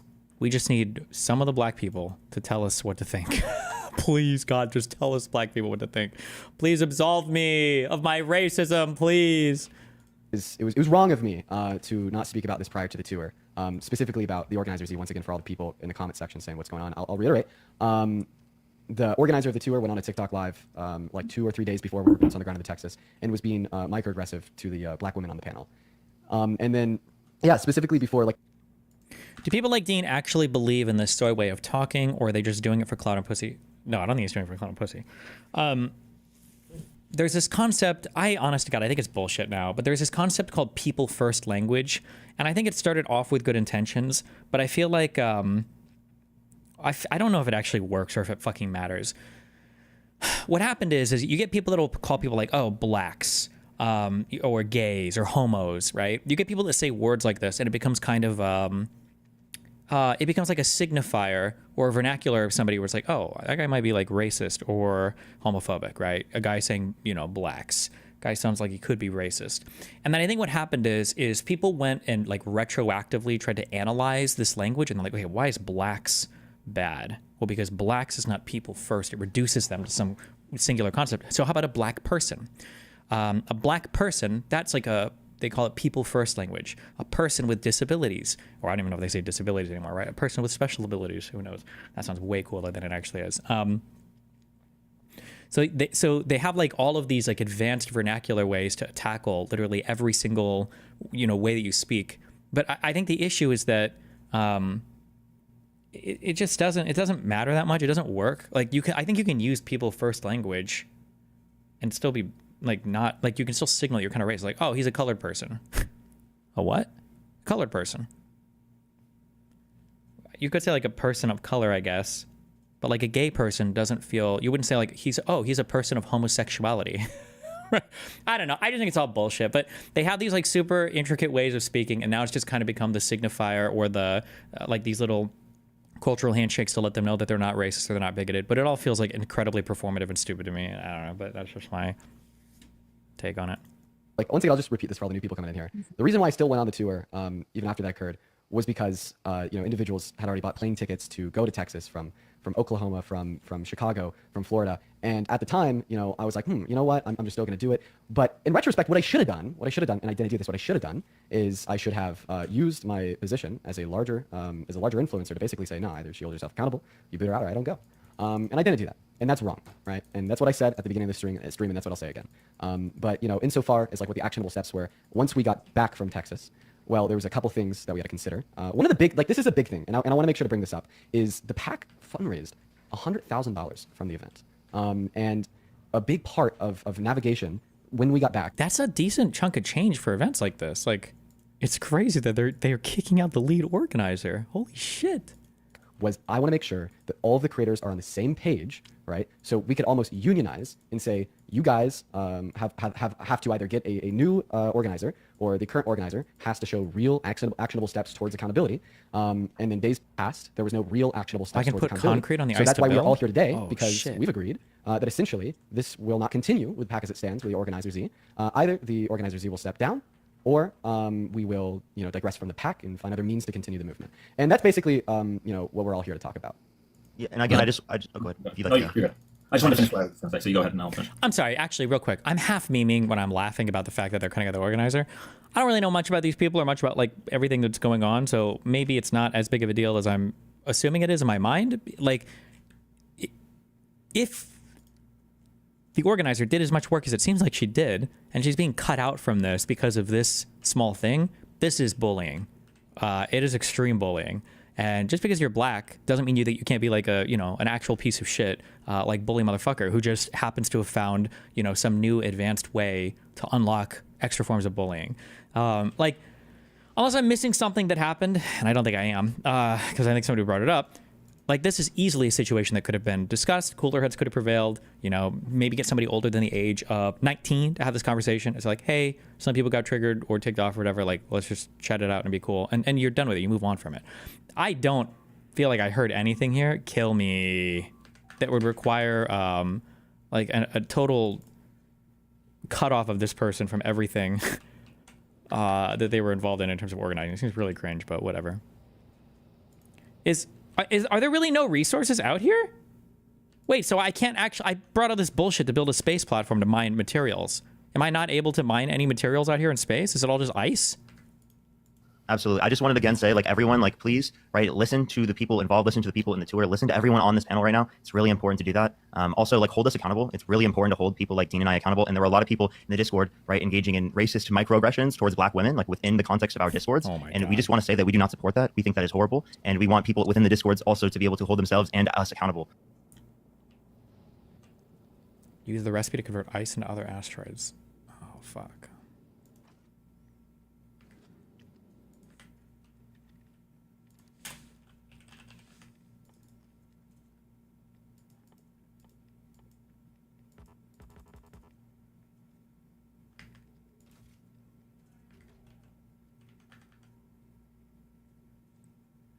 How long is this?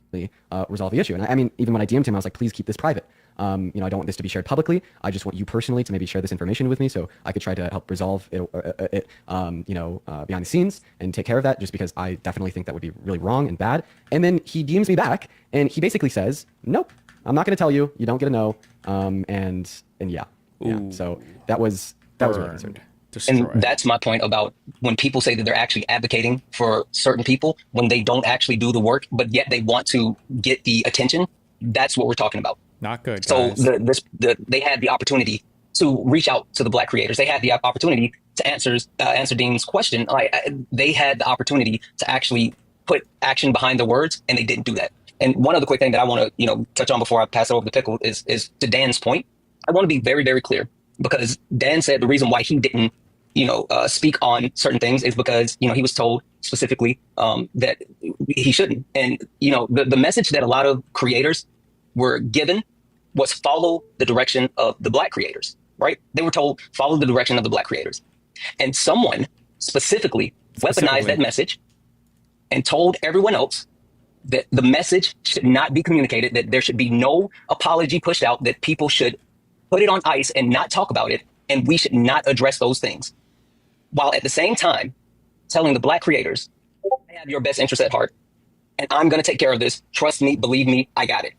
So what actually happened was they didn't get certain it. white creators or non-Black creators were being told, hey, I'm working with the Black creators, and this is what they want you to do. While at the same time telling the Black creators, we just need to all chill out, and I'm going to take care of it. So when Dan says individually he was told not to actually air things out or talk about this, that's true. But that's because someone was lying to all of us and actually going around and trying to manipulate a situation. Damn. Pickles. Yeah, I think everything's been pretty well explained so far. I also do want to pound on the fact that we are not doing this in reaction to other creators making videos or making lives about this. We're doing this on our own volition. We've had a 4-hour meeting today about this. 4 All of us hours. did volition. We do care about this a lot, and you know, it wasn't only just one thing or two things. It was an amalgamation of things, and our genuine concern over whether or not this this pack was taking good care of us or doing this event in the best way that they could, and we had our own criticisms of it. But yes, as far as I know, I'm the only creator I know of that paid out of pocket for anything. There could be more, but I paid over $1,000 to come, and I was very ecstatic to come. Damn. And I think it was an overall success for even someone like me who paid all the way out of pocket to come. No, that's all I have. No, I just wanted to add on there because Sorry. like the timing is incredibly suspicious because we started this live just like a little bit after another creator on the platform started their own live. Yeah, I mean every single person on this panel, as well as like every other creator on the trip, could definitely attest to the fact that you know we'd been in a Google Meet talking about you know what had happened, what the next actionable steps are for hours before you know, like we're live here and guess before what? another creator Then they started some But bullshit. hey, I also Can I just say this real quick? And I'm sorry. So I got permission from Erica to share this. So this is the Signal chat message that I sent out to everyone, but specifically this is what I sent to Erica, basically saying, hey, we need to meet. I sent it at 9:47 a.m. Pacific, saying that, hey, we need to meet at 2 p.m. Eastern, 11 a.m. Pacific, and trying to get everybody organized and on the same page. So for anyone thinking that this is reactionary, no, we have been talking, not only have we been in communication about everything for the last couple of days, but specifically when it comes to what we're doing right now, this started at 9-something this morning, as far as deciding how we were going to go about doing this, what we wanted to talk about, how this live was going to look. So no, we're not reacting to anyone who is live or making videos or whatever. And there's also just like a couple smaller things that I'd like to talk about, like specifically about the NDAs, because they were talking about the NDAs. So this morning, every creator on the trip got sent an NDA by the organizer. And then I went into a larger group chat with all the creators, and I told people not to sign the NDA, and then I got a phone call where I got like yelled at and all this stuff because apparently I made a very bad decision by telling people not to sign the NDA. Yeah, that did happen. That did happen, and that was so fucking that was insane. I'm still in disbelief. And just to correct, the NDA went out last night at around 10 p.m. That was when we got the NDAs. Some people were asleep, some people were not, but I don't think anyone up here signed. I'm pretty sure the majority of us know to seek legal counsel beforehand, but that it did go out later on. Seek legal counsel before signing an NDA. Yeah. I mean, I still defend my position of telling people not to sign that. And I was perplexed by like the reaction that I was met with by the organizers. You know, I got called and they were like really mad at me for telling people not to sign it. But yeah, it was very questionable, especially a couple subsections of the document in of itself. And I defend that. And then also one other thing, or two other things, is I just want to reiterate the same sentiment that, you know, the conversation about like myself holding myself accountable, an apology, this is only for Black individuals. I want to reiterate that once again, as well as I do see some... Stop! If you're white right now, you better not be taking this as an apology, you fucking retards. We're watching this for entertainment and entertainment only. This has absolutely nothing to do with apologizing to you if you're listening and you're white, okay? You know, some misogyny as well as anti-Black racism in the chat, and that is unacceptable in this space. Like, you know, the grievances are valid and they shouldn't be invalidated, and I think that's really important. Now, Simple Black Player, would you like to add a handful of things on? Yeah, just a few things. So I want people to understand that there were two situations that happened simultaneously. The first situation was the criticism about the UNF America tour and the protection of Black people. Then the second situation is how Z entered a panel full of Black women and was hostile towards these Black women. That was disgusting. What we need to understand is that the Black creators that was a part of this tour spoke with each other and tried to understand what's the next move. Our goal was to make sure that this situation will never happen again, and to make sure that we can have a stronger, unified front when it comes to the next step for the UNF America tour.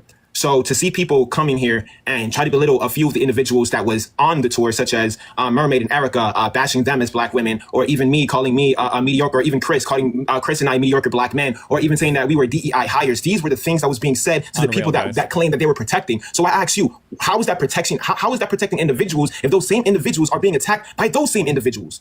And that's what we have to understand. I spoke with some of these people that actually started this situation, and I asked them, have you spoke with the black individuals that you're protecting? And they said no. So I'm curious, do you care about us more than we care about us? And that's a scary situation that I've noticed. And I'm just shaking in the situation because people are literally questioning the black creators' blackness at some point, as if these individuals understand what we went through more than us. And that's what I wanted to say. Like we have to understand the situation at hand, and it's bigger than this. No one's sitting here saying what Z did was right. But at the same point, we were told not to say anything. We were also told that the situation was going to get fixed. A lot of us was questioning even staying here. And we came together and spoke about this. But instead of the people who had this criticism coming to talk to us about this, they decided, hey, let's go on live and let's talk about it without inviting these individuals, without letting them hear them out. And when they did hear us out, we were attacked. That's the beginning of all of this. Erica was attacked. Mermaid was attacked. Chris was attacked. I was attacked. Santana was attacked. Dad, Pickles, everyone, Dean Parker, we were all attacked simultaneously without us even defending anything. And that's the last thing I want to say about all this.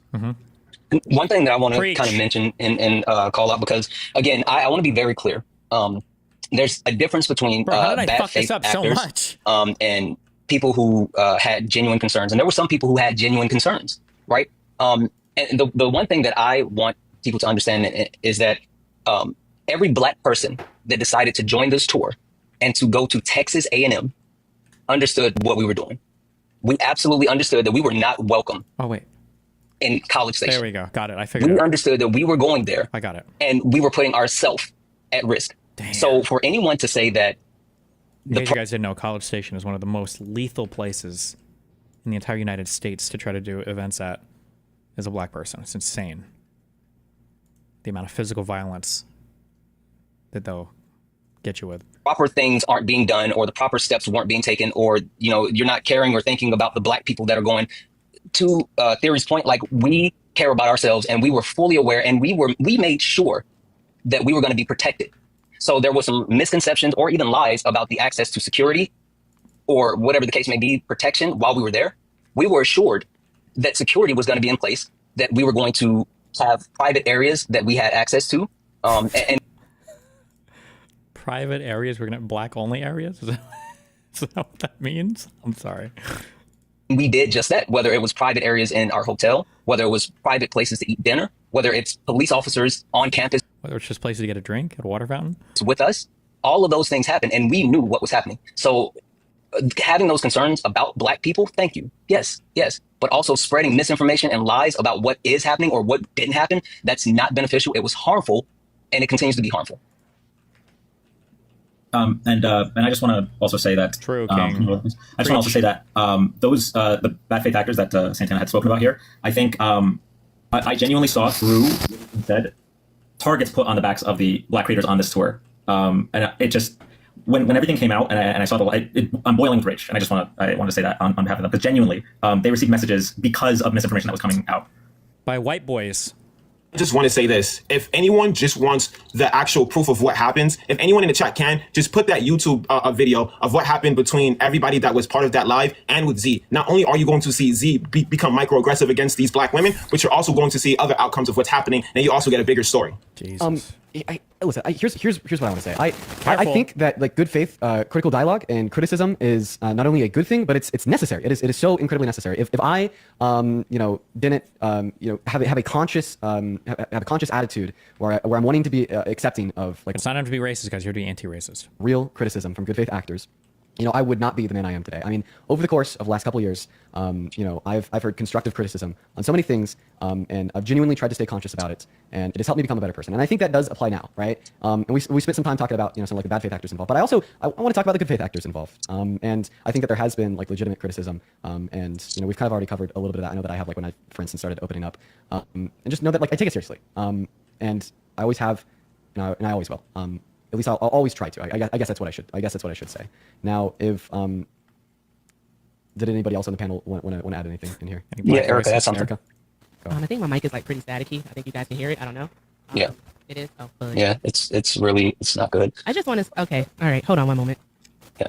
While Erica fixed her mic, I'll make one more quick point, and that is we as creators hold ourselves to a very high level, very high standard. And the reason why we're doing this right now is because it was important for us, once we found out the things that were happening, to actually put it out there. Now, again, the statements that, and I'm going to be clear, the statements that Z made was racist. Jesus. It was. They were. We also all agree that she needs to apologize and take accountability. True. With that being And said, by accountability, we mean she needs to kill herself immediately in a video game. In real life. we all also understood that we were told that this was being taken care of and we were being lied to at the same time. And as soon as we found this information out over the last 24 hours, we have been sharing this information with each other. We organized, we got on a call that lasted for hours, and then we immediately shifted from that call to this live so we can share this information with you. So that's why we're here today, talking about what happened with the Unfuck America tour, what happened with the National Ground Game, what we would like to see happen, and how we would like for this to move forward. Because every single person here is committed to continuing to do the right thing, and we want to continue to do the right thing, but we cannot do the right thing with the wrong people. How is there an hour and 40 minutes left in this? What the fuck else do they talk about? I'm sorry, I'm good. See you tomorrow. Yay! Okay, bye everyone. Huge shout outs to Dean and Santana worked effortlessly today to make sure that this live took place. So huge shout outs to Dean and Santana. Oh, good. Sorry. See you, Dan. Shout out to no, you're good. Bye, everybody. Love you. All right, everybody watching. Here's the deal. We did it. We ended racism, guys. We did it. We did it. The reason I have my platform is because of transparent conversation with people that disagree with me. I feel like I'd be doing you guys a disservice if I didn't let Sam up. So I say, let's go and get Sam up on the live. Sam, I'd like to talk to you because at the end of the day, I do genuinely want to try. Here's the way I think. Okay. I do genuinely want to try to be the best possible version of myself, and that has genuinely always been something that I've tried to do, especially with the position I've been in for the last couple of years. I find it very important, and I feel like it is an imperative. It's an imperative to hold responsible for the bad things they do. The more power and societal control they possess. I recognize I possess quite a bit, so I think it's very important to have a conversation with you, Sam. My intentions is to recognize and understand where I personally went wrong, and to move forward in a better direction. So Sam, if you'd like to take the mic, please feel free. Sure. 1, I'm outside. I'm going to try going somewhere quieter. 2, I'm angry, so if I stutter, that's why. Now, this isn't just you.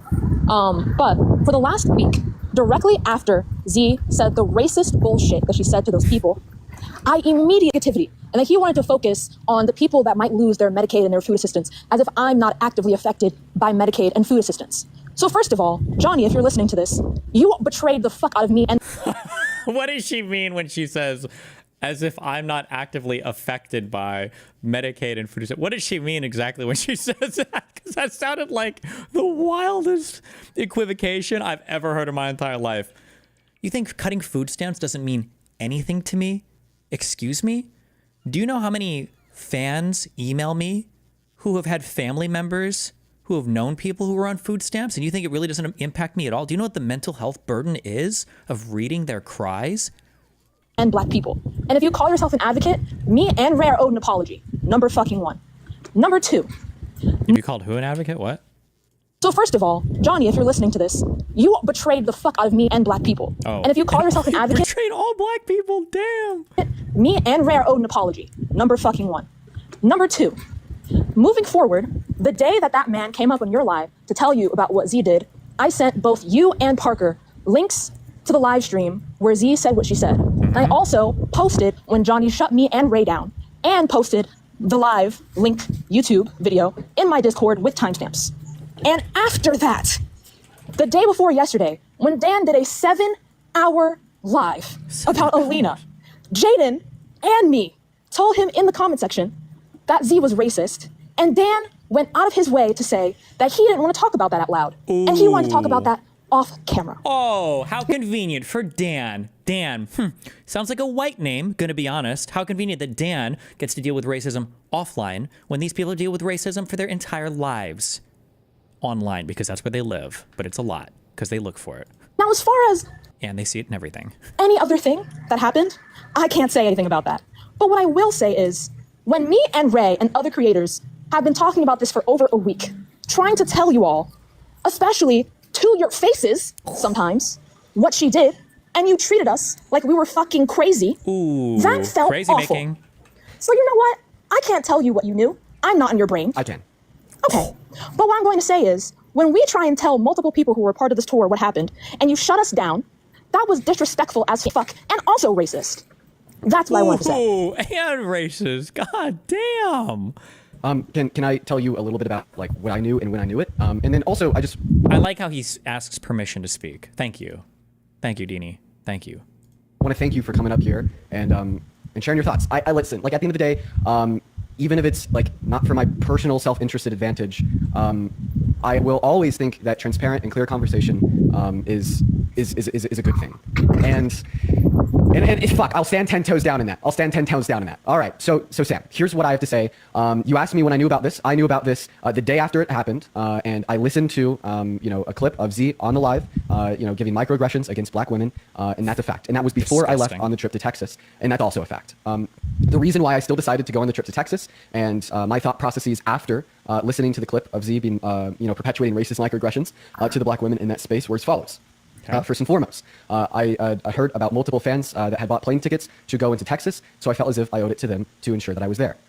Second of all, I, at that moment, begun attempting to pressure Z into at least acknowledging what she did was wrong, acknowledging that she needs to hold herself accountable. Isn't this like a little gross? This is basically firing and discrediting somebody for basically nothing.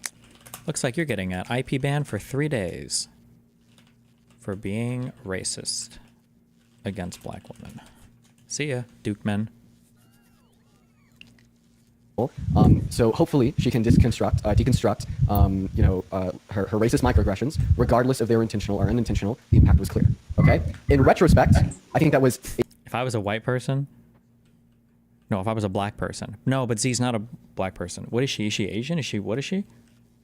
If I was a black person, and a white person was telling me you need to learn how to deconstruct your microaggressions, I would kill myself in a video game. A bad thing. I think I did something wrong. I think I fucked up. Quite frankly, Sam, I do. I think I fucked up because I feel like.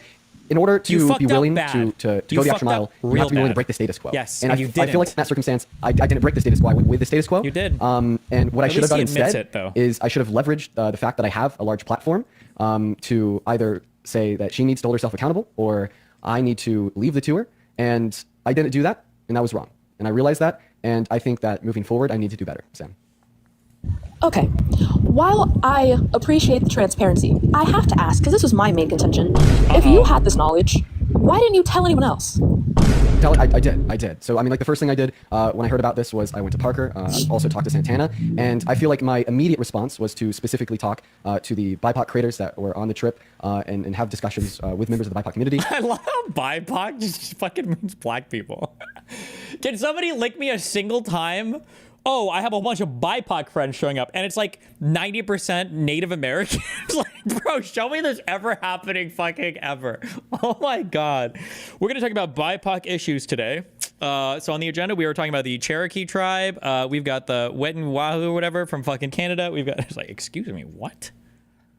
Insofar as what is the response, right? Like, what is the response? So, but are you specifically asking why I didn't tell anybody else, like speak about it on live? Yes. Yeah. Why not? I think like the reason why I didn't speak about it on live at the time was because I was scared. And once again, that was another example of me going with the status quo. Pussy. And essentially, like the impact of my action, regardless of like my intent or all else. Mm-hmm. Let's get a phone call. Regardless of all else, was wrong. You know, I think I also was very anxious, and I didn't know how to navigate the fact that now this PAC that had raised money from supporters and gotten I think now $100,000 following the event. It was bad. I was very anxious, and I think how I should have acted is how I previously described, and I should have done significantly better, and I just want to recognize that. Thank you. Okay. Question number 2. A friend of mine brings this up. Excellent question. Ooh. Do you disavow Johnny for shutting me and Ray down when we were trying to bring up the racism to him? Yeah. What about that? Join my team. You better say yes. Yeah, and I hope that he addresses it. Thank you. Good. Okay. Also, to anyone wondering what I'm talking about, go into my saved, my only public saved on my account. It's going to take you to a bunch of saved videos from an account called Soul Ties something something. But there's a person who posted all of this stuff on there. You can go there. You can go on my Discord and search the word racism. It'll probably come up. But anyway, okay. And I suppose my last question is, when it comes to the other creators, because I know you can't answer for them, is anyone going to like talk about? It's gotta be a troll. It's like 10 chill black people on the other side. They're like, I'm gonna turn the fucking fan on, and we're just gonna make this as unbearable as possible. This fucking white dude, he won't say shit to us. I swear to God, it'll be the funniest thing in the world. That's absolutely what's going on here. It has to be, right? I know you can't answer for them.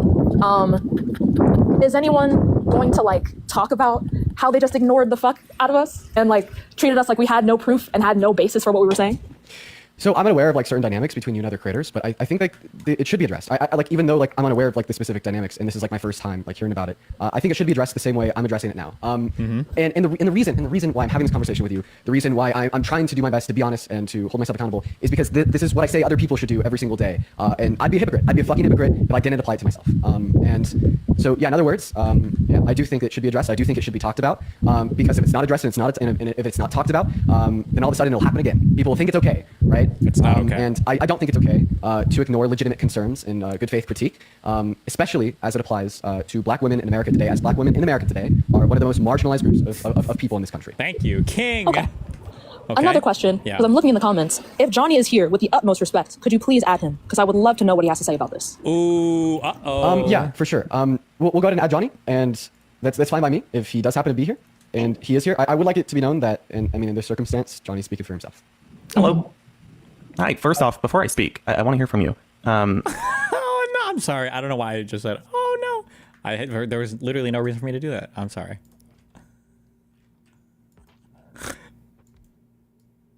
Okay. And then I kind of want to explain what I knew at the time. But first I want to hear from you because I'm learning a lot more as I'm going along here. And I want to make sure that I'm not disrespecting in any way. And I mean that sincerely. So tell me. I like how the language has become so pointlessly contrived. I want to make sure that I'm listening and learning and hearing you. And I'm trying to learn. And I mean that sincerely. Like, I like how the language is, we have to add all these qualifiers. What unfolded. And then I'll try to fill in any gaps with what I knew. Okay. Please take the floor. Well, first of all, frankly, as far as disrespect, it's a little bit too late for that. Ooh. But anyway, do you recall? He should have said, okay, and then dropped it. The N-word. About a week ago, when I and Ray came up on Mermaids Live. We introduced ourselves, we complimented Mermaid, and then I tried to tell you about what happened on that live, where, by the way, if you don't know, her full name, the racist in question, is Z. Cohen Sanchez, if anyone was wondering. That's her name. Again, Z. Cohen Sanchez. She has an account on here with like 60K. Do with that Jesus. Information what you will. I love the directed harassment campaigns. Ooh, I know which white bitch I'm going after tonight. What was her name? Can I get a social security number and an address? We're going to destroy this chick's life. What? She thinks she can organize? Are you serious? You're not even a black woman. You're not even a black woman. Cohen? Oh. I get it. I get it now. I understand what's happening here. Not surprising at all. That's her name. Again, Z. Cohen Sanchez. She has an account on here with like 60K. Do with that information what you will. We came up and we tried to tell you that she was racist. And as we tried to tell you that, you cut me off in the middle of my sentence, ironically with the phrase, look at this. I've never seen a more racist person in my life. She helps down ballot bigots win big, basically. Z. Cohen Sanchez started Soul Strategies to amplify marginalized voices vying for local and state seats. Throughout her years working on political campaigns across the U.S., Z. Cohen Sanchez saw firsthand the inequities that plague the electoral process. The voices leading our country and making important decisions are primarily white, older men who have very different lived experiences than the people they are making decisions for, she says. Sanchez decided that she wanted to help individuals in the political space with the potential to uplift their communities, but who are not traditionally heard from. So in 2020, she started Boulder City, Nevada-based Soul Strategies to work with candidates on organizing, staffing, and running their campaigns. And while Sanchez has had to battle misogyny nearly every step of the way, she now counts over 400 campaigns in her portfolio, many of them wins. Hold on, I'm so sorry. Okay, I'm like half trolling throughout all of this, but can I be super sincere? This might be bridge burning. I don't know. My bridge is already probably burned. Probably all these people anyway. Dean and Parker, these guys are actually spineless, cuck, disgusting fucking losers that they would seriously burn a bridge like this with somebody for some crazy radical black loser fuck who's going to lose their interest in politics in 12 months when they don't get exactly what they want out of it and they graduate and they go to do something in the real world. It's absolutely insanely fucking disgusting that this woman is being cut out, like somebody who's actually spent like part of their adult life, like the only part of your life that fucking matters, okay, when you're actually outside of your parents' womb, or at least the financial support that they provide, okay, that somebody's actually spent part of their life, adult life, like building campaigns and shit and trying to help marginalized voices. The fact that going on to a live and saying something like, hey, it doesn't help when you guys say shit like this, that they're getting completely cut out from this now is fucking gross. I don't know what the fundraising for that PAC looks like, but if if these guys are going to cut her out and all that shit, you should just give the money back or give it to somebody who's actually going to use it instead of whatever cringe, fucking, disgusting, weird shit like you guys are going to waste it on. It's actually insane. Do we actually know what she said? Unless there's some missing crazy like N-word saga that we missed, it sounds like she went onto a live and basically told them, hey, like stop saying that this is disorganized or super disorganized. It makes the people that are working here feel like shit. And then we were like, we're black and we feel like shit. And I can't believe you would tell us to blah, blah, blah. It was insane. But holy shit. This is insane and unhinged and disgusting. But, you know. I don't mean to cut you off. And you said, we're not trying to keep things negative right now. Also, I don't know what it is, and I don't know why, but black women with this hairstyle and these glasses are the equivalent to the white woman with fringe. The crazy fringe. I don't know what it is about this, wait. Is it this fringe? I don't know what it is about like the long kind of curly hair and then these glasses. I don't know why, but they're always fucking insane. I don't know why. I don't know why. Don't ask me. I don't make the rules, okay? I'm just an observer of reality. We're trying to focus on the people who will be affected by Medicaid and food assistance, as if we're not both Medicaid recipients and food assistance recipients, and as if that somehow trumps the fact that racism actively happened. So that was pretty fucked up, actually. What's that about? So I want to point out that assistance recipients and Medicaid and food assistance, as if we're not both Medicaid recipients and food assistance recipients, and as if that somehow trumps the fact that racism actively happened. I don't know what is even the point of this. So that was pretty fucked up, actually. What's that about? How is it not racist to call them DEI hires? She didn't call them DEI hires. She said that because of the video that one Peyton guy had said, some people were calling them DEI hires or something like that. So I want to point out that you know that I tend to attempt to stay out of situations regarding streamers or quote unquote drama, which that's not what this is. Not at all. Right. At that time, I didn't know that. I didn't know about the situation. These are And so when marginalized I saw you voices. folks come up, knowing that we were in the midst of a conversation in regards to food assistance and knowing that the situation probably was going to be about other streamers, I immediately had the response of, well, let's keep it on this. I shouldn't have done that because if I didn't do that, you would have told me about the racism right from the get-go, which would have stopped me from bringing Mermaid further into the situation because my goal was never to create an unsafe environment for her. I wanted her to have a really good time, which is why I really fought to get her there. So I want to make that evident. One, I should have let you speak on it. I didn't because I wanted to focus on Medicaid and food assistance. That was wrong of me. And then two, I want to say I sincerely apologize about that, and I mean that genuinely, because as I started to kind of get an understanding of what was going on, I should have called you and I should have said, hey, let's talk about this.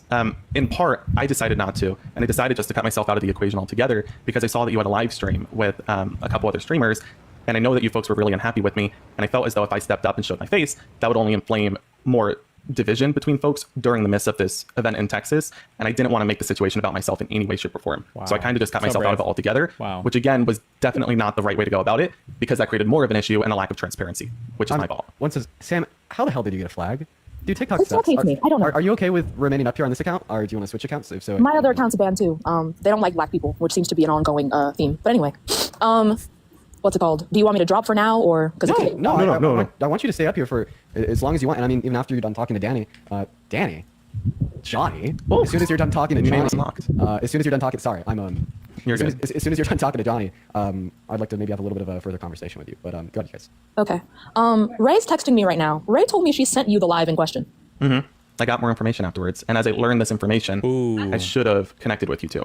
I decided not to.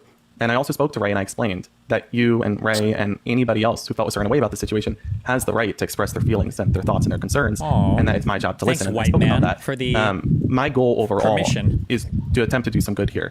That's my mission. My belief is that we're put on this planet to uplift one another and others, which is why I attempt to cut myself out of these situations. Mm-hmm. But I think, again, that doesn't always serve me well, and this is a prime example of how it didn't. I should have connected with you. I should have let you speak on the matter. And I shouldn't have been so focused on, well, let's talk about these issues. Let's talk about Medicaid. Let's talk about Medicare. When this was critically important, and it would have helped me, and especially Mermaid, in the long run. Because again, if I knew this was happening at that time beforehand, and I really understood the entire extent of what was happening, I probably would have just said, Mermaid, Johnny, we're not going to do this. Let's take a step back. But I didn't do that. I was also well aware that a lot of us were going with the intent on meeting young voters. And so a lot of folks weren't connecting behind the scenes on this information, just in part because...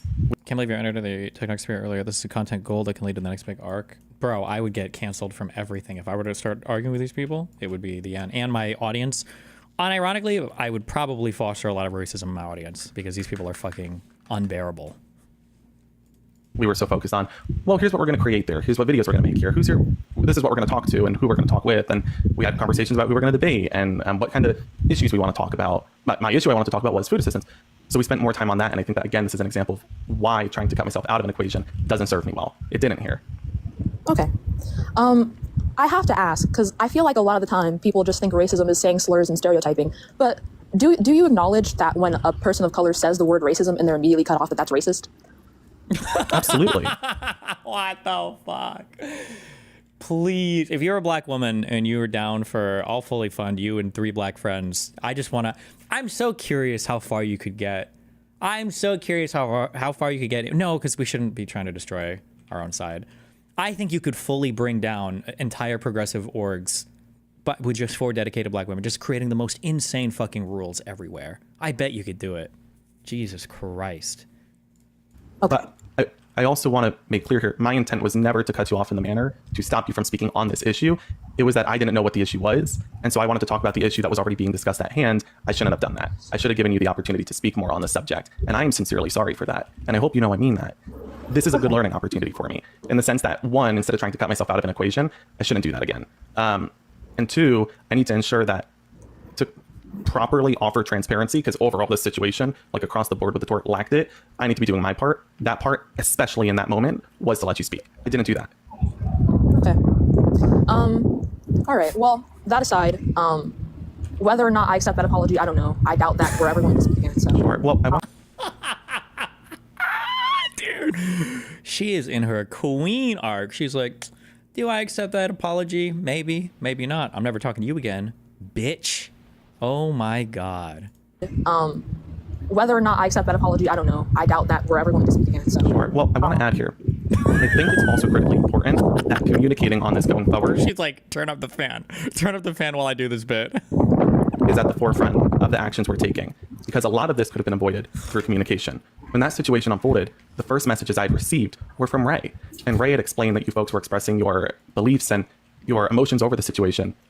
But I really wish we had a one-on-one I like how they say you folks, so it's not you guys, so that it's not like sexist. Discussion.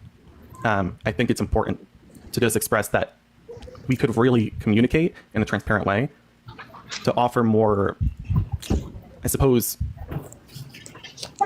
well, I guess to ensure that there's not an argument or a fight. Again, because my mission here is to do good. I just don't want to be creating stress for anybody else. I think there were a lot of live streams that have been held about other people. I know, for example, you were on a live stream with Julie and a live stream with Tashika and a live stream with Ray. And I've heard a lot of the things that have been said about me and a lot of accusations said about me and a lot of rhetoric said about me. And I'm trying to take a step back, not to step into that in order to, 1, keep myself away from any Listen issues. to how he's trying to minimize his own and 2, I think that racism. all of that really could just be avoided if we continue conversing through proper dialogues and conversations and one-on-one in a transparent manner. And I mean that sincerely. Okay. I think a one-on-one conversation would have been great. I completely agree. Too late for that, Julie bitch. said that she texted you twice. And Ray said that she texted you, and then the last person to speak in that text conversation is her. Mm-hmm. Ray and I had a conversation back and forth in regards to that situation. As far as Julie, I've not spoken to Julie in well over weeks before that. There was information that did I just freeze? Never mind. There was information that I had received, and again, I tried to take a step back. And again, I mean this so sincerely and genuinely. I heard information. To everybody tuning in, please know I mean this sincerely. I heard rhetoric that was spoken by. Listen out! He's like at the fucking. He's like playing racism Twister. He's like, I heard a thing from folks, and it was about a person of color BIPOC, and it was incorrect. It was like, bro, what in the fuck? Julie. That I don't support. It's like Ben Shaver crawling, but it's a black woman with like his TikTok handle like right on her lips. She's like ready to say it, like aimed right at him. He's like, oh. And so I chose to again take a step back from any drama because I attempt to not put myself first in those situations. And my goal here is just to deliver some good. If I'm doing that, then I'm doing my mission. I took a step back and decided no longer to speak to her. This is like not the one-on-one conversation I was looking for. It's like, this is like the end of the movie for like how you end up defeating like ChatGPT in some Terminator 7 ChatGPT movie. It just has to be like a black woman going up to the robot and expecting it to address her correctly, and then it malfunctions and it just fucking explodes. It feels like, I don't know. This is, again, like, I'm not trying to sound like a victim. That's not what I feel like. I'm putting myself first again. This is what I wanted to avoid. This is what I wanted to avoid. I think we're past a one-on-one conversation realistically. To be frank, I have very few like absolute no's when it comes to friendship. My boundaries are bigotry and lying to me. I have very few absolute no's. My boundaries are bigotry, which encompasses about 97% of the behavior that you've exhibited today, you white demon, and lying to me, which who knows what the fuck that means. And you tap danced on the first one, so Ooh. I don't want to have a one-on-one conversation. And if it were to be a one-on-one conversation, it would have to be recorded. Sure. So, and I understand that, and I'm happy to have that conversation. For what? Is she gonna take her to racism court? What does that even mean? However, we can move forward in a way that is doing the most good for others. As I think the most productive way is to ensure we're working together as we have one shared mission. We do all come from different backgrounds and different stances and values. Listen to this guy. You'll come from the same background, which is wealthy as fuck, white as fuck, middle class or upper middle class families that all go to colleges. Okay, that's all of you. This is the whitest TikTok call I've ever heard in my entire fucking life, okay? And we're all learning on this in a manner that, while yes, we're online, and there's expectations as online digital personalities or influencers, we're also people who have the shared mission of doing some good for the community around us. Whether that's investing in, as said, Medicare food assistance, or ensuring that we're fighting for a woman's right to choose, that's where our focus ought to be. And that's what we ought to want to work to deliver on. What we ought to want to? Are you trying to tell her, using AAVE, by the way, you're trying to tell her what she's supposed to want? If that's, being impeded on by matters like this, then we should work in a way to resolve them. Please tell him that he has no right to tell you what to want or what to work on. Please let that be your first thing. I don't need you to tell me what I need to work on, white boy. Thank you. That's my mission. That's my goal. I mean that sincerely. Please. I think that around the entire situation, we ought to ensure that folks are being uplifted who are involved in the equation. Oh, she was going to say it, but she's like, hold on, get the fan, turn the fan on again when I start talking. Hold on. I've seen folks speak in poor rhetoric involving me, involving Mermaid, involving Dan, involving Santana. People bullying each other, mocking each other, harassing each other. This isn't the way to communicate. Doing live streams where we entertain in front of others and perpetuate this and drag other folks into it. Sure, you need to express these situations because public opinion is important and it makes a movement and it gets work done. But we need to do this in a way where we're not mocking others, where we're not belittling others, where we're not putting others down. Because I've seen a lot of the rhetoric being used and it's so disheartening. And I assume that we all have a shared stance that there's no place in this mission for harassment or bullying. Wrong. Okay. Take him out. Dean, a question. In the event that Z does not have like accountability for her racism, sorry, I'm outside. It's all good. Don't worry. No, go. I mean, even though there's a little background noise, we can still hear you. In the event. Listen how cocked he is. We got it. It's okay, Queen. Please, it's okay. That Z does not apologize for her racism, and considering people have called her out on her account and they said she said something along the lines of this is why people call us like the woke left, yada yada yada.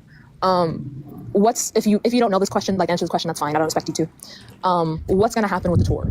Oh yeah, no, well, we've already determined We're gonna cancel it. So we've already stepped away from Z. I mean, so earlier we met with all the creators, and the conclusion is either she steps down, she's no longer the organizer, she's no longer involved with the pack. Get her the fuck out of here. Who is this lady anyway? What does she even do?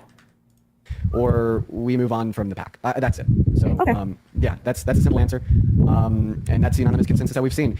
And yeah, that's why I came on live today to share. And I also really appreciate you for popping up here and having a conversation with me, Johnny. Is there anything else that you want to add on specifically?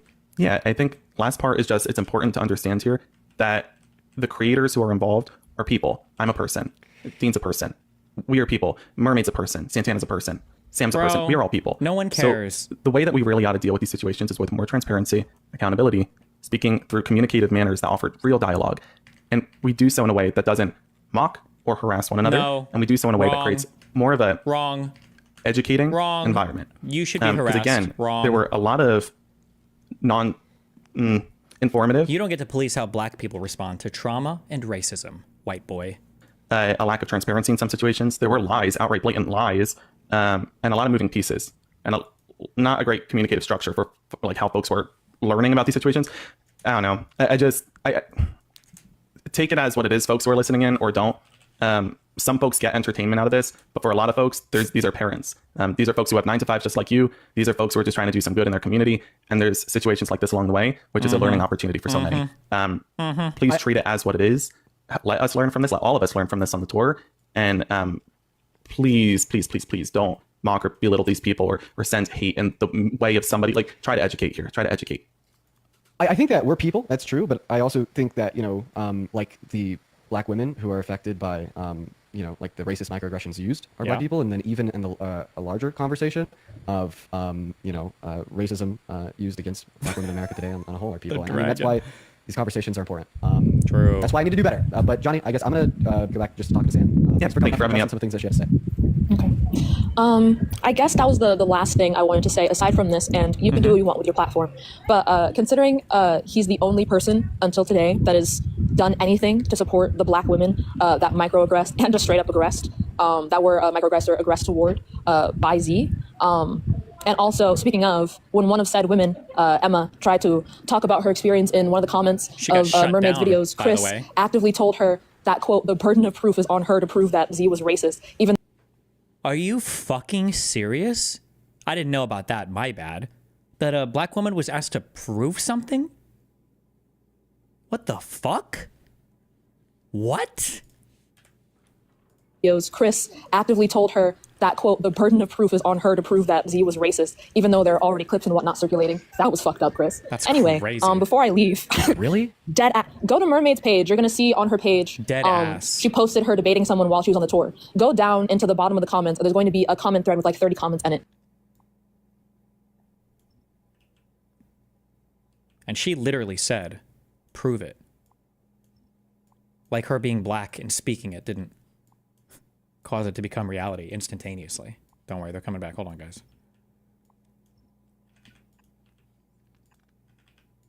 I think that, like two things can be true at once. I do think that Peyton did a lot of good by specifically like calling out like the microaggressions that he had used against the Black women on the panel. However, it's also the case that I have some reservations against him as well. I guess maybe we could like discuss him. Maybe that's a good thing. Maybe we could have dialogue about the reservations I hold against him and the positions that he holds as well. Maybe that's important.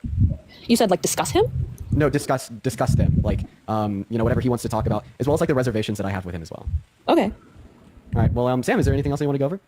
No, just that. Okay, well, I appreciate you, Sam. I hope that you have a good rest of your day. And on a serious note, just before you leave here real quick, I don't know if like you or other people watching have been able to tell. This has made me uncomfortable, but I think that's a good thing. In fact, no, I know that's a good thing. I think that white people need to be uncomfortable a little bit more often. So True. Yeah, completely agreed. In fact, if we're talking white people should be as uncomfortable as possible. I fully support this because white people have just lived far too comfortable for far too long. We need to do something with these whiteys. True. Queen. Racism, if a conversation is not making white people uncomfortable, it's not a good conversation. Exactly. That's how I feel about Black people. Somebody understands me. Yes. Queen. I mean, white people. Yeah, that's right. Well, hey, Sam, I hope you have a good rest of your day. Thank you. All right, chat. Yeah, what do you guys want me to do? Do you want me to bring up Peyton for a little bit? Maybe have a little bit more dialogue. And by the way, like I want to point out, like the big reason why I'm having like this dialogue is yes, because I want to be able to hold myself accountable and become a better person always. As well as just be like super transparent, and I kind of like really value transparency in my platform. My platform is. I just want to say, if Asmongold ever discovers this drama, then the left is lost. It's all over. Okay. Out of transparency of discussion. Oh people. no. But like also simultaneously, I want this conversation to flow. I feel like too often, conversation on these matters, it doesn't happen, and then issues are continually perpetuated. People continue to get hurt. I think that these conversations need to happen. But yeah, we'll talk to Peyton for a little bit. I have some reservations with him. I'm not gonna lie. Mm-hmm. I'll let him up for a little bit, and then I'm gonna hop off. Okay. And I'm gonna hop off. Hey, Peyton. I don't know if you heard me there, but essentially, I think that you've done a lot of really good things. Why didn't you talk about any of those when you were on live earlier, though? Bro, this is the worst group of people ever. Holy shit. Oh my God. How do you live in this world? Peyton, what? When you were on live earlier. Why not bring that up when you're on live earlier, like referencing like this live, but when it started, or like talk about what specifically? All you had to say was negative things about and how you guys were heroes for speaking up about this now. But I'm just super curious why that didn't come up earlier. I was super curious. I was super cool for speaking out about this. Hey, I mean, I think that if you would like listen to me since I begun the live, I mean, I started this. I did actually. I've been watching the entire time. Ooh. Okay, well then I mean, you know that I haven't been having conversations about how I'm a hero. Actually, you have multiple times, but that's okay. I have a question for you. Well, Payne, before we move on, would you be able to like quote like specific instances just so I could better understand what like? Oh wait, fuck. Oh, we already listened to this one. Oh no, we've spoiled it. Fuck, we jumped ahead. Okay, well. Like interpersonally, that I can't. That I'm you going to Texas wanted to A&M, leave. invite all of your black friends. You said yourself that you did not want to be a part of this tour anymore, Peyton. If she was a part of the tour, yes. Okay, so then did you get? Don't you think that after that? So don't you think that after you already making a video? Some debates. I don't know. Should we do debates? I don't know. I don't know. Am I in the mood? I don't know if I'm in the mood. I don't know if I'm in the mood for debates. I'm not gonna lie. Maybe we should just come back tomorrow. Maybe I should go get some dinner with my girlfriend. And like honestly, is she white? You know, I think that I need to take time to reflect. To reflect. Things that are on live, off live. What? You know what I mean? True. Let's just Actually, be frank. Let's be honest. Right now, a lot of my attention is on you guys, the chat, and it the needs live to be stream. on his own internalized racism. Okay, that grew 100 sizes. This conversation. I think for me to, you know, kind of process everything. That's why people in these extreme far leftist places, this is why they reflect on their racism so often. It's not because they're so aware of their racism and normal people aren't. It's because these spaces constantly make them more racist every single day and they have to fight against it. Everything that was shared and everything that I said as well in a more genuine, meaningful manner. I should probably just not do debates today and go get some food. True. I'm going to go ahead and end. I would like to appreciate and thank everybody so much for joining in the stream today. Especially the black people. And I'm going to do something interesting here. Okay. Even the people that came in here, you know, to like see conversations unfold with individuals who have made, you know, who have critiqued me. I want to thank you as well. Just want to thank everybody. What I really want at the end of the day is just a space where free, transparent conversation could be held between rational people who are not only willing to call out when other individuals fuck up, but also willing to hold themselves accountable when they do. Wow. See you tomorrow. Peace, love, goodbye.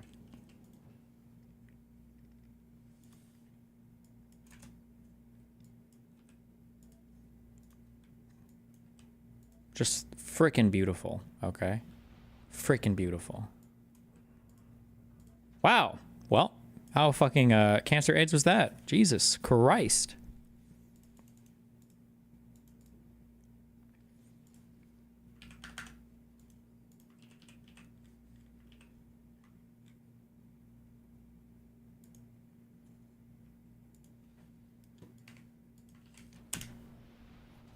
Do you think Z would work with you? No. The convicted rapist? I'm just here on the outsides. Just laughing at everybody. Waiting for my why I left the left arc. I'm sure that'll hit eventually, right? Did you hear that they're making a all-women reboot of 12 Angry Men? It's called 12 Women. Okay, that's... Click the link under the thread. It has to build up. Wait, click what link? I got it. Oh.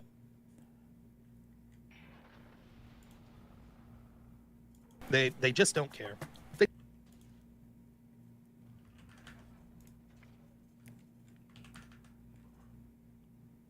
This clip is way better. It makes it funnier because of the context. See, Faint Bunny, now you're talking. Before I send a dick pic, should I put it in a hot dog bun? That's way better than 3 hours of asking me to listen to your joke about 12 angry men. That's that. I think you got there. By the end of the stream, I think you got there. I think that's a funny comment. Well, and you know what? Just for that, I'm just going to say it, man. Just for that. Buying a moon pendant. Just for that, tell me your 12 angry men joke, please.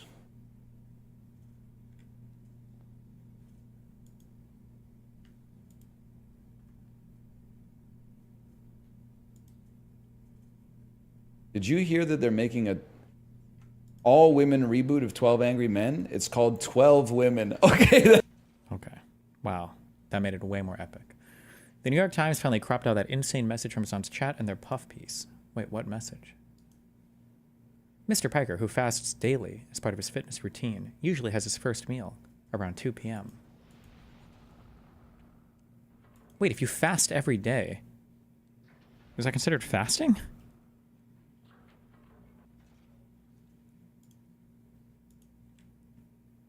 Isn't that just your diet?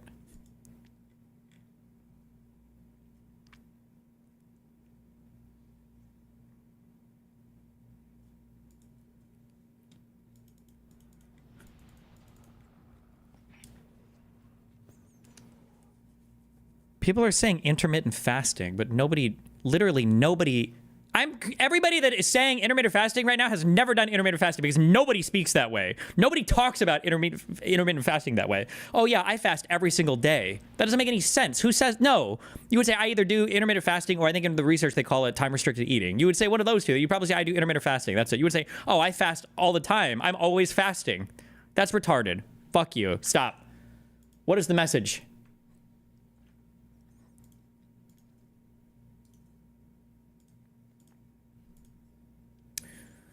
I'd fuck this IDF bitch to death and make his mother shove missiles up her ass. Pussiest bitches. Wait, what?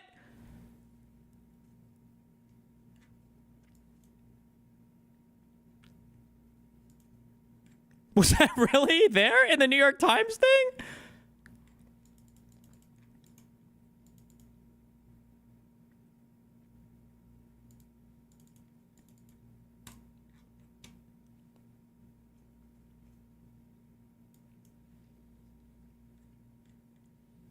Asmund slop.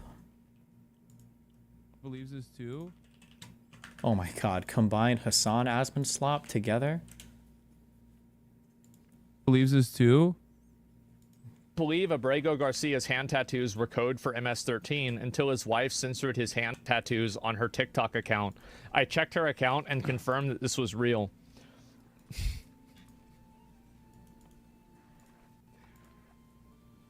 If you actually thought that this guy wasn't a gang member, you had to have been functionally fucking retarded. How is it that... I mean, if it walks like a duck, if it looks like a duck, if it quacks like a duck... Why is it walking and talking and quacking like a duck? Because no, this brown. is literally Biden's like, I saw 100 beheaded babies moment.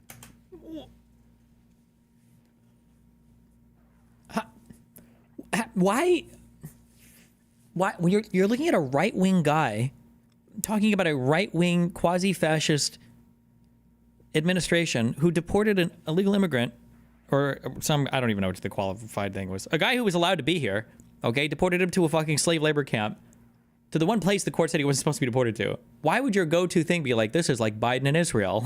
What? Okay. Straight up. Dude, if I converted to Judaism somehow, I think Hassan would actually, his brain would fucking explode. Holy shit. Yeah. No, this is exactly what's going on. No, he believes that it's code. Even Asmongold doesn't think that the president thinks that it literally has the letters MS1 and 3 on his fucking knuckles, okay? Asmongold is a racist little fucking gremlin, okay? That's one thing. But I don't think he genuinely believes that the tattoos straight up fucking write MS-13, MS1 and 3 on his knuckles. He just thinks it's code for M and code for S and code for 1 and code for 3. Who the fuck knows? Which is still wrong and still stupid, but simply not as stupid as Trump falling for MS Paint. Probably not a, I don't know, it's probably not a McDonald's, okay? Like, it's not. And so it's probably not a dog. The fact is, the guy was found with multiple other people of MS-13. 2 people thought that he was involved with MS-13, the immigration judges. He's just wrong on every part of this, by the way. Jesus Christ, you could just fucking say anything. God damn it, it makes me so mad! True, doesn't it, Hassan? I can't when people stand just this shit. lie. I can't. It's not even about Asmongold. It's just like how fucking confident he is in his stupidity. He was not found with an MS-13 gang member. He was packed up in front of a fucking Home Depot, and there was no evidence whatsoever to suggest that he was actually MS-13, except for one of the other dudes literally claimed that he was an MS-13 gang member from Long Island. He had never been to fucking Long Island, and that wasn't enough evidence to actually declare him an MS-13 gang member. And not only that, but he had extra evidence to suggest that going back to El Salvador would actually constitute a real threat to him, that he was able to get a withdrawal of removal to El Salvador from the same fucking immigration courts. You don't know anything. That's precisely the reason why they lied and said, oh, well, here's a Chicago Bulls hat, and everybody knows that's signed for MS-13. True. And then they fucking lied and said, oh, well, he was wearing a hoodie that had rolls of $100 bills with fucking wings on the side. They were so stupid that they looked at that report from his initial apprehension and claimed that he had rolls of $100 bills, and no one ever fucking checked it. That wasn't the case at all. The federal government, Caroline Leavitt, and the Department of Homeland Security just fucking lied, okay? Just like they are trying to lie about his knuckle tattoos to imply that the knuckle tattoos are actually... Okay. All right. It's connections time.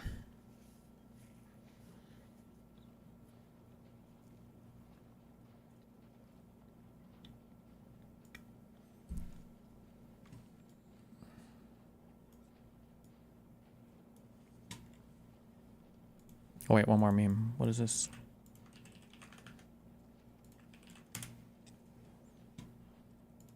I got invited to box iDubbbz at his event. No shot. Oh my god, really? But I had to decline that because if I were to lose iDubbbz, I would be extremely embarrassed. And I'm not very good at boxing, so I was like, no, I can't do that. Oh my You god. guys have the same stats though. I know he has 2 losses, I have 2 losses. But that's what I'm saying. If I lose to him, there's no coming back from that. Because he's like a skinny dude. I think you'd win. I mean, But I think everyone would be wanting you to win too. yeah, but I have no training at all, and it's very soon. So I would gas out in 5 seconds, and then I'd be fucked. And he's definitely been training. He said that he didn't, but I think he's lying. Of course, yeah, he's definitely been training, and I haven't. So it's just like it's an easy win for him. So I had to say no. I wanted to do it because it would be really fun, but Damn.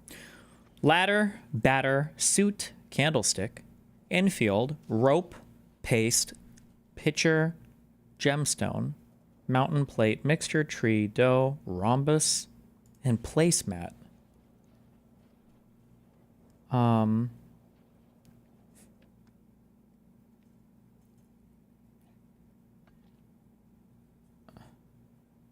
Things that you can climb. Ladders, ropes, mountains, and trees. Boom, easy.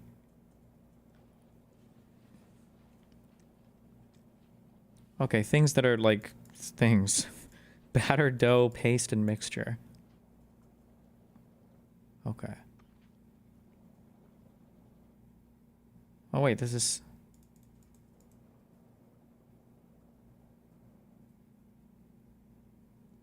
Things that in a baseball field or something? A pitcher, the plate, the infield, placemat, no. Is there like some stupid baseball slang? Is there a candlestick, a rhombus? No. Oh fuck, it wasn't even one off. Oh shit, I fucked up. Hold on. What else okay, what do we have here? Gemstone, candlestick, suit.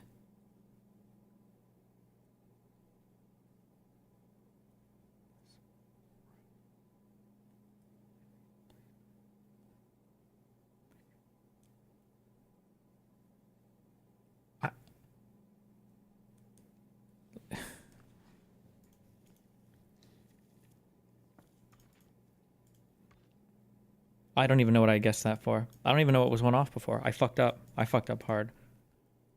I guessed this one, right? And this, okay.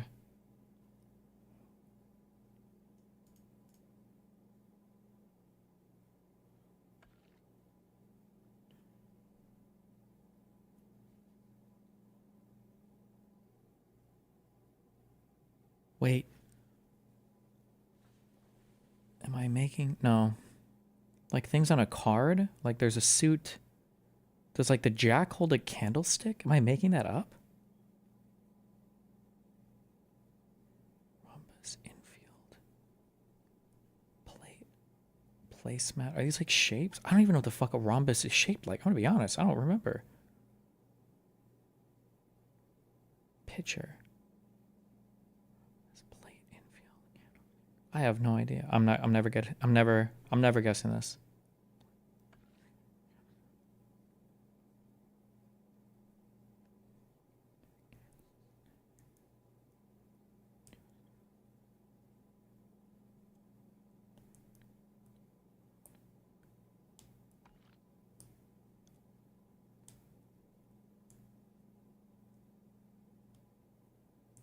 What did I do? I changed this to this and I guessed? Oh, no, I was... Well, I don't even remember. Fuck me. What? Seen on a table at a dinner party. Oh my god, I got hung up on the baseball thing. A plate, a placemat, a pitcher, and a candlestick. And then what diamond can refer to. Rhombus. Rhombus is it any four-sided shape or whatever? Diamond can refer to a suit. Oh, like in cards. Infield and gems. Oh my god. Cringe.